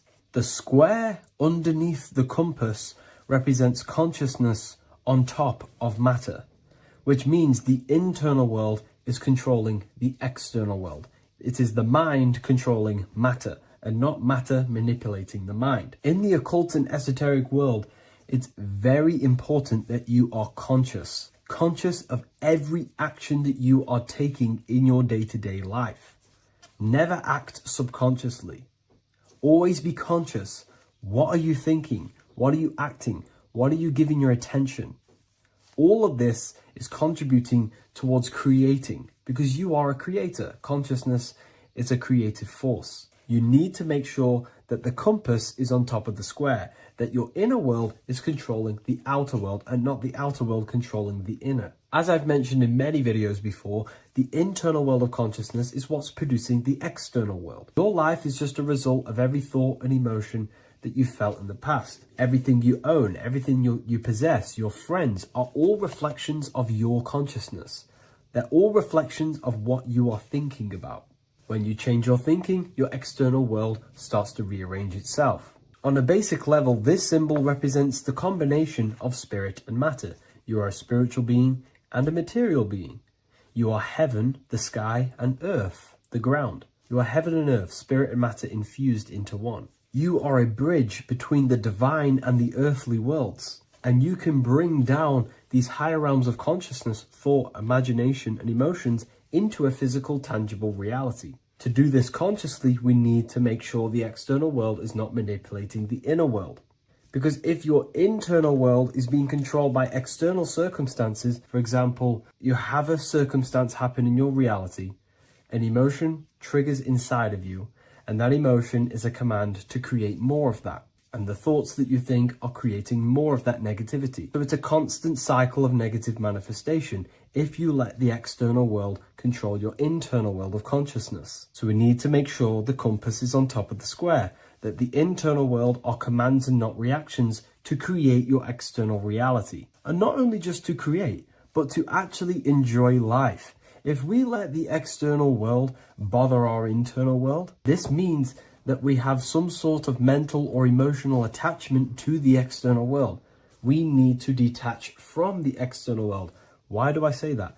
Because it's temporary. It's an illusion. We are going to die one day, and none of this will matter. You need to understand that everything in this world is temporary. You have to be okay with losing things, losing family, losing things in this world, because it's guaranteed to be temporary. We need to make sure the internal world is order and not chaos, commands and not reactions. Now, at the back of the Book of Wisdom, Volume 2, the book that I've wrote here, I go over the different meanings of the different arrangements of the square and compass. Sometimes we see the square overlapping the compass, which is the opposite of what we've just broken down.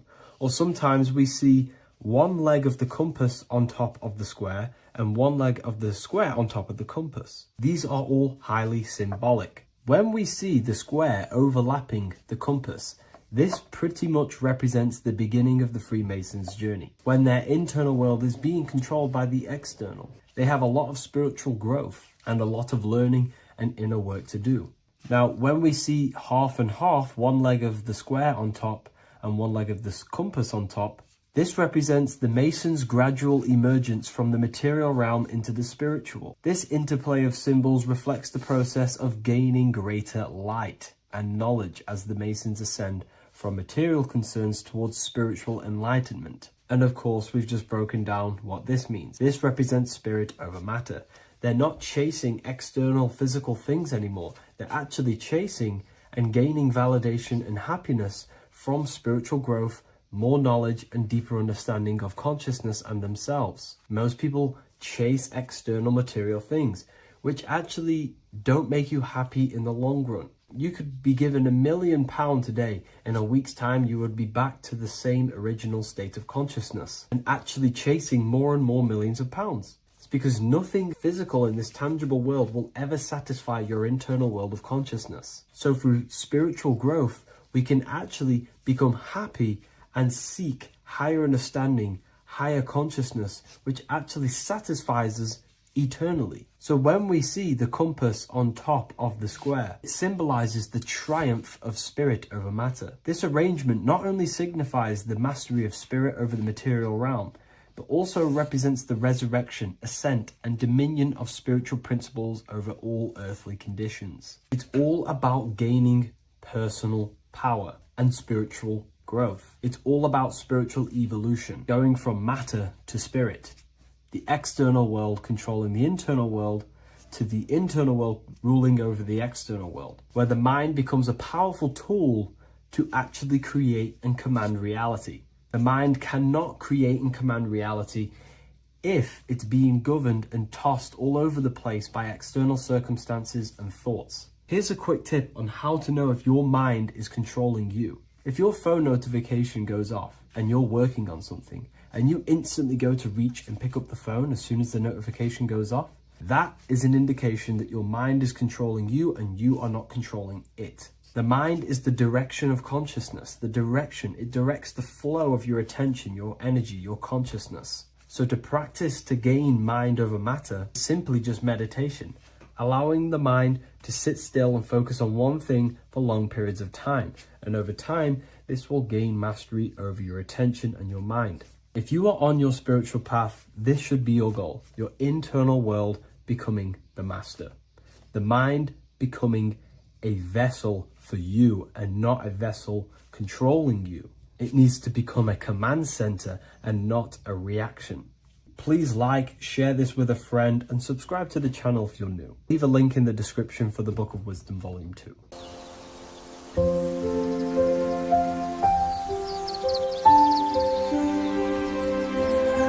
bookofwisdom.com. Visit today.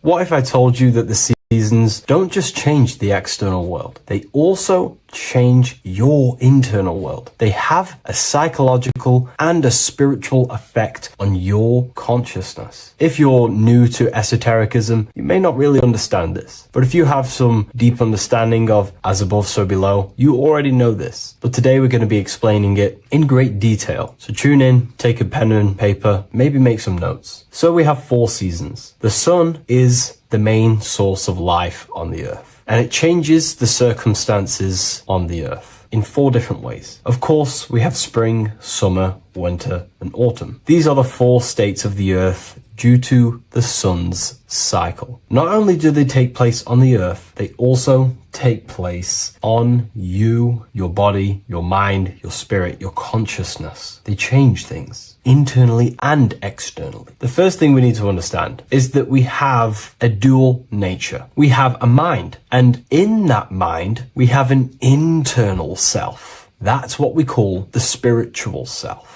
It is the individual that exists within their own mind, within their own consciousness. It is the self that imagines, thinks, feels. That's the spiritual self. And internally, that self is the true self. When it's detached from the false identifications, of course, such as the ego. But the true self dwells within the mind, and that's the immortal self. That's the self that will never die, never perish, that will always be there and it always has been there. The internal self. But on the other side of the mind, the outside of the mind, we have this, what we call our physical human body. This is our external physical body. So outside of us is a physical reality, but inside of us is a spiritual non-physical reality. Inside of us cannot be measured. Outside of us can be measured. So we have an internal world and an external world. I think this is the reason why the word individual has the word dual at the end. Dual meaning opposing or two. We have a dual nature. Inner world, in the mind, and a self out the mind. And the mind acts as some sort of doorway. It is a doorway into ourself. So in esotericism, this is what it's all about. It's about we work with the internal world. We try and figure out who we are from the inside out, not who we are outside of us. Because we realize that the external world is nothing but a crystallization of what's happening inside of us. Our lives are a result of every single thought that we thought in the past. So let's not get off track here. Let's carry on. As I was discussing the seasons, we have an internal world in the mind and a self outside the mind.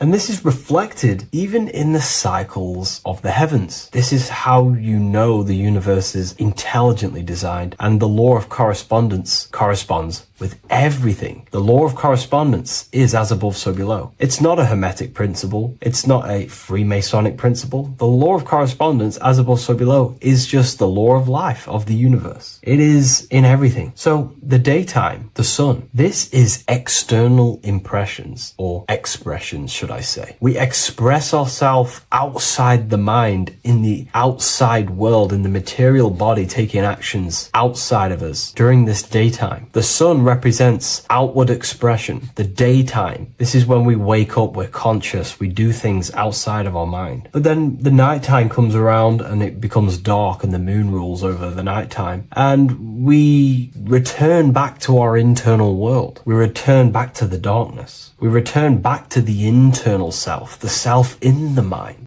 Really is fascinating. And this is as above, so below. This follows the correspondence. This follows the law. Although that the outside world has a cycle of day and night, so does our own mind have this cycle. As above, so below. As within, so without. What's happening outside of us is also happening inside of us. The mind is also going in a cycle. Because in the daytime, the mind wakes up and we express things externally. But when the sun goes away and the electromagnetic rays of the sun are not very strong, our brainwave decreases, our body activity decreases. It slows down and we return to the internal self. The body switches off and we return to the internal self in the mind. We enter in the doorway of the mind and return to the internal, the spiritual self. And when the body is less active, this is when we are more connected to the internal world, our spiritual true self. So as above, so below corresponds with the day and night, the sun and the moon. The moon represents our internal world, the world inside our mind, the self inside the mind. And the sun represents the external self in the external world. So not only are these cycles happening in nature, the darkness outside of us when the sun goes away is the same darkness that we go within ourselves when we go to sleep. It's the same cycle. Our bodies are in the cycle of the external world also, as above, so below. But then we can even take this even further. This fractals down even further. If we look at the cycle of the yearly cycle of the sun, which is what we call the 12 zodiac signs, we notice that these 4 seasons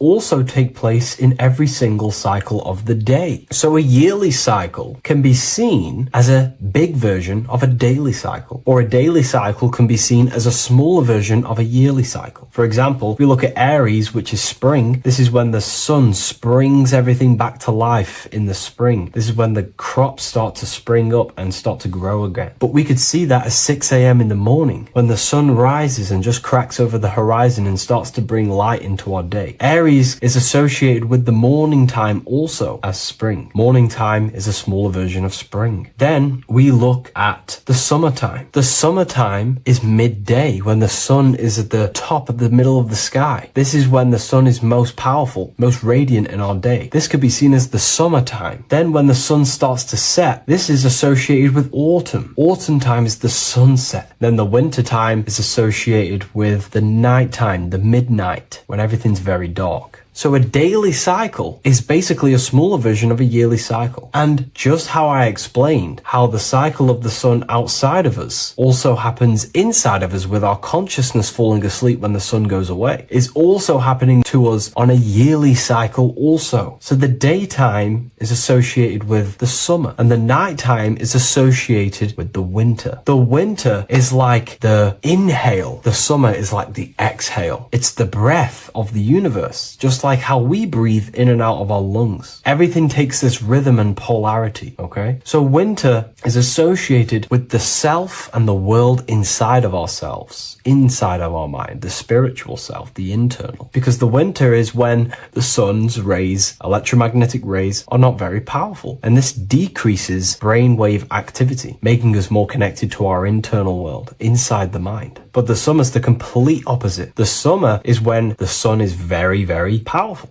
And the sun's powerful electromagnetic rays increase brain activity, making us more actionable in the physical world outside of our mind, in the external world. So summer is the daytime and winter is a big version of the nighttime. Vice versa. Just like how in the winter, we're more in the house. We're inside buildings because it's very cold outside. Animals hibernate. They go inside. They go into little places. They collect all their food and prepare for the winter. They go inside. They go in darkness to hibernate. So does our consciousness, our spirit, the self inside of our mind. We can use these cycles to our advantage, to evolve spiritually, to connect and be more balanced. You know, I've mentioned a lot of this inside the university to my members, to the family inside of there. We discussed this. We had a great discussion about this. And, you know, the live calls we have are priceless. The conversations you can have with someone when they're awake, you never forget them. You always have deep, meaningful conversations. And we discussed this deeply, and we were going into some interesting things about how we can use these types of changes in the seasons for our spiritual growth. We even discussed about spring and autumn and how they're associated with the different spiritual bodies that we have. But anyways, let's not get off track. Lucid dreaming,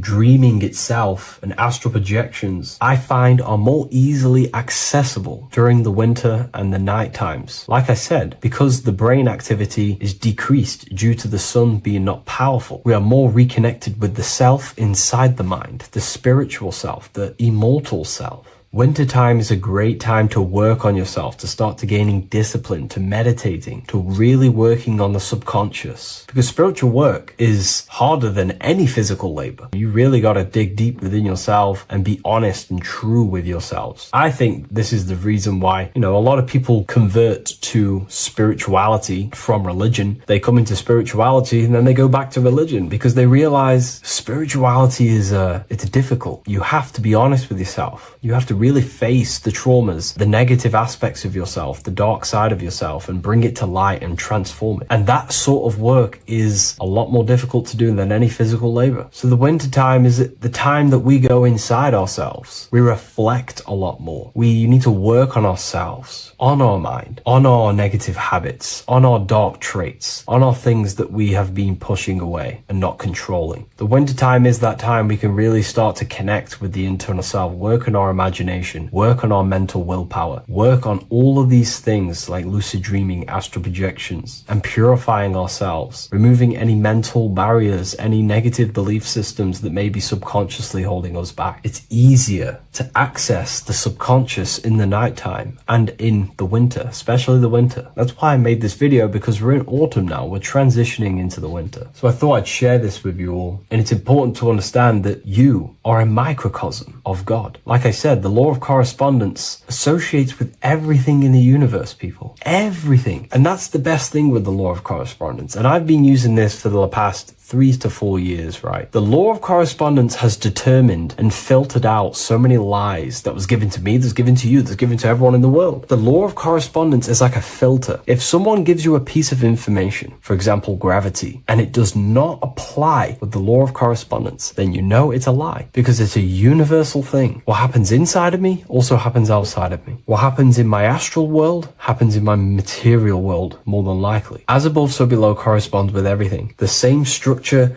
in my veins, in my nervous system, is the same structure in the trees, in galaxies, in everything. As above, so below, the universe is a fractal universe. Therefore, the point that I was getting at is that you are a microcosm of God. The same mind that God manifested things through thinking. He thought the stars, the earth, nature, the human body, designed everything with the God mind. He thought everything into existence. And that mind then powers that God used to manifest everything into physical existence through the power of thought is the same mind that you possess, but on a smaller scale. God manifested the macrocosm through thought, as the universe is a mental universe. Everything you see around you was thought, then manifested into physical reality. God manifested the macrocosm, the world, through thought, and that same force of thought you use to create the microcosm, to create your own world. You think your life into reality, your world into reality. Your body is a microcosm, a miniature universe. Every thought you think commands 50 trillion cells in your body, and your cells religiously execute on every command that you give it. You're in charge of 50 trillion cells. You're literally commanding a whole civilization inside your body. And this is how you are a reflection of the divine. The God mind created the macrocosm, the world, and you create your own world inside that world using the same power as thought. Very powerful. So everything that happens outside of you is also happening inside of you. The law of correspondence is the most important, the law that you could possibly learn, because it makes everything so clear for you in the universe. Makes life so clear. You see the reality for what it truly is. It's a reflection of the higher dimensions. Just like how reality right now is a reflection of what's happening inside of people's minds and consciousness. We can't blame the elites for all the negative things that's happening in reality, because all the negative things that's happening in reality is the negative things that's happening in people's minds. We need to take control of ourselves. So with that being said, thank you all, everyone. If you wish to read more, 90% of you watching this video have already got this book. I want to say thank you for your support. It means the world to me. It makes me research more and write more books. And the book of symbolism is coming very soon. So thank you, everyone. I'll leave a link in the description for the university, for the live calls, and for the book if you wish to join. Have an amazing day.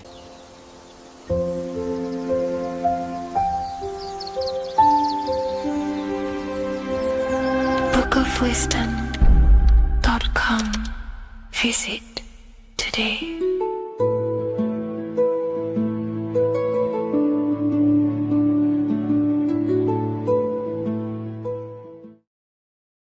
What if dreams aren't random at all, but messages from a deeper part of yourself trying to show you things? In this video, you're going to learn exactly what dreams are from an esoteric view, how to control dreams, and how to dream more frequently. Dreams are not nonsense. They are expressions of the subconscious mind. In the daytime, we're using our conscious mind, what we are aware of. This represents the daytime, the sun, the external world. We're operating in the external, outside the body in the day. But when we go to sleep, we return inward. Everything does this breath. We breathe in through the nose and out through the nose. Everything does this in and out process in the universe. We live, we die every single day. We wake up, we express things in the external. Then at nighttime, we return back to darkness, back to the internal. This is the breath of the universe. We have summer, we have winter. This is the breath of the sun and the seasons with the earth. You have an internal world and an external world. External is physical, the internal is spiritual. Like I said, when we go to sleep, we are returning back to the internal world of your own consciousness and subconscious mind. Your subconscious mind holds everything about you, your memories, your traumas, everything you've ever learnt, your language, your name, your job. Everything you identify with is stored within this vast network of the subconscious mind. It is your own personal consciousness. Therefore, when we dream, we return back to the subconscious mind, and we are in fact thinking, but in a subconscious way. The subconscious does not speak the same language as the conscious mind. The conscious mind uses language, thoughts, and all things that are very logical and very easy to understand.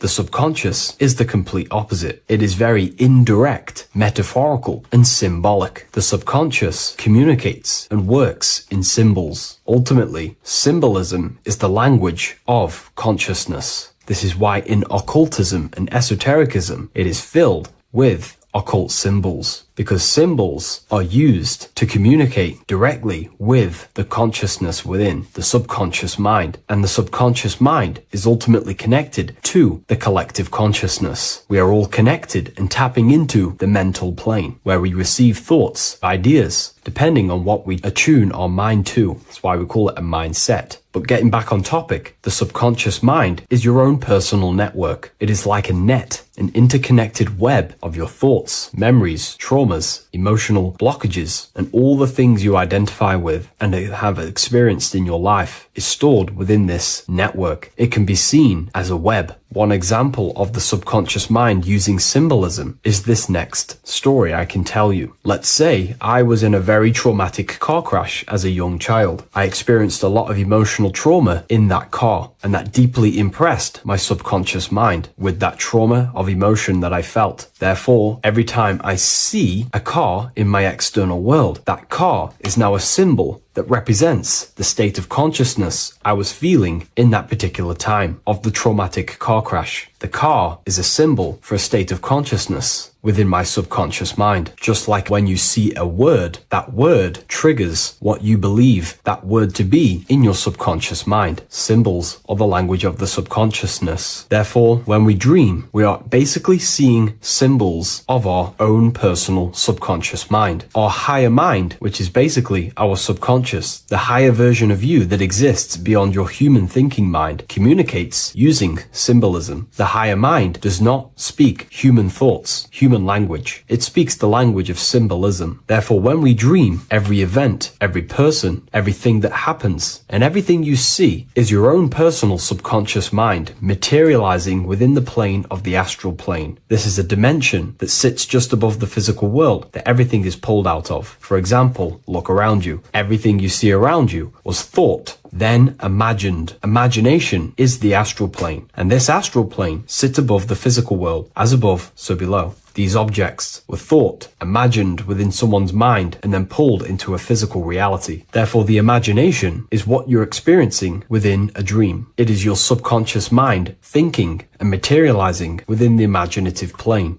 For example, let's say you are a Christian, you believe in Jesus your whole life, you have lots of emotion towards Jesus. This deeply impresses your subconscious mind. You believe in him so much, you go to sleep, you have a dream that you meet Jesus. You did not meet directly with Jesus, you met with your own belief. It was your own belief materializing within the imaginative plane and revealing itself to you. Dreams are materializations of your memories, your subconscious beliefs, traumas, and anything that could be inside the subconscious mind. It is your subconsciousness revealing itself to you in a material form. Let's say you have a nightmare. There is a big dark figure chasing you and you are running away in fear, away from this dark figure chasing you. That dark figure is not an external entity. It is not a spirit or a jinn or a demon. It is in fact an aspect of your own mind. It is a symbol that represents maybe a fear, a trauma, or something you are running away from internally, inside your subconscious mind. Something that you are not addressing, but something that is fearful, something that can be controlling you on a subconscious level. Let's say you have a fear to address something in your personal life. You want to address someone who is getting on your nerves at work. You continuously put this off and you fear doing that situation. Over a long period of time, this can slowly control you subconsciously. You start to avoid the person, avoid any contact. It is subconsciously controlling you. This is not the best example, but you can see what I mean. Hidden fears and traumas in the subconscious mind can subconsciously control your actions and ultimately lead you to low states of consciousness, keep you from reaching your higher potential, and ultimately create blockages within your own consciousness. That figure in the dream is a materialization of something that you are fearing and running away from and not addressing. This is why people always have dreams of traumas that they have experienced as a child or when they were younger, or maybe from a year ago or two. It's because that emotion is deeply impressed in the subconscious, and the subconscious is always trying to reveal things to you, communicate to you that you need to change, purify, and maybe heal within your own consciousness. This is how the higher self communicates to you, through the language of symbolism. Once you understand this, dreams can become a very powerful tool, not just entertainment at night time. Your consciousness never rests. Your consciousness is eternal. It is the very spark of the divine. Your body needs rest. Your consciousness is not physical. It does not need rest. So this is a way you can identify what your dreams are trying to show you, is by writing them down. A dream journal. Every single dream that you have a book placed near your bed. Every time you wake up, first thing you should do is pick up the book and write every single detail that you can remember about the dream. The people that you met are all symbols or aspects of yourself. Maybe it is a friend you saw in your dream. That friend represents a state of consciousness that is within you and is trying to reveal something to you. It's about making the subconscious into the conscious, to become conscious of the unknown. Write down every detail, everything you saw, every event that played out, even the details of the clothes that they were wearing. Everything is symbolic within dreams. Write everything down and then analyze the dream. Don't analyze it from a logical mind. Analyze it with the right hemisphere of the brain, which allows you to see metaphors, read between the line. Try and gain the message that it's trying to show you. What does this overall mean to you? And what could this reveal about aspects of yourself that you need to heal or maybe take action in your life and world? Because your higher self is always guiding you towards awakening and fulfilling your mission in the manifested physical world. Dreams speak in symbols, not logic. Ask about your dreams. What is this trying to tell me? Don't take things literally. Look for an emotional tone and symbolic resonance. With practice, you'll begin to understand the personal language of your subconscious mind. Now that you understand that, again, please leave a like or a comment on this video. This is now a technique for lucid dreaming and dreaming more often. This is not going to happen overnight. This is not an easy method. It simply takes practice and dedication. Every morning, choose 3 time slots. For me, I choose 4:30, 5 a.m. and 6 a.m. 3 alarms that are going to go off at these 3 times, half an hour apart from each other. Each time you wake up, stay awake for 5 to 10 minutes. Turn off the alarm. Try and keep your conscious mind awake, but drift back into sleep. There's no other better way for me to explain that. It's very difficult, but try and keep the mind awake, but the body falling back asleep. More than likely, you will drift off back to sleep. Then the next alarm will go off half an hour after. This will wake you up again, guaranteed. You will probably drift back to sleep by repeating this process. After the 3 alarms go off, each one of them times, you're either going to have a dream or a lucid dream, but definitely you will have a dream. And if it doesn't work one time, keep trying it. I've been using this method for a very long time, and I can tell you 70-80% of the time it triggers a dream, and a very vivid dream. And it's ideal for lucid dreaming because keeping the conscious mind awake while letting the body fall asleep, you can become conscious within these subconscious realms of your mind. But when you are conscious inside the dream world, you can do what you want, but you also want to let the dream naturally unfold. If you try and take too much control, then you will wake back up. If you feel any fear in your dream, you will wake back up into the material world. Another tip to dream more often is to meditate before bed. Simply close your eyes and think about nothing for 5 to 30 minutes. Detach from everything outside you, your name, your job, work, thoughts. Mentally detach from the world and the physical pleasures and become pure awareness before you try and go to sleep. This will help you become conscious while being within the self. If you wish to learn more about consciousness, yourself, the Book of Wisdom Volume 2 can definitely help you. I'll leave a link in the description. Thank you for watching this video, and I'll see you in the next one.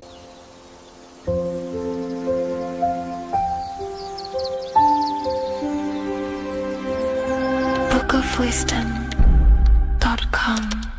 Visit today.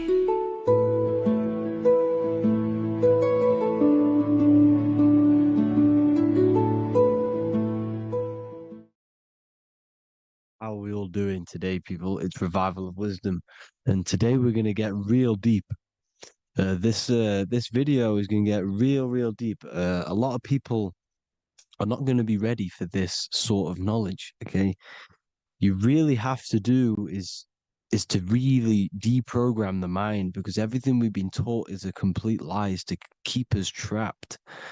Okay, this is really advanced knowledge. Now, let's get straight into this. All of the ancients depicted other worlds, and they called this place Midgard. Midgard is the mid garden, the middle garden.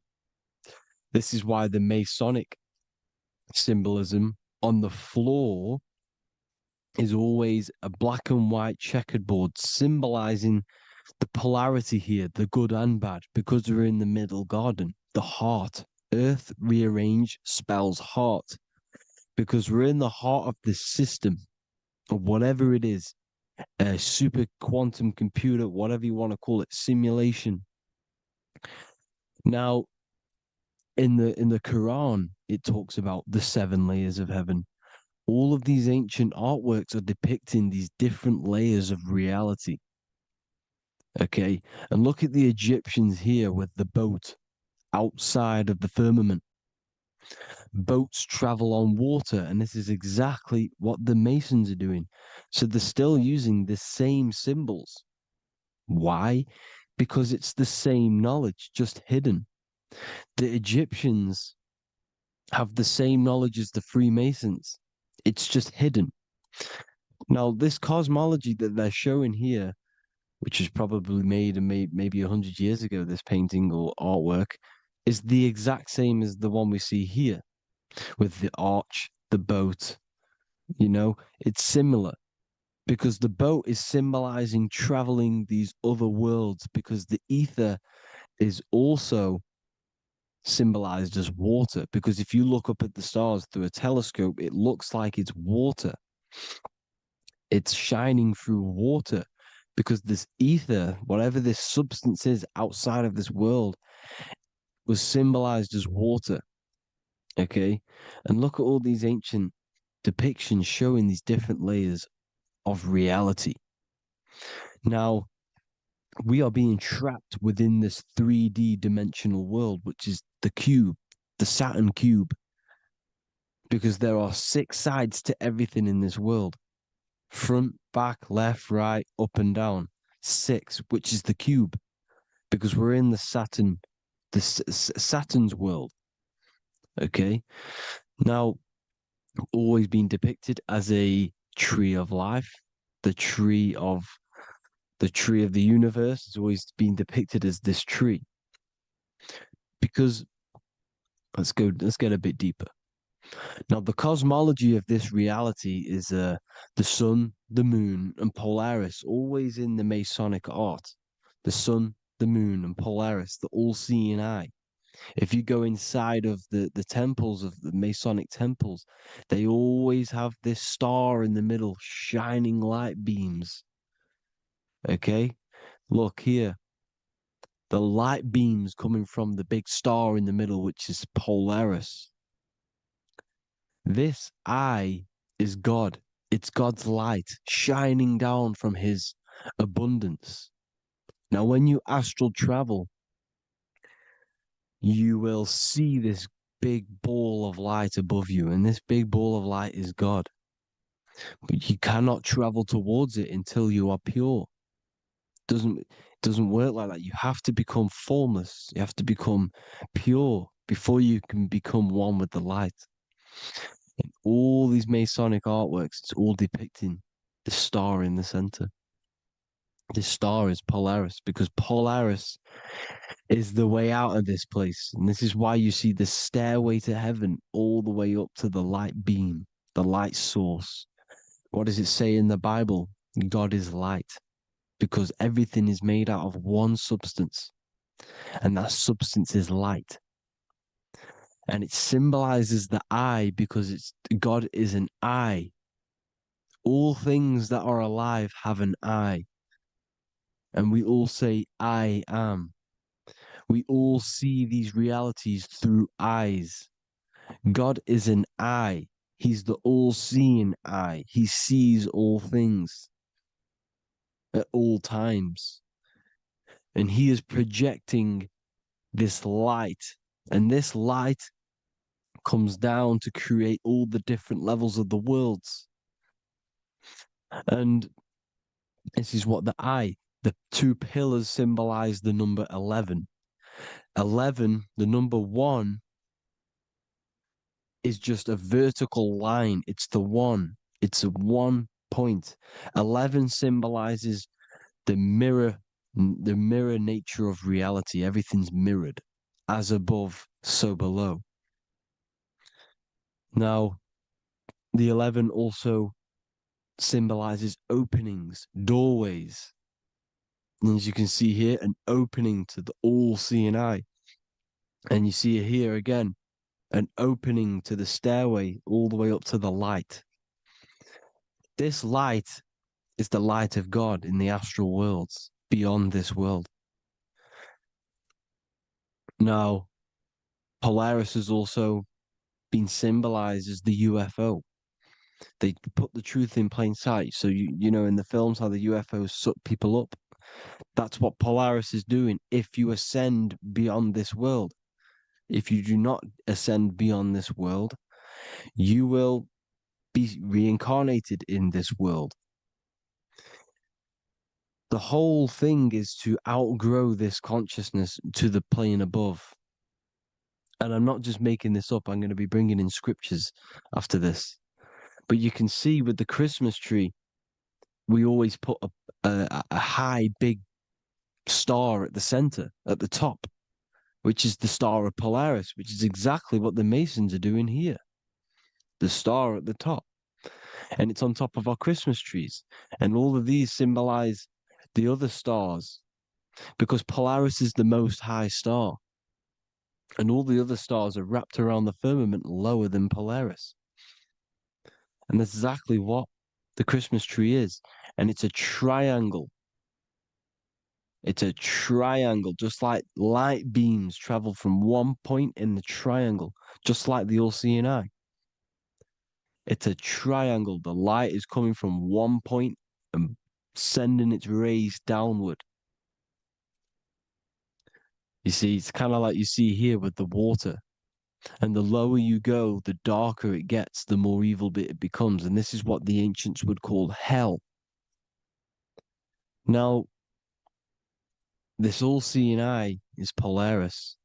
And below Polaris is Mount Meru, the North Pole, the magnetic North Pole. The Tower of Babel, which is in the Bible. The etymology of the word Babel, Ba meaning spirit, which gives the ability to move the soul through the worlds, which is that's the ancient Egyptian description of the word Ba, meaning of the word Ba. You have the Ka, the Ba, the Ak, but the Ba is the one that gives the ability for the soul to move through the worlds. Your soul can't speak into a world without incarnating into it. Now, the Tower of Babel symbolizes Mount Meru because it's the word Ba is the spirit which gives the ability for the soul to move through the worlds. The Tower of Babel is the magnetic North Pole, Mount Meru, which gives the ability to move through these different worlds. And you can see the ancient Tibetans always showing this depiction of these different worlds coming from the center. Because we have to ascend our consciousness. It's not about how good you are to reach heaven. It's about how you expand your consciousness, you expand your mind. So they teach now that you have to be good in order to reach to heaven. It's about expanding the mind, expanding your consciousness to these different planes, these different realms. So that's what it's about. And Jesus was known as the fisher of man. Now, Jesus is a massive part of this. He was known as the fisher of man because he was fishing. He could have been fishing. He could have been one of these deities that had come down from these different higher realities and pull people up. So they would so they called Jesus the fisher of man. And he says unto them, follow me and I will make you fishers of men. So these deities that we see in the past, like Buddha, Krishna, Hermes, Thoth, Jesus, could all be these entities who were coming down to pick up the minds that were worthy enough to see the higher planes of reality. And this is why they called him the fisher of man. Now, when Jesus walks on water, there is a parable with Paul. And he says, but Jesus immediately said unto them, take courage, it is I, don't be afraid. He's talking about astral travel here. He's talking about leaving the body. Because when you leave the body in astral travel to see these alternative realities, you can't be afraid because fear is a bondage, which is what the Emerald Tablets talks about. Lord, if it's you, Peter replied, tell me to come to you on the water. The water. Come, he said. And Peter got down from the boat, walked on the water, and came towards Jesus. But when he saw the wind, he was afraid and began to sink. When you become afraid in astral travel, you sink back into your body. Lord, save me. So this is talking about Jesus pulling people up into different realities. And you can see the fish is the symbol of Jesus. Is another symbol of Jesus, a fish. Because fish symbolize deep occult knowledge. Because fish travel the depths of the ocean. And they symbolize us because we are fish underneath the ethers. And Jesus was pulling people up. You see, so the Bible is a people today believe the Bible is a book telling you how to reach to heaven, how to become godly and reach heaven. But you've got to become the Jesus Christ to see these alternative realities. Now look at the Emerald Tablets is a massive part, and it speaks so much about these different realities. Look what it says here. This is in Emerald Tablet 3. Then in my heart grew a great longing to conquer the pathway that led to the stars, which is exactly what the Masons depict in all of their art. Look, the ladder to the stars. And then he goes on to say, years after years, I sought after wisdom, seeking new knowledge, following the way, until at last my soul, in great travail, broke from its bondage and bounded away, broke from the bondage of the body. Free was I from the bondage of earth men. Free from the body, I flashed through the night. The stars. The stars are a massive part in the astral world. Each star is a different reality. And the true astrology is the star that you came from. You came through a star to reach this, to reach here. There is a reason why you are here. There's a reason why you have the personality traits, because your soul came from a specific star. This is why we call them stargates, because they are gates in and out of this reality. And Polaris is the way out to the higher worlds. Now look, far into space, my soul traveled freely into the infinite circles of light. Beyond knowledge were some planets and great gigantic beyond dreams of men. Then he goes to say, lift up your flame from out of the darkness, fly from the night and ye shall be free. Lift up your flame. Your flame is your soul, because it has to be lifted up out of the darkness. This is the darkness, this world, this body is the darkness. Because it's a bondage. You need to break free. You need to learn how to astral travel, people. You have to learn this. If you want to get out of this world, You have to learn how to astral travel and see the other realities.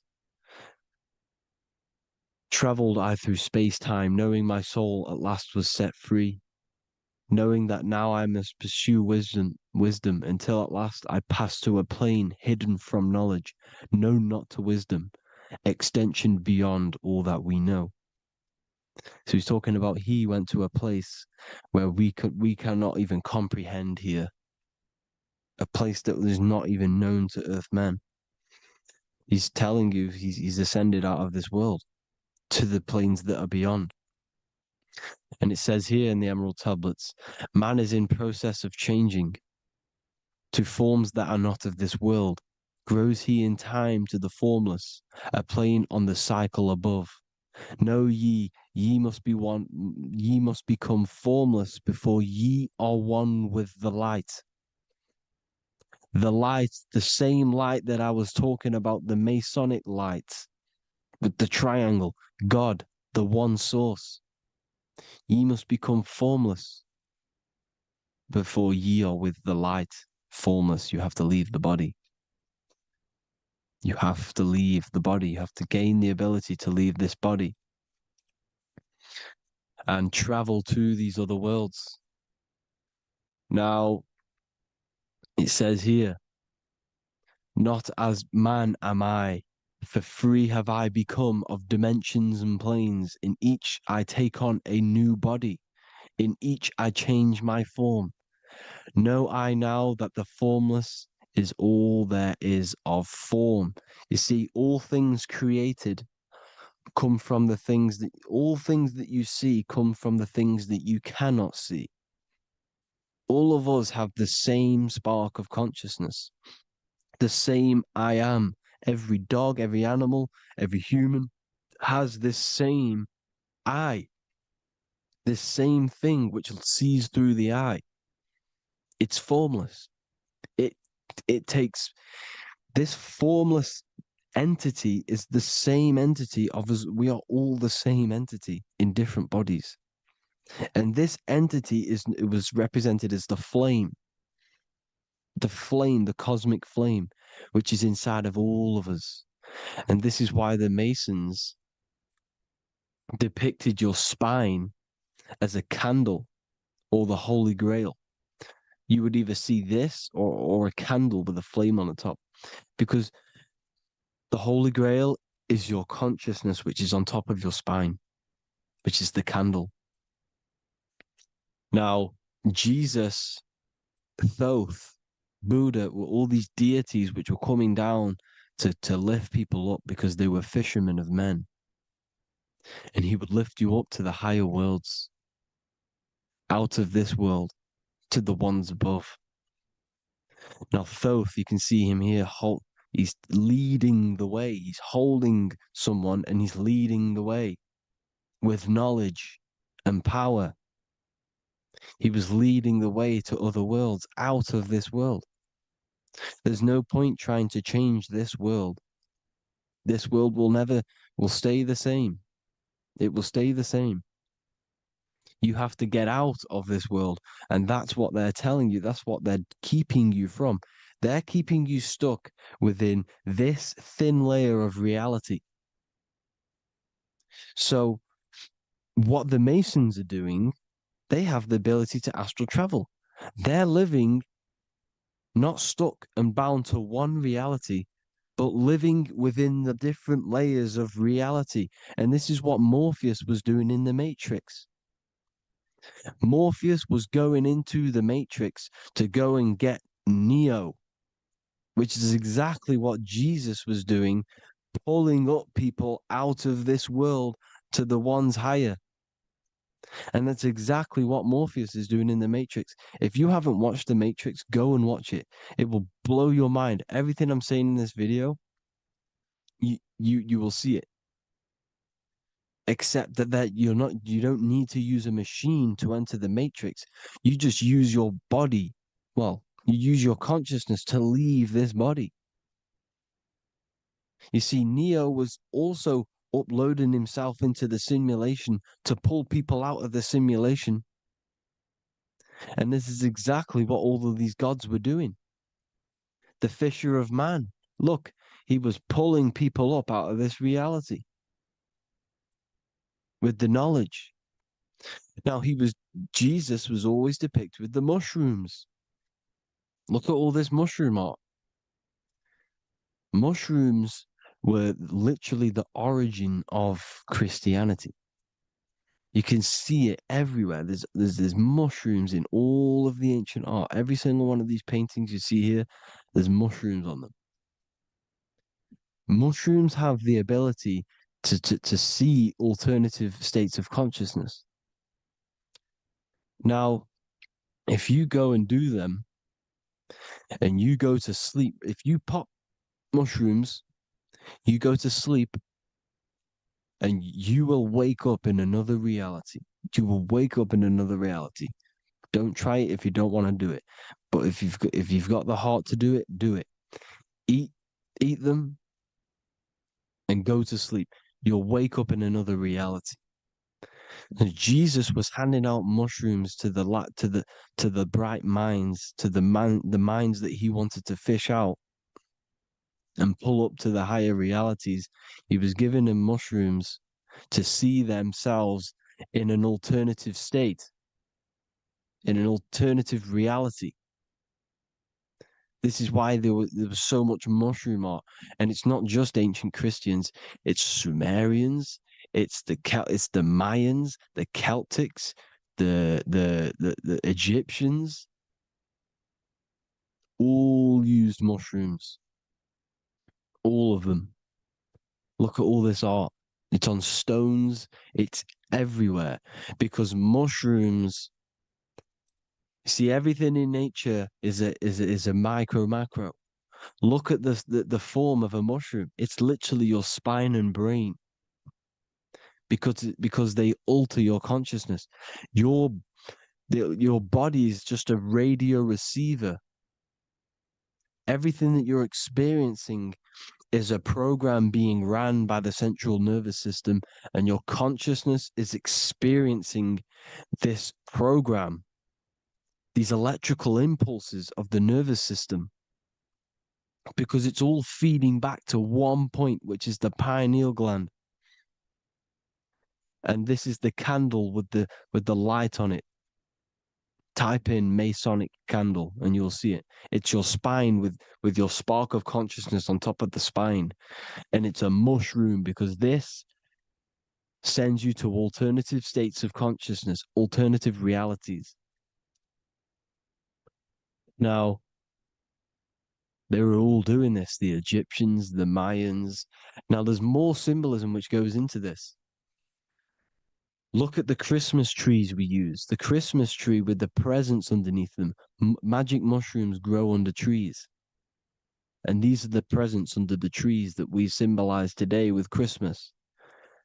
Santa's red and yellow for the red and yellow mushrooms. The same mushrooms Mario has to collect. And when he gets enough mushrooms, he levels up. And then what does he do when he go past the world? When you win that world in Mario, you go to another reality. You go inside of another world. It's truth in plain sight. And it's using mushrooms. It's using mushrooms. Everything, all of the characters in Mario, well, a lot of them are mushrooms. Look at this one. The presents, black, yellow, and red and white. Red and white mushrooms. And the bow on the top is the mushroom head. That's a bit of a reach, but, the symbolism never lies, is what you need to understand. And it's as above, so below. Now look at the Sumerians. The Sumerians were also multi-dimensional beings. Okay, look at how they have the double faces. They had 1 foot in this reality and 1 foot in another reality. And look at this one, a double-headed god inside of like a portal. You see? Because and look at these with the wings, the astral travel. Birds, ancient birds symbolize the soul. because the soul is a bird. It flies to different worlds. It flies around the cosmos. And mushrooms gave you the ability to see these alternative states of consciousness, these alternate realities, because you exist in infinite realities. You exist in infinite realities. Now look at the 33rd degree Ordo Ab Chao badge. You get this badge when you become a 33rd degree Freemason, and it's a double-headed eagle. A double-headed eagle. And you can see this in Sumeria first. Sumeria have the same symbol, a double-headed, bird. You can see it here as well. And the Masons are still using this symbol today. And when you become a 33rd degree, 33 vertebrae on the back of your spine, above the vertebrae is your consciousness, and it's a double-headed eagle. One reality in one. You become a multi-dimensional being in the 33rd degree. And I've heard many interviews of Masons say it becomes Luciferian. You see, they speak in code. These Masons can't tell you about what they learn about, but they will speak in code. They said it becomes Luciferian. The word Luciferian is lucid.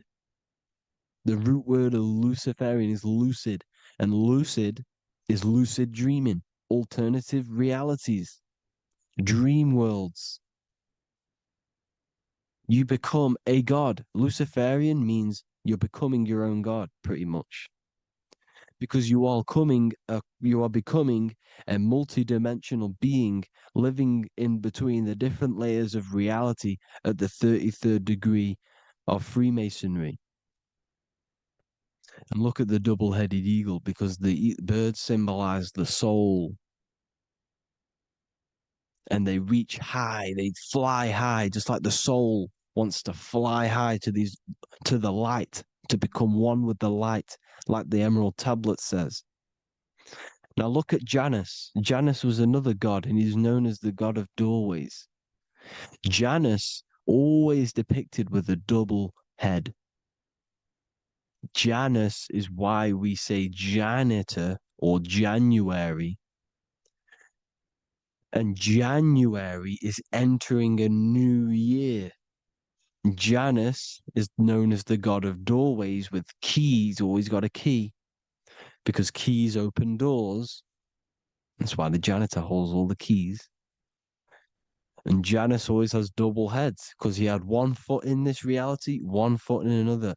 He was a multi-dimensional being, a Luciferian,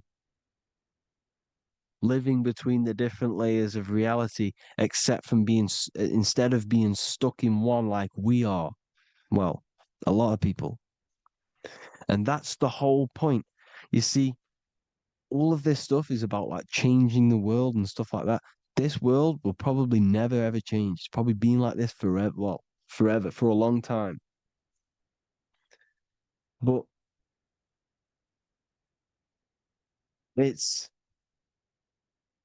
about moving out of this reality to the higher states.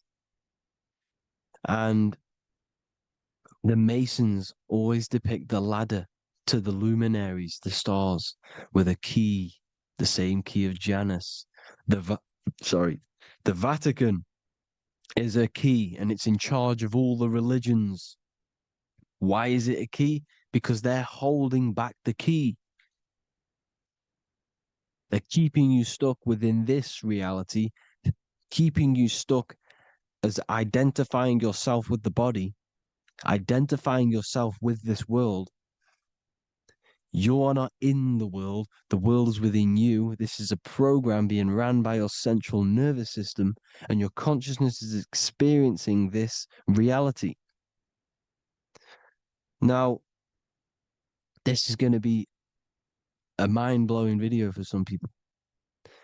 You have to have an open mind. You have to let go of all the programs. I'm repeating what the ancients are talking about and the ancient symbolism.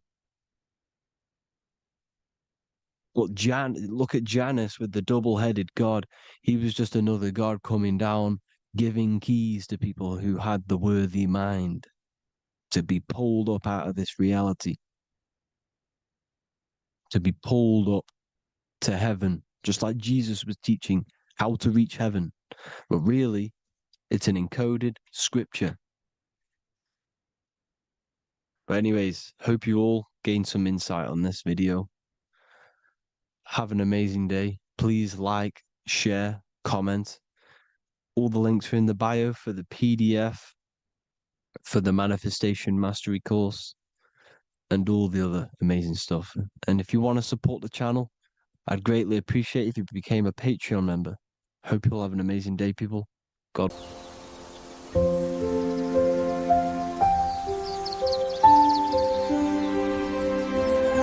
bookofwisdom.com. Visit today.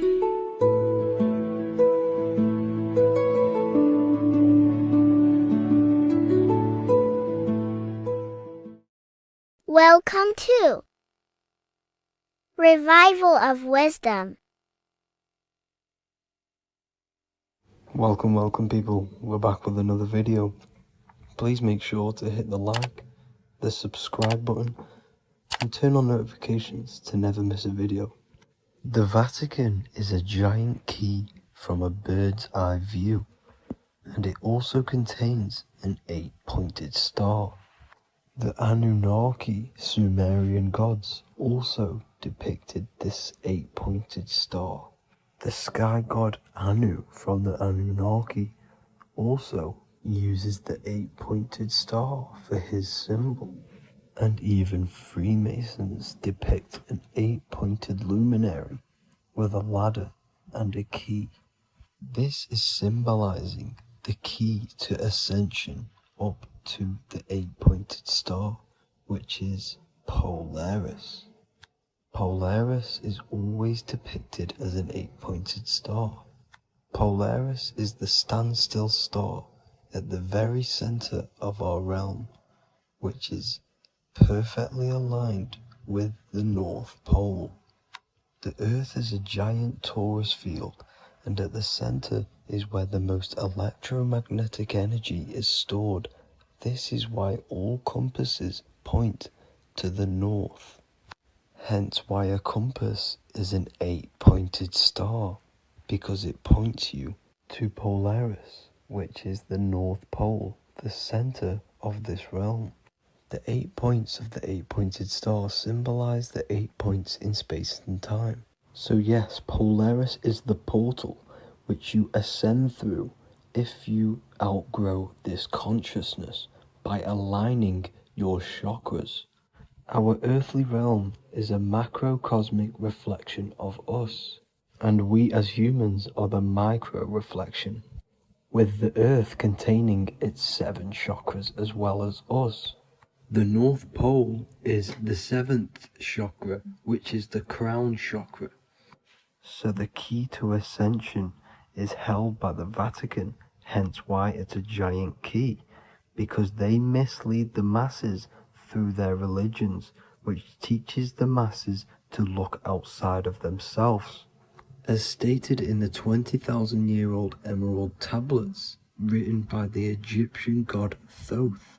On Earth, man is in bondage, bound by space and time to the Earth plane. Encircling each planet, a wave of vibration binds him to his plane of unfoldment. Yet within man is the key to releasement. Within man may freedom be found. So the 7 planets are associated with each 7 chakras. The lowest chakra being the root chakra, which is associated with Saturn. This is why the elites love Saturn and reflect it in all of their symbols.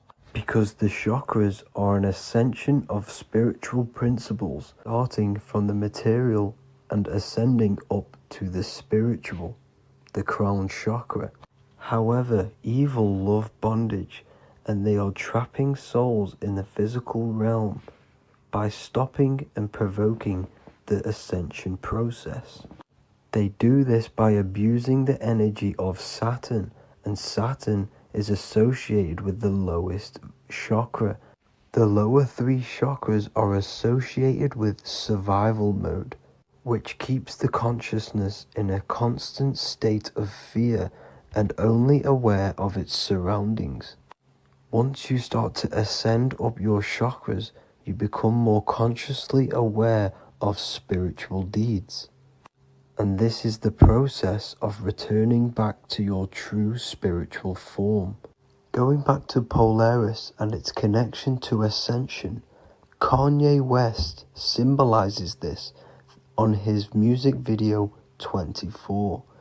As you see him rise up into the sky, you see an 8-pointed shape around him, which symbolizes the 8-pointed star as you see the beam of light. And even NASA symbolized this in their Space Delta logos, a bear holding a key with an arrow up to Polaris, the 8-pointed star. Here's another NASA logo of an arrow from the Earth to Polaris. The series Lock and Key on Netflix is all about portals and doorways, and they have the Kundalini energy as one of their keys. Kundalini energy is the energy which rises up the spine, the 33 vertebrae, and activates the third eye. The third eye is the spiritual gland which connects humans to other spiritual realms. We are not the body. Our spirit, our soul inhabits the body. We exist physically, spiritually, and mentally. Therefore, we are multidimensional. The intellectual and spiritual inhabit the body. Therefore, this is just an avatar within this timeline.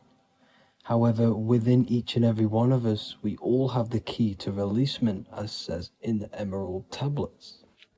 This releasement is ascension, up until higher states of consciousness. As stated in the Emerald tablets, man is in process of changing to forms that are not of this world.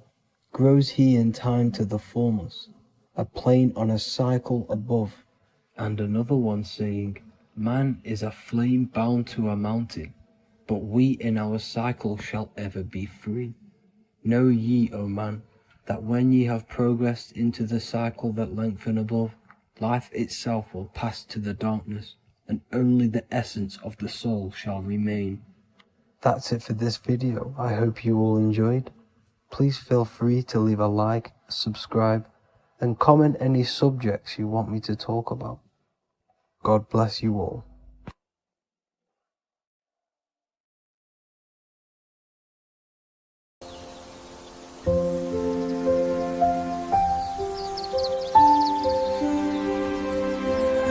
bookofwisdom.com. Visit today.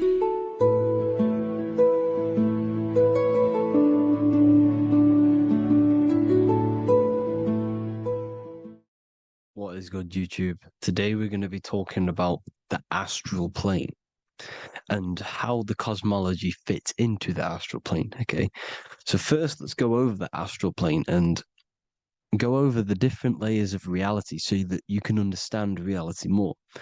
You are a multi-dimensional being. You are not in these, you are in all of these realities at the same time. They all interweave into one big reality. But there are different planes. They are different vibrational dimensions. There are different dimensions of reality. The mind is the root cause of reality. We're living in the mind of God. Everything is being thought into existence from the root cause, from the universal mind.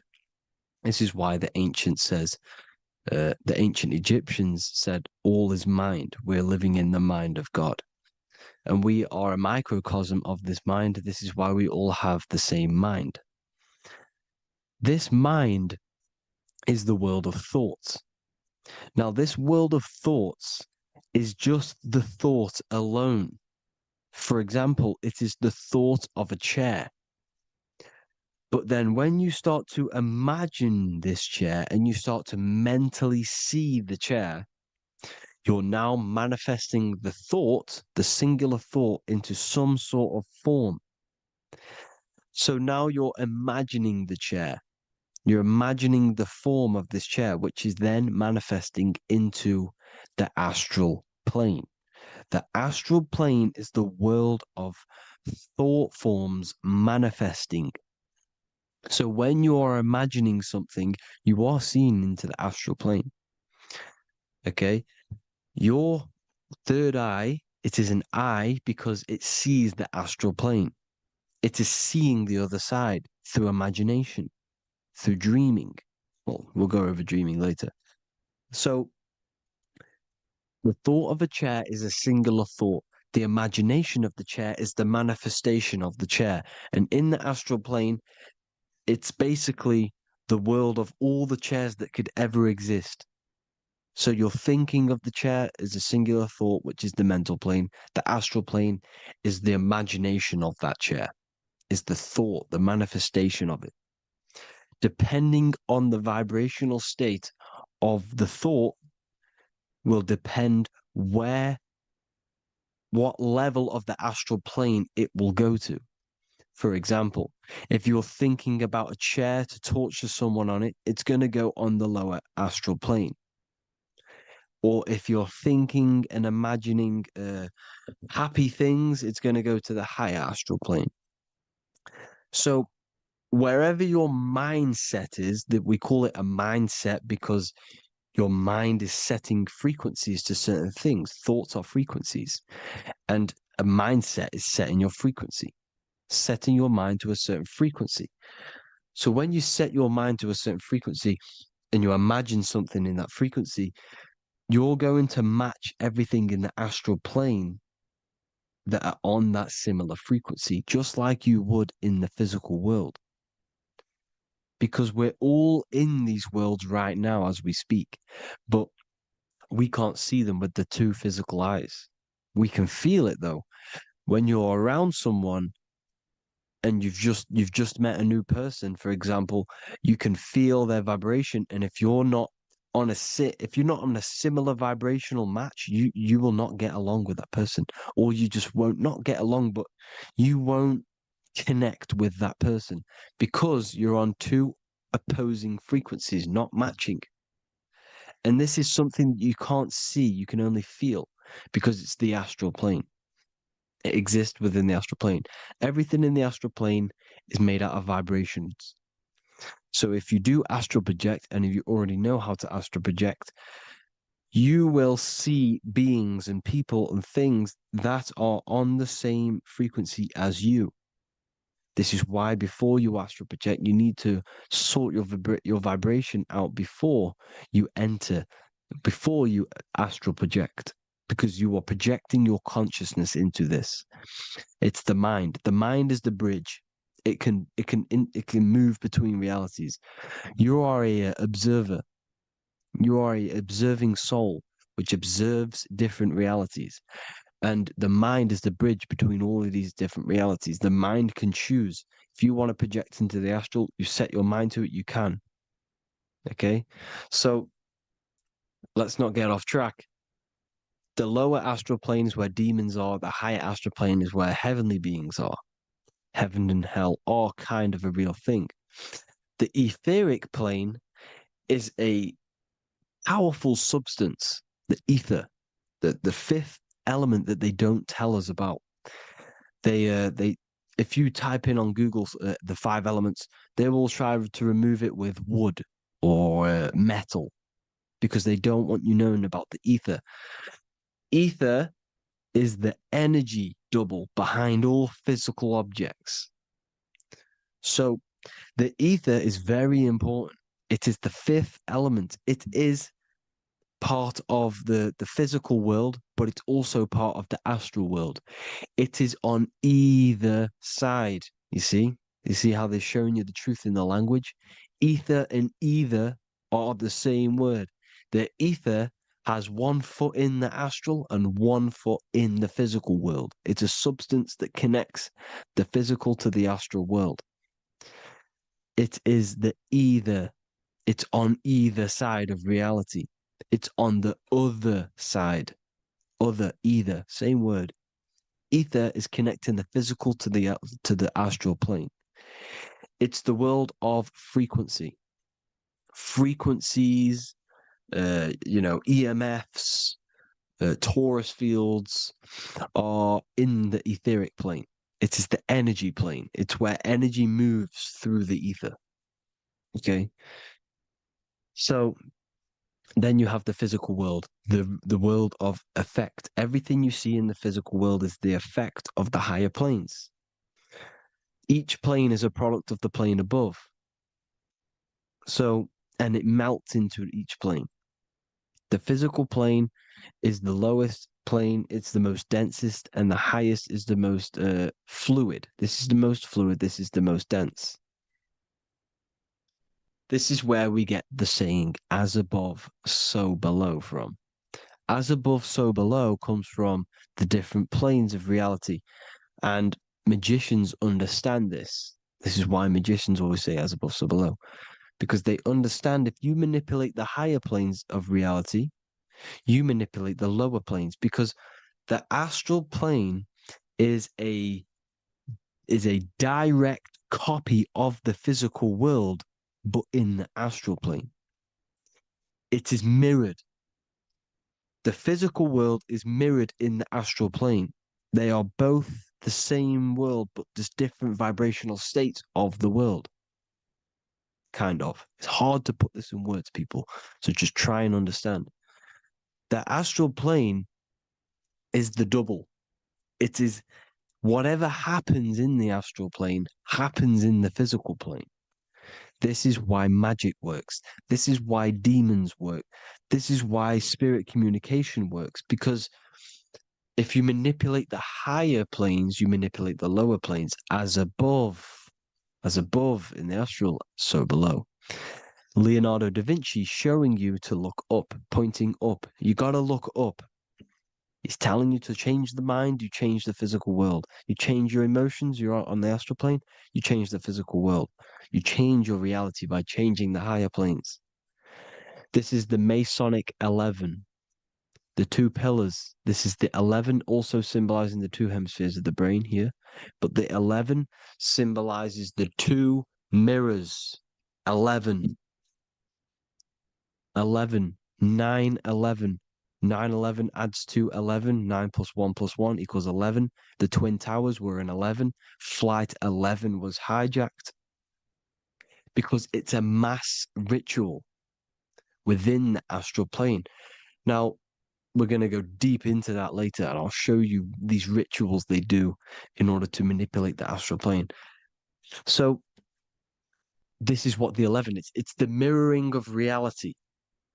If you contact spirits and conjure spirits, you can either summon or attract demons and spirits. Summoning is creating a spirit. You create demons. Okay. Like I said here, the mind is the root cause of reality. If you think of if you think of a traumatic event that happened in your life over and over and over and over again for years and years and years, where attention goes, energy flows. The mind is the director of energy. If you are directing energy into the specific emotion, the specific thing that is torturing you in your mind, that will manifest as some sort of being in the astral plane, which is called an elemental. And this elemental being that you have created through your thought forms and emotions will latch onto you and feed off this energy. So it's important that you get your mind right, okay? It's important that you sort that you file the mind and you discipline the mind. Make sure it's only entertaining positive things, because you are quite literally creating your own demons. The word demon has the word mon in it. And if you've watched my videos, to know mon means moon. The moon is your mind, the sun is your soul, the earth is your physical body. Demon is mon means mind, moon is mind. You create demons with your mind. Summoning.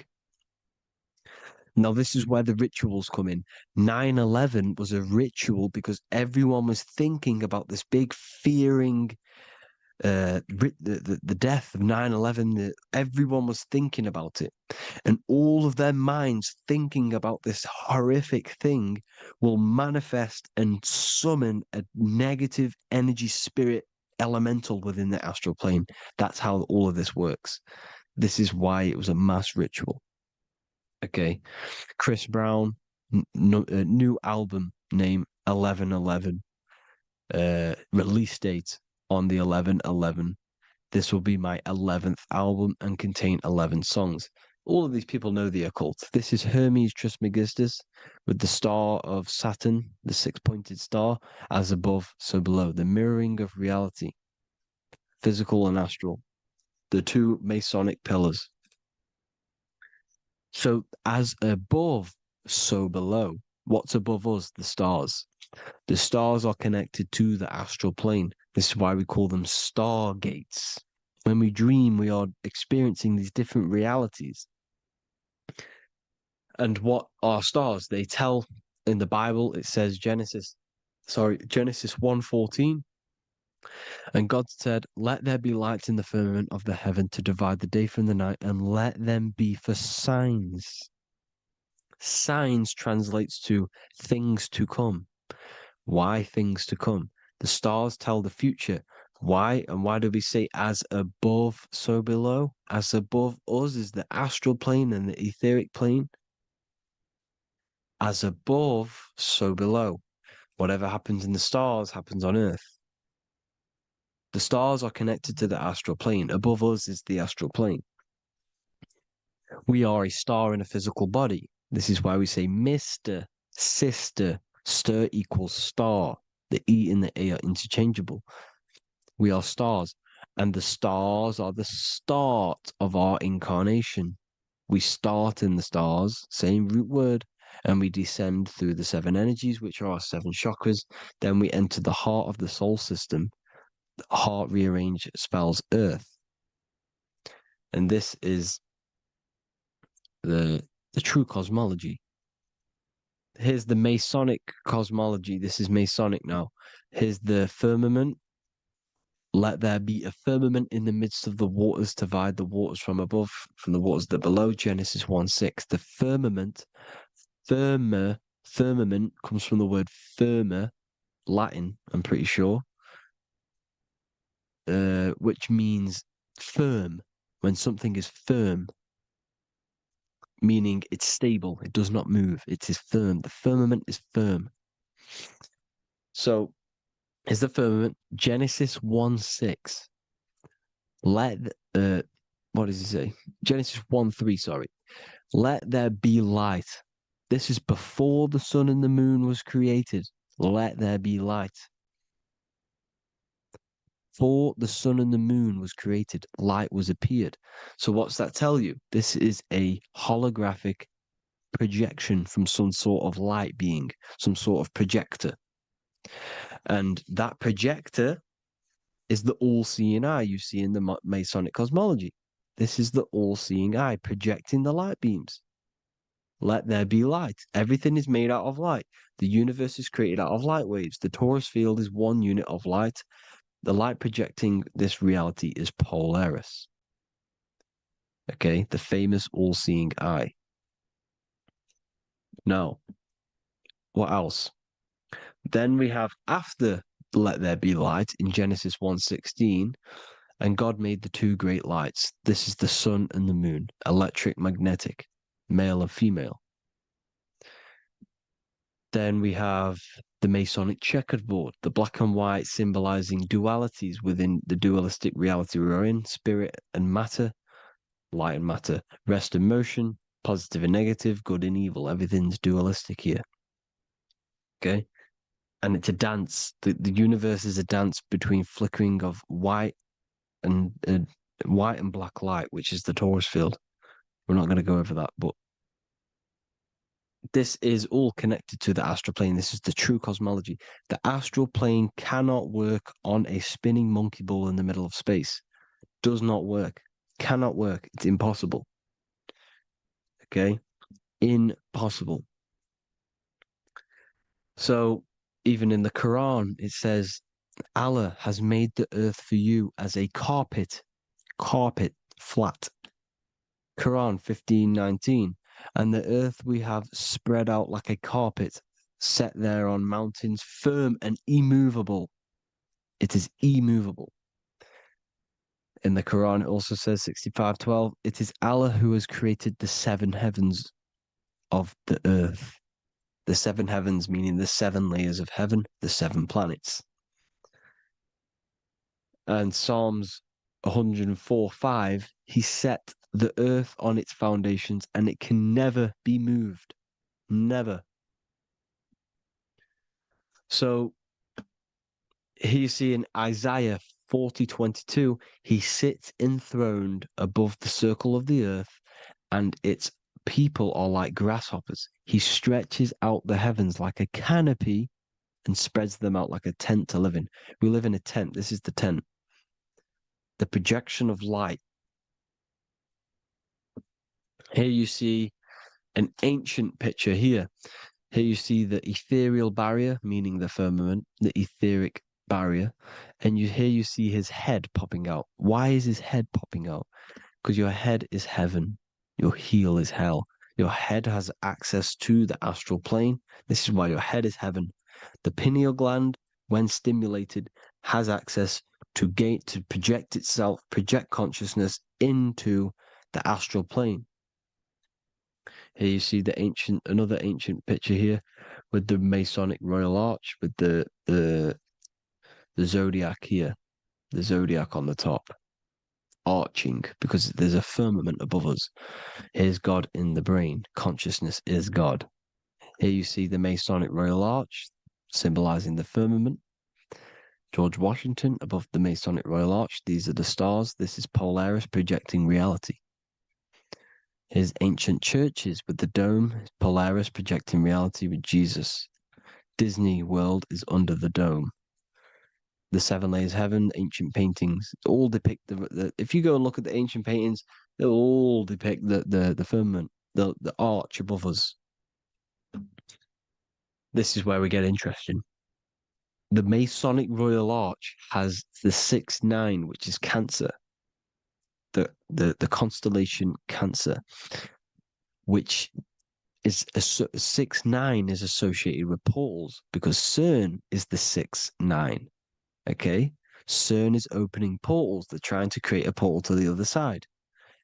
Cancer has the word CERN within it, so there is a link between Cancer and the opening, the firmament opening above us to ascension. Here you see the Masonic art with the Royal Arch and the light and the opening. Here you see the light and the opening.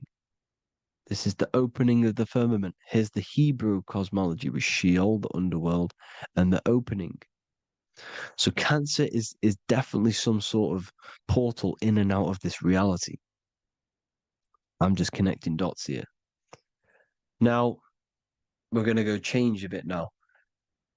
These celebrities that you are seeing they have not sold their soul to Satan, okay? They have not sold their soul to Satan. Satan is a demonic, low vibrational energy that has been summoned over the thousands and thousands and thousands of years of evil occult arts. So since Babylon was summoning this demonic energy, and this demonic energy in the astral plane will grow and grow and grow. It has no form. It has no physical form. Okay? But you can see it in the rappers. If your third eye is open, you can see clearly that these people are demonic. You can sense the energy that they're manifesting. Selling your soul is not what you've been told. It is gaining, because your soul is pure love, okay? Your soul does not want to do anything bad. So when you sell your soul, You're gaining physical you're gaining physical wealth, for example, like for these rappers, they will be given millions of pounds because the people in control of the music industry, which is the dark occultists trying to brainwash the masses, the people in charge, they're dark occultists. They understand Satan and the energy. They are satanic energy, which has been summoned in the astral plane. They see that they have influence over the masses, so they will go to them and say, "I'll give you this amount of money forever if you manifest this satanic, demonic energy through the music and through social media to blind the masses, to brainwash the masses into this demonic energy." Because when you listen to music, music is frequency. Whatever you listen to, you become that frequency. So if you're listening to these people, they're throwing energy, this demonic, satanic energy that they sold out to. Soul, same word. When you sold something, you've got your soul involved. They have exchanged money, physical gain, so that they manifest this satanic energy within the astral plane and through the music, through the videos, through social media to keep us in this vibrational frequency, in this low state of consciousness. This is what it actually is. It's not, you're not selling your soul to some sort of devil. This satanic energy has no physical form it is formless in the astral plane. It's a summoned energy. Now, the root chakra is red. This is why the devil is red, because it symbolizes the animal nature of man. When you are operating off your root chakra, you will kill, you will fight, you will do anything to survive, because it's all about survival mode in the root chakra.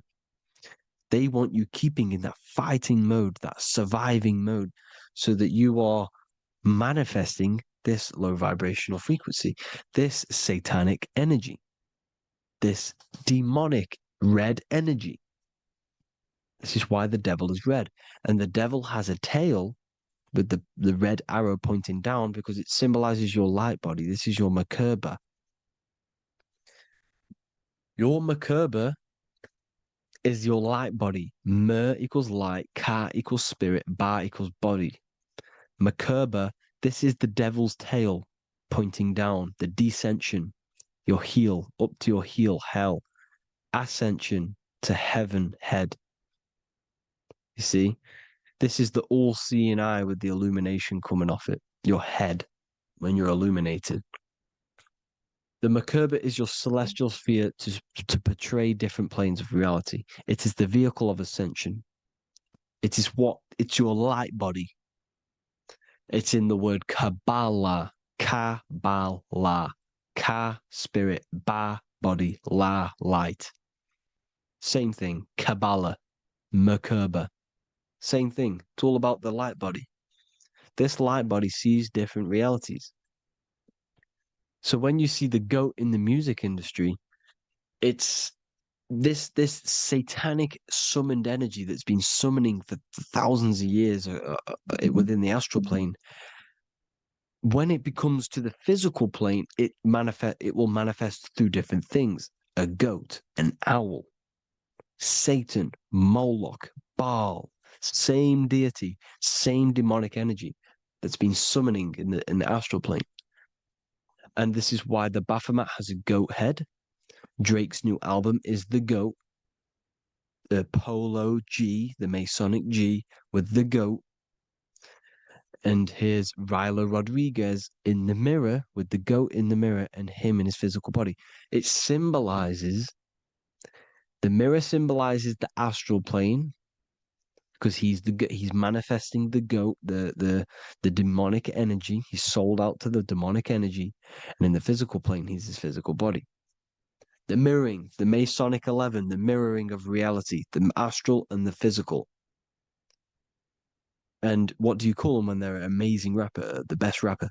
You call them the GOAT. Because the GOAT, you're the GOAT because you're manifesting the GOAT energy, this satanic, demonic energy within the astral plane. So Baal Moloch, all the same thing. Because in the astral plane, if you want to gain spirits to come to you and communicate you in the physical world, if you want to communicate with spirits, you have to gain their attention. You can either gain their attention or come together and agree to create some sort of being, which is Satan. Okay. You can, like I said earlier, you can create these beings, you can summon them or attract them. One way to attract them is sacrificing.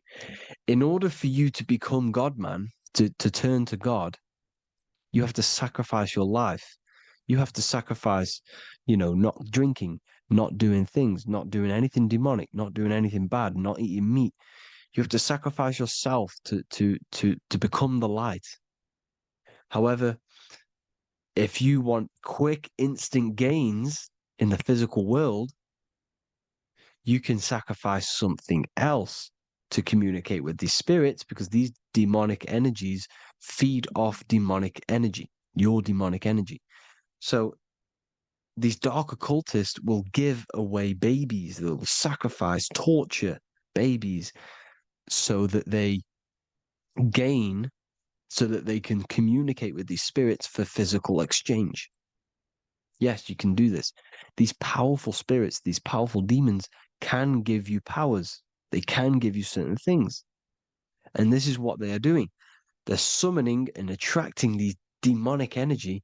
This is why, trafficking is one of the most, Balenciaga. Baal is the demonic energy in the astral plane, which requires child sacrifice for his presence. Balenciaga, and they were trafficking children. They were trafficking, killing them, and offering them to the spirits. This is what they are doing. Balenciaga. It's in the name. Here you see, you can see the same deity. Baal, the goat, Moloch. Here's Moloch, the owl, the Egyptian owl, because it comes from the owl of Moloch, which is Baal, which is Satan, all the same demonic energy. And it's on the dollar bill, a tiny dollar bill, tiny on the $1 bill. All the same thing. Bohemian Grove, they worship the big owl, Moloch. It's all the same thing. It's all one big demonic energy which has been summoning in the astral plane. And it's trying to take over Earth, the physical plane. That's what it's doing. So I hope you all gained a deeper understanding of the astral plane and what's actually going on in the world. Please leave a comment if you can to help the algorithm. Drop a like if you like this content. And hope you all learned something today. And God bless you all. Thank you all.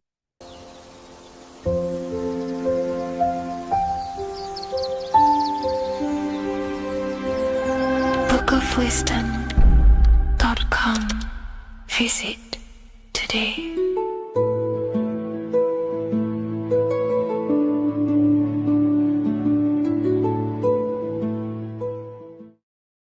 What if the word Yahweh is proof that God is embedded in our very own being? Stay with me, because what I'm about to show you might change the way you see yourself forever. Today's topic is decoding the mystery name of Yahweh, the sacred name of God from the Hebrews. By the end of this video, you'll uncover the true meaning of the word Yahweh and how your connection to it unlocks your own personal power. When we look at the word Yahweh in Hebrew, we flip it on its side. We're actually looking at the human body. These are the legs, this is the torso, here are the arms, and here's the head. So if we actually switch this on its side, we see the human body. The Hebrew name Yahweh often translates to I am. The I am. Now, what is the I am? The I am, when you say I, you're referring to your highest self. Everything with the letter I in the beginning, most of them words are referring to our inner self, inside, intelligence, internal, in. The I represents the inside self, the invisible self. You cannot see the I am, because this is the spirit, this is our consciousness. It's the intelligence controlling the human body. When you say I, you're not referring to your name, your job, your reputation, your ego, or your thoughts. You're referring to the observer who is beyond the thoughts, the one who's observing the thoughts. That's the soul. Look at the word Yahweh, Yahweh, the sacred name of God. Yahweh can be observed in the natural rhythm of the human breath. When inhaling, we subtly hear Yah. When exhaling, we hear Way. Do this yourself. Breathe in through your nose, you'll hear Yah. Breathe out, you'll hear Way. And in fact, the letter H, H, when it's pronounced, it carries the soft sound of wind or breath, a gentle exhale that mirrors the very essence of life, giving air. Breath is the spirit of life. It's what connects us with consciousness. If we stop breathing, we lose consciousness. The body shuts down. We're breathing the spirit of breath. We're breathing in the spirit of life. It's the very essence that gives us physical existence, and we're constantly staying connected to this breath at all times. Now let's look at Yahweh. 1, 2, 3, 4. There are 4 letters. The Tetragrammaton is the 4-letter Hebrew name for God. Okay? Tetra meaning 4. We have 4 gospels of Jesus. Jesus is depicted with a cross with 4 sections. Jesus has the 4 sacred animals around the side of him, always depicted with these 4. A bull or an ox, an eagle, a man, and a lion. These are the 4 fixed signs of the zodiac. Aquarius, the man, Scorpio, the eagle, Leo, the lion, Taurus, the bull or the ox, which are related to the elements. Leo is a fire sign. Aquarius is an air sign. Taurus is an earth sign. Scorpio is a water sign. These are the 4 elements. And the 4 elements correspond to the 4 bodies of consciousness, as we see here. This is fire. This is air. This is water. This is earth. So we are made out of the 4 elements, which represent the 4 bodies of consciousness: mind, emotion, spirit, and body. The soul is incarnated into 4 sections. Hence why Jesus has 4 gospels. Hence why Yahweh is a 4-named word, because we are tetraform. We have 4 bodies of consciousness. There are 4 pillars to reality: the mind, emotion, spirit, and the body. So what we're actually looking at here is the name of the very essence of the self. Yahweh represents the universal consciousness that we're all tapped into, because the body is like a radio. The body is basically a radio antenna, just experiencing it in a different body. And Yahweh is the name for this intelligence that we're all acting out, that we're all manifestations of. So now let's look at the word Yahweh, where we read it this way in Hebrew, which is 10565. 10565 in the Hebrew letters and the numerical values. And the DNA is made up of 4 bases. These 4 things which create the DNA. This basis is the genetic code for all living things. Each DNA strand is held together by sulfur bridges that appear in a repeating pattern of 10565. This pattern matches the numerical value of the Hebrew letters of Yahweh, Yod, He, Vah, He, which are 10565. This means the structure of DNA, the code of life, follows the same number sequence as the sacred name of God, Yahweh. This is a factual observation. So we're looking at 10565. So let's look over this one more time. Yahweh represents the breath. Yahweh, inhale, exhale. It translates to I am. It's written in our DNA. The word Yahweh on its side looks like the human body. Now, this is where things get a little bit deeper. 10565 adds up to 26. The number God, well, the word God adds up to 26. Allah adds up to 26. There are 206 bones in the human body, 26. 26 adds up to 8. 8 is the number of infinity. We are all the infinite consciousness. Consciousness will never die. It's immortal. It's infinite. We are all infinite. We are not these skeletal structures. We are Yahweh, the universal consciousness. The creator of all things is our essence. We're all God with individual identities, but the highest versions of ourselves is God. The ego is our own personal experience of God. Does this make sense? So in conclusion, Yahweh is not the name of a separate God from us, but rather the reflection of the divine consciousness manifesting through the human form.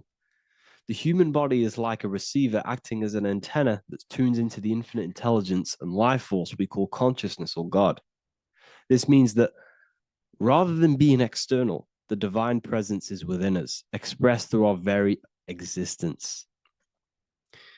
It's very interesting when we look into this, and what religion has done is flipped all of this knowledge. All of this sacred knowledge has been externalized. They've externalized God so that we worship God and we view God as something separate from the human experience. They do this so that we don't find the God within us, so that we don't find that we have the power of creation. The mind is the creative force of God. The body is the will to act out that thought. They don't want us to figure out that we are creators and we're all creating our own earthly experience. We're all projecting this reality. And they don't want us connecting with the divine intelligence within us because they want to be the creators. They want to keep this knowledge. They don't want the masses to wake up to this powerful knowledge. So what they've done is that they've taken the scriptures, they've externalized it so that we start worshiping and giving away our power to these external things. And when God is external, we start to fear God because we start to think that God has power over us. He can send us to hell or heaven. So this is what's going on. They've been externalizing this for thousands of years to keep us in a suppressed state. Okay? Humans are very advanced because we possess self-awareness. We possess the ability to move our awareness and our thoughts outside of the instinctual nature. For example, a cat or a dog. These things can only live in their instinct. They live based on instinct. They smell, they eat. That's pretty much what they do. But humans, we have the ability to rise above that nature and turn to our infinite selves, our higher selves. We can move beyond our instinctual nature and create very advanced things. That's why humans are made in the image of Yahweh. We are literally God in human form. So this is what we all need to realize. And I hope this video has helped. Please leave a like, a comment on inside of the description. I'll have some links to my books and my university. The people who have read them have just absolutely changed their lives. You could probably see that in the comment sections if someone leaves a review of the book. We also have Trustpilot. But yeah, I thank you all. And I'll see you in the next one.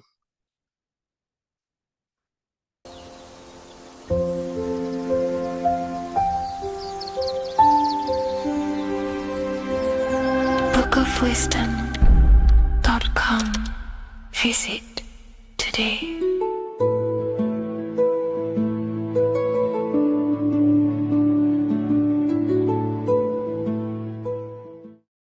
What if I told you the devil is closer than you think, and it's not actually a real person, force, or spiritual entity outside of you, but a being and an aspect of your own mind and psyche? In this video, you will learn exactly what the devil is and the true esoteric meaning of the devil. The first thing we need to understand is that the universe is a mental universe. Look around you. Every action, every building, everything you see around you was begun first as thought in the mind, then manifested. We use the mind to build and shape our reality. The universe, the world, only exists inside of our mind. Therefore, God and the devil exist inside of our own psyche. So first of all, the devil is not a literal being, but a symbol of the lower self. It represents the unmastered, ego-driven part of the human mind, a symbol of destructive thoughts, emotions, behaviors, lives in realms of chaos, fear, hatred, lust, and ignorance. This is why we see the devil as red, because red is the lowest vibrational color on the color spectrum. It also corresponds with the root chakra, which is all to do with survival instincts. Red represents chaotic and intense emotions like hatred and anger. When we are angry, our face turns red. The devil represents our animalistic fundamental needs, our instinctual needs, our survival state of consciousness. We have a survival state of consciousness and a godly state of consciousness. Our godly state of consciousness is creating, not just experiencing in the animal state, but consciously creating reality. This is why we see the devil with a goat head, an animalistic head, and the head is where the brain is. The animal head represents living off instinct, the part of our mind that lives on urges, impulses, and instincts, eating, sex, power, ego-driven actions, and ego-driven thoughts. Animals are only aware of themselves. Animals live on instinct. They have no ability to consciously create like humans. This is our lower desires for the material world. That's not to say the material world is evil. However, when our consciousness is only seeking material things, this leads us down a path of self-destruction, because nothing material can ever satisfy our soul. Everything material is temporary. Therefore, the devil represents the part of us that seeks only material desires, only material fulfillment, the ways of thinking where we only think about ourselves and ego-driven thoughts. It also represents the unchecked, unconscious self, where we have no mastery over our thoughts, over our emotional impulses, and no mastery over our actions. We're living in instinct and impulsive states, which causes chaos, selflessness, destruction, and keeps us bound to our lower material 3D state of consciousness. It's important to recognize that the word devil was never present in the earliest Gospels. Instead, what was mentioned was a spirit of evil. This distinction is crucial because it underscores that the idea of the devil, as popularly conceived, does not actually exist as an independent entity. Rather, it is a personification of the lower aspects of the human mind, a facet of our own consciousness. The term spirit of evil was not meant to denote a specific deity or being, but rather any force of negativity, whether it manifests as a destructive thought, emotion, or action. A spirit is a force, an energy, and we have three forces that create our reality: thoughts, emotions, and actions. We have full control over these three aspects, which transform and mold reality. A destructive thought, a destructive emotion, a destructive action is a spirit of evil, and it originates from the darker aspects of the human psyche. So now, because we're on the topic of the devil, we have to look at the pentagram, which is obviously connected to the devil heavily. The upright pentagram represents spirit, air, water, earth, fire. Upright, which represents spirit, the most important element on top of the earthly elements, showing spiritual principles over material principles. As spiritual beings as we are, we have to put our spirit first, our higher self first, and material things second. Why? Because material things never satisfy us long term. Seeking material fulfillment will leave us feeling unfulfilled in the long run and very unhappy, and we can lose ourselves in illusions. We have to put our spiritual principles first. Seeking wisdom, knowledge, connection to the divine, and connection to our higher self is what gives us true fulfillment in our hearts and souls. But when we see this pentagram inverted, we now have spirit on the very bottom, which now represents earthly principles on top of the spiritual principles. We're putting our earthly elements on top of our spiritual element, which this inverted pentagram represents no longer caring about spirit, no longer caring about our invisible internal world, and only caring about this external body, food, sex, material things, cars, money, and all the things outside of us, the world outside of our mind. This is what true Satanism is. Satanism is not worshipping an external deity, but it is worshipping the self, only fulfilling the ego's desires. This is what true Satanism is, and we have all been conditioned to live in this state. Satanists want us to believe that there is an external deity called Satan or the devil, and the reason they do this is because they trick us, making us believe that we are not Satanists, while they are actually conditioning us to be self-seeking, ego-driven people, where we only care about sex, food, material things, and money, which is actually conditioning us to be Satanists. 80% of the population today are unknowingly involving themselves in Satanism, which is ego-driven thought selves. When we are spiritual, we realize we are all one. We are all one consciousness family, and we need to do things that help and contribute towards our collective experience, helping others, instead of seeking to serve only the self. The angel is depicted with wings, which represents elevation, higher self. The devil is represented with an animal horns, which is on the ground. A goat is on the ground, which represents the lower self. This is the elevated mind and the lower material mind. Horus, the bird, higher self. Set, the ground animal, lower self. Jesus and Satan. These are two forces, two characters that exist within the human psyche, not real entities. They are forces of our minds, and there is a battle between our higher self and lower self all the time within our own minds. There's always a part of us that's telling to do one thing and another thing, to do something bad and to do something good. There is this battle inside of our own consciousness. Here we have the human spinal column. The human spinal column is showing you the higher and the lower self. The higher self represents the head. The head is where the mind is. This is the creative essence of the universe. This is where all material things begin as a thought in the mind. We create with the skull, with the brain. This is our higher self, the heavens, connected to the heavens, the sky. And the lower end of the spinal column is where our reproductive organs are, where our gut is. Our reproductive organs and our gut is all to do with survival. The lower end of the spinal column, lower instinctual 3D based consciousness. The lower end of the spinal column is where our lower self dwells. Eating, consumption, power, and sex, lust. These are all emotional forces and instinctual based organs that are not inherently evil, but when we dwell and live off this lower end of the spinal cord, it keeps us in low states of consciousness. Our goal to raise to our higher mind is to balance this, not to overeat, not to abuse power, not to abuse sex and lust, but to master these organs and gain the ability to say no to these organs so that we can raise to our creative side of consciousness. Instead of dwelling in our instinctual nature, we can turn to our creative nature and consciously become a builder and constructor of reality. This is the true way of raising consciousness. This is the stairway to heaven, out of the animal consciousness to the higher consciousness. To wrap all of this up, it's all about gaining control over our instinctual lower nature and allowing our spirit to rule over our body and not our body ruling over our spirit or mind. The moment you let a thought become instantly an action is the moment you are an impulsive person. We are all trained to be this way. It is okay if you are in this state. The moment you let a thought turn straight into an action without questioning, that is the mind controlling you and you not controlling the mind. We need to gain control over the mind, and we do this through many different ways, through meditations,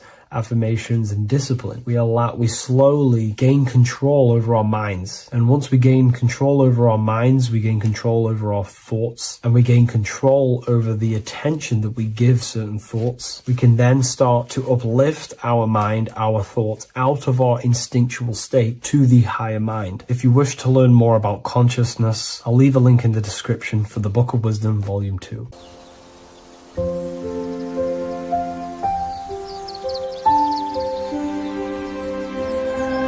bookofwisdom.com. Visit today.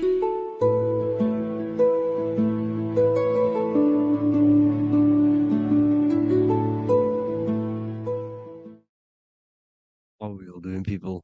Survival wisdom. Today we're going to be breaking down the Bible and its real, true metaphysical meaning. All of these slides within this video is taken from my book, The Book of Wisdom. So you can get all of these slides. So the Temple of Solomon, you are body, mind, and soul, which is the Holy Trinity. The moon, sun, and earth. The sun is your soul because the sun is its infinite source of energy. It is its own source of energy. And that is what your soul is. It's its own source of energy. The moon is mind. This is why you call people a lunatic. You're a lunatic. Luna means the moon. And inside of your mind, you have a specific mood. Mood is moon. And mind in German is Mond. And the word Mon means moon. And earth is your physical body because your body contains of the four elements, the four physical elements. Well, the Temple of Solomon is the temple of the soul and the Mon, the soul and the Mon, the soul and the mind. And it's the temple of the Holy Spirit in the Bible. Everything leads back to one singular point in the center of the brain. The brain is not the mind. It's mind over matter. Okay? The brain is the physical manifestation of the mind. The brain is the electrical computer which decodes the light waves given to it by the mind. This is why everything in the body leads back to one singular point. And we'll go over this in a minute. But this is controlling the physical body. This is the within. If you rearrange within, it spells high twin because within you is your twin, your true self. And it's just an entity in the center of the mind. And if you shut your eyes, you can feel it. Your awareness is in the center of the brain. So there's just an empty chamber in the center of the two cherubs, the two brains. They are two separate brains. They're two hemispheres. And the empty chamber, when scientists chop it up and see it's just an empty chamber, well, because you can't see in that plane of reality. You cannot see the mind. You cannot see thoughts. It is invisible to the human eyes, to the visible light spectrum, to the two eyes. The reason why we call it the third eye in the center of the brain, it's not the third eye, it's your true self. It's the mind and soul. It's an eye because it does see. It's the all-seeing eye that you always see here. There's some Masonic artwork showing the two pillars, the two cherubs, the two hemispheres of the brain, and the inner eye. This is the eye that sees all things. What do I mean by seeing all things? Not physically. It sees the mind. It's what, because your soul is watching the mind. You can observe the mind. You are not the mind. And if you meditate deeply enough, you can go beyond the mind. It's the all-seeing eye. It sees the mind. It sees what emotions you're feeling. It sees what you're thinking. It sees what you're seeing with the two eyes. It's the all-seeing eye. It sees all things. It's omnipresent. It's everywhere. Because the mind can be anywhere. The mind can switch itself into any place it wants. There is no limitations with the mind. So there is two hemispheres in the brain. And in the Bible, there is a quote saying, the most holy place between the two cherubs. The two cherubs is the two hemispheres of the brain, and the most holy place is between them, which is what the Masonic artwork is showing. This is the all-seeing eye, the soul and the mind, in the center of the brain. And you will not see this with the two eyes. So when scientists come to seeing the empty chamber in the center of the brain, they wonder because they do not understand the occult side of the world. They do not understand the layers of reality. How the two eyes, everything physical comes from the unseen. Everything seen comes from the unseen. Now, the two hemispheres of the brain play a major role in our lives. The right hemisphere is the artist. The left hemisphere is the scientist. The right hemisphere controls the left side of the body. The left hemisphere controls the right side. So there's a crossover. Now, the right hemisphere is to do with your feminine energy, creativity, unification, metaphors, visualization, intuition. The left hemisphere is to do with sequencing, facts, materialistic details, language, and logic. So they keep us normally trapped within the male aspect of our mind, which is the left hemisphere. You know, if you listen to Spotify, Apple Music, and radio, they're all tuned to 440 hertz, which shuts down the right side of the brain, makes you left brain dominant. And we learn, well, 90% of people learn to write with their right hand. They're taught to learn with their right hand, which is to do with the left brain.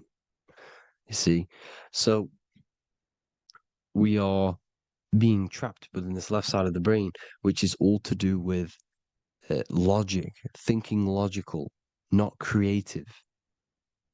You know, very analytic. But the right side of the brain is to do with your creativity. So the right side of the brain is perceiving reality as a holistic perception. Now, what do I mean? If you're riding through a woods, for example, if you're riding through a woods, your right hemisphere is seeing the whole woods as one unified woods. The left hemisphere's job is to break down the perception given to it by the right hemisphere and break it down into individual trees. So what am I saying? The right hemisphere is seeing humans and everything in creation as one unified consciousness. The left hemisphere is seeing individual egos. This is why the left hemisphere is the place of the ego, the right hemisphere is to do with the higher self. They're both needed, though. I'm not saying one's better than the other. It's balance. Now, they don't want you to see the unified picture, perception of creation. They want you to think everything is individual, everything doesn't come from the one, because all things come from the one. And we experience the two in this reality, dualism. In order to understand the one, we have to experience the two to advance. So, anyways, let's get away from the two hemispheres. The right hemisphere, like I said, is to do with the higher self. And this is why in John 21:6, it says, cast the net onto the right-hand side of the boat, and you will right hemisphere of the brain, and you will find God, unification, and higher self. You will see things from a unified perspective. How we are all one, because we are all the same consciousness. The same spark that is in me is in you. This is why I am you and you are me. We are all the all-seeing eyes of God, just split up into individual bodies. We are all made up of the same essence, consciousness.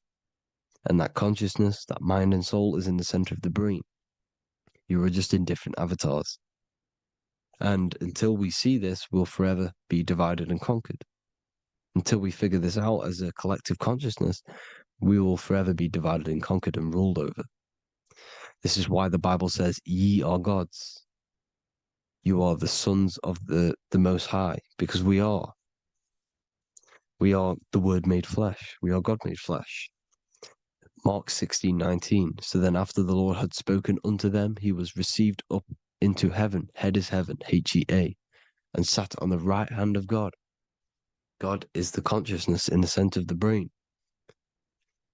Heaven is the head, and the right hand of God is the right hemisphere of the brain, meaning he sees things in unification, creativity, intuition, the higher mind, the higher brain.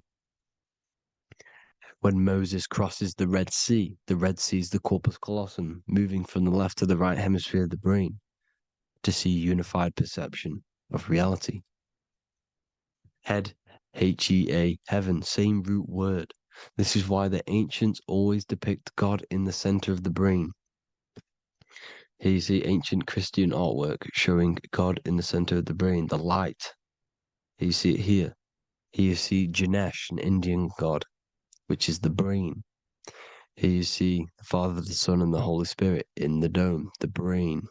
This is the brain. because you are God made flesh. That's what consciousness is. The upper room where Jesus meets the 12 disciples. It's the upper brain on the upper room. The upper room is the chamber, the empty chamber in the center of the brain. That's the room. And the 12 disciples are the 12 cranial nerves in the brain, which pretty much rule the body, all the cranial nerves. The tree of life, the cardiovascular system. This is why in Genesis it says the tree of life was in the midst of the garden. Midst meaning middle, because the middle of the body is the cardiovascular system, which is controlling all of the systems in the body. The tree of knowledge of good and evil is the nervous system. It's the spine and brain. This is what's detecting good and evil. The brain is the electrical computer with the left and the right hemisphere, decoding the dualistic world, decoding the light waves given to it by the external world. It is an electromagnetic computer. It is artificial intelligence.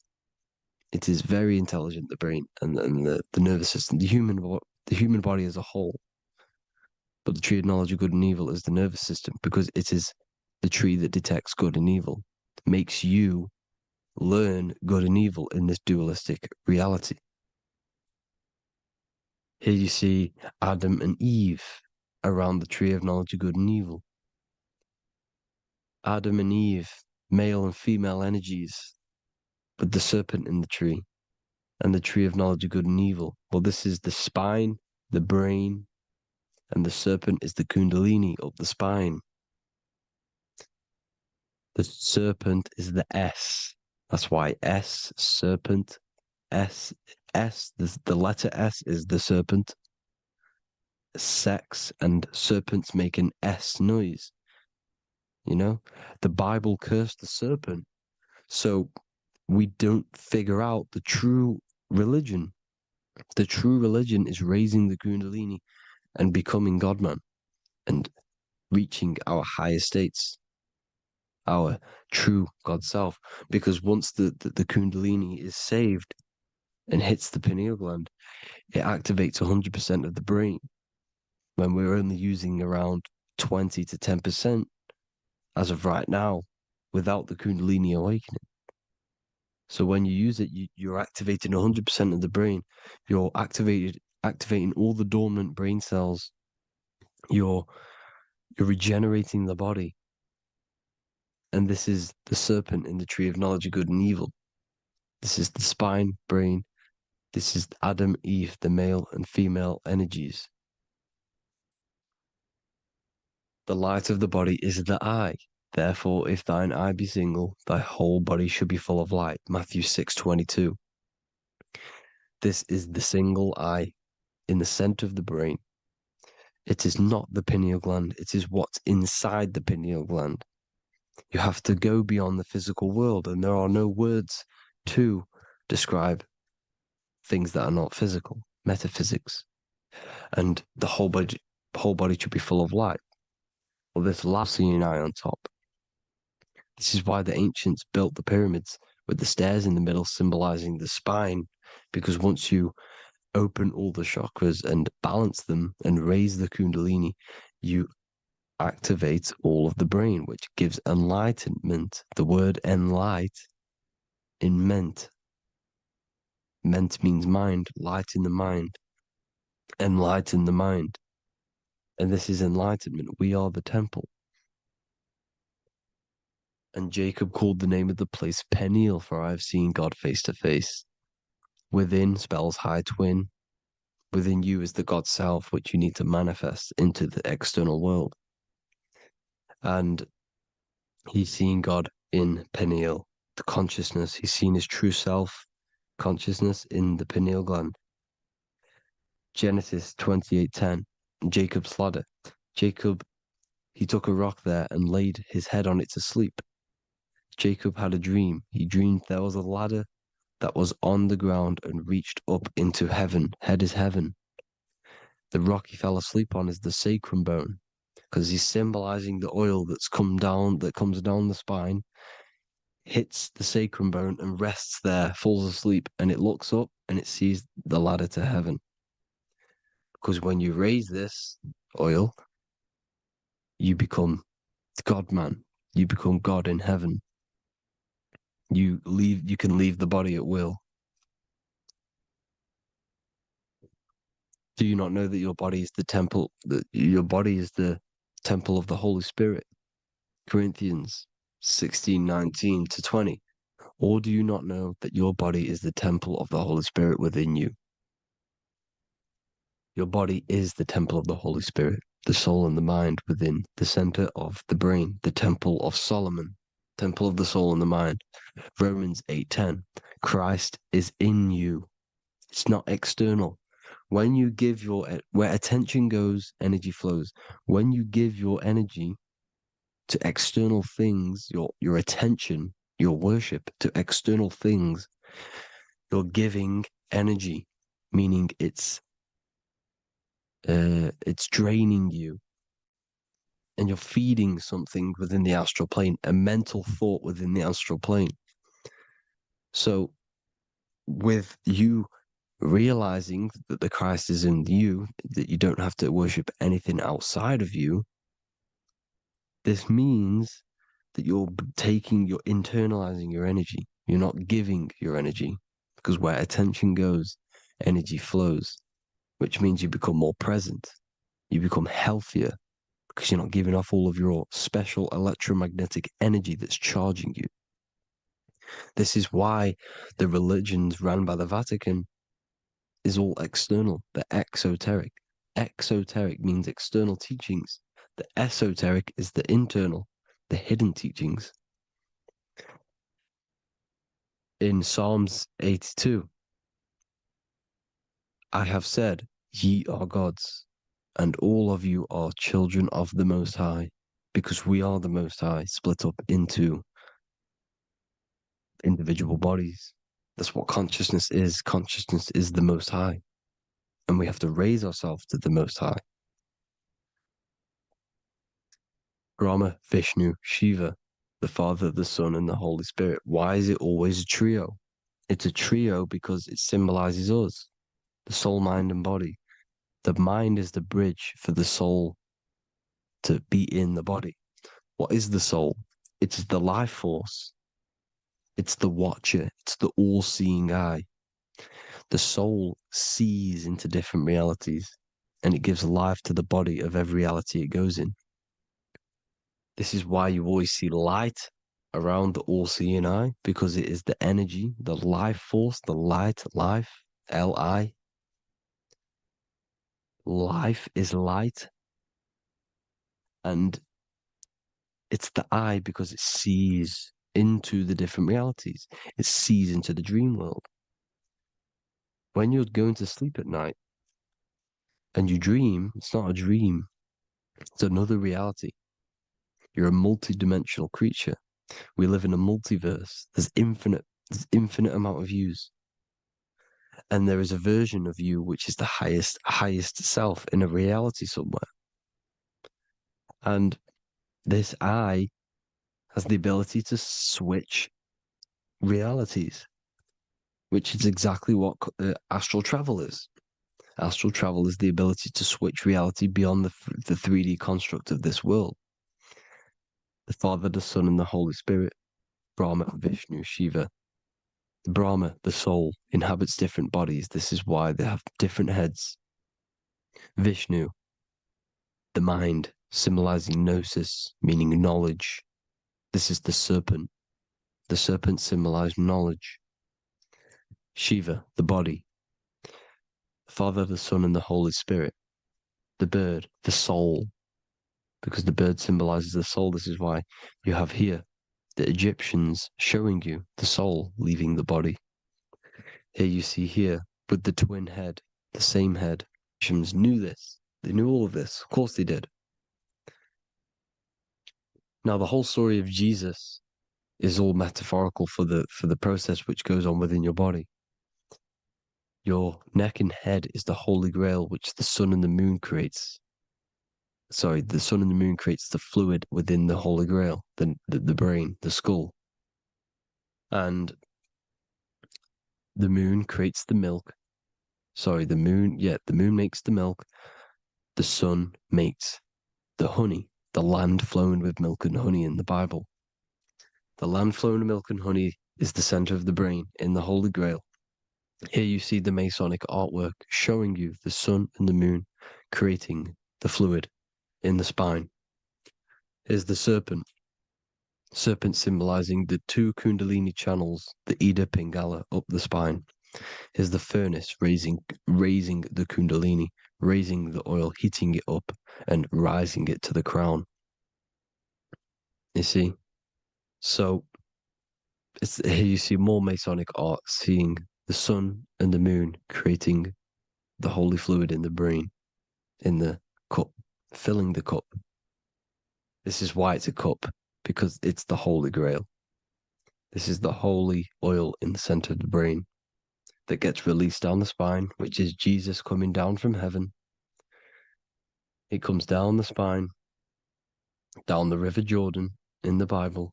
This is when Jesus goes from Nazareth to Jerusalem. He comes down the River Jordan, and Joseph and Mary are in Nazareth waiting for Jesus' return. Joseph and Mary symbolize the pineal and pituitary gland, which produce the two oils created by the sun and the moon. And he returns. When he returns, he gets crucified at 33, because there's 33 vertebrae at the back of the spine, and it crosses the vagus nerve. The crucifixion of the oil past 33 vertebrae creates God-man, and it creates your higher self, and it activates 100% of the brain.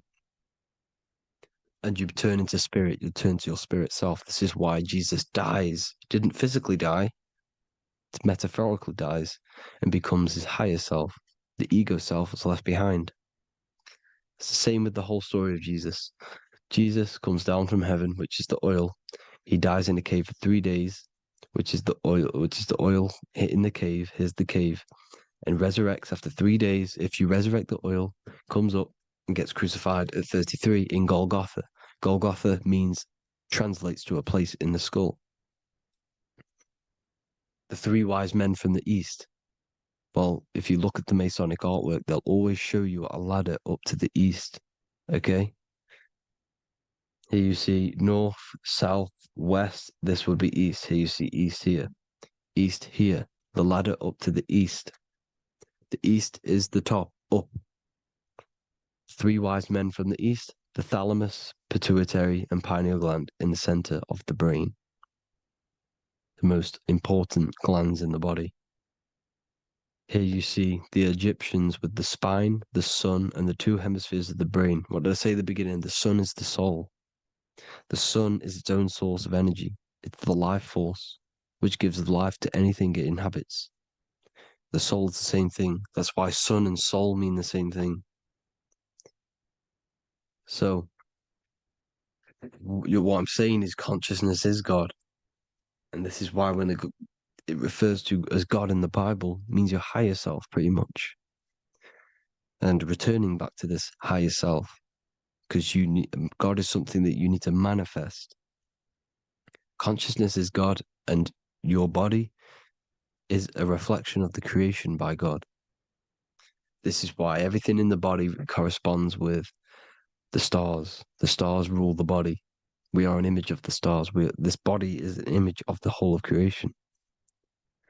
Aries rules the head. This is the cerebrum, the ram in the brain. Here's the ram, Aries. And we have something called the cerebrum, Aries, the ram. This is the Lamb of God moving to the higher mind. Taurus, which is the lower brain and neck, the cerebellum, the bull Taurus, the lower mind, and the cerebrum and the cerebellum, the ram and the bull, is what makes you ramble on. Ramble meaning walking. The higher mind and the lower mind working together makes the body ramble. Ramble. It's what makes you walk along. Thank you to Santos Bonacci. Gemini, the two twins, rules the two arms, the hands, and the lungs. These are the two twins of the body.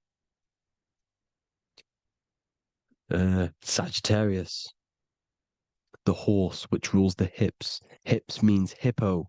Hippo means horse. Hippopotamus means water horse. Hippo means horse, and this is why we call them hips, because horses have massive hips. Capricorn, the kneecaps. Pisces, the two fish, the 2 feet. Then they make us swim. We are an image of the stars, people. Well, the body is anyway. Consciousness is God, and the body is the image of the whole of creation. It's a reflection of the whole creation, as above, so below. 12 systems in the body, 12 cranial nerves for the 12 constellations, 12 cell salts. The body's made out of 12 cell salts. So, this is where it gets kind of deep. You know, this is where we get deep. And he said Jesus was known as the fisher of man. And fisher of man, meaning man does not mean man as in the male. Man means mind. He's the fisher of minds. So the Bible is not patriarchal. It's not patriarchal. Man just means mind, pretty much. So the fisher of mind, man, because he was fishing minds out of this reality into the higher realities. He was teaching people how to leave the body when he walks on water. Walking on water is the physical, etheric, astral, and mental. These are the different planes of reality. The ether is the either, because the ether is the substance that's on either side, astral and physical. It's the fifth element, is ether. And the fifth element is the water. The same water at the beginning of the Bible when it says, let the firmament divide from the waters above from below. The water symbolizes the ether. It's the base of all physical matter. And the ether is known as the water. So when you're walking on water, you're walking on the ether, meaning you're leaving the physical body. So when Jesus walks on water and he's teaching Paul to walk on water, Paul becomes scared and falls back into the water. Well, when you astral travel and you become scared when you're projecting, you'll fall back into your body. So he's pretty much saying walking on water is leaving the body, and walking on the ether, because the ether is the veil between the astral, and that's what devil means. Devil has the word veil in it, because the devil is trapping you between one veil, which is this world. They're trapping you in this world, this thin layer of reality. Your dreams are different veils. The ether, the astral, the mental are different veils. Devil is the veil. The veil. You need to escape being stuck in one reality and live in between realities.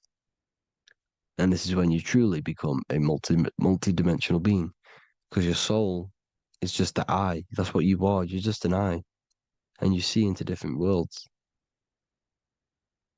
And it also, when Jesus means the fisher of man, the fisher of minds, he is. I truly believe, because of my research, that there is other worlds. It's not just this one. There's higher worlds. There's an infinite amount of you, and you've been in them dreams you call dreams. Them dreams are other realities that you are in. That's why when you're there, you don't feel like you're in a dream. You feel like it's 100% real, because it is real. So this is why the ancients always depicted the many different heads, because there's many different versions of you.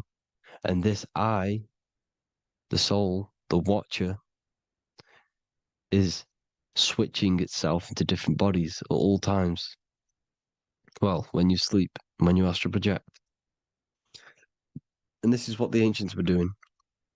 They understood the multiverse, and they could switch bodies at will. And this is what the 7 seals are in the Bible, also known as the 7 chakras. These are literally portals within us to these different worlds. We're in the heart at the moment. Earth, rearranged, spells heart, meaning middle. This is where good and evil exist. It's the middle point, the midpoint of realities. So, I hope you all enjoyed the video. All of this knowledge that I've give you in this video is inside of my book, the Book of Wisdom. The Book of Wisdom gets updated every single month with new pages. It's a one-time payment for a lifetime worth of research and knowledge by me. So if you do want to get it, the link will be in the description. But I hope you all gain some amazing insight. Please like, comment, and share to help the algorithm, and drop a subscription. And for more lectures, every 2 days, I drop lectures and knowledge within the Patreon. If you want to support the channel, join the Patreon. Everything's in the description because we are not monetized on YouTube. Thank you all. Have an amazing day.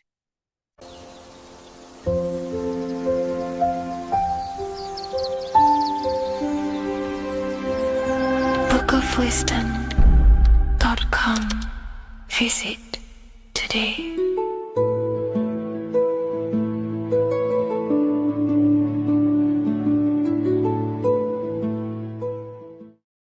What is good, people? It's Revival of Wisdom. Today we're going to be talking about Saturn.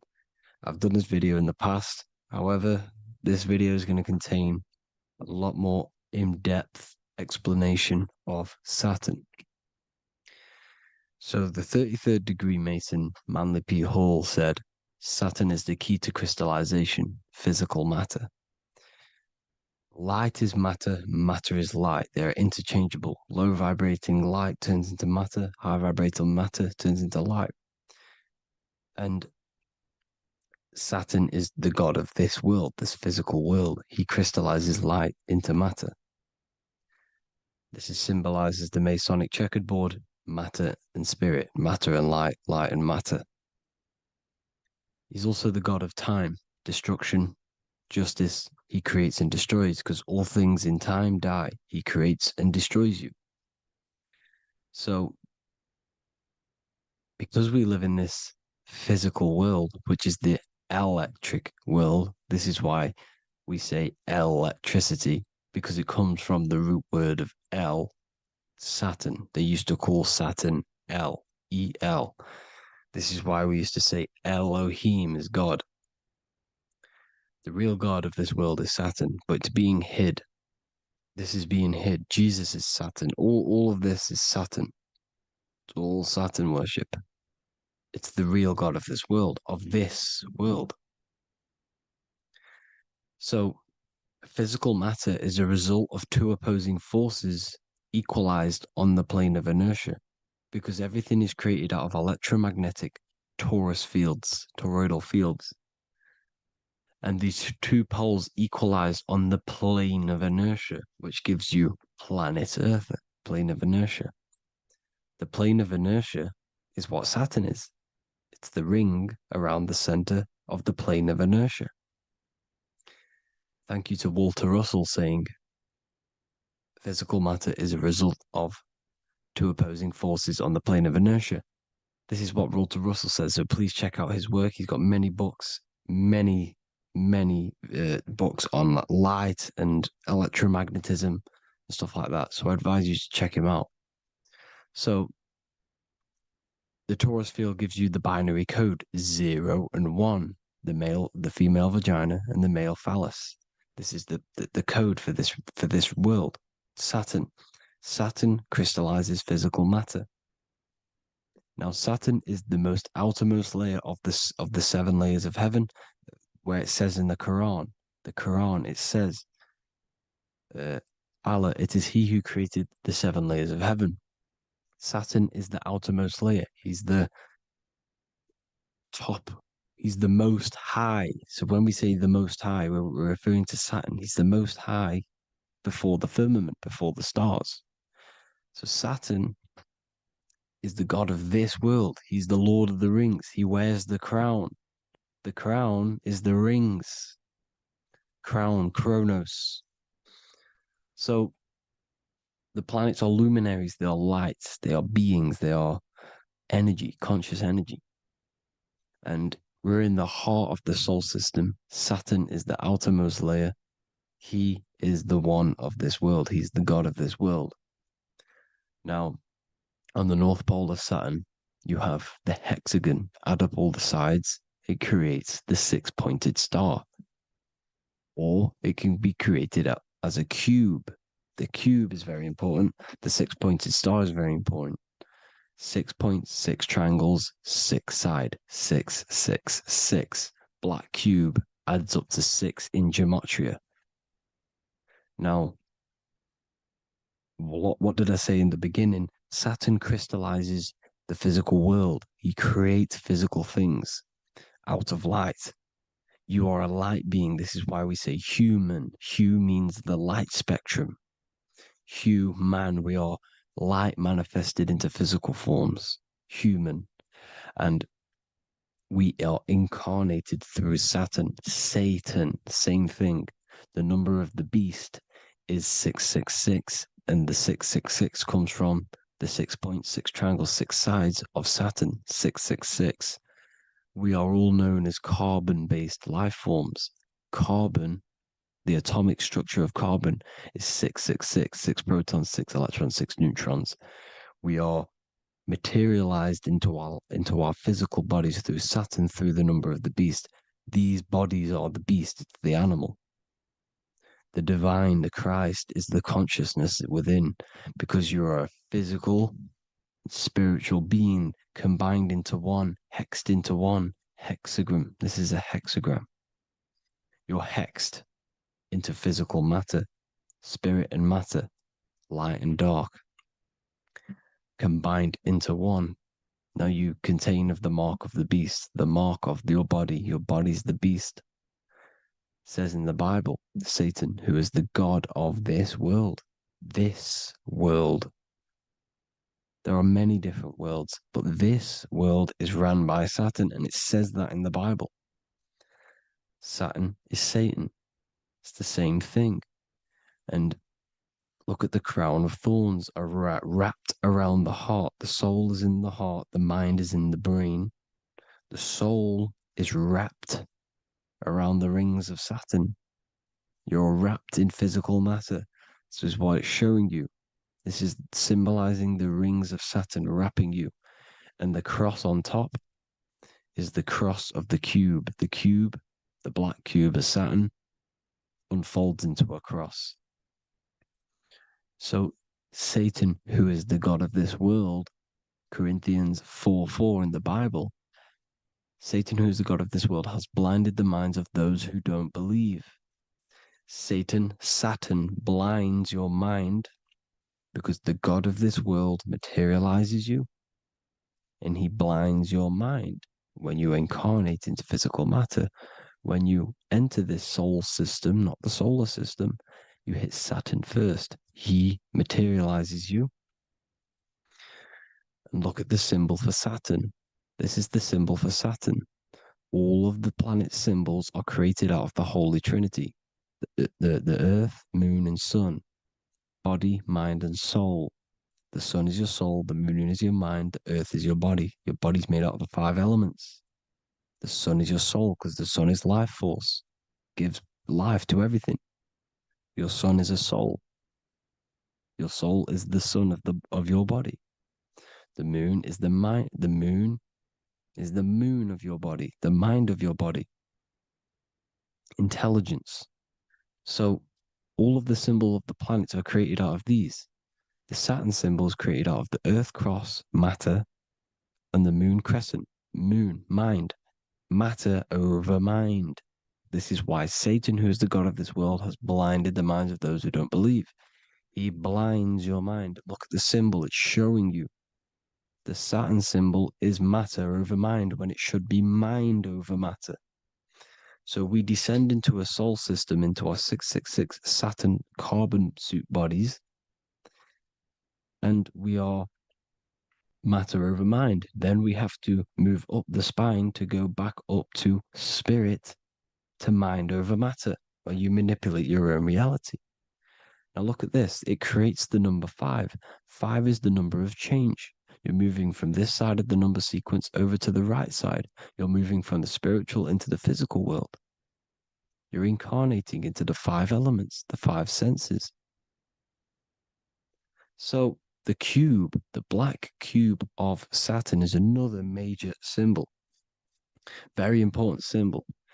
Here you see the cube, and the color black is associated with Saturn because Saturn's associated with death. He creates and destroys, light and dark. Death is associated with black, spirit, because you can't see spirit, which is blackness. So the black cube is black because Saturn rules the nighttime, which is dark, blackness, and he rules the winter, which is death, blackness. So Saturn is the black cube. Cubes have 6 sides: up, down, right, left, back, and forward. Cubes are 6-sided. Everything is 6-sided inside of this creation because you're incarnating, you're materializing, crystallizing into the cube, the world of the cube. Everything's a cube. Everything's got 6 sides. Here's Leonardo da Vinci showing you that you're in the cube. Leonardo da Vinci did this famous painting. You're in the cube, you're hexed into physical matter, or you're incarnated into the 3rd dimension, the 3-dimensional world, which is a cube, 3D. And black cube adds up to 6 sides of the black cube. The Kabbalah means cube god in Arabic. And look at what they do. They worship the cube, the black cube, and they stand in rings like the rings of Saturn. Australia, Denmark, Manhattan, Santana all have these black cubes. You go to New York, you will see the black cube there as well. These black cubes are everywhere because it is the real God of this world, So look at the cross. The cross unfolds into the cube. Xbox, Nintendo GameCube, Sega Saturn, anything to do with a simulated gaming reality, they put Saturn in it because we're in the simulation of Saturn. This is a simulation. And this is why they reflect this through the Xbox, GameCube, Sega Saturn, anything to do with gaming, simulations, is all Saturn. Because we're in the cube of Saturn, the black cube. We're in the GameCube, the Xbox, the Sega Saturn. As above, so below. So they reflect it through the simulations that they create inside of this simulation. Cubes have 8 points for the 8 points of time and space. 8 is the number of time. Everything's cycling, infinity. So look at the cube. The cube is symbolized as in Judaism. The Judees have the black cube. They wrap themselves in a black band and they cover their eyes into blackness. The black cube, for the black cube of Saturn, they use the star of Saturn and they worship their god on Saturn Day because it's all Saturn worship. And look how the Saturn god is wrapped around with these thorns or leaves, just like Jesus is wrapped around his heart. And Jesus on the cross is us on the cross. We are in the cross. We are in the cube. The cross is the cube. And the cross is even in the Saturn symbol. This is another symbol for Saturn. There's 2 symbols. You got this one, the one I've just broke down. And there's this one. This is the cross of Saturn, the cube god, the simulation, the game cube. Now, Chronos is another word for Saturn. Chronos means time. When you clock into work, you go to the Chronos machine. Well, I did anyway. And I tap my card on the Chronos because Chronos is time. Anything to do with time is Saturn. He creates and destroys. Look at the artwork of Saturn with the sand, the time. Look at this, how he's cutting off the baby's wings. He's crystallizing the spirit into matter. He's cutting off your wings. Satan, in the Bible, he falls from heaven into earth and he loses his wings. He becomes a serpent. You see that's it's all symbolic for us. We are the fallen angels, fallen angles of light. We're fallen angles of light. We are light beings. Now we're fallen into physical matter. Saturn's chopped off our wings. He's chopped off our spirit wings because when you astral project, you can fly. You will fly around. He's got the Reaper staff here, always depicted with the Reaper staff. Now look at the clock. Saturn day is the 6th day. The number of the beast, 666. Look at the clock. 6 take away 12. Sorry, 12 take away 6 equals 6. 7 take away 1 equals 6. 8 take away 2 equals 6. 60 seconds in a minute, 60 minutes in an hour, 24 hours in a day, 2 plus 4 equals 6. That's 666. Everything's 666 because it's time. Saturn. All goes to Saturn. He's the god of time. We're in time now. We're in time. We're in the time, which is God, the god of this world, the god of time.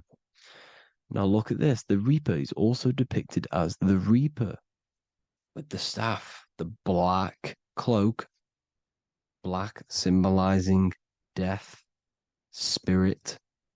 Judges wear black because Saturn is the law. He's the god of this world. He's the law. This is why they wear black cloaks.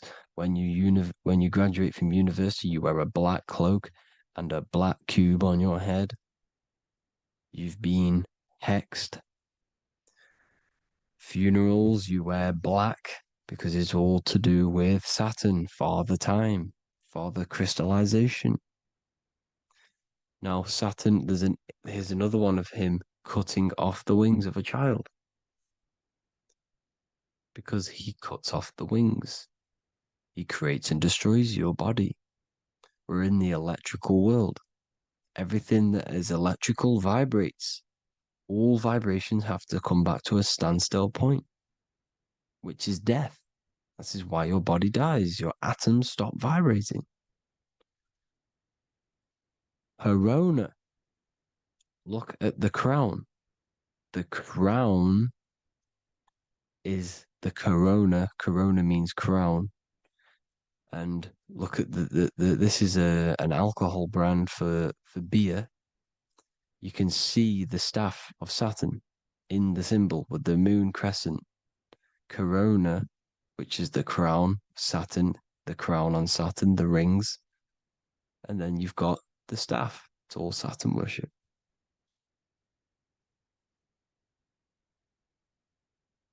Is the black cubes of 9/11. 2 black cubes. This was a ritual for Saturn. It's all ritualistic. And look at the Star of David, the Star of Saturn. It's not the Star of David.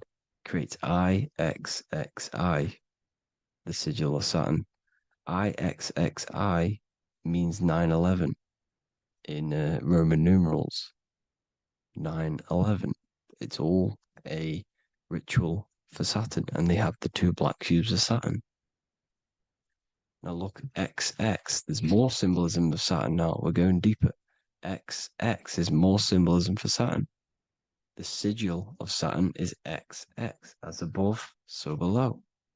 Same with the Star of David. You split it in the middle, as above, so below. As above, so below. XX. This is a Knights Templar Cross of Lorraine. XX. Knights Templar, high order of Masonry. They all worship Saturn. Well, Saturn's the real god of this world. X Eon with the XX.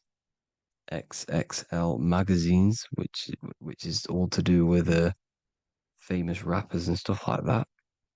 When you die, you put XX on the eyes because it's Saturn. He's the Reaper. Here's Jesus with the XX crown with the thorns around his heart, around his soul, with the cube on the top, the cross cube. Lil Uzi Vert with the XX Cross of Lorraine. Jay-Z with his alcohol brand, XX Cross of Lorraine. The X Factor with the rings of Saturn. All Saturn worship. The seal of Melchizedek is also Saturn.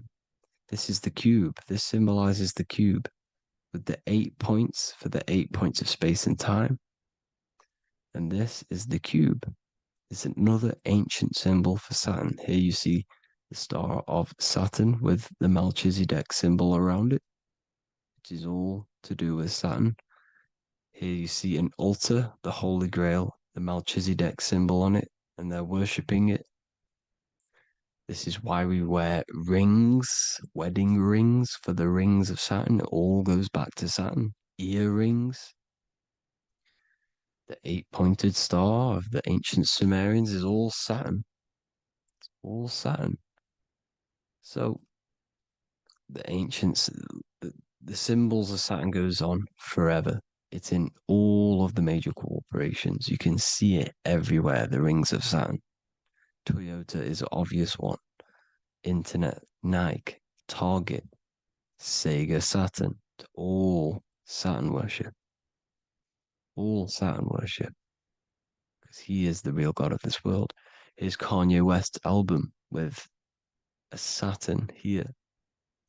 Here's Michael Jackson's album saying escape. There's the X again. The X, escape. You have to escape this reality. Maybe that's what he's pointing at. Here you see it on the dollar bill. The star of Saturn. Here you see it again on the dollar bill. So that is it for today's people. I hope you all gain some insight on Saturn. Please like, comment, and share if you can. Subscribe if you like the channel. Please have an amazing day. God bless.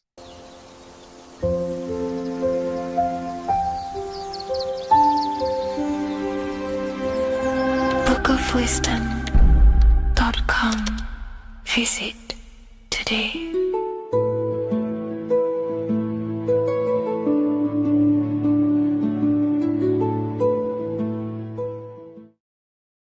Greetings everyone, it's Revival of Wisdom. I facilitate human enlightenment through occult and esoteric teachings. I hope this video expands your mind into a new field of thought. In this video, we're going to be discovering the true esoteric meaning of the 7 planetary energies. So let's jump straight into this. In order to fully understand this, you must understand the esoteric teaching of as above, so below, and as within, so without. Our inner world is mirrored into our external material reality. We have a physical voice, which you are hearing right now, and I also have an inner voice, which no one else can hear. The inner world is invisible, and the external world is visible. In other words, the inner world is the spiritual world, and the outer world is the material world. The inner world of ourselves reflects and projects our outer world, which means everything in our external reality is somewhat reflection of our internal self. You are made in the image and likeness of God. You yourself are the universe experiencing itself in a 3-dimensional physical form. The Newtonian science has programmed you to believe that you are a physical being inside of a physical universe. They did this to limit your mind to only believing there is a physical universe and that you are separate from the universe or God. But you yourself are the divine essence of the universe, experiencing itself in a physical plane, which means everything you see is inside of you, including the stars, the planets, and the elements. As above, so below. As within, so without. An example of this is the 4 physical elements: fire, earth, water, and air. In the external world, these are physical elements. In our internal world, they represent the 4 bodies of consciousness. We have 4 different bodies. We have a material body, we have a spiritual body, an emotional body, and a mental body. The mind is not made out of the same substance as the body. The emotions is not made out of the same substance of the mind and the body. These bodies exist in 4 different dimensions, 4 layers of consciousness. With that being said, the 4 physical elements are inside of us. The earth is our material physical body. Fire represents our spiritual astral light body. Water represents our transformative and emotional body. Air represents the mental body, the communicative and thinking body. This is the teaching as above, so below. If that resonates with you and you can comprehend it, please leave a like and a subscribe to this channel to see more content. And feel free to leave a comment on any video suggestions. Okay, so now we've gone over the 4 physical elements and how they correspond with your inner world of consciousness. This is going to make it easier for you to understand what the planets actually are. The planets are a bit more in-depth and more detailed aspects of our consciousness. The 4 physical elements are generic, but the 7 planets go deeper. They are deeper aspects of ourselves. On a macrocosmic scale, the 7 planets rule the material realm. Every object, every animal, every plant, every stone, everything we see in this plane is governed and created under one of the 7 planets. I don't really like calling them planets. They are energies. They are spiritual forces that drive things into existence. An example of this is if we look at a tree. The roots of the tree are governed by Saturn. The stem of the tree is governed by the sun. The leaves of the tree are governed by the moon. Any offspring or fruit of the tree is governed by Jupiter. Any defense mechanisms of the tree is governed by Mars. The communication and networking of the tree is governed by Mercury. The smell and the look of the tree is governed by Venus. Everything we see in this material plane is governed by one of these specific energies. Everything material has a spiritual force that brings it into physical existence. This is the reason why we have 7 days of creation in the Bible. The 7 days of the week, all governed by the planetary energies. Monday is moon day for the moon. Mars governs Tuesday. Mercury is Wednesday. Jupiter is Thursday. Venus is Friday. Saturn is Saturn day. And Sunday is for the sun. This is the reason why there are so many 7s in this physical plane. 7 days of the week, the 7 colors, the 7 chakras, the 7 diatonic musical notes, the 7 lamps on the Jewish candlestick. The G inside of the Masonic square and compass, G is the 7th letter. Now let's go a little bit deeper into every planetary energy. Saturn in the external material plane governs the foundational and enduring aspects of existence, such as roots of plants, the bones of our body, and even the insects that dwell beneath the ground. Saturn represents the dull, hard, and unyielding forces of life, symbolizing structure, limitation, and conditioning. Under Saturn's influence, things become rigid, bound by restrictions and boundaries. This is the reason why Saturn is known as Father Time, because Saturn rules anything that is a restriction and a limitation, which is time.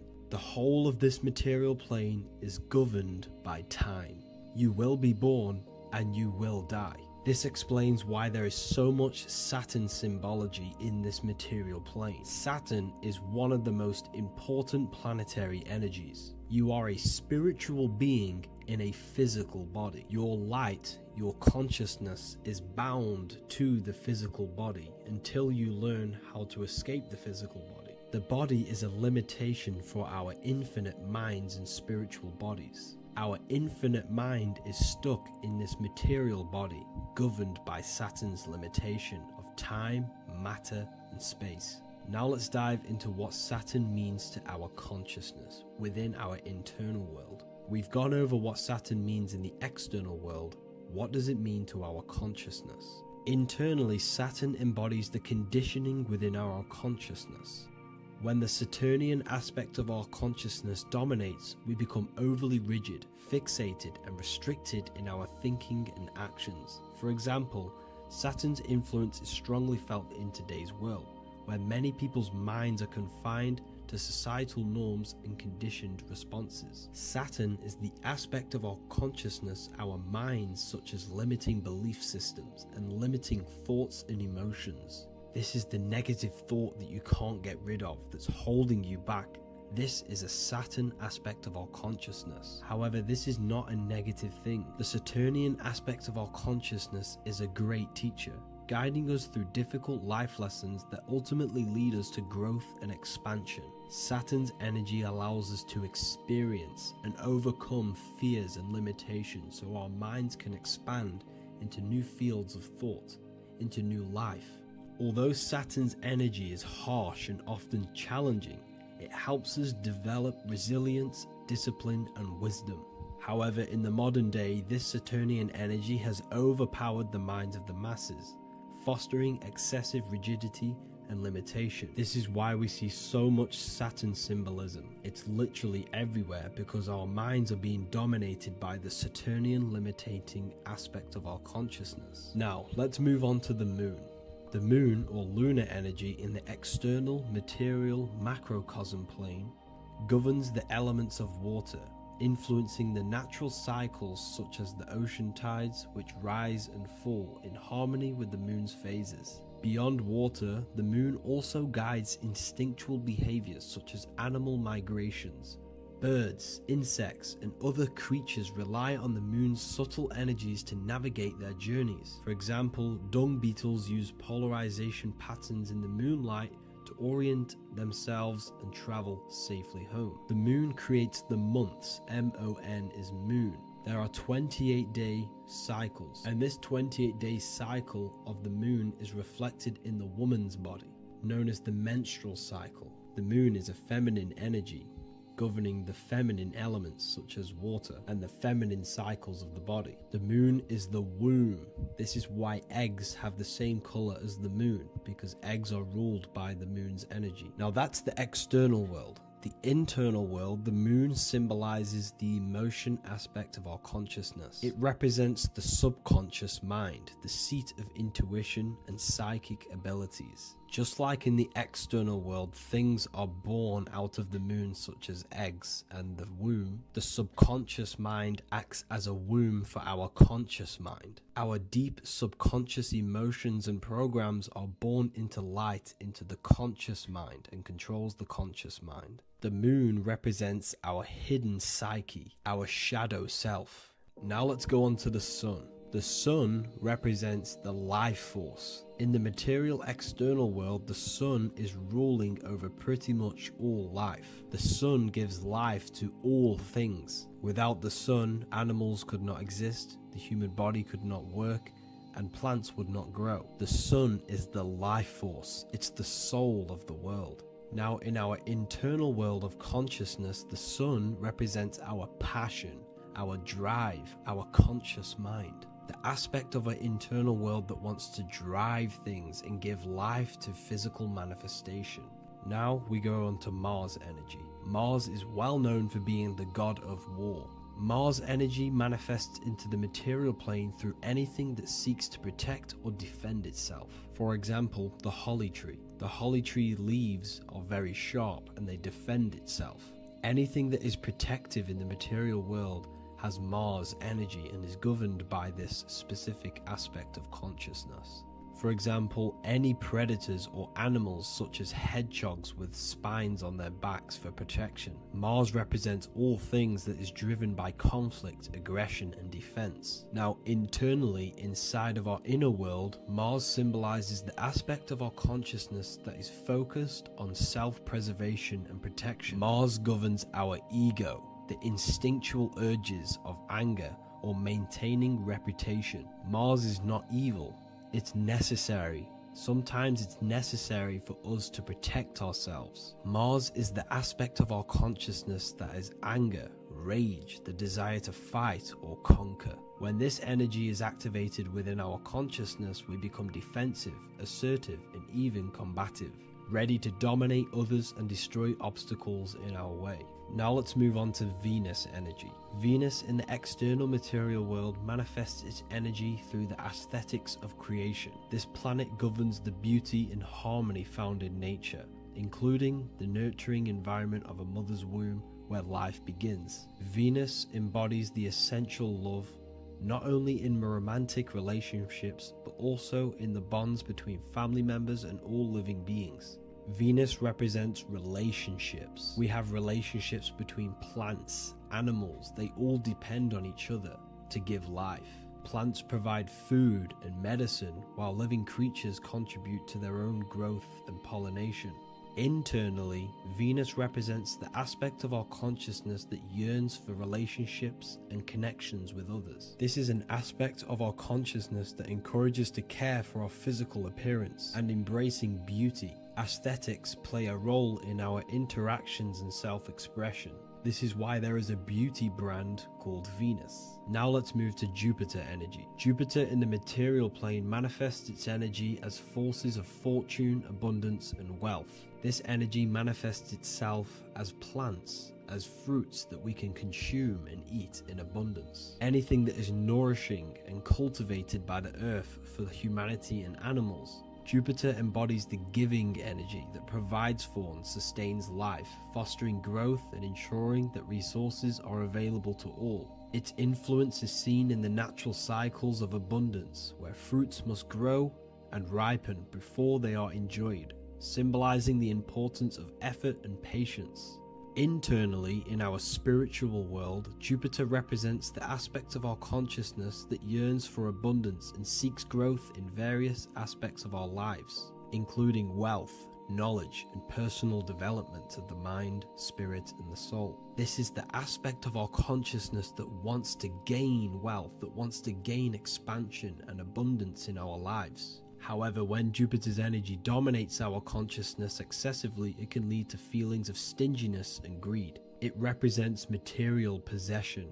The last planet is Mercury. Mercury in the external world governs the vital elements such as seeds, air, communication, education, and electricity.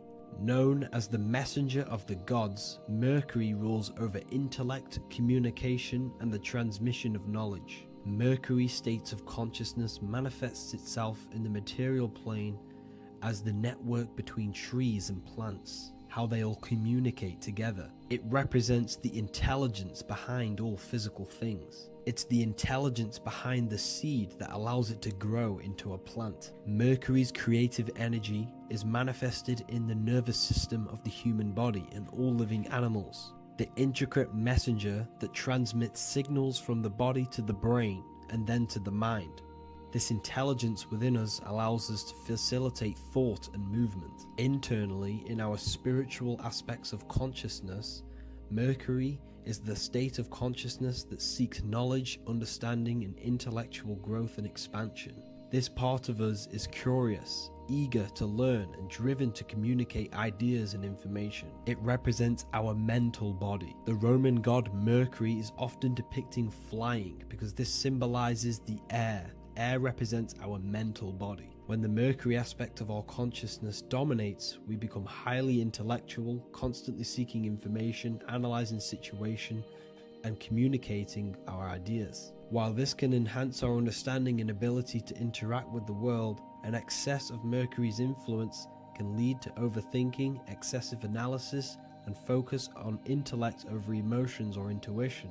Okay, so they are the 7 planetary energies in the external world and your internal world of consciousness. These energies are manifested in the Roman mythology as human beings. They are depicted as human beings, but this is nothing but symbolism. These gods never existed physically. They represent aspects of our consciousness and spiritual forces that govern the material plane. Every material object, every intelligence, every piece of life in this universe is governed and brought into existence by one of these spiritual forces. Now, I hope this video has expanded your mind into a new realm of thought. Make sure to leave a like, a comment, and subscribe to the channel for more occult and esoteric information. You can read more about this topic and many more occult and esoteric teachings inside of my books, the Book of Wisdom Volume 1 and the Book of Wisdom Volume 2. I honestly advise that not everyone reads these books. These are books which will completely transform your view on reality. You will feel a lot better reading these books because you will find a connection with yourself and the universe. Understanding truth and knowing thyself gives you a sense of well-being. Like I said, this is not just a book. This is a beginning of your journey of expansion and growth. Reading them can be life-changing. Inside my university, I host live calls where you can ask me questions, and you can watch all the pre-recorded live calls. You also gain the ability to manifest your own reality through the Manifestation Mastery course. There is also a library with all of the PDFs that I've read in the past of occultism, symbolism, and esotericism that you can gain access to. There is a whole lecture section where you can watch all of my occult lectures. This is a place of transformation. The price of the university will be going up very soon.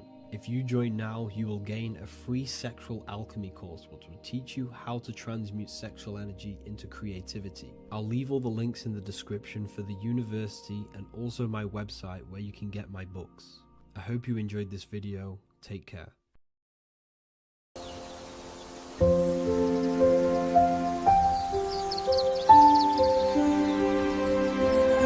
bookofwisdom.com. Visit today.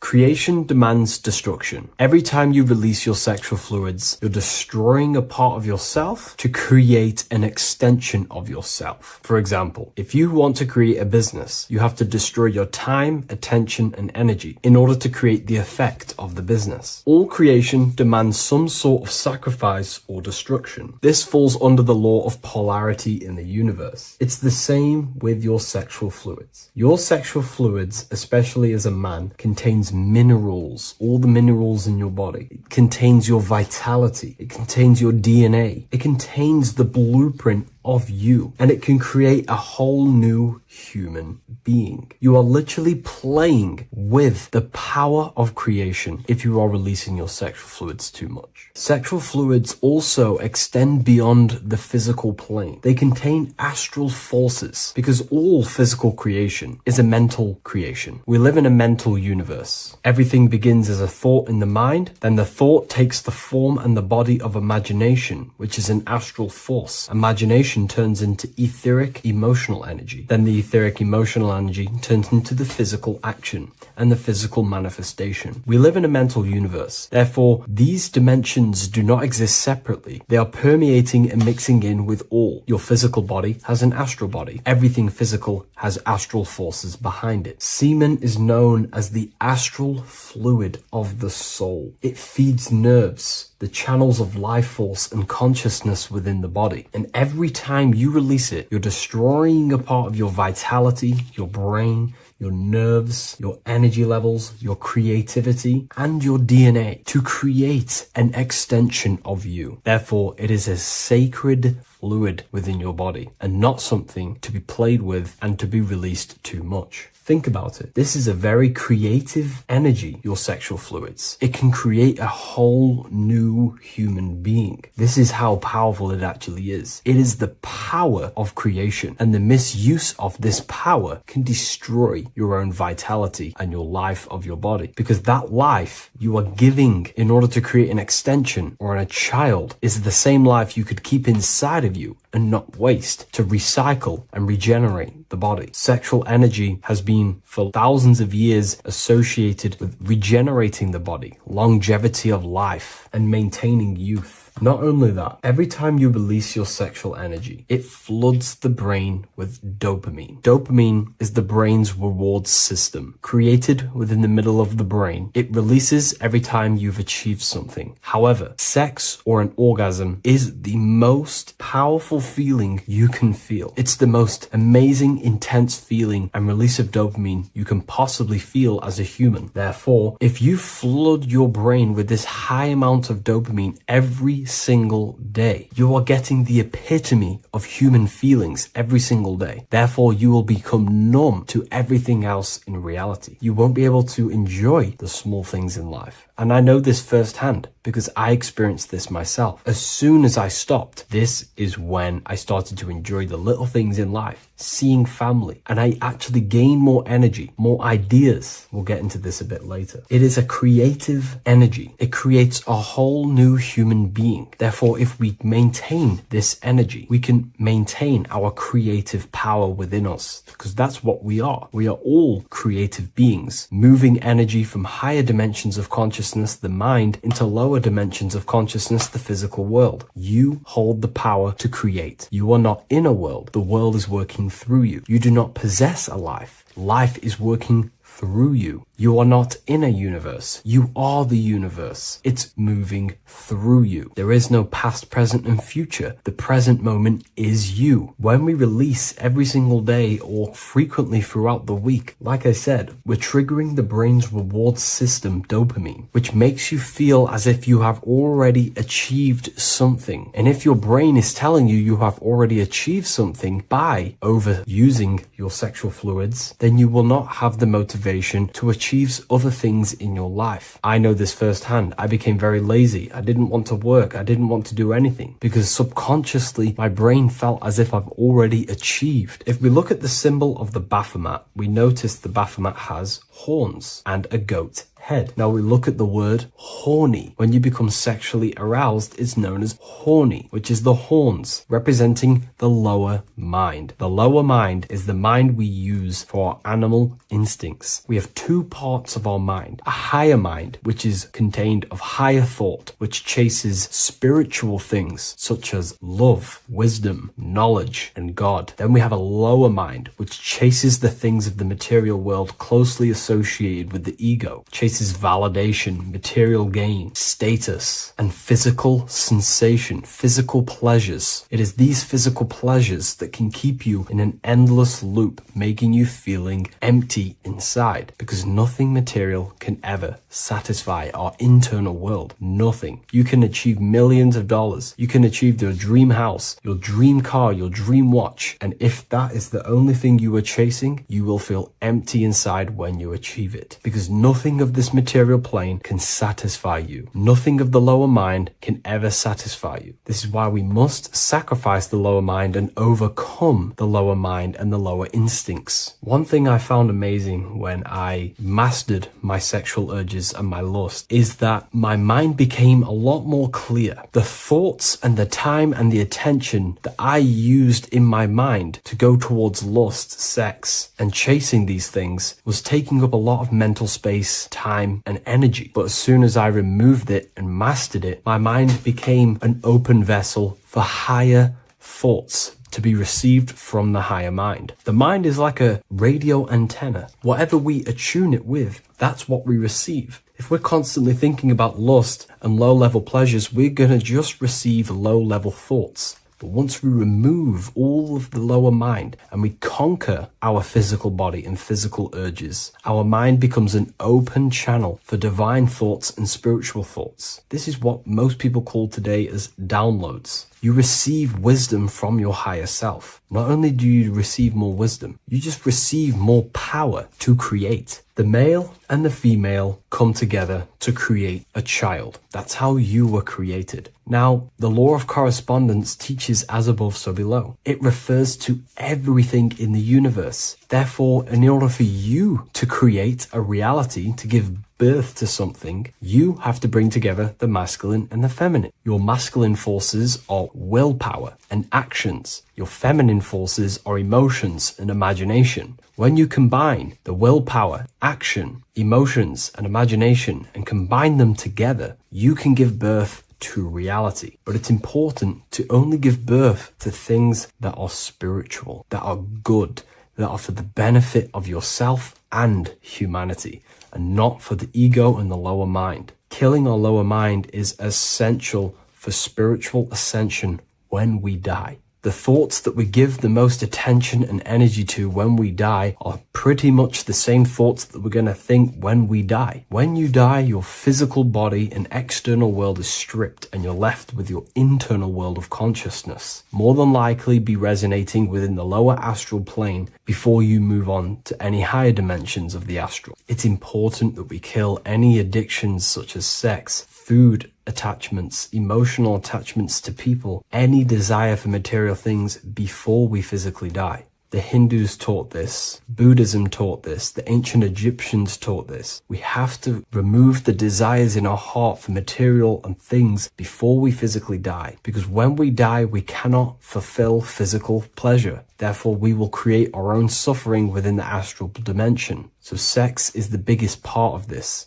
We have to remove the desire for sex or releasing any of our sexual fluids before we physically die to master ourselves. And not only that, it's going to benefit the way you feel, the way you think, the way you act towards people once you have mastered this. Porn psychologically damages you. You are quite literally the person in the corner of a room watching two other people give pleasure to each other. Psychologically, that is not good. And what happens in darkness is always revealed in light. What you do in your alone times will show in your confidence, in your eye contact, in your presence, in your aura, your energy. You cannot hide things that you do in the dark, because they always reveal themselves in a subconscious way, whether physically or through an energetic spiritual way. Sex can be known as sacred energy exchange. You are exchanging energy, bioelectrical energy. It's a scientific fact that when you hold hands with another person, your brain waves of each individual become synced. Your emotions sync. And you exchange electromagnetic energy because you are an electromagnetic being. When you have sex with someone, you are literally exchanging emotional energy. Your aura is not just an electromagnetic field. It is literally a manifestation of your internal consciousness. Your consciousness contains your thoughts, your beliefs, your traumas, your emotional state.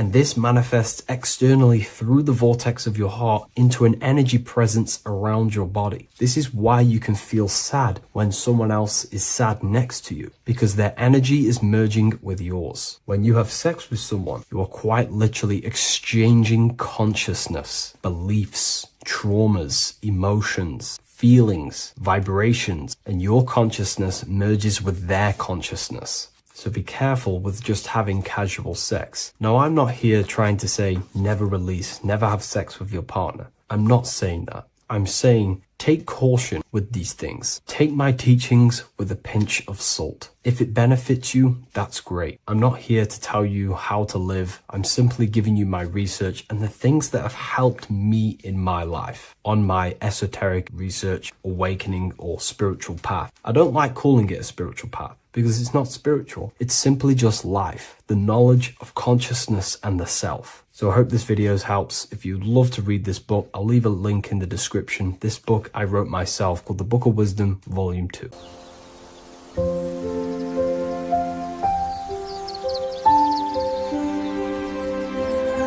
bookofwisdom.com.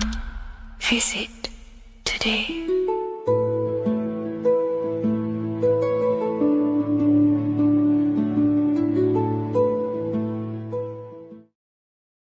Hello and welcome to another video, people.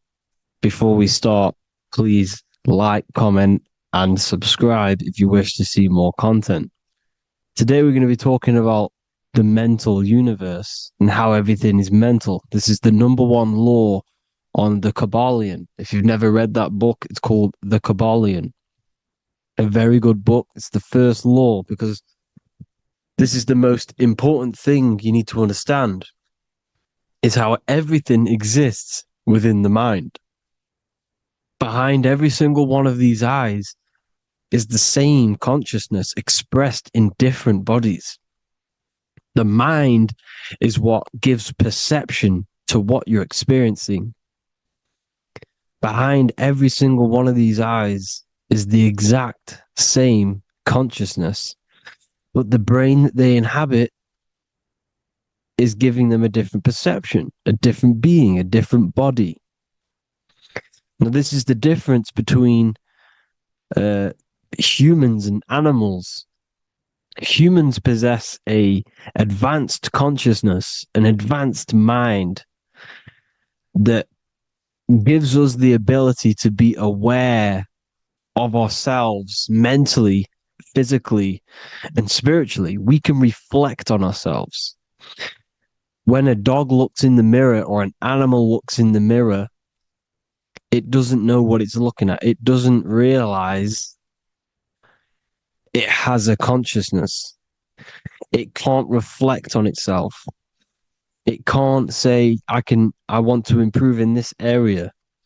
It doesn't have that consciousness. We have a divine consciousness. Take away the N for divine, and you get with a D, put it with a D, you get divide, because we have a divided two-way consciousness. An animal only has one. However, it's still the same mind. We're all mind. We're all mental. We all exist within the mental plane. Look at this person walking. The body, the brain is sending electrical signals through the 12 cranial nerves